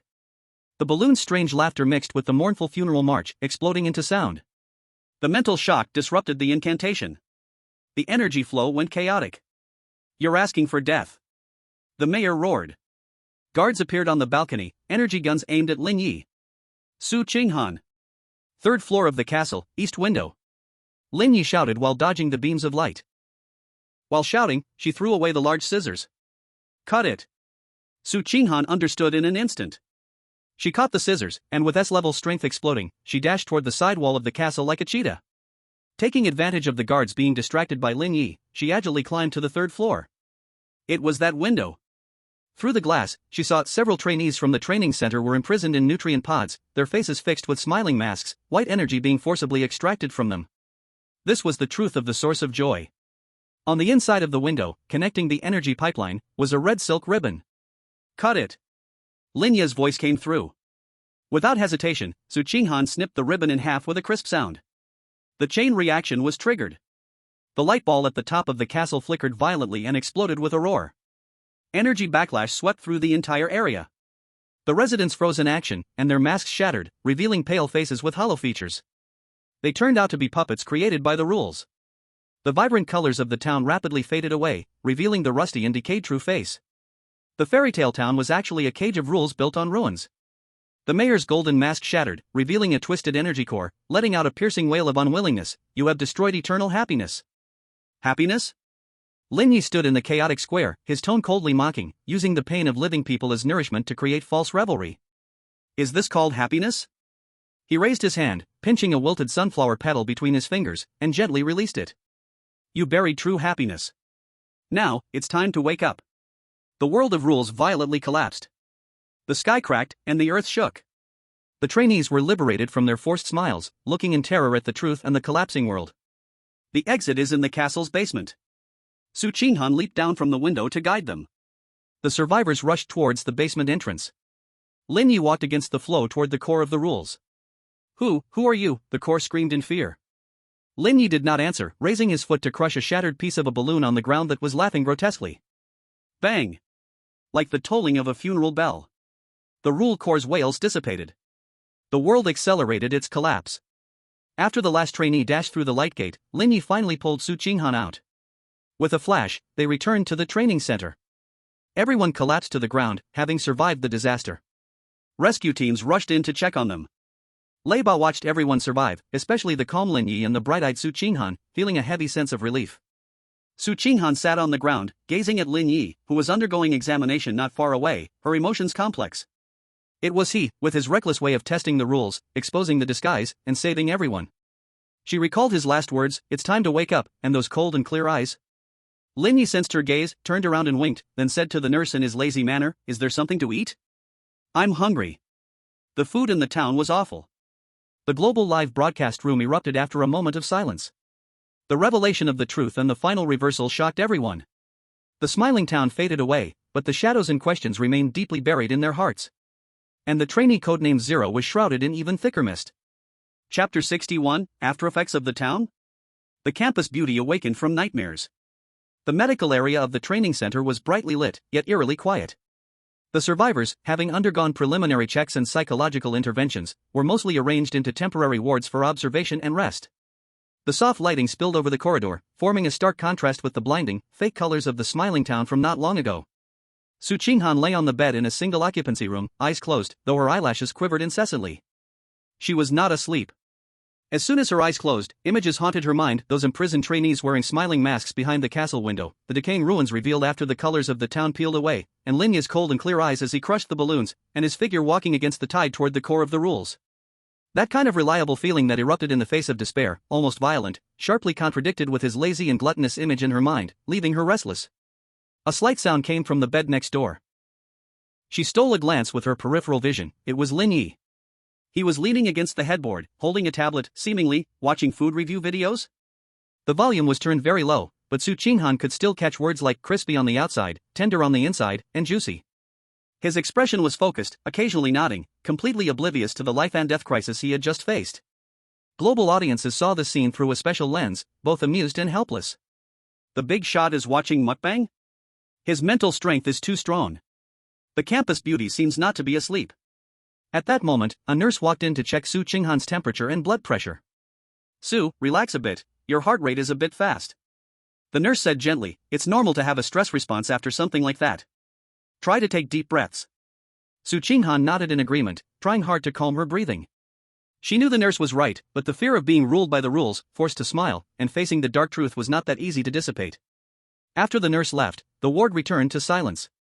Only the faint sounds of chewing from Lin Ye's tablet and Su Qinghan's slightly rapid heartbeat could be heard. Exhaustion finally overcame her tense nerves, and Su Qinghan dozed off in a daze. But her sleep was restless. In her dream, she returned to that colorful little town. The mayor's golden mask cracked open, revealing a swirling vortex of energy underneath, letting out a seductive voice, "Smile, Su Qinghan, smile." She desperately tried to resist, but her lips uncontrollably curled upwards, muscles aching, tears streaming down her face. Around her were the pained laughter of the trainees and the hollow faces of the residents. She saw Lin Ye standing far away, turned away from her, walking farther and farther. "No," she subconsciously moaned, her body jolting awake. Cold sweat beaded on her forehead, breathing rapid. In the darkness, she heard movement from the adjacent bed. Lin Ye had put down his tablet at some point and was quietly looking at her. The ward was lit only by the weak light of the emergency lamp, outlining his hazy figure. "Had a nightmare?" His voice sounded particularly clear in the silence, devoid of his usual laziness, carrying a sense of calm stability. Su Qinghan felt a bit embarrassed, softly responding with a "mn," instinctively pulling the covers up higher. It made her feel uneasy to reveal this vulnerable side in front of him. Lin Ye didn't say anything else, quietly getting off the bed. Su Qinghan thought he was going to the bathroom, but he walked to the small fridge in the corner of the room, opened it, and took out a box of milk. Then, astonishingly, he used the microwave provided in the ward to heat the milk, which dinged pleasantly when done. Global audiences, hot milk? The big shot can do that? Is it for the campus beauty? With an expression of surprise, Su Qinghan watched as Lin Ye approached with the steaming cup of milk, placing it on the small table beside her bed. "Drink some warm milk, it will calm your nerves." His tone remained flat, as if he had merely done a trivial task. Su Qinghan stared at the cup of milk, momentarily stunned. Warmth flowed through the walls of the cup to her fingertips, seemingly dispelling some of the chill brought by the nightmare. She didn't expect the seemingly indifferent person to have such thoughtful gestures. "Thank you," she whispered, her voice still a bit hoarse. She picked up the milk and took small sips. The warm liquid slid down her throat, indeed making her tense body relax a bit. Lin Ye stood by the bed, not urging her, just waiting quietly. After a while, he finally spoke slowly. "Staying in that kind of place for too long easily leads to nightmares. The power of the rules lingers and affects the subconscious. Su Qinghan looked up at him, in the dim light, his gaze seemed deeper than usual.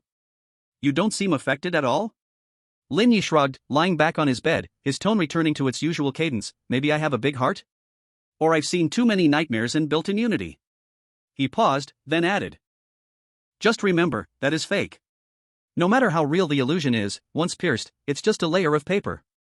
His words were simple, yet they acted like a small stone, tossed into the rippling lake of Su Qinghan's heart. Yes, no matter how terrifying the experience was, it has passed. The small town was fake, the rules were fake, and the happiness and residents that were created were also fake.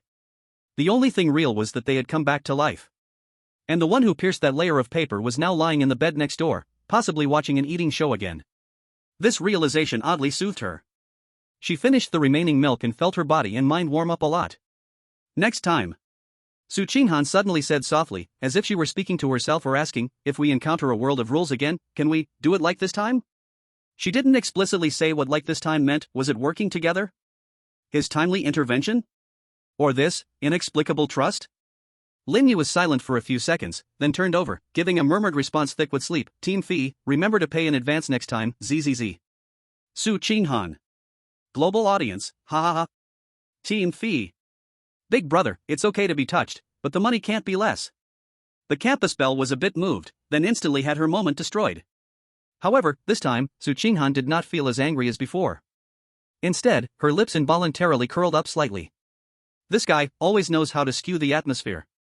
But strangely, this kind of skew made her feel an inexplicable sense of safety at this moment.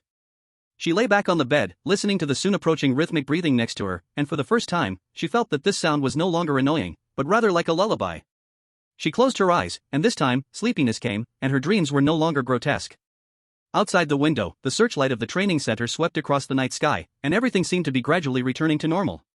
But some things had already started to change quietly. Chapter 62, the final chapter of the training camp. After several weeks of intense and absurd training, it was finally nearing the end. The terrifying experience in Smiling Town was like a deep watermark, engraved in the memories of all the surviving trainees. The atmosphere in the training center was filled with relief from surviving the ordeal, mixed with confusion about the future and a hint of subtle awe towards a certain person. On the day before the graduation ceremony, the center felt particularly busy and also particularly quiet. Trainees packed their bags, exchanged contact information, and a faint sense of parting lingered in the air. Once proud and arrogant, Wang Shua caught a glimpse of Lin Ye swaying towards the convenience store for supplies, instinctively shrinking his neck and quickening his pace to take a detour. Li Sisi and Mi Hu braced themselves and approached Lin Ye, blushing as they handed over a large bag of carefully prepared snacks. Zero good, thank you. In the future, let's team up again when we have the chance. Li Sisi's voice was tinged with excitement. Mi Hu nodded vigorously, yeah. Being with Zero Go feels safe. Lin Ye took the snacks, weighed them, and nodded in satisfaction. Not bad, good weight. Then, under the expectant gazes of the two, he leisurely pulled out his phone, but instead of showing a payment code, revealed a WeChat group QR code? Alright, just shout in the group for future tasks. Group entry fee is V50, includes answers to questions, does not include after-sales service. His tone was as flat as if he were selling a membership card. Li Sisi and Mi Hu? Global audience, ha ha ha. The group is already established? Group entry fee is V50. Big Brother is starting to develop a downline.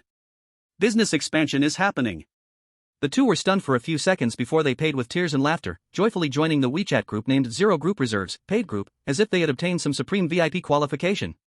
Su Qinghan stood by the dormitory window, watching this ridiculous yet harmonious scene below, the cold corners of her mouth twitching slightly. Her own luggage had long been packed neatly, simply and efficiently, just like her personality. However, her gaze would occasionally fall on the spot on the floor that was always empty, yet at this moment seemed to linger with someone's breath. Somewhat in a daze. The experiences of these weeks were bizarre and overturned her understanding. The guy codenamed Zero went from being annoying at first, to deep and unfathomable later, and finally that cup of milk and the ugly smile, like a stone dropped into a calm lake, rippled out circles in her heart. She had to admit, the seemingly laid-back guy possessed a strength she couldn't understand and a strange tenderness. In the evening, the sunset stretched the shadows on the training field long. The trainees gathered in groups to say their final goodbyes. Su Qinghan hesitated for a long time, but still walked towards the figure sitting high in the bleachers, watching the sunset alone munching on corn. Hearing her footsteps, Lin Ye turned his head and saw her. He swallowed the corn in his mouth and mumbled, "Yo, school beauty. Looking for me for something?" The V50 consultation timer starts now. Su Qinghan sat down next to him, one seat apart, ignoring his teasing. After a moment of silence, she quietly said, "Tomorrow, we will leave one after another." Aha, Lin Ye continued to chew the corn. "Pretty good, I'm tired of the cafeteria." Su Qinghan. She took a deep breath and decided not to beat around the bush. In the future, how will we keep in touch? This was her first time taking the initiative to ask for someone else's contact information, and her ears slightly heated up. Lin Ye paused in his corn eating and tilted his head to look at her, a hint of teasing in his eyes. "What? Want to find me for paid consultation?" Su Qinghan resisted the impulse to roll her eyes and maintained her cool demeanor, something like that. "After all, your solution is outrageous, but effective." Lin Ye seemed pleased by this assessment, chuckling as he pulled out his phone from his pocket, tapped a few times, and then displayed the group chat QR code. Same old rule, pay to join the V50 group. Read the group announcements carefully, violations will get you kicked out, and fees will not be refunded. Global audience, another group QR code. The school beauty has to pay to join the group too? Big shot, fair to all, no deceit. Su Qinghan looked at that familiar QR code, almost gasping for breath. She saw Lin Ye's take it or leave it expression, gritted her teeth, and finally took out her phone, scanned the code, and made the payment in one fluid motion, with a hint of defiance. She wanted to see what this group was all about. Lin Ye saw the payment success notification, satisfied as he put away his phone, finished his last bite of corn, and precisely tossed the cob into the distant trash can. He stood up, dusted off his pants, looked at Su Qinghan, the sunset casting a golden edge on his profile, but his gaze remained lazy. "Okay, group member Su Qinghan. If there's a job, just shout in the group." After saying that, he shoved his hands into his pockets and strolled towards the dorm building, humming a melody off-key. Su Qinghan watched his back, then looked down at her phone, which had just joined a peculiar group chat with only a few members. The group owner Zero had an avatar of a half-eaten bun. She couldn't help but chuckle, quickly stifling it, but the smile in her eyes couldn't be hidden. This guy was truly impossible to deal with. Global audience, the school beauty laughed. She joined the peculiar group. This CP is locked in. The next day, the graduation ceremony was simple yet grand. Instructor Lei Bao gave a speech, acknowledging the efforts of the trainees, especially subtly mentioning their courage and wisdom in dealing with special rule environments. No names were called, but everyone's gaze instinctively shifted to Lin Ye, who was yawning at the end of the line. When it was Lin Ye's turn to receive the graduation certificate, the leader personally handed the certificate to him, his expression complex, holding an indescribable seriousness, and whispered, "Take care." Lin Ye took the certificate, casually rolled it up, and stuffed it into the side pocket of his backpack, replying, "Yeah, can the cafeteria serve more meat next time?" The leader. His lips twitched slightly as he tried to maintain his seriousness. "I will give feedback to the logistics department." The ceremony ended, and the trainees were officially dismissed. Vehicles for pickup began to arrive one after another, and everyone hugged to say goodbye. Each goes their own way. Su Qinghan stood by the car, looking at the gate of the training center one last time, and then glancing at the lazy figure who was swinging a backpack onto their shoulder, preparing to stroll to the bus stop.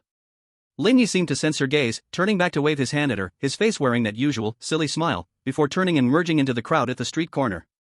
Su Qinghan got into the car and closed the door. She took out her phone and opened the quiet Zero Group Reserve chat. The chat was filled only with system notifications and a few newcomers, Li Sisi, fool, sending funny stickers. She hesitated for a moment, clicked on the group owner's Zero avatar, whose signature just read. She looked at that sentence, shook her head, yet couldn't help but smile lightly. Then, she opened her contacts and silently changed the note 402. The vehicle started, driving away from the training center. Su Qinghan looked at the rapidly receding scenery outside the window, feeling no sadness of parting, but rather a strange calmness and a faint anticipation. The future road might be filled with thorns, but she knew that some unreliable supplier might reappear at some unexpected moment, in his maddening yet unforgettable way. And at this moment, Lin Ye was sitting on a swaying bus, wearing headphones, listening to an unknown tune, gazing out at the city streets, his eyes calm. Inside his backpack, besides a crumpled graduation certificate, there was a bag of unfinished chips and a piece of notepaper cornered with a silly smiling face. The story of the training camp had come to an end for now. But the legend of Zero, and the future of that iceberg school beauty who had just changed her note, were clearly just beginning. Global audiences were not satisfied. The boss is back in the city. The school beauty changed her note. There's hope. Request for the follow-up. Request for new side quests. Chapter 63, the Chinese horror side quest begins. Lin Ye felt like he had been stuffed into a high-speed spinning washing machine and then kicked out. When he steadied himself, he found himself standing on an old street paved with blue stones. The sky was that kind of twilight that hadn't quite turned dark, with lead gray clouds pressing low, letting no sunlight through. On both sides of the street were identical Ming and Qing-style wooden buildings, with curved roofs and black tiles and white walls, but most doors and windows were tightly shut, with mottled walls covered in damp moss, exuding a sense of long-neglected decay. The air was filled with a faint moldy smell, incense odor, and a strange aroma that was hard to describe, a mix of old paper and herbs. The street was empty, eerily silent.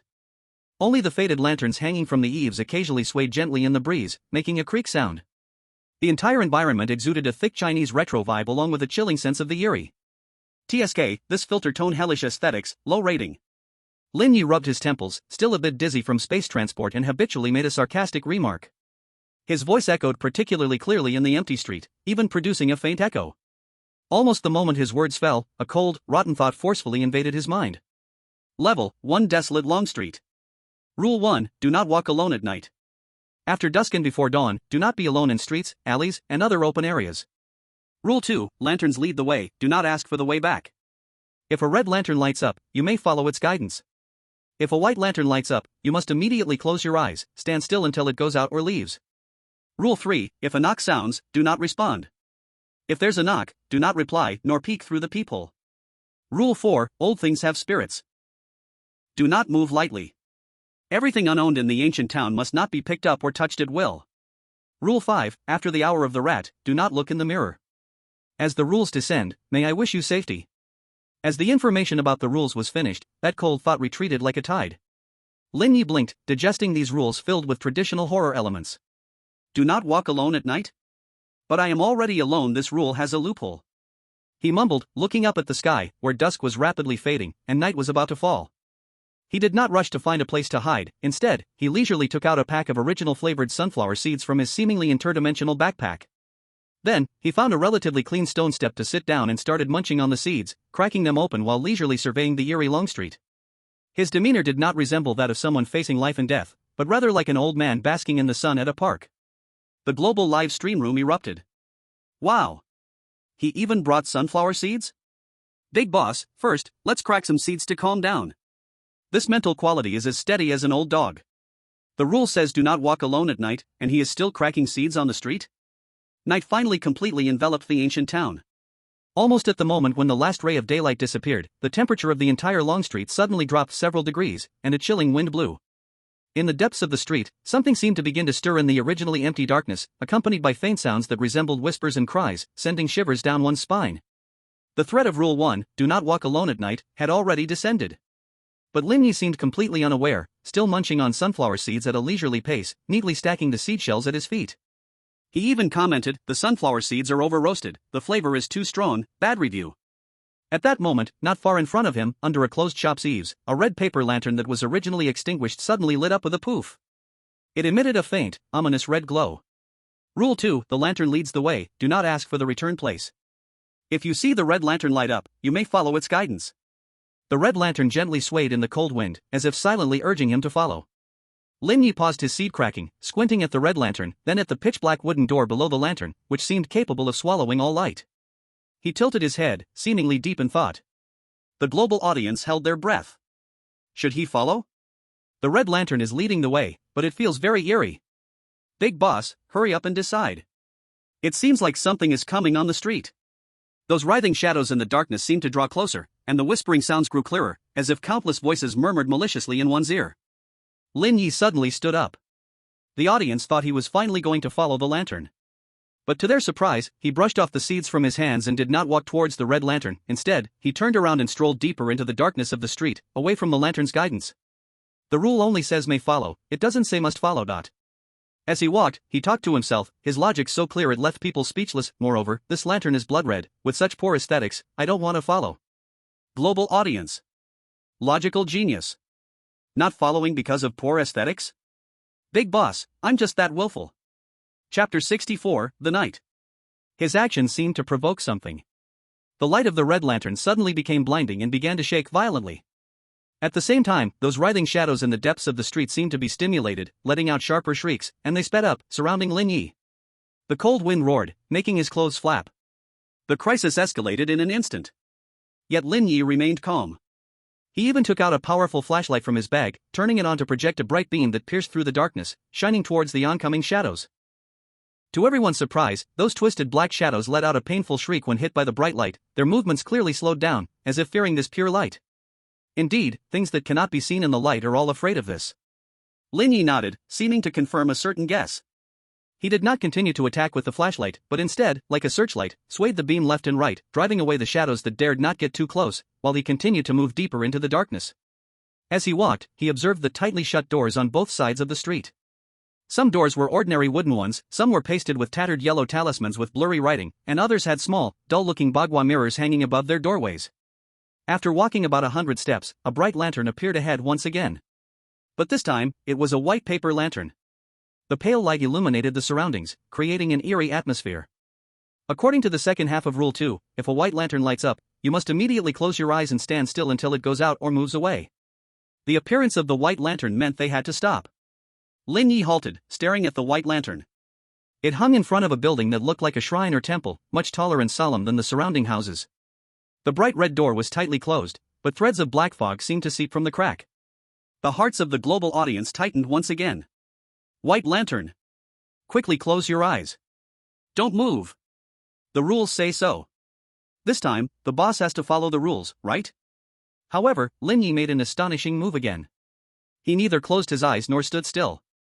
Instead, he raised the flashlight and carefully shone it towards the white lantern. The beam focused on the lantern, as if wanting to see what was behind the lantern paper. At the moment the strong light hit the white lantern. Whoa! A heart-wrenching, inhuman shriek erupted from inside the lantern. The white lantern trembled violently, its light flickering, and on the lantern paper, a distorted and painful human face outline faintly emerged. At the same time, behind that bright red door, a heavy sound echoed, as if something were slamming against the door panel with a thump-thump. The ground even trembled slightly. The rule of the white lantern had been forcefully violated. Even more terrifying things were about to be unleashed. Yet, Lin Ye seemed to discover something interesting. Not only did he not retreat, he instead took a few steps closer, almost standing directly under the white lantern, looking up at the twisted human face, his brow slightly furrowed. Noise pollution, 1-star review. Also, this lantern is poorly made, the paper is not even smooth. Saying this, he made a move that sent chills down everyone's spine. He reached out his hand and lightly flicked the shrieking white lantern with his finger. Pop! A soft crack echoed. The lantern's pale light went out immediately. The distorted human face on the lantern paper vanished in an instant. The banging sound behind the door also came to an abrupt halt. The entire world fell back into darkness and silence, with only Lin Ye's flashlight beam and a small patch of ground illuminated beneath his feet. Did he physically turn off the rules? The global livestream fell silent for several seconds before the comments exploded. He turned it off? Physical exorcism? Boss, it's too noisy, turn it off. I admire this operation. Lin Ye retracted his hand, blew off imaginary dust from his finger, and commented. Quality isn't good, it breaks with a touch. Then, like nothing happened, he turned his flashlight on, sidestepped the now quiet red door, and continued to explore ahead. The night grew deeper. The long street seemed endless. But after the red and white lantern incident, the whispers and shadows in the darkness seemed to show a hint of fear towards Lin Ye, daring to hang back and not daring to approach again. Lin Ye walked for a while longer and found a fallen, ancient-looking rattledrum by the roadside. With a red-painted wooden handle. The surface of the sheepskin drum was painted with a blurred doll's face. Rule 4, old objects have spirits, do not touch them lightly. He crouched down, shining the flashlight on the rattledrum, carefully observing it, but did not pick it up. Instead, he took out a tissue from his bag, picked up the rattledrum with the tissue, and shook it a bit. Dong, dong. The muffled drum sound echoed in the silent street. As the drum sound rang out, faint sounds, like a child's giggle, seemed to come from behind some tightly closed doors and windows on both sides of the street, but quickly faded away. Lin Ye pouted, the tone is off, toy gets a bad review. After saying that, he wrapped the rattledrum in a tissue and placed it back in its original spot, meticulously. Global audience, still doing quality checks? Big shot, just passing by, checking product quality. Rule 4, do not move old objects. Big shot, I'm just looking, not moving, moving through the tissue. At that moment. Dawn. Dawn. Dawn. The muffled, rhythmic knocking sounded from the door of a nearby 2-story building. Rule 3, when there is knocking, do not respond. Do not answer, nor peek through the peephole. The knocking was slow and deliberate, carrying a stubborn meaning that made it especially eerie in the quiet night. Lin Ye stopped, listened to the rhythm of the knocking, and then, instead of leaving or standing foolishly, he quietly walked to the side of the door, crouched down, and looked through the gap at the bottom of the door. Global audience. You can't peek. Does looking through the gap count as peeking? Big Shot is exploiting a bug again. The gap was pitch black, and he could see nothing. But the knocking continued. Lin Ye looked for a while, seemed to lose interest, and stood up. He did not answer the knocking but took out a small piece of chalk from his bag, and beside where the knocking sounded on the door, he drew a small, crooked arrow pointing towards the street ahead. After drawing, he put away the chalk, dusted off his hands, and softly said to the door, in a voice so quiet it was almost inaudible.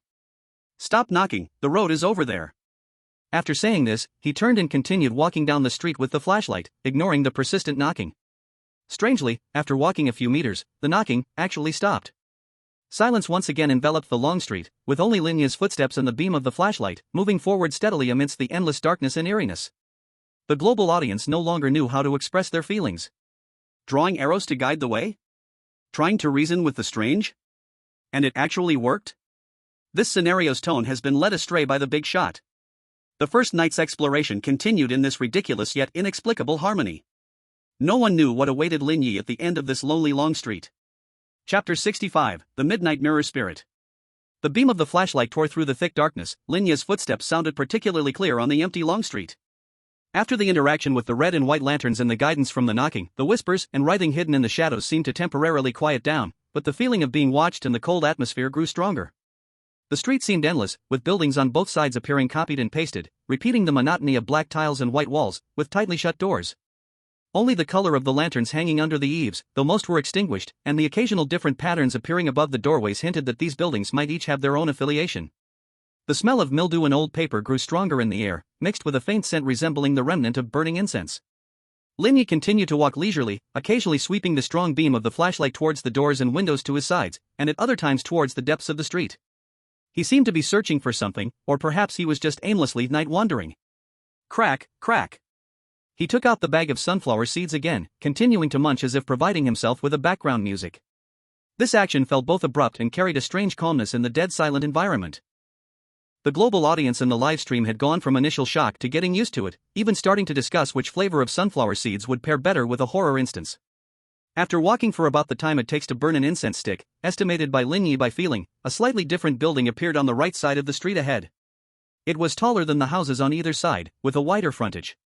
Above the black painted gate hung a plaque, the writing faded, but it was barely legible as Yizhuang Funeral Parlor. On each side of the door stood a stone carving of a pai xiu. But the design was fierce, resembling some kind of evil-dispelling mythical beast. The door of the Yizhuang was ajar, leaving a gap just wide enough for a palm. Inside it was pitch black, like a giant mouth ready to devour anyone who came near.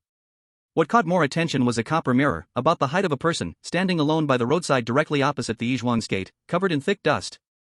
The mirror frame was dark red wood, intricately carved with cloud patterns, but many parts had cracked and been eaten by insects. The copper mirror was positioned directly opposite the Yizhuang's gate. Lin Ye's gaze lingered on the copper mirror for a few seconds. Rule 5 flashed in his mind: do not look into the mirror after the hour of Z. He looked up at the sky, though it was pitch black, and then touched an old-fashioned pocket watch in his pocket. He was actually still carrying this thing.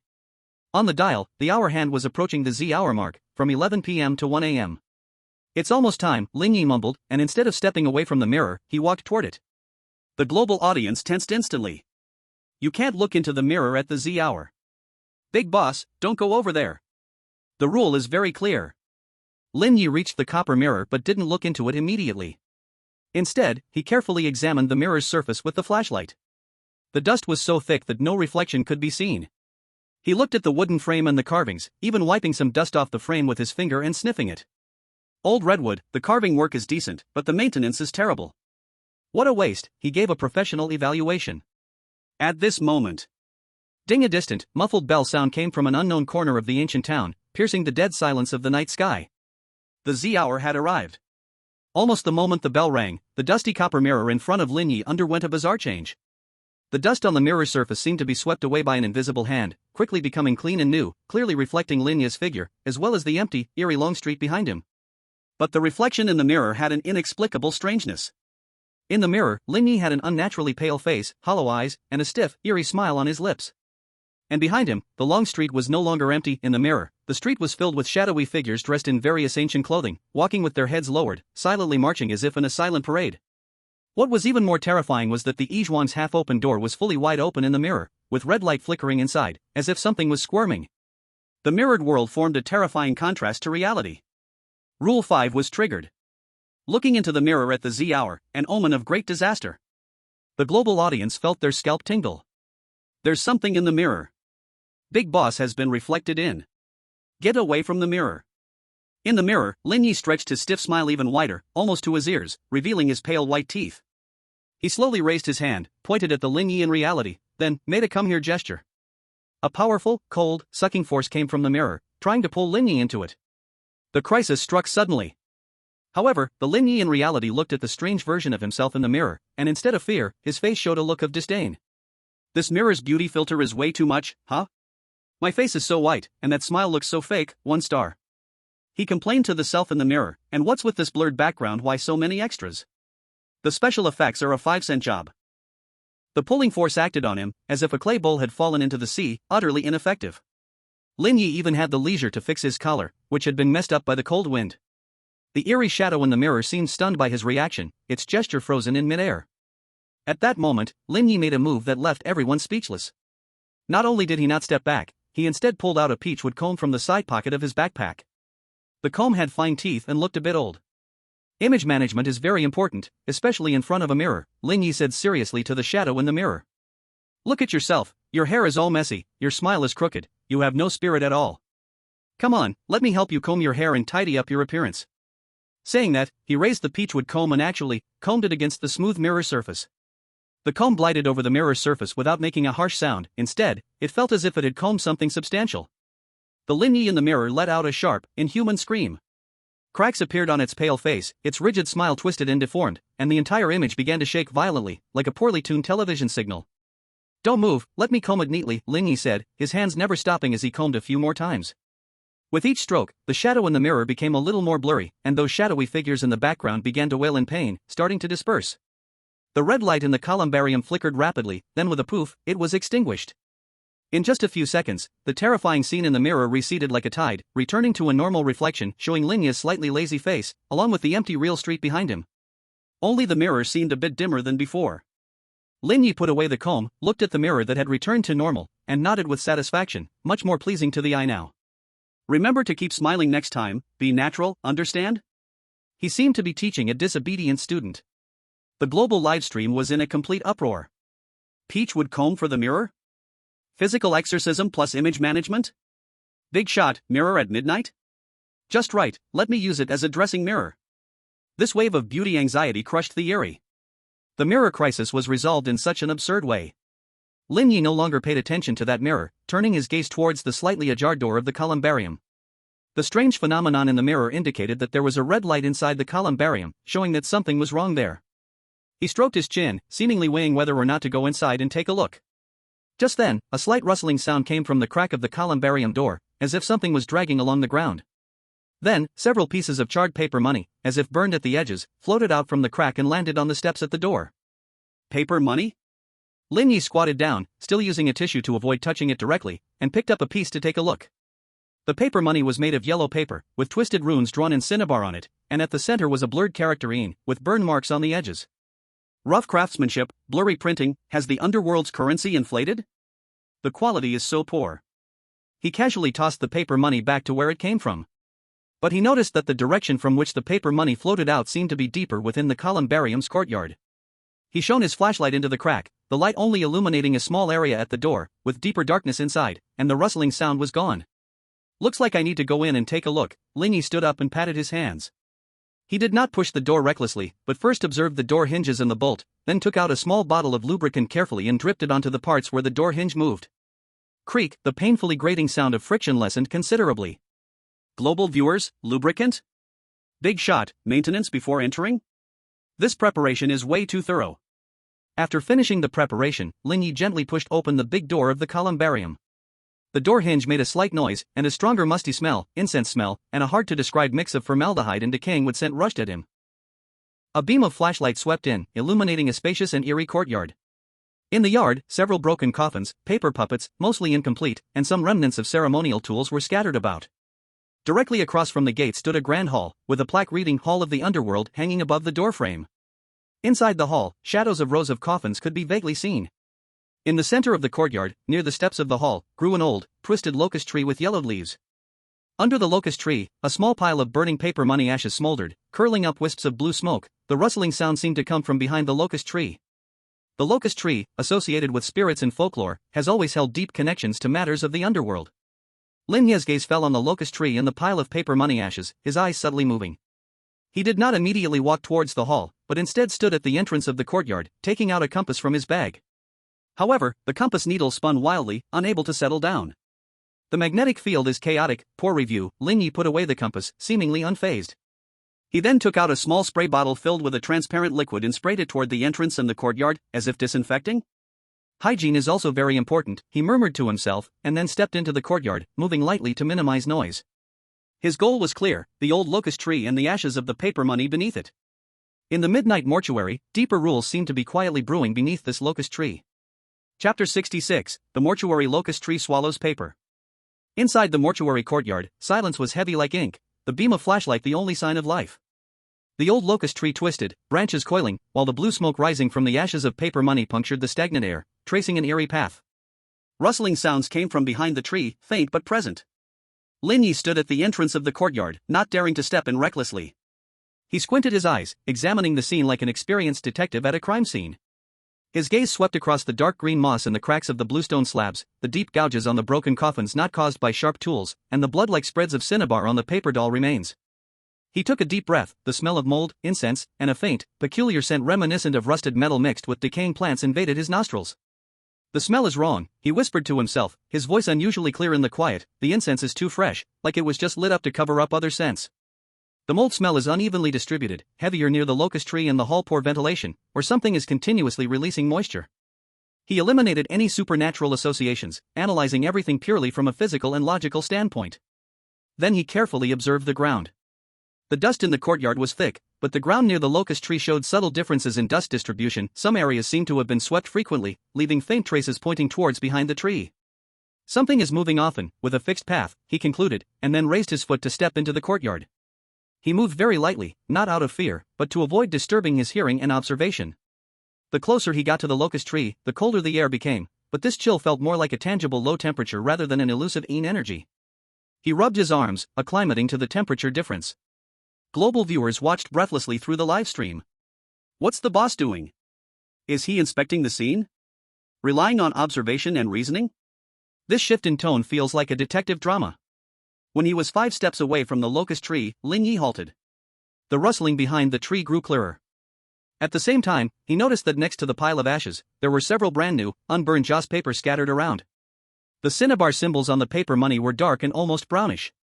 A chilling thought struck, and rules were promptly added.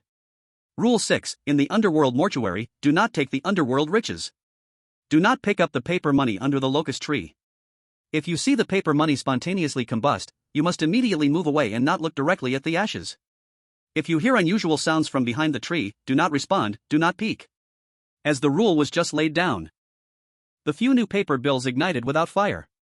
But the flames were not dark green, instead, they were the usual orange-yellow, merely burning at an astonishing speed, turning to ash in an instant, releasing a stronger, sweeter, and fishy-smelling smoke. Phosphorus? Or perhaps some kind of low-flashpoint chemical? Mixed with spice and, maybe the smell of decaying animal fat? Lin Ye did not step back. Instead, he advanced a step, enduring the strange smell, carefully observing the flames and smoke. The smoke color and burning speed are all wrong, the signs of artificiality are clear. The rule emphasizes do not look directly at the ashes. Does it aim to hide something in the ashes? He immediately thought of the rule, do not take the hidden wealth. If the paper money was a trap, then do not take might mean not only what it says but also hinting that one must not let it achieve some goal. At that moment, low, intermittent sobs came from behind a tree, accompanied by a piece of paper money written in dark red with the word hungry. A strong mental disturbance surged, trying to provoke sympathy and fear. Global viewers were on edge. Lin Ye's eyes sharpened as he resisted the discomfort and thought quickly, the sound source is fixed, at a specific spot behind the tree. The sobbing has a slight echo, there may be a cavity or passage behind it. The word hungry, is it hinting at the need for offerings, or does it refer to something else? He did not respond or pick up the paper money. Instead, he did something that surprised everyone. He swiftly pulled a small bottle of medical alcohol and a cotton swab from his pocket. He dipped the cotton swab in the alcohol and quickly applied it to the falling paper money. At the moment the alcohol touched the paper money, the dark red hungry word even slightly blurred, its color lightening a bit. It's not vermilion, it's some kind of red dye soluble in organic solvents, iron oxide? Ochre? mixed with a thickening agent. Lin Ye analyzed like a quality inspector. The workmanship is crude, attempting to pass off a fake as real. This action seemed to enrage the presence in the dark. The sobbing stopped abruptly, turning into a sharp shriek. The branches and leaves of the locust tree shook violently, shadows danced chaotically, and the ashes of the burning paper money were blown around by the airflow. The rules struck back. Lin Ye moved forward instead of retreating, his brain processing information like a high-speed computer. Sound attack, high decibel, piercing frequency, aimed at creating panic and disrupting judgment. Shadow movements, lighting issues? Or using visual residues? Ashes being blown, do they want me to inhale it? Or is there something tricky about the ashes themselves? He suddenly shone his flashlight at the upper part of the locust tree trunk and around the eaves, quickly searching for possible reflective objects or hidden devices. At the same time, he held his breath and carefully used his foot to stir up the scattered ashes of the paper money. Beneath the ashes, a small patch of color contrasting with the surrounding soil, slightly damp, and a few extremely fine, reflective crystal particles appeared. Found it! Lin Ye's eyes lit up. The ashes were meant to cover this. This mark, is it the result of some liquid soaking repeatedly? And these crystals? He dared not touch them with his hand. Instead, he carefully picked up a bit with a tissue, bringing it close to the flashlight to observe. It looks a bit like salt? Or another mineral? He instantly connected the clues: unusual low temperature, the concealed damp mark in crystals, fixed path activity traces, artificially manufactured burning and sound phenomena. This isn't some ghost haunting. Lin Ye lifted his head, his gaze sharp as he looked toward the back of the locust tree. This is a carefully arranged scene trap, using the environment, psychological suggestion, and simple mechanisms. The purpose is intimidation, misdirection, possibly to ultimately lead someone to a specific place or trigger some mechanism. He no longer paid attention to the futile shrieks and restless shadows. These phenomena lost their deterrent power after he saw through their essence, and strode toward the back of the locust tree.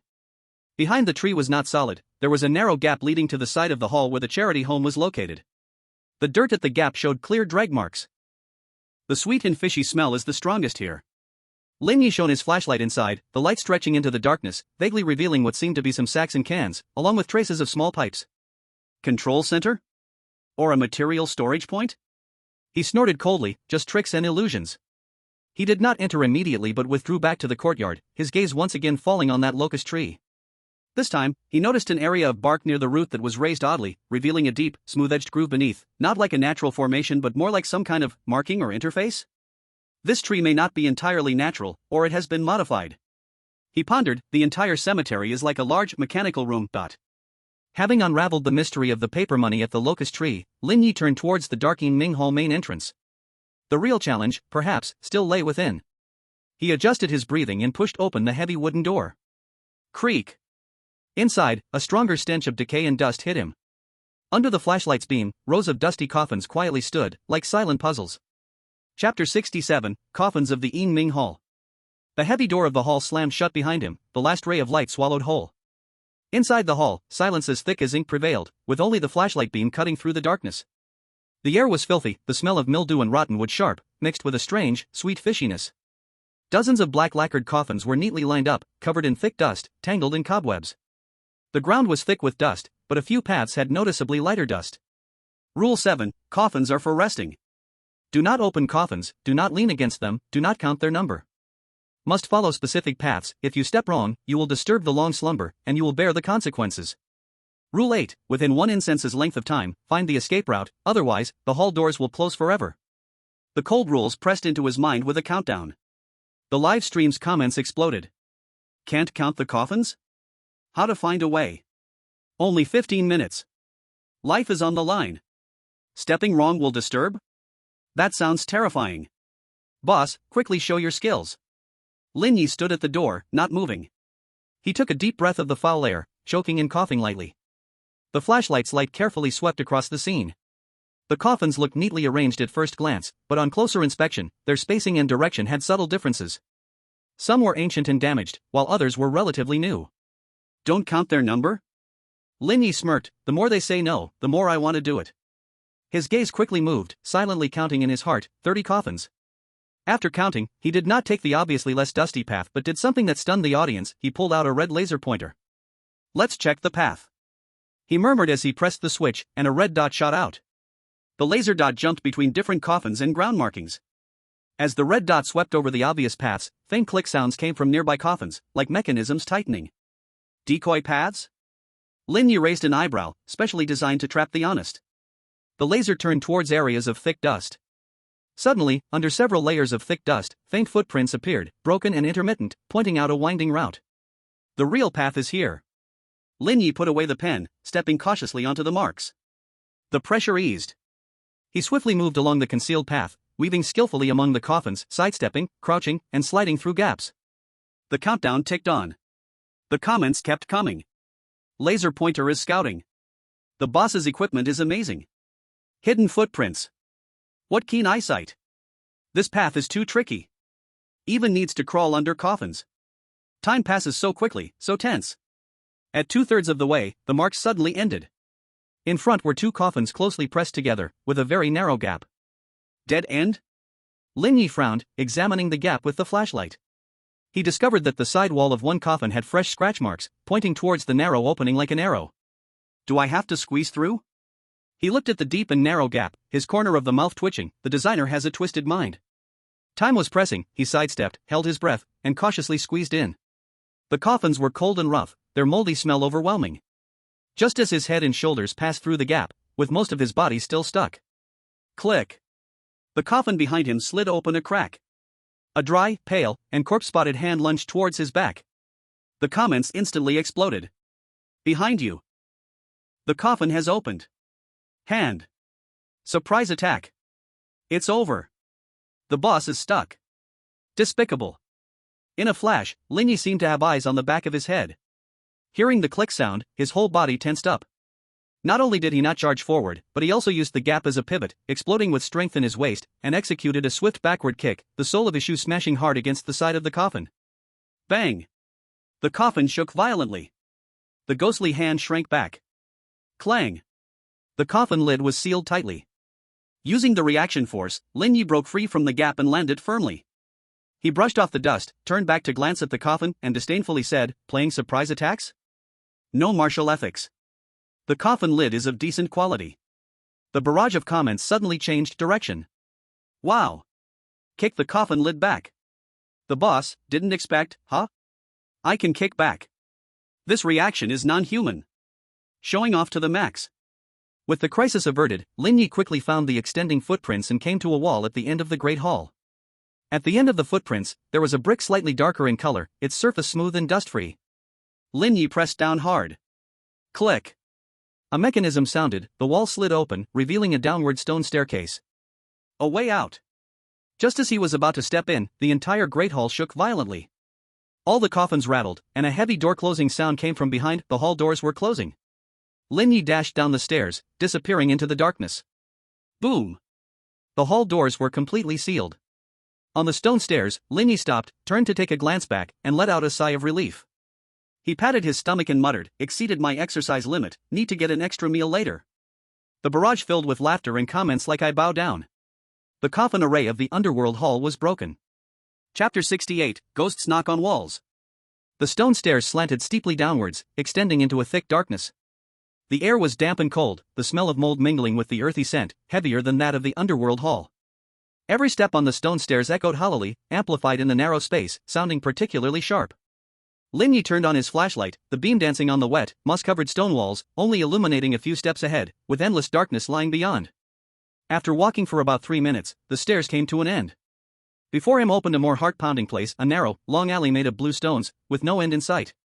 The alley was wide enough for only 2 people to walk side by side, shrouded in thick fog, with no sky visible, only a suffocating gray gloom. The most bizarre thing here was the sounds. Footsteps, breathing, and even the faint sound of clothes rubbing would be infinitely amplified in this alley, forming layers of echoes that lingered for a long time. These echoes twisted and transformed, sometimes sounding like whispers, other times like cries, and at times like sharp mocking laughter, constantly bombarding the eardrums, making one feel unsettled. Rule 9, the Echoing Silence Alley. All is silent in the alley, but any sound will be amplified and distorted, confusing the mind.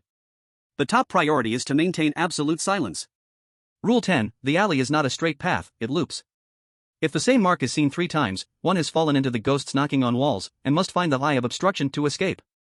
Rule 11, shadows in the fog should not be followed or responded to. Fog shadows are not humans, but manifestations of past obsessions. The new rules coldly carved into consciousness, emphasizing the dangers of silence, mazes, and illusions in the fog. The livestream comments instantly became lively. Echoing alley? Ghosts knocking on walls? Classic elements of Chinese horror are here. Maintain silence? How is it possible to have no sound in this place? Fog shadows are manifestations of obsessions? Seems scarier than ghosts. Boss, quickly take out your gear. This time it's a sound wave attack. Lin Ye stood at the entrance of the alley, not entering immediately. He first listened closely to the annoying, distorted various echoes in the alley, his brow furrowing. Noise pollution, exceed decibel levels, bad review. Staying here long-term can easily lead to nerve disorders. He did not try to tiptoe but rather did something very straightforward. He pulled out a professional pair of noise-canceling earplugs from his backpack and skillfully inserted them into his ears. The world instantly quieted by 90%. Those distorted, amplified echoes became extremely vague, distant background noise, unable to form effective interference. Physical noise cancellation, simple and effective. Lin Ye nodded in satisfaction. A wave of cheers fills the air. Noise-canceling earplugs. The big shot is indeed prepared. Physical noise reduction battling magical echoes. Impressive. Simple and brutal, but useful. The alley is deep and narrow, the ground slick, and the moss on the walls seems to move as if alive. Lin Ye walks steadily, his sharp gaze scanning the walls on both sides, searching for the mark and eye of the breach mentioned in the rules. Sure enough, after walking less than 100 meters, he discovers a crooked arrow symbol, carved with a sharp object, at eye height on the right wall, pointing forward. He notes the location and characteristics of this mark. Continuing forward, the alley seems endless, the surrounding scenery highly repetitive, with fog slowly flowing above him. After about 10 more minutes, a third arrow mark appears again on the wall ahead. Lin Ye approaches to examine it closely. It's identical to the first mark in depth, tilt angle, and even a fine crack nearby. A ghost wall. He has walked back to where he started, or entered a loop. Rule 10 triggers. He needs to find the eye of the breach. Lin Ye remains calm, stopping in his tracks. He removes one earplug and listens carefully. In the blurred echoes of the background, he catches a faint sound, different from the wind and echoes, a dripping sound coming from a specific direction, and its rhythm and position seem unchanged by his looping movements. A fixed sound source? He puts the earplug back in and walks towards the direction of the dripping sound. This time, he no longer purely relies on his eyes but pays more attention to the feeling under his feet and subtle adjustments in direction. After walking for a few minutes, the fog ahead seems thicker, and a third identical arrow mark appears on the wall. But he does not pause, continuing towards the sound of the dripping. After a while, the dripping sound becomes clearer, yet the fourth mark does not appear. He has broken the loop. However, just when he thinks he has found a way, a sudden change occurs in the fog ahead. Within the thick fog, several vague, human-shaped shadows slowly emerge. They lack specific faces, merely outlines, quietly standing in the center of the alley, blocking the way. A strong wave of sadness, despair, or resentment washes through the fog, attempting to directly affect the heart and mind of those nearby. Rule 11, in the fog, there are shadows, do not follow, do not respond. Lin Ye stops, shining his flashlight into the fog upon the shadows. The shadows shiver slightly, neither attacking nor giving way, only emitting uncomfortable mental disturbances. One shadow, vaguely resembling a woman in old-fashioned clothing, softly sobs, another, resembling a child, mutters indistinctly, and a taller shadow emanates a fierce aura. The global audience feels the emotional waves through the live broadcast and all feel a chill inside. The fog shadows have come. Formed by obsession. This mental attack is harder to bear than ghosts. What should the big shot do? Can't respond and can't follow. Lin Ye looks at these shadows, his face showing no fear, but rather an expression of exploration. He rummages through his backpack again, this time pulling out not a weapon, but a small air quality monitor with a screen. He presses a few buttons towards the fog, watching the fluctuating numbers on the screen, muttering, PM 2.5 is off the charts, humidity at 98%, the fog's composition is quite complicated. Bullet comments? An air quality monitor? The big shot, let's analyze the smog first? This operation impresses me. After analyzing the fog, Lin Ye turns his gaze back to those shadows. He notices that these shadows seem directly related to the concentration of the fog. The thicker the fog, the clearer the shadows, and the stronger the emotional disturbances. Formed by obsession? Relying on environmental media to manifest, he seems to realize something and takes out a portable fan? But it's not an ordinary fan. The leaves seem to be made of some special material. He turned on the fan, adjusting it to its lowest setting, gently blowing towards the area where the mist was densest and the shadows were most solid. A faint but steady airflow disturbed the mist. An astonishing thing happened, the mist blown by the airflow slightly thinned, and the corresponding shadows became a bit blurry, the emotional fluctuations they emitted also weakened. Sure enough, the medium disturbance is effective. Lin Ye nodded, repeating the process, blowing the small fan towards several shadows one by one. Although he couldn't completely disperse them, he successfully weakened their mental interference, opening a gap that could be crossed. He put away the small fan and calmly passed through the space between the shadows. Those blurry shadows twisted and swayed slightly under the disturbance of the airflow and the interference of his passing, but they didn't make any attack. After passing through the misty shadow area, there seemed to be a change in the alley ahead. The walls were no longer a monotonous moss, and some blurry traces of wall paintings began to appear, engraved with some hard-to-recognize symbols. The sound of dripping water was also getting closer. Finally, at an inconspicuous corner of the alley, he discovered a tiny niche. In the niche, there was no statue, only embedded a tarnished and unclear bagua mirror. The mirror faced the direction of the alley. The dripping sound was coming from a gap above the niche. The eye of breaking obstacles? Lin Ye used his flashlight to shine on the bagua mirror. The mirror surface was blurry, almost unable to reflect a human figure, but when he adjusted the angle and let the flashlight beam hit the mirror at a specific angle, the spot of light reflected from the mirror surprisingly projected a twisted alley pattern on the opposite wall, slightly indicating a direction. Visual misdirection. A path marker that can only be seen at a specific light angle? Lin Ye understood the principle of this ghost wall. He noted the direction indicated by the light spot and decided not to continue straight along the original alley, but to walk towards the seemingly solid wall indicated by the light spot. As he approached the wall, he discovered an extremely hidden and narrow fork that was covered by shadows and vines. Without hesitation, he slipped into the fork. The ghost wall of Echo Alley was broken. Lin Ye's figure disappeared into the shadows of the fork, leaving only the flickering glow of the flashlight. Chapter 69, The Cave of 1,000 Mirrors. The narrow fork was dark and damp, barely allowing one person to pass. Lin Ye turned on his flashlight and carefully moved forward. The path beneath his feet was no longer stone slabs but soft dirt mixed with pebbles, making a rustling sound as he stepped on it. The walls on both sides were wet, slippery, and cold to the touch, covered with unknown vine plants that emitted a faint fishy smell. After walking for about 5 or 6 minutes, faint light appeared ahead, no longer the artificial light from the flashlight, but a cool, ethereal glow. The fork came to an end, the exit obscured by a swaying play of light and shadow. Lin Ye stepped out of the fork, and the sight before him made him pause slightly. This was no longer an open alley but a huge, enclosed underground cave. The cave was irregularly round, with a high domed ceiling that faded into darkness. And the walls of the entire cave, from bottom to the visible top, were densely embedded with countless copper mirrors. These copper mirrors varied in size and shape, some round, some square, some diamond, and even some in the shape of bagua and lotus flowers. Most of the mirror surfaces were covered with thick copper rust and dust, appearing mottled and worn. The faint glow came from certain mirrors reflecting a weak light source from unknown origins, bouncing back and forth between the countless mirrors, creating a bizarre and mesmerizing play of light and shadow. The entire space was like a gigantic maze made up of countless mirrors. The air here seemed to freeze, carrying a stale smell of rusted metal and dust mixed together. The most uncomfortable thing is that, standing here, you can see countless images of yourself from every angle, in various twisted forms. Those images sway with the trembling of light, their eyes hollow, their movements stiff, as if they are not reflections, but countless ghosts trapped in this place. Rule 12, 1,000 Mirror Cave.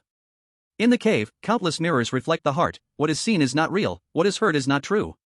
Guard your heart, do not be deceived by the images. Rule 13, there are voices in the mirror, do not listen, do not respond. Mirror voices devour souls, words bring forth the law.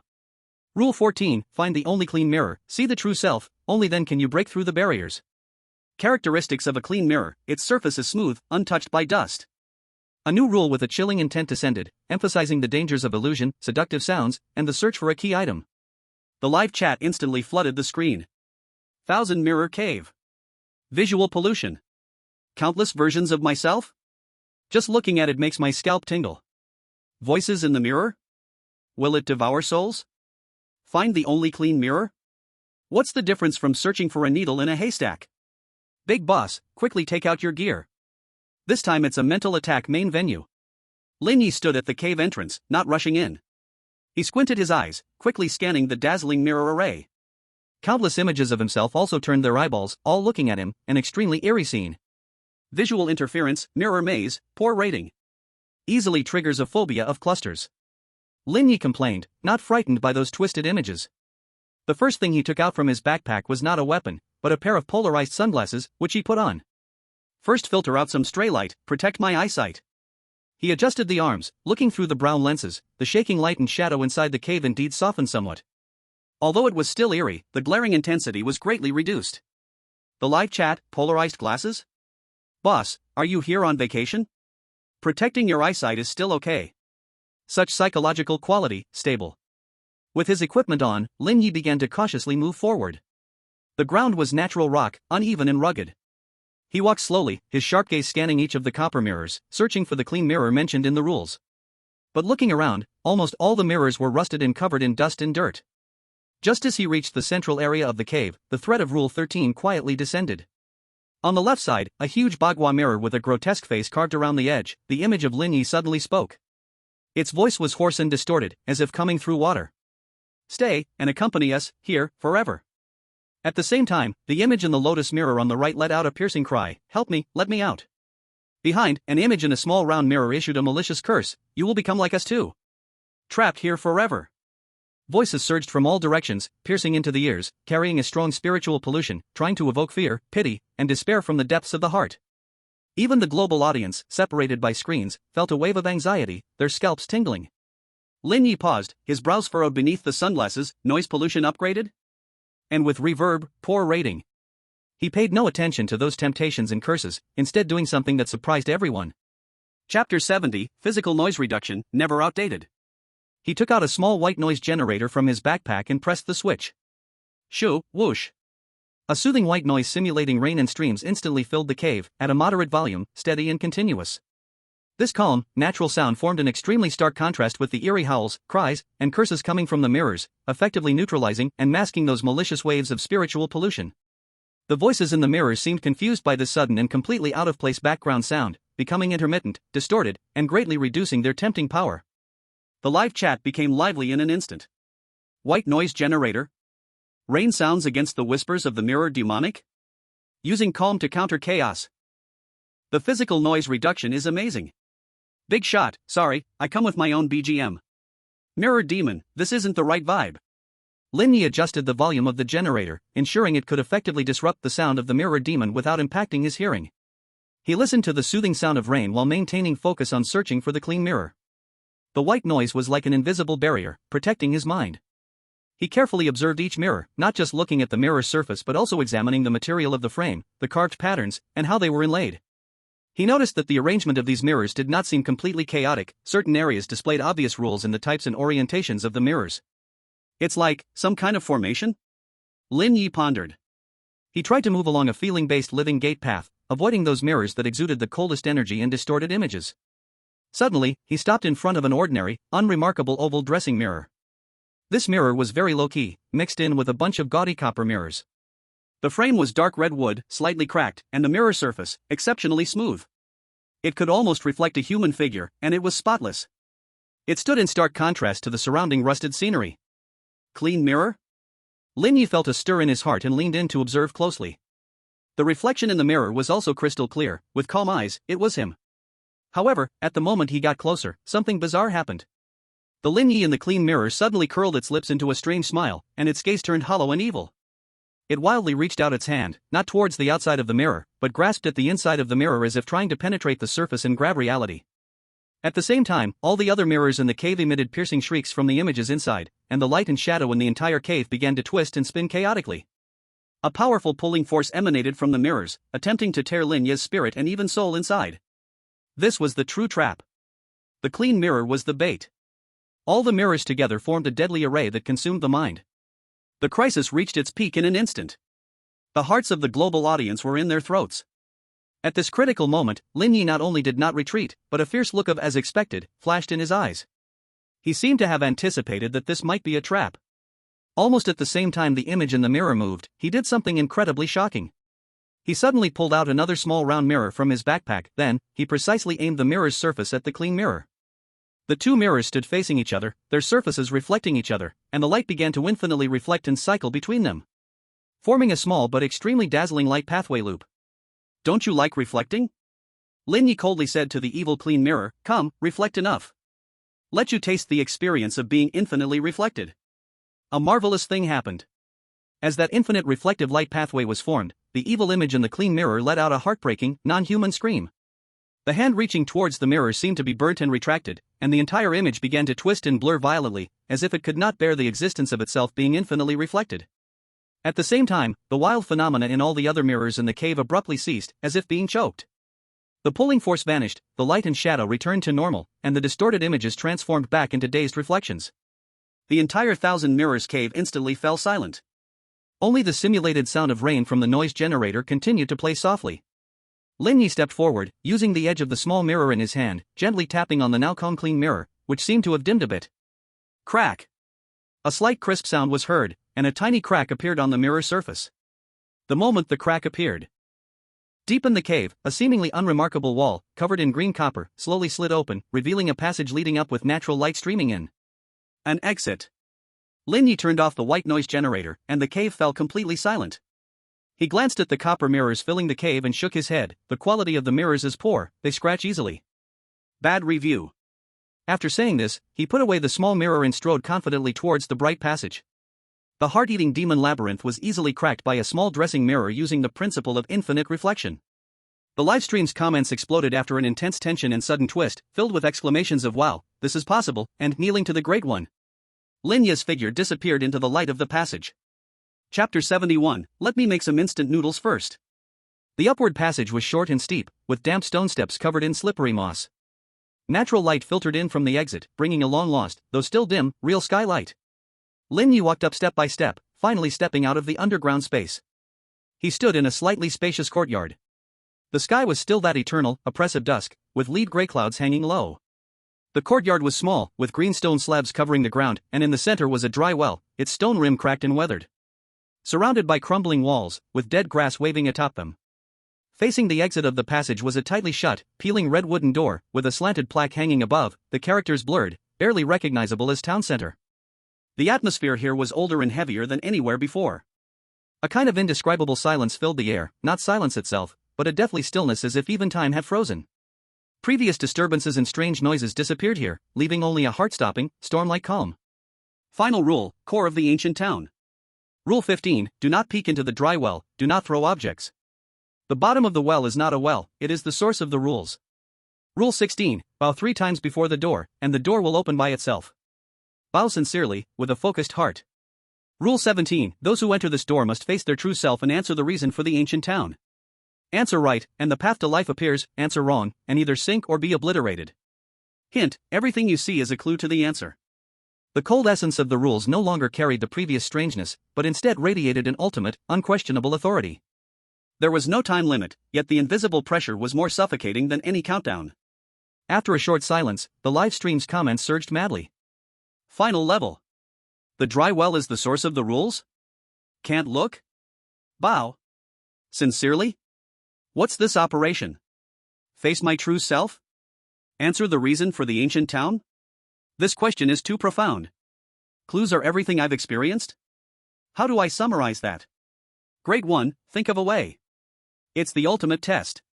Lin Ye stood in the courtyard, his gaze sweeping over the dry well and that red door. He did not act immediately, but first walked to a relatively clean stone pedestal in the corner of the yard and sat down.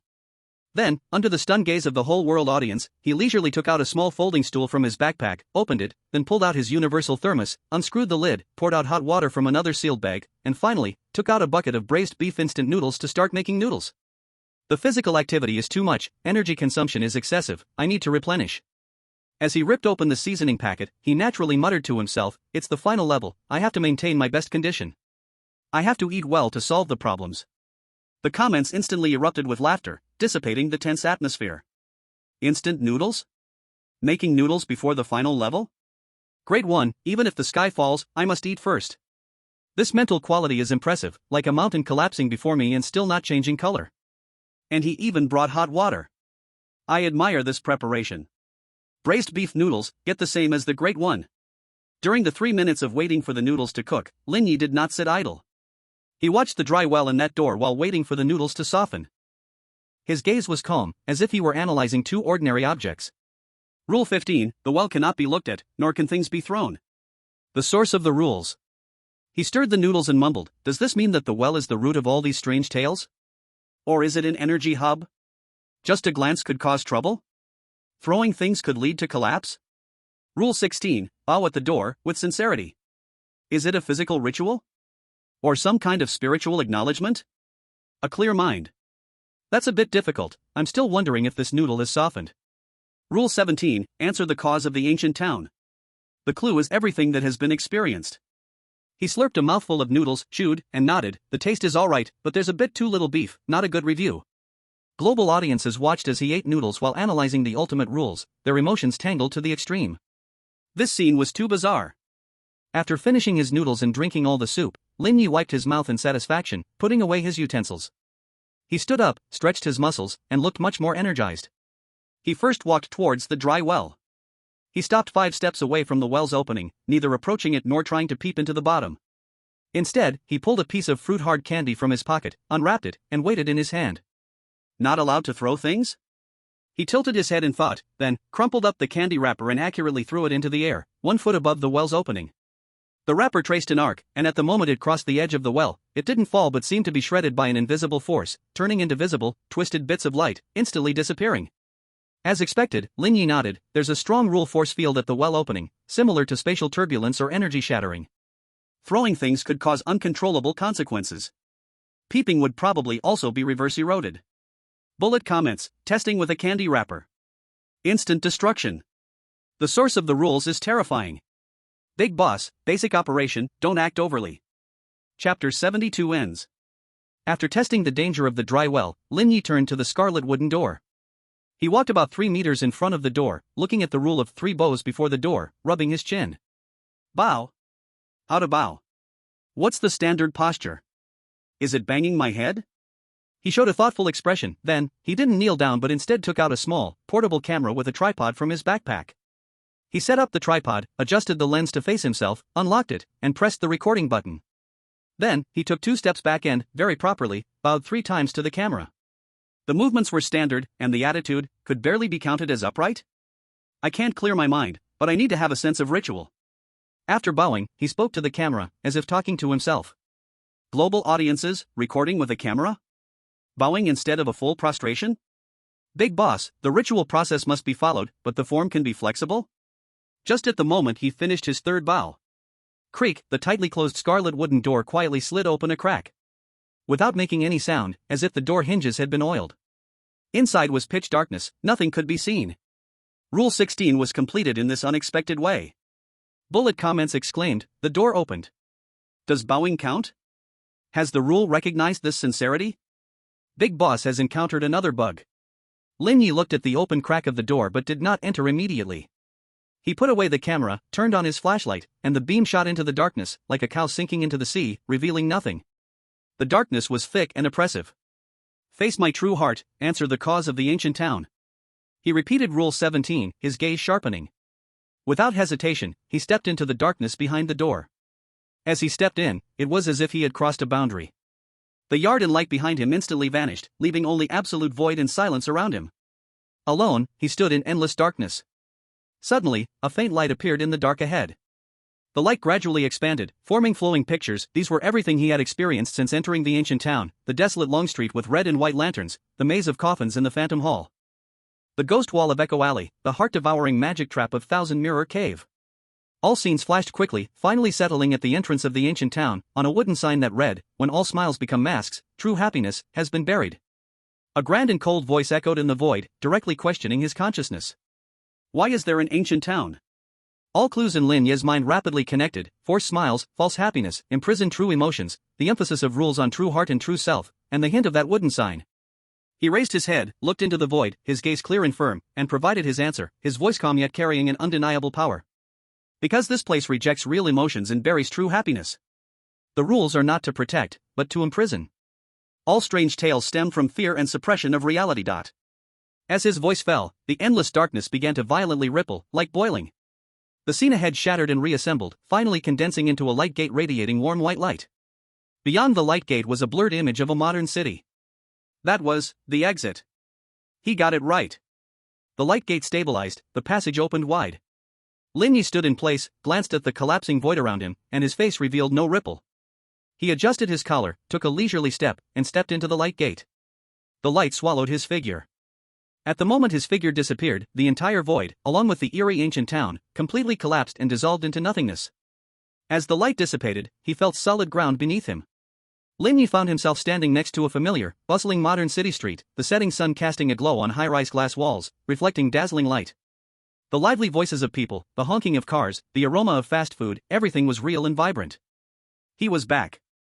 He patted his pocket, the phone had signal, it was the afternoon of the day after he left. The pedestrians on the street hurried by, no one noticed this suddenly appearing, slightly exhausted young man. Lin Ye looked up at the sky, took a deep breath of the city air filled with exhaust, and commented, "The air quality is far worse than the ancient town, bad review." Then, he stuffed his hands into his pockets and strolled towards the nearest subway station, his back relaxed as if everything he had just experienced was just a long, bizarre dream. The rules and strange tales of the eerie ancient town had come to an end. Chapter 73, Return. In Dragon Country, a coastal city. It was dusk, the lights began to shine. Lin Ye was squatting in front of a busy barbecue stall by the roadside, holding a skewer of freshly grilled lamb, eating with greasy lips, with a plate of garlic eggplant and a chilled beer in front of him. He was slurping on snail noodles, the stall owner also served them, while giving professional comments on the grilling, fatty and lean, with enough cumin, but the chili powder is unevenly sprinkled, bad review. Just as he picked up the last skewer of grilled kidney, ready to take a bite. Without warning, the bustling sounds of the market, the sizzling of the barbecue, and the drinking games at the next table all suddenly vanished, as if the mute button was pressed. The scene before him began to twist and blur, the lights of the barbecue stall, pedestrians, and vehicles turned into flowing color blocks. An overwhelming, familiar sense of spatial detachment came over him. "TSK, here we go again?" Lin Ye mumbled, quickly stuffing the last piece of kidney into his mouth, also grabbing the unfinished beer. "Forced teleportation is so inconsiderate, bad review. I haven't even paid for this skewer." Before he finished speaking, he, along with the skewer and beer in hand, was pulled into the twisted light and shadow. At the same time, around the globe. In Lighthouse Country, at a military-based gym, John, who was doing extreme bench presses, disappeared along with the heavy barbell. In Bear Country, on the Siberian ice field, Ivan, who was winter swimming in an icy lake, was directly yanked out of the bone-chilling water. In the country of cherry blossoms, in the ancient courtyard of a temple in Kyoto, Yumiko, who was participating in a tea ceremony retreat, disappeared along with the tea bowl in her hand. The light and shadow before Lin Ye stabilized. He found himself standing in an empty, dilapidated outpatient hall of a hospital, which seemed to have been abandoned for years. The air was filled with the strong, pungent smell of disinfectant, formaldehyde, and a faint hint of blood mixed together. The floor was dirty beige terrazzo, with cracks full of filth. Large patches of the walls had peeled off, revealing dark gray walls covered in dark red stains, resembling dried blood. The registration window's glass was shattered, the plastic seats in the waiting area were tipped over, and some medical trolleys lay on the ground, scattered with rusty instruments. The lighting relied on a few old fluorescent tubes hanging from the ceiling, flickering dimly, casting ghostly shadows across the hall. The only exit was two glass doors that opened outward, but outside was not the street, instead, there was a thick, swirling fog of blood. Lin Ye was not alone in the hall. Gradually, shadows began to gather in the light, all were the previously selected ones from various countries involved in the twisted tales, about 20 to 30 people. Each person's face was filled with shock, fear, and confusion, clearly yanked from their normal lives. "Damn it! Here we go again. What is this place? A hospital? The smell of blood is so strong. The exit is blocked by fog." Panic began to spread. At that moment, a cold global announcement echoed directly to their minds, carrying an undeniable authority. Rule scene, Mercy Hospital has been activated. Mode, Team Survival. Task, survive until 6 a.m. and check in at the first floor hall exit. Rules, to be announced later. Team allocation is based on the comprehensive performance of the previous scene and will begin soon. Team Survival? We need to form teams? Based on performance? Who will be in which team? The selected ones grew even more anxious, eyeing each other warily, speculating about teammates and opponents. Suddenly, several beams of light in different colors descended from above, enveloping different individuals. A dark golden beam illuminated Lin Ye's feet, exceptionally eye-catching. Almost simultaneously, 3 blue beams fell, covering 3 individuals not far away. It was John, Ivan, and Yumiko. John had just exited the state of lifting weights, his muscles still tense, his sharp gaze sweeping the environment. Upon seeing Lin Ye, he was first stunned and then elated. Ivan was wrapped only in a thin towel, his body dripping with cold water, shivering slightly. But when he saw Lin Ye, his wide eyes grew even rounder, and he broke into an unabashed smile full of innocence and joy. "Ha! It's Lin! Awesome! Being with the strongest is definitely the right choice." He didn't care about appearances at all, survival was the priority. Yumiko was even more excited, her small face flushed red. She had just been in the elegant atmosphere of the tea ceremony, now holding her precious tea bowl, she ran to Lin Ye as if a lost child had found their parent, quickly approaching him and bowing at a 90-degree angle, her voice trembling with immense trust. "Lin Ye-san. It's so wonderful to travel with you again. Please do guide me." In her heart, Lin Ye had become a stabilizing force like a god. The other selected ones watched this scene with different expressions. Some felt envy, some felt jealousy, and some sighed in relief. At least these few troubles, especially Lin Ye, had formed a team and would not become uncontrollable opponents. Lin Ye looked at the three teammates who had automatically gathered around him, then glanced at the skewered meat and half a bottle of beer still in his hand, and sighed. Forced to work overtime is one thing, but not even letting me finish my late-night snack. The Human Resources Department's scheduling is really getting a bad review. He casually handed the skewered meat to the still shivering Ivan. Here, put this on you hold it to warm your hands first? Then he nodded to John. The condition is holding up well. Finally, he said to Yumiko, don't be nervous, just follow the process. Ivan blankly took the skewer, and the warmth of the roasted meat made his frozen hands feel a bit better. He grinned foolishly. John's lips twitched as he struggled to maintain a serious expression. Yumiko felt more at ease because of this calm response. Team assignment completed. Lin Ye, Dragon Nation, SSS+, team members, John, Lighthouse Nation, A grade, Ivan, Bear Country, B+ grade, Yumiko, Sakura Country, A- grade. Rules transmission starting. A cold wave of thoughts surged into the minds of the four, and a flood of information appeared. Lin Ye Hospital Survival Rules, Night Shift Guidelines. Rule 1, doctors wear white coats, nurses wear pink uniforms. If you encounter medical personnel in black or red uniforms, immediately keep your distance and try to report to the security in dark blue uniforms. Rule 2, night rounds are at 2200 hours, 1 o'clock, and 4 o'clock. Please remain absolutely quiet, pretend to be asleep, and regardless of what you hear, do not open your eyes or respond. Rule 3, if you hear continuous baby crying, immediately plug your ears with cotton balls until the crying stops. Rule 4, the pharmacy is located on the west side of the second floor. Each night, you may only collect calming medicine once after midnight with a prescription. Do not take any medicine marked with a black skull label. Rule 5, the morgue is located in the basement, do not enter without permission. If you accidentally enter, find the only green emergency light on the wall and press it for 3 seconds. Rule 6, the nurse's station, available on each floor, is a temporary safe zone, and each stay must not exceed 15 minutes. Rule 7, at 6 a.m. sharp, you must arrive at the first floor lobby exit to sign out.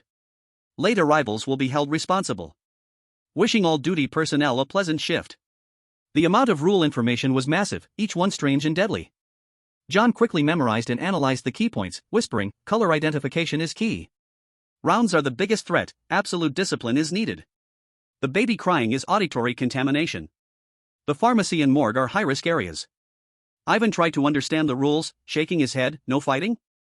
Pretend to sleep? This is a bit troublesome. Yumiko's face turned pale as she softly repeated, red and black uniforms, baby crying. The global live broadcast chat exploded. Team bundle. Forced grouping. Blood red hospital. The rules are scary. How can you not open your eyes or respond during rounds? How can anyone endure this? Lin Shen leads the team. John the soldier king. Ivan the tough guy. Yumiko the cute girl. This lineup is quite luxurious. The boss is still feeling sorry for his skewer, huh? After hearing the rules, Lin Ye slowly finished his last sip of beer and placed the cup on an overturned cart. Then, he took out 4 crumpled A4 papers and a ballpoint pen from that seemingly bottomless backpack, laid them on his knees, and started writing quickly. After finishing, he handed each of the 3 a sheet. The paper contained clear but crooked handwriting that read. Lin Ye Hospital Night Shift Employee Temporary Guidelines, Lin Ye Revised Version 1.0. Dress code, white and pink Oklahoma, black and red run fast. Find blue security to make a report. Rounds response, pretend to be dead at the right time, close your eyes and mouth, act as if you don't exist. Noise management, baby crying, plug your ears, don't be curious. Medicine collection, get medicine at midnight, 1 chance only, pretend not to see the skull label. Restricted area warning, don't go to the morgue. If you enter, press the green light and call maintenance. Safe zone usage, nurse's station is a place to rest, don't exceed the time, be careful of the nurse supervisor's nagging. Sign out, leave at 6 o'clock sharp, late arrivals lose all bonuses. Appendix, stay calm, report when you encounter issues, find me. John Ivan Yumiko looked at this guideline with expressions that were a mix of surprise and intrigue. John, this is even more abstract than the official rules. But, strangely memorable? Ivan, haha. Simple. Pretend to be dead, run, press the green light. Did he perfectly capture the essence? Yumiko, Lin Ye-san, really knows how to simplify things. Trying hard to understand. Alright, the pre-shift meeting is over. Lin Ye clapped his hands as if he were the group leader. Now, there are about 20 minutes until the first round. He glanced at the drawing on his wrist that looked like a watch. Let's find a place and simulate the round process. Familiarize yourself with the business. He scanned the dim and dilapidated hall, finally pointing toward a corridor leading deeper inside, where a sign read Inpatient Department. Let's go to the inpatient department and find an empty ward. Start your internship from the basics. After saying this, he took the lead down that deep, seemingly hellish corridor. John took a deep breath, following closely behind, staying alert. Ivan hastily ate a few bites of the cooling barbecue, wiped his mouth, and enthusiastically caught up. Yumiko tightly clutched her teacup, jogging beside Lin Ye, eager to stay close to him. The death shift at the blood-soaked hospital officially began as this makeshift yet potential-filled team ventured into danger. Deep in the corridor, darkness swirled, as if countless eyes were watching this group of uninvited night shift employees. Chapter 74, Shadows of the Night Shift arrive. I'll take a nap first. Lin Ye led the four-member team into the corridor leading to the inpatient department. This corridor was even more eerie than the hall. The lighting was darker, the green-painted wainscoting peeling off badly, revealing the moldy plaster beneath. The air was thick with the stench of disinfectant mixed with rust and blood, so strong it made one nauseous. Scattered on the floor were torn medical documents and empty medicine bottles, and spider webs hung in the corners. The doors to the patient rooms were all tightly shut, the room numbers blurry, and occasionally a faint light leaked from under the door, or muffled sounds that were hard to tell apart. Groans or whimpers sent chills up one's spine. This haunted place is even worse than our old solitary confinement in Siberia.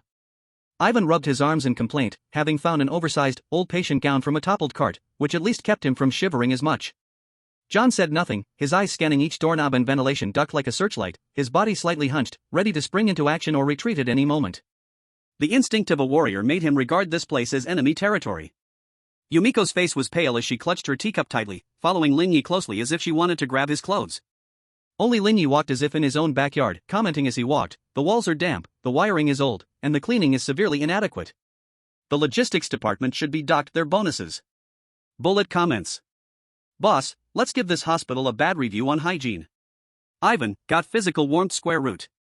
John is so handsome. Alert level max.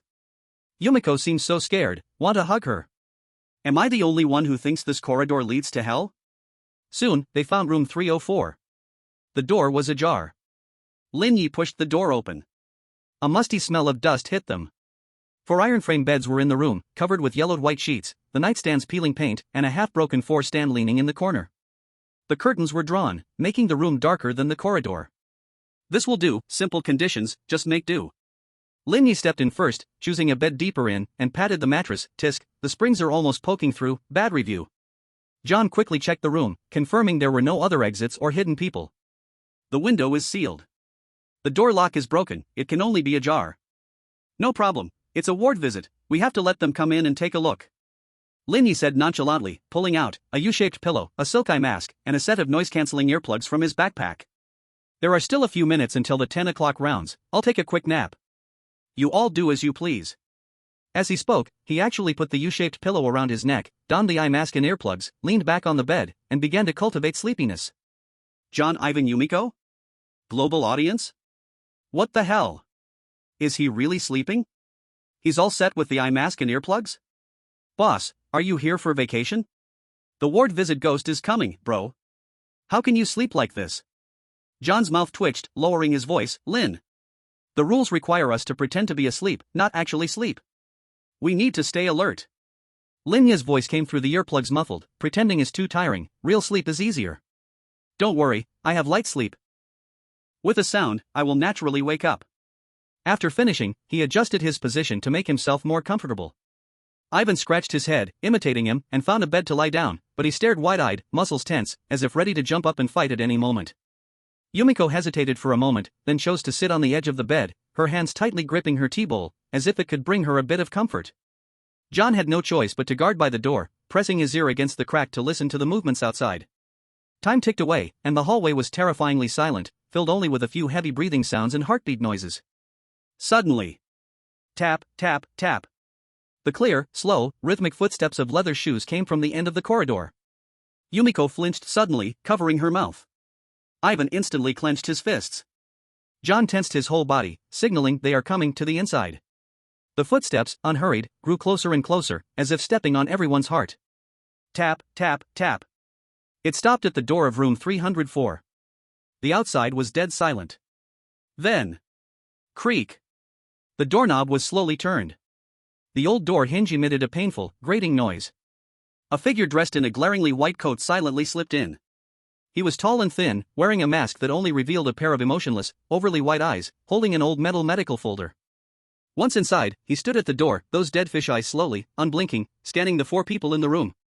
John held his breath, body stiff, imitating a sleeping position. Ivan tightly closed his eyes, his eyelids trembling. Yumiko buried her head low, her shoulders trembling slightly. Only Lin Ye, he was truly asleep.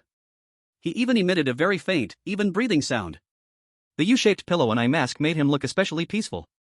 The white coat's gaze lingered for a few seconds on John, Ivan, and Yumiko, seeming to confirm their sleeping state. Then, his eyes fell on the truly sleeping Lin Ye. He took his first step toward Lin Ye's bed. The leather shoes made a slight tap on the old floor. Yumiko was so frightened that she nearly screamed, biting her lip tightly. Cold sweat beaded on John's forehead as he contemplated whether to take action if something happened. Ivan's fists were clenched so tightly they creaked. The white coat walked to Lin Ye's bedside and stopped. He slowly leaned down, his bloodless face moving close to Lin Ye's face covered by the eye mask, seemingly observing his sleeping state carefully. His cold breath almost sprayed onto Lin Ye's face. Chapter 75, Dreaming. The hearts of global viewers stopped. It's over, it's over. They've set their sights on God Lin. Can pretending to sleep be the same as really sleeping? The rules are about to be triggered. John, think of something. At this critical moment. Lin Ye suddenly smacked his lips and mumbled indistinctly in his sleep. Grilled kidneys, the heat is slightly off, bad review. Then he raised his hand and waved it casually, as if shooing away a fly, brushing just a few centimeters away from the white coat's face, then letting it drop naturally. The white coat's movements instantly froze. Those dead fish eyes violently contracted. As if blocked or warned by some invisible boundary. He fixed his gaze on the U-shaped pillow hanging around Lin Ye's neck. The pillow looked ordinary, then looked at the silk eye mask on his face, also a cheap style, holding still for a full 5 seconds. Finally, he slowly straightened up and made no further movements. He took out the metal medical folder, made a mark on it, then turned around and quietly exited the ward, gently closing the door. Tap, tap, tap. The footsteps gradually faded, disappearing at the end of the corridor. In the ward, silence lasted for 10 seconds. John was the first to relax, his back drenched in cold sweat. That scared me to death. Ivan suddenly sat up, gasping heavily. Yumiko was almost exhausted, her voice trembling, so terrifying. And Lin Ye, he took off one earbud, drowsily asking, Finished checking? The efficiency is decent, didn't wake me up. How am I performing my act? 3 people. Global audience. The comments exploded. Like. So much like. Almost fooled the ghost. Big shot, I acted asleep so well I almost convinced myself. White coat, this person is sleeping so soundly, are they provoking me? Forget it, they seem too much to handle. Dreaming about roasting kidneys, how's that? The U-shaped pillow and eye mask are magical. Where's the link? How to sleep elegantly in a rule-breaking horror story. Lin Ye stretched lazily, sat up, and packed up his gear. First room check drill successful. The basic procedure is to act dead, ignore him. Everyone performed well, especially you, Yumiko, your breath-holding skill is excellent. Yumiko blushed. Thank you for the compliment, Lin Ye-san. John's expression turned serious, but that was dangerous, he clearly noticed you. He probably saw me sleeping in a standard way and wanted to learn some advanced experience, Lin Ye shrugged. Alright, first task completed. Next, let's head to the nurse station and familiarize ourselves with the safety zones and environment. He got out of bed first and walked to the door. Yumiko suddenly whispered, Lin Ye-san, just now, when that doctor went out, I think I saw, under his white coat, the shoes and pant legs, seemed to be red. This one sentence tightened the atmosphere that had just relaxed once more. Rule 1, doctors wear white coats. If you see red, immediately stay away and report. John's face changed dramatically. Red? Did you see it clearly? Yumiko nodded in fear. It was quick, but I think I didn't see it wrong. Ivan gasped, a doctor in red shoes? Then he just. Lin Ye stroked his chin. Oh? Playing dress up? Not taking care of one's appearance during work hours, that's a bad review. This needs to be noted, I'll have a word with security later. He sounded relaxed, but everyone knew, things were serious. The first room check, the one who came might not be a normal doctor. This Renai hospital's night is more eerie and dangerous than imagined. Yet, Lin Ye had already opened the ward door. Let's go to the nurse station. By the way, see if we can bump into a security guard in a blue uniform to reflect on the issue of staff dress code. He led the way into the dim corridor, as if what just happened was just an ordinary night patrol. The other three exchanged glances, suppressing the chill in their hearts, quickly following. Deep in the corridor, a very faint sound distorted a baby crying, muffled and weak. The threat of Rule 3 seemed to be quietly approaching. Chapter 76, The Nurse Station Reveals a Death List? Pulls out a red pen. The four-person team reached room 304, advancing along the dim corridor toward the nurse station. The corridor was eerily quiet, with only their own footsteps and breath, adding more oppression. The stains on the walls seemed like some kind of frozen shadow, the smell of disinfectant mingled with rust, itching the nose. This ghostly place is frighteningly quiet, Ivan spoke in a low voice, nervously glancing around. It's quieter than our morgue. John's gaze was sharp as an eagle, carefully checking every doorknob and vent, whispering, quiet doesn't mean safe. Stay alert. Yumiko tightly hugged her tea bowl, her little face tense, tiptoeing behind Lin Ye. Lin Ye observed the surroundings while walking, occasionally shaking his head. The wall is severely peeling, the lighting system is aging, the emergency lights are off, there are prominent fire safety hazards. The logistics and property departments need to be fined. Comments. Big shot, let's give the hospital's infrastructure a bad review first. Fire safety comes to play, huh? John and Ivan are so nervous, while Lin Ye stays calm. Yumiko hugging her tea bowl looks like she's holding a talisman. Soon, they found the nurse station. It was a semi-open little area, with a glowing sign that read nurse station at the top, but the light was weak and flickering. Behind the counter, there sat a nurse in a standard pink uniform, her head lowered, seemingly writing something. Her face was pale, her movements a bit stiff, but she still looked fairly normal. Rule 6, the nurse station is a safe zone, and every stay must not exceed 15 minutes. Seeing someone approaching, the nurse slowly raised her head. Her gaze was somewhat vacant, and her voice was flat without any inflection. May I ask, is there anything I can help you with? John was about to cautiously ask about the security or the specifics of the room inspection rules when Lin Ye stepped forward first, tapping his fingers on the counter, producing a crisp sound. Hello, we are the night inspection team sent by the General Affairs Department. His tone was casual, carrying a hint of authority, while he quickly waved a mysterious card before the nurse's eyes, so fast that it seemed as if he just raised his hand to adjust his collar. Routine inspection. Please show me your duty logs, material accounts, and the abnormal patient report book. Nurse? She was clearly stunned by the sudden appearance of an inspection team and a series of demands, as if her processing had stuttered, and her gaze became even more vacant. She stared blankly for a few seconds before slowly rummaging under the counter, pulling out several thick, slightly blurred covered register books. Lin Ye took the top one, marked Night Shift Handover Abnormal Incident Records, and casually opened it. The book was filled with words written in a dark red ink, resembling dried bloodstains, and the content was shocking. 1:17 a.m., strange noises from under bed in room 304, investigation inconclusive, recommend adding restraints. 2:08 a.m., a shadow in a red dress flashed through the corridor, chased but vanished. Reported to the security room, no response. 3:55 a.m., mass drug spoilage in the pharmacy, color turned black, emitting foul odor, already isolated. To do, after the 4 a.m. room inspection, need to transfer 7 special quiet patients to the basement special care area. List attached.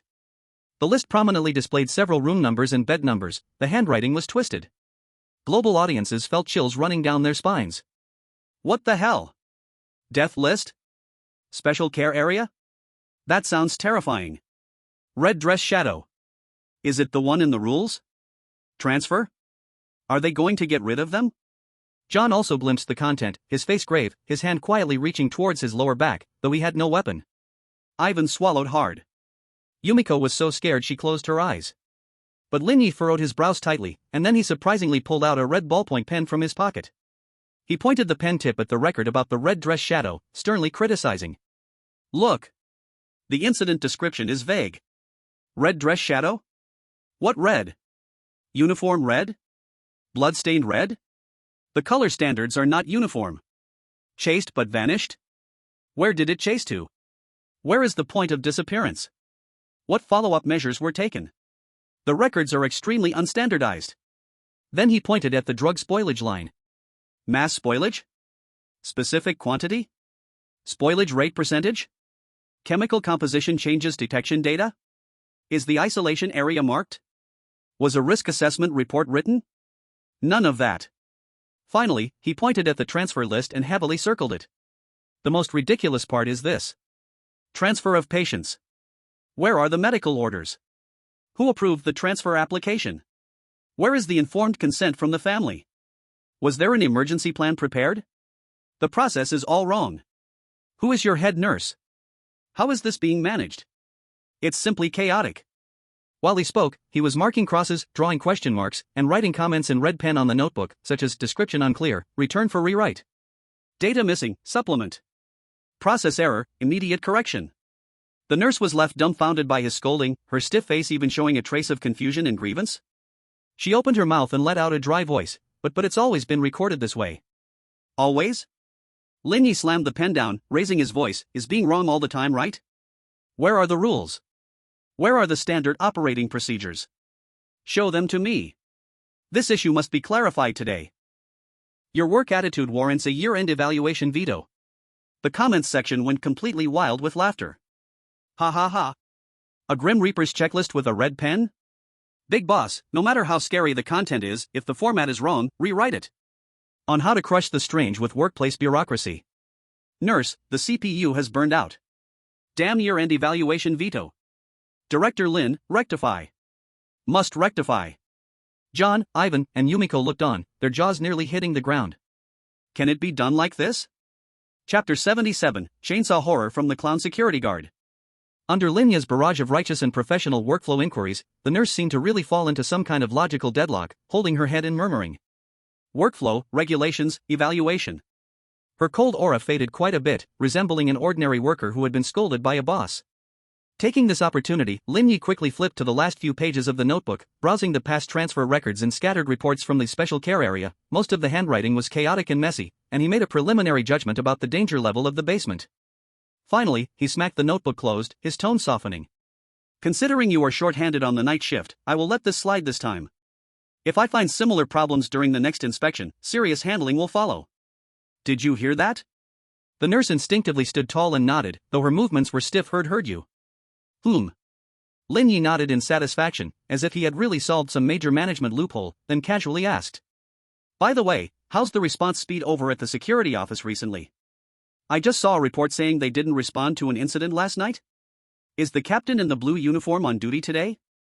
The nurse, still not fully recovered from the rectification, replied in a daze. The security office is at the end of the second floor on the west side. Captain Wang he seems a bit strange tonight, hasn't come out.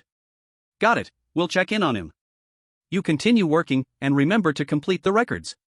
Lin Ye said, giving the three a knowing look as he turned to leave the nurse station. After walking a few meters, John lowered his voice, incredulous. You just...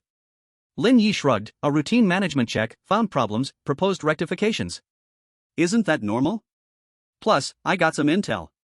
Yumiko's eyes sparkled. Lin Ye-san is amazing. You left her completely stunned. Ivan gave a thumbs up. Even though I didn't understand, it felt incredibly cool.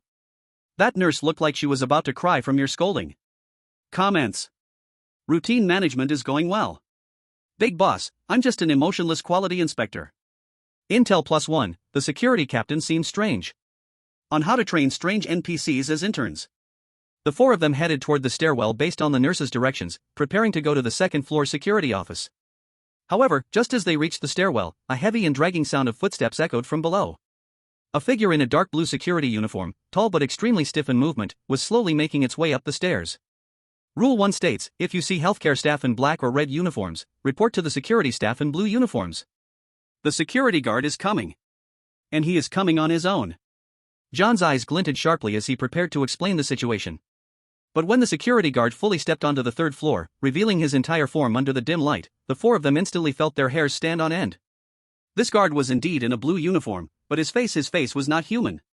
It was a huge, pale, clown smile mask with corners of the mouth pulled back to the ears, showing sharp, white teeth. Beneath the mask, the eye sockets were two pitch-black holes, flickering with eerie red light. In his hands, he held no flashlight or baton, but dragged a huge, rusted iron chain stained with dark red smudges. The chain scraping against the ground made a painful clattering sound. This was definitely not a security guard coming to help. The blue uniformed security guard who was required to report under Rule 1. The trap itself could be deadly. Run! John roared, instantly entering battle mode. But the clown security guard had already discovered them. A distorted, sharp, grotesque laugh came from beneath the mask as he charged forward with a dragging iron chain. He was extremely fast. A crisis erupted in an instant. The clown security guard dragged the clanking iron chain, grinning behind his creepy mask, racing up the stairs toward the four. The way he came was not to help, but clearly to take lives. Run! John shouted, tactical instincts surging, pulling the stunned Yumiko while sharply pushing the still-dazed Ivan. Run back. Find cover. Ivan stumbled, cursing under his breath, then turned and ran. Yumiko screamed, being dragged along by John, trying to keep up. Lin Ye, however, did not run immediately. He clicked his tongue, showing an extremely impatient expression, as if disturbed from his rest by an incompetent subordinate. He even had time to adjust his non-existent glasses, shouting at the approaching clown security guard, "Stop! Leaving your post during work hours. Dress code violation, wearing a mask. Carrying a dangerous weapon, the chain. What do you want? Violently resisting the law? What's your employee number? I want to complain about you. Clown security guard?" His momentum paused for a moment. The red light beneath the mask flickered, showing a trace of confusion. Bullet screen. Ha ha ha. A complaint, really? Boss, let me deduct 3 hats from you first. Clown, who am I? Where am I? What was I going to do? Violently resisting the law is out. Director Lin is mighty. But the confusion lasted only a moment. The clown security guard let out an even sharper laughter and accelerated again, swinging the iron chain fiercely, aiming to smash it down on Lin Ye. Chapter 78, have you clocked in? You're going to work overtime? Lin! Get out of the way! John shouted urgently, already pulling out the stainless steel hemostat snagged from the cart. Better than nothing. Only then did Lin Ye unwillingly step back. The chain just grazed the spot where he had been standing, smashing into the ground, sending sparks flying and leaving a deep crack in the floor. Tisk, vandalizing property. Extra charges. Lin Ye dodged the incoming chain while chattering nonstop, all performance points deducted. No bonuses for this month. Don't even think about the year-end bonus. His dodging moves looked thrilling, but he managed to avoid every swing at the last moment, his steps even somewhat leisurely. It was as if he was dancing a bizarre death tango. John seized an opportunity, kicking a toppled medical cart toward the clown security guard's legs in an attempt to trip him. The clown guard stiffly jumped away from the cart, but his attention was momentarily diverted. In that instant, Lin Ye's eyes brightened, as if he found a flaw. He didn't attack or continue to run, but took out a palm-sized, fingerprint recognition device from his all-purpose backpack, a portable time clock. Ignoring warnings, committing violence, clear evidence. He shouted, taking a quick step forward while the clown's footing was unstable, not attacking, but instead placing the clock's punching slot precisely against the clown security guard's masked forehead. Ding! The clock emitted a crisp electronic sound, its screen lighting up in red, displaying, fingerprint recognition failed. Non-registered employee. Abnormal clocking behavior recorded. Safety alert triggered. At the same time, a small light on the side of the clock started flashing wildly. The clown security guard's movements suddenly froze. It was as if he had been pressed pause. The red light beneath his mask flickered violently, emitting a chaotic buzzing sound like a short circuit. His entire body began to tremble uncontrollably. The terrifying iron chain also fell plunk to the ground. He seemed unable to comprehend what happened. Some form of rule conflict caused his program to glitch. The alarm from the clock seemed to be a kind of expulsion order directed at his illegal existence. Lin Ye quickly backed away, putting the attendance machine back in his bag, dusting off his hands, with a face full of disdain. Not even registered fingerprints, not even a temporary worker, and they dare to impersonate a real security guard? What's wrong with the security department? The management of outsourced personnel is a mess, minus points. John Ivan Yumiko. Global audience. Attendance machine? Using a punching clock mechanism to punish the weird? Boss, even unregistered employees dare to be arrogant? How to physically exorcise with HR means. Joker, I'm fired? As the Joker security guard was still there, stuck and twitching, Lin Ye waved to the 3, what are you dawdling for? Let's go. Are we waiting for him to restart the system? John was the first to react, although his mind was still dizzy, his body was already following Lin Ye to run. Ivan and Yumiko quickly followed suit. The 4 of them sprinted down the corridor, hearing the Joker guard's angry and confused roar behind them, but he seemed unable to move for a while, only able to rage helplessly on the spot. After running a distance and confirming that the guy did not catch up, the 4 leaned against the wall to catch their breath. What was that just now? Ivan panted, asking, did you use that thing to hold him down? Lin Ye, oh, it's an employee identity verifier. It detects unauthorized personnel and automatically triggers the security protocol. Just basic security measures. John, for the first time, he had deep doubts about basic security measures. Yumiko's eyes sparkled, Lin Ye-san is so awesome. Even the security system can be controlled. The bullet comments were flooding the screen. God TM employee identity verifier. Basic security measures, using a punching clock to take down the Joker. Boss, routine operation, take a seat. Joker, I was fired by a clock machine? Once they caught their breath, John looked at Lin Ye. What now? Should we go to the security room on the second floor? That nurse said the security captain is a bit strange. Lin Ye nodded. Yeah, we need to check it out. With such a big loophole in the security system, the person responsible cannot escape blame. We must question them face to face. Yumiko whispered, but what if we run into that one from before? Lin Ye, it's fine, he's temporarily offline. Plus, the Real security captain should wear a blue uniform and a badge, unlike that counterfeit from before. So, the four found the staircase and cautiously went down to the second floor. The layout of the second floor was similar to the third, but it felt darker, and the smell of blood in the corridor seemed stronger. They turned left according to the nurse's directions and walked straight to the end. A heavy iron door with an observation window appeared before them, with a sign hanging that said Security Captain's Office. A faint light shone through the gap at the bottom of the door. John signaled everyone to be quiet, and he moved to the observation window, carefully peering inside. Chapter 79, A Wolf in Front and a Tiger Behind. The office was not large and simply furnished. A figure dressed in a neat dark blue security uniform sat with their back to the door, seemingly focused on some documents. His uniform looked much more official than that of the previous clown, with clear epaulets and badge. It seemed like there was no problem? John let out a slight breath of relief, nodded towards the three behind him, and prepared to knock on the door. Just then, the security captain seemed to hear the noise outside and slowly turned around. His face was indeed a normal human face, probably in his 40s, with a serious expression, even a bit rigid. But his eyes had no pupils. The entire eye socket was a murky, lifeless grayish-white. Moreover, what he was holding was not documents at all, but a logbook constantly dripping a thick, dark red liquid. That liquid dripped onto his tidy uniform, but he seemed utterly unaware. He turned towards the door, those grayish-white eyes looked at John outside the observation window, and the corners of his mouth slowly stretched into an extremely stiff, eerie smile. The voice coming through the door was dull and cold. Who is outside? Is it to report the situation? Come in, just in time. I need you to supplement the duty record.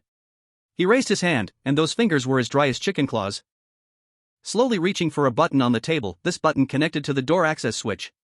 Not good. John's scalp tingled, and he staggered back. He's not the security captain.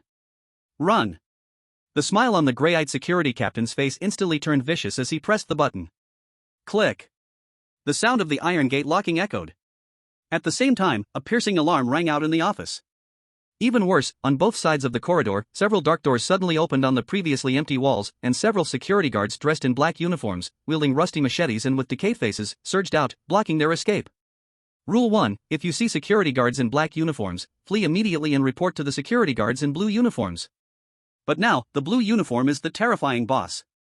The black uniforms are the pursuers. With wolves in front and tigers behind. A dead end. It's over. Ivan roared, grabbing an empty fire extinguisher box by the wall, ready to fight. Yumiko was so scared her face turned pale, tightly gripping Lin Ye's arm. John quickly looked around, searching for any possible escape point, but both sides were blocked. At this moment, Lin Ye suddenly looked at the teacup tightly held by Yumiko. There was still a little bit of cold tea left in the cup that she hadn't finished drinking. Lin Ye squinted slightly and quickly asked, Yumiko, what kind of tea is this?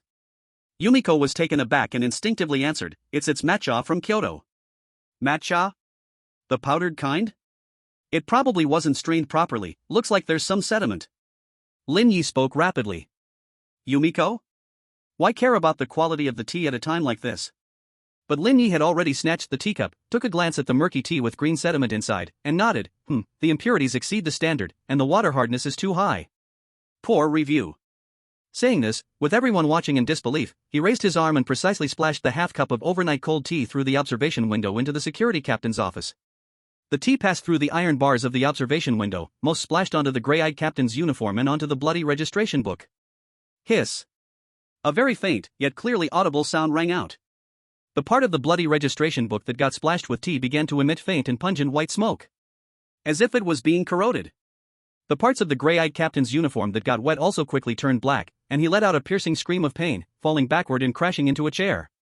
Meanwhile, the black uniformed security guards, who had been advancing closely, were momentarily stunned, showing a tiny hint of fear and hesitation. As if their source of power had been temporarily disrupted. What are you standing there for? Run. Lin Ye shoved the empty teacup back to the stunned Yumiko, pointing to a recently opened dark door where a black uniformed guard had just emerged, shouting, that way. The passage. Although John had no idea what was happening, he seized the opportunity and shouted, "Follow me." He charged ahead toward the dark door. Ivan reacted, roaring as he swung the empty fire extinguisher box, smashing a black security guard blocking their way, while Yumiko was pulled by Lin Ye, closely following behind. The four narrowly rushed into the dark, downward-sloping narrow passage. The heavy iron door slammed shut behind them, temporarily cutting off the distorted roars. The passage was pitch black, with only a faint light in the distance. The four were still shaken, leaning against the wall and gasping for breath. What just happened? Ivan panted, "Was that your tea, holy water?" Yumiko also stared at her teacup, disbelief written on her face. John looked at Lin Ye, his eyes filled with curiosity. Lin Ye straightened his clothes calmly and said, "Oh, it's nothing. Just discovered that the registration book and that guy's uniform seem to be a bit allergic to unfiltered hard water impurities and tea polyphenol. It could be that the logistics washing department cut corners. Using low-quality cleaning agents has caused the fabric's corrosion resistance to decrease. Bad review. The three of them. Global audience." The bullet screen exploded. Allergic? Unfiltered hard water impurities and tea polyphenol, how about that? Big shot, I was just casually doing a water quality test on how to solve the mysterious with overnight tea. Yumiko, my teacup was actually a magic tool? Logistics laundry department, this is on me. Yumiko carefully asked, so what do we do now? Lin Ye looked toward the faint light in the distance. Looks like we can't go to the proper security room. This path seems to lead to the basement? The morgue? Rule 5, the morgue is located in the basement, unauthorized persons must not enter. Just out of the wolf's den, into the tiger's lair? Chapter 80, the morgue's disco corpse brother appears. The four of them squeezed into the narrow, dark corridor, panting, listening to the sound of the iron door behind them being slammed with loud bangs, and the unwilling howls of the gray-eyed security captain and the black-clad guards. Their hearts almost jumped out of their throats. Oh my god. We almost didn't make it. Ivan sat down with a thud, wiping his cold sweat. The captain in the blue outfit has such creepy eyes. And that book dripping with blood. John leaned against the wall, vigilantly staring at the faint light in the distance, still clutching the useless hemostat. The passage leads downward. The nurse said the security room is at the end of the second floor. This direction it really might lead to the basement. Yumiko's face turned pale, holding her empty teacup, her voice trembling. The basement? Rule 5 says the morgue is in the basement. Unauthorized persons must not enter. Lin Ye adjusted his clothes that had gotten messed up during the escape, commenting, the design of the passage is unreasonable, the slope is too steep, lighting is missing, and emergency evacuation signs are unclear. Bad review. The logistics department needs to fix this later. Bullet screen. Big shot, first, let's give the escape passage a bad review. You're escaping, bro. Still thinking about revisions? Yumiko's sister is terrified, her teacup is empty. The morgue? It's about to get real. Exciting. After catching their breath, the four of them had no choice but to grit their teeth and move toward the faint light at the end of the passage. The further they went, the colder it became, and the smell of disinfectant in the air was gradually replaced by a stronger, colder formalin and some indescribable rotten odor that made them feel nauseous. Finally, they reached the end of the passage. A heavy stainless steel door with a round observation window blocked their way. On the door, in red paint, were several hideous words, morgue, unauthorized persons must not enter. The faint light was coming from the observation window. The door wasn't locked, just slightly ajar, and thin white cold air was seeping out from inside. John signaled everyone to stop, and he leaned forward to the observation window to look inside. Inside was a large room with harsh white light shining on rows of cold metal morgue cabinets. Each door was numbered. In the center of the room were several stainless steel gurneys, empty, but the sheets had some suspicious dark stains. The whole room was eerily quiet, only the hum of the refrigeration equipment could be heard. Looks like no movement? John whispered. No movement is what's scary. Ivan muttered. Yumiko couldn't bear to look. But Lin Ye reached out and pushed open the heavy door. Creak. The sharp sound of metal scraping was unusually loud in the silence, echoing far outside. Cold air rushed out, and the four of them couldn't help but shiver. The morgue was indeed empty, or rather, empty of bodies. All the morgue cabinets were tightly closed. Looks like there aren't many clients tonight. Lin Ye walked in, looking around like a supervisor inspecting a workshop. The sanitation is okay, but the temperature is set too low, wasting electricity. The management is sloppy, bad review. John carefully checked several cabinet doors, all locked tightly. Ivan, curious, tried to open a drawer on one of the gurneys, which John shot him a glare to stop him. Yumiko was tightly following behind Lin Ye, practically glued to his back. Just as they were starting to relax, thinking they were temporarily safe. Click, click, click. A slight, eerie sound. A rhythmic knocking sound suddenly came from an unknown corner. The four of them froze instantly. What sound is that? Yumiko's voice carried a tone of sobbing. John immediately signaled for silence and listened closely. The knocking continued, tap, tap, tap. It sounded like nails tapping on metal. The sound seemed to be coming from the innermost part of the room, from the largest morgue cabinet. Rule 5 only said, do not enter without permission. It never mentioned what was inside. Nor how to get out. The knocking grew clearer and faster, even carrying a bit of cheerful rhythm. It felt like something inside was keeping time with invisible music. Then, something even more horrifying happened. The morgue cabinet that was making the knocking sound, the huge metal drawer, slowly slid out by itself along with the knocking. Creak, the metallic scraping sound was enough to make one's teeth ache. 1 centimeter, 2 centimeters, 10 centimeters. A pale, swollen hand, with dark dirt in the gaps of its nails, reached out from the crack, its 5 fingers rhythmically tapping the edge of the drawer. Tap, tap, tap. Tap, tap, tap. The corpse is moving. Ivan's scalp tingled as he picked up a nearby metal rod he didn't know the purpose of, possibly for hanging a 4 bag. John also took a defensive stance, shielding Yumiko behind him. Yumiko simply closed her eyes. Only Lin Ye furrowed his brows, staring at the hand, and suddenly shouted, "Hey! Inside there! Quiet down! What are you knocking for late at night? Do you have any sense of public decorum? Do you know you're disturbing others' rest?" The knocking instantly stopped. The hand froze in midair. Bullet screen. Ha ha ha. Boss, first, file a noise complaint. Corpse. How to awaken the corpse's sense of shame through moral condemnation. Social death attack. After a few seconds of stalemate, the hand slowly shrank back, along with the drawer that had slipped out, quietly closed itself. The morgue returned to deadly silence. The four stared at each other. Is that it? Ivan put down the metal rod, looking confused. John also let out a sigh of relief, but his eyes remained vigilant. Yumiko cautiously opened her eyes. But Lin Ye rubbed his chin, deep in thought. It seems the tenant here is quite reasonable. Communication is the first element to solving problems. Management work must pay attention to methods. However, as soon as he finished speaking, beep beep beep beep beep beep. A sudden, sharp electronic alert sounded in the room. The source of the noise was an old electronic clock on the wall. Below the clock was a machine that looked like a parking ticket dispenser.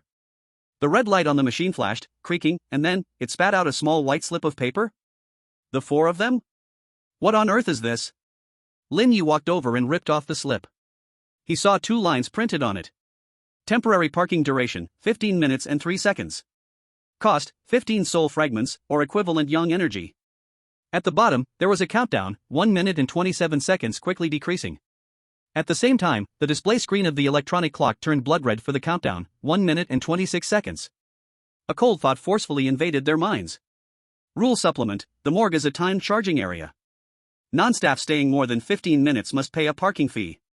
If overdue without payment, it will automatically deduct equivalent lifespan or convert to long-term resident. Damn! Ivan jumped up. This broken place charges money? It's robbery. John's face changed greatly. There's less than a minute and a half left on the countdown. How do we pay? What is a soul fragment? How do we even give yang energy? Yumiko was almost crying in panic. We have nothing to pay with. Will we? The bullet screen also panicked. Time charging? This morgue does that too? Soul fragments? Yang energy? How do we give that? Run. Find the exit. Where is the exit? The door seems locked. Sure enough, when they looked back, the stainless steel door they had entered through had, at some point, quietly closed and was now unopenable. Countdown, 59 seconds. Despair enveloped them. Just then, Lin Ye clicked his tongue. A face showing extreme displeasure. Unreasonable charges. Prices are not transparent. The timing system is outdated. There isn't even a human window. Bad review. I must complain. Saying this, he again reached into that all-purpose backpack to rummage. John shouted anxiously, Lin! Stop looking for things. Hurry up and think of a way. Ivan had already started banging on the door, but it didn't budge at all. Yumiko watched the rapidly decreasing countdown, tears swirling in her eyes. Countdown, 30 seconds. Lin Ye finally pulled something out of the bag, a crumpled stack of items that looked like supermarket receipts or parking tickets, and a nearly dry ballpoint pen. Chapter 81, Pulling out a parking ticket. Paying extra. He quickly wrote a few words on the top receipt of that stack, then walked over to the ticket machine and shoved the receipt into the refund slot. The machine made a crackling sound, and the red light flashed wildly. Countdown, 10 seconds. Invalid receipt. Cannot be recognized. Please pay. Please pay, the machine emitted a piercing electronic synthesized voice. Lin Ye wasn't flustered, instead, he pointed at the machine and shouted, "Invalid? Look carefully. This is the parking fee settlement for vehicles at your hospital from last month. Stamped by the finance department. A voucher. Do you understand the process? Machine?" The red light flickered irregularly. Countdown, 5 seconds. Lin Ye raised his voice, "Look clearly. Stamped. The amount is 30 soul fragments. Enough to pay for us 4 with change left.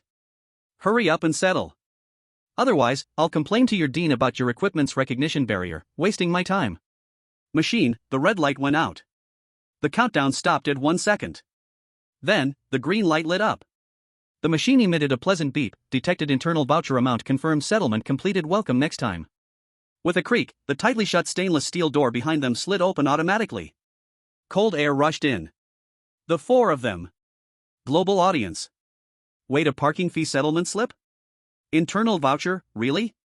Big boss, using the previous parking fee as payment? Machine, CPU overload, can't calculate, whatever, let you go. This move is so slick. Lin Ye snorted and neatly put away the pen and receipt. Humph, trying to play charging games with me? Full of loopholes. Let's go. He was the first to step out of the morgue door.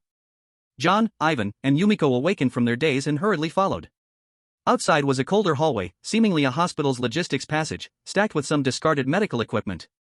Ivan caught up to Lin Ye, excitedly asking, "Lin bro, where did you get that internal voucher? So amazing." Lin Ye shrugged, "Oh, last time at another project site, I casually helped the logistics department settle some old accounts, and they gave me the reward, which I never used. I didn't expect it to be valid here. Seems like the company's internal financial system is not connected. Serious Information Island, bad review. John/Yumiko. Bullet comments. Casually handling old accounts? Big Boss's business scope is really broad. Information Island has come out, ha, on how to use financial means to crack the death fee." Having narrowly escaped death, the 4 walked along the logistics passage, trying to find a way back upstairs. Suddenly, Yumiko said, pointing at a half-open storage cabinet in the corner, "There seems to be something?"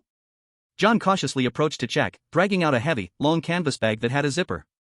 "What is this?" Ivan curiously wanted to pull it open. John stopped him, carefully opening a small gap to peek inside. His expression changed instantly. Inside were not tools at all but several rusted but strangely sharp fire axes and machetes. The blades even had dark red dried marks on them. Weapons? Ivan's eyes lit up. Yumiko stepped back in fright. John's expression turned serious. Hidden in a place like this, definitely not for regular security use. More likely. He didn't finish his sentence when heavy, dense footsteps suddenly echoed from both ends of the passage. Several security guards dressed in black uniforms, holding the same style of rusty machetes, with rotten, twisted faces, blocked them from both directions. There were more than before on the second floor. They silently approached, with only the desire to kill on their rotten faces. Ambush in front, pursuers behind, there might be more from the direction of the morgue. They were trapped in the passage. Damn! It's an ambush! Ivan cursed, instinctively reaching for the fire axe in his bag. John quickly pulled out a machete, standing protectively in front of Yumiko, his eyes resolute, ready for a bloody battle. Yumiko trembled in fear. At that moment when tension was at its peak, and blood seemed about to spill, Lin Ye suddenly stepped forward, not to grab a weapon, but to take out his phone towards the approaching black security guards. Although there was no signal, he turned on the camera flash and snapped several photos of them. The flash's glare caused the black security guards to momentarily freeze, hissing in disgust. While taking pictures, Lin Ye loudly said, "Great. Illegal possession of controlled knives. Violent obstruction of inspection personnel. The evidence is solid. Don't move. Show your badges. Who is the direct leader? I want to report directly to the company's security director." The black security guards were like? Their imposing aura weakened slightly. They seemed unable to comprehend this action. John, Ivan, Yumiko. Bullet screen. Is taking photos for evidence okay? Boss, first, secure the evidence. Black security guards, we're here to chop people, not to accept disciplinary investigations. How to use workplace reporting to deter the weird. After taking the photos, Lin Ye put away his phone, pointed at the weapon bag on the ground, and sternly told the black security guards, Are these yours? Equipment management is chaotic. The maintenance of weapons is extremely poor. At first glance, it's clearly a substandard product. Using illegal equipment adds to the crime. Now immediately put down your weapons, put your hands on your heads, and squat down. Wait for processing. The black security guards looked at each other, and on their rotten faces, a hint of confusion and hesitation seemed to appear. The instructions they received didn't seem to include how to deal with a disciplinary investigation. Taking advantage of their moment of daze, Lin Ye made eye contact with the three behind him, whispering, slowly retreat, go see if the door on the morgue side can be opened. John instantly understood, this was a delaying tactic. He protected Yumiko, Ivan carried the fire axe at the rear, and the four slowly moved towards the morgue door. The black security guards seemed to react, letting out low growls, and began to close in again. Lin Ye immediately shouted, dare to resist the law? All right. I will immediately send the photos to the work group. At everyone. Look at your arrogant attitude. No one knew which words triggered what kind of rule mechanism, but the black security guards suddenly became extremely agitated and wary. They roared, but did not dare to approach quickly again, only slowly compressing the space. The four finally retreated to the morgue door. John yanked the door hard. It turned out it wasn't locked. They quickly squeezed inside, slamming the door shut and again barring it with a metal rod. Outside the door, there were furious banging sounds and roars from the black security guards, but the door was solid, holding firm against their attempts. Inside the morgue, the cold air persisted. The corpse brother who had pounded on the cabinet seemed to have completely quieted down. The four leaned against the cold morgue cabinets, gasping for breath again. Ivan brandished the fire axe. Damn it. Let's fight them. John checked the machete. We have weapons, but there are too many of them. Yumiko looked at Lin Ye, her eyes filled with the relief of survival and immense admiration. Lin Ye, you saved us again. Lin Ye, however, looked at the blurry photos on his phone, frowning tightly. The pixel quality is too low, the light is too dim, the evidence taken is inadequate. The phone quality from logistics procurement is too poor, 1-star review. I need to apply for a better camera later. Everyone. Chapter 82 Special Care Area. The four followed the nurse, who pushed the medicine cart and exuded an unnatural stiffness, walking down a colder and narrower passage. The smell of blood and formaldehyde in the air was overwhelming, and some unclear, dark red marked arrows began to appear on the walls. Special Care Zone, that name sounds sinister. Ivan lowered his voice, tightening the fire axe in his hand. John's eyes were sharp as an eagle, always watching the nurse in front and the movements on both sides. Stay alert and watch for traps. Yumiko nervously clutched Lin Ye's shirt, her little face pale. But Lin Ye remained casual, even commenting on the corridor's decor. The epoxy floor paint is severely worn, the wall leveling isn't done right, and the energy-saving lamps flicker too much, making the visual comfort poor. This renovation contractor deserves to be blacklisted. Barrage. Big boss, let's give a bad review to the renovation first. Is the visual comfort okay? Ivan, get ready to fight. Lingard, let's assess the environment first. This mental strength is something that even walls would admire. Ahead, the nurse stopped in front of a heavy, airtight metal door. There were no windows on the door, only a red light sign that read Special Care Zone, no entry for unauthorized personnel flickering. The nurse turned around, her hollow face squeezing out an extremely unnatural smile, her voice flat as she said, before entering the care zone, a full-body disinfection is required. She pointed to a disinfecting tunnel beside the big door, glowing in a ghostly blue light. Disinfection tunnel usage rules. Before entering, you must wear the designated protective gloves, available at the entrance. In the disinfection tunnel, close your eyes tightly until the completion sound is heard. During disinfection, regardless of what you feel, do not open your eyes or make any noise. After disinfection, you may remove the protective gloves and place them in the designated recycling bin. Violate any of these rules, and the disinfection procedure will fail, possibly triggering the cleanup procedure. The rules appeared, cold and rigid. Next to the entrance, there was a box containing several pairs of thin, transparent plastic gloves. The nurse looked at them with her dull eyes. Please, follow the process. John frowned, picking up a pair of gloves to inspect. They looked ordinary but exuded a sense of cheapness. Ivan muttered, so many damn rules just for disinfection. Yumiko looked fearfully at the buzzing, fog-filled disinfecting tunnel. Lin Ye also took a pair of gloves, squeezed them, and complained, LDPE material? Thickness less than 0.05 millimeters? Almost zero puncture and tear resistance. This protection level can barely handle a kindergarten arts and crafts class. Did the procurement take kickbacks to this extent? Bad review. Nurse, it seemed her program had stalled again. Barrage. LDPE? Thickness? Big boss is professional. Kindergarten arts and crafts class, okay then. Nurse, this question is out of context. But the rules had to be followed. The four of them put on the gloves as thin as a cicada's wing. John was the first to walk toward the disinfecting tunnel, taking a deep breath and quietly saying to the three, "I'll go in first to try it. If there's a problem, you adapt." His eyes were resolute as he stepped into the tunnel. The tunnel door closed automatically. Inside, there was a more intense sound of spraying mist and the buzzing of UV light starting. Through the frosted glass, John's figure could be faintly seen standing straight inside, unmoving. 10 seconds later, beep, a light sound, and the tunnel door opened. John walked out unscathed, only his expression more serious as he whispered, "Inside, something is touching me, very lightly, like feathers, but many. I had to hold it back, can't open my eyes or make a sound." Ivan was the second to go in. When he came out, his forehead was dripping with sweat, and he cursed, "Damn it. I almost swung the axe. It was so itchy." Next was Yumiko, her legs trembling with fear. Lin Ye patted her shoulder, "Just think of it as a free humidifying spa, even though the effect might be lacking." Yumiko mustered the courage to go in, her eyes reddened when she came out, clearly frightened. Finally, it was Lin Ye's turn. He walked into the disinfecting tunnel, and the door closed. The spray came down with a puff, bringing a pungent smell of disinfectant. At the same time, the UV lights lit up, making even with eyes closed, he could feel the purple light surrounding him. Then, that thing came, countless tiny, cold sensations like insect antennae, touching him everywhere. Densely falling on his skin. Global viewers through Lin Ye's first perspective, blurred plus subjective feeling, can also feel that discomfort and terror. But Lin Ye. He just frowned and complained in his heart, "The spray pressure is not enough, the droplet size is too large, the atomization effect is poor, the wavelength of the ultraviolet lamp seems to be substandard, and the sterilization effect is questionable. And this additional physical exfoliation service? The process is redundant, the user experience is extremely poor. Bad review." He even lifted his hand to feel the strength of the tentacles, assessing, high frequency but low pressure, not lethal, mainly serves as a psychological deterrent. Security level assessment, bluster, paper tiger. He stood there calmly, as if experiencing a low-quality amusement park haunted house attraction. 10 seconds passed, a beep sound rang out, and the door opened. Lin Ye walked out unscathed. The only action was, he took out a small bottle of hand sanitizer from his pocket, squeezed a little, and carefully rubbed his hands. "Basic disinfection isn't even done well, I still have to rely on myself for secondary cleaning. The hospital's infection control is virtually non-existent, bad review," he complained. Nurse. John Ivan/Umazy.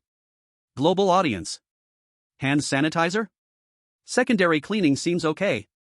Boss, this disinfection process is failing. On how to crush bizarre processes with personal hygiene habits. Next comes glove disposal. Next to the passage is a small, lid-equipped disposal opening marked with a biological hazard symbol. John, Ivan, and Umazy took off their gloves in order and threw them in. The lid made a crisp click sound each time it fell. It was Lin Ye's turn. He took off his glove, but did not throw it away immediately. Instead, he held onto the wrist of the glove and carefully looked inside the disposal opening. It was pitch black, as if bottomless. He seemed to ponder and did not throw it away directly, but took another pair of thin gloves from the nearby box, scrunched them up, and tossed them in first. Gurgle. The gloves disappeared inside. Chapter 83, The Suffering Nurse. A second later, a clear, tooth-grating crunch sound suddenly came from inside the disposal opening. It was as if something had bitten into the void. Everyone was startled. John instantly gripped his cleaver tightly. Ivan raised his axe. Umazy gasped. Lin Ye nodded, as if confirming something. Sure enough, there is an illegally set automatic crushing device? Or is there an embedded rodent processing unit? Is this how medical waste is handled? Environmental ratings will be downgraded. Bad review. After saying this, he tossed the original pair of gloves into another, seemingly identical, regular trash can. The barrage exploded. Wow! There's something in the disposal opening. Boss, first use fake gloves to probe. Illegal crushing device? Rodents? Environmental evaluation has been released, ha ha ha. Nurse, please, just follow the procedure. My CPU is about to burn out. The nurse's body trembled slightly, as if a crack appeared in her vacant eyes. She might have never dealt with a visitor who not only wasn't afraid but also crazily gave bad reviews at every step and pointed out process loopholes. Disinfection completed. The nurse's voice was slightly off-key, and she stiffly turned around, using an ID card to swipe open the heavy airtight door. Behind the door was an even more oppressive corridor. The lights were a strange dark red, and the walls were covered with thick, pulsating, vein-like tubes. The air was filled with a strong medicinal odor and an indescribable, bloody sweet smell of living tissue. On both sides of the corridor were transparent observation windows, inside which were various precise yet grotesque medical instruments, and some strange things bound to the operating table and covered with white cloth, but their outlines clearly not human. In the distance came a low, rumbling sound, as if some enormous organ was pulsating. This was the special care area. The nurse pushed a cart of medicines, her voice becoming even more hollow. Please follow me, the nurse director's office is just ahead. She quickened her pace, seemingly wanting to send these few plague gods to their destination as soon as possible. Just then, from a nearby observation window, a sudden loud thud and the sound of shattering glass erupted. A claw covered with white scales and exceptionally sharp nails suddenly pierced through the reinforced glass of the observation window, reaching for Yumiko, who was closest. Watch out! John reacted quickly, pulling Yumiko back. The claw swiped at empty air, wildly flailing, creating an ear-piercing scratching sound. Almost simultaneously, from the front and back of the corridor, came dense, rustling crawling sounds. It seemed that a large number of creatures were pouring out from the pipes and shadows. The nurse let out a terrified scream, programmed it, they are coming out. The test subjects have revolted.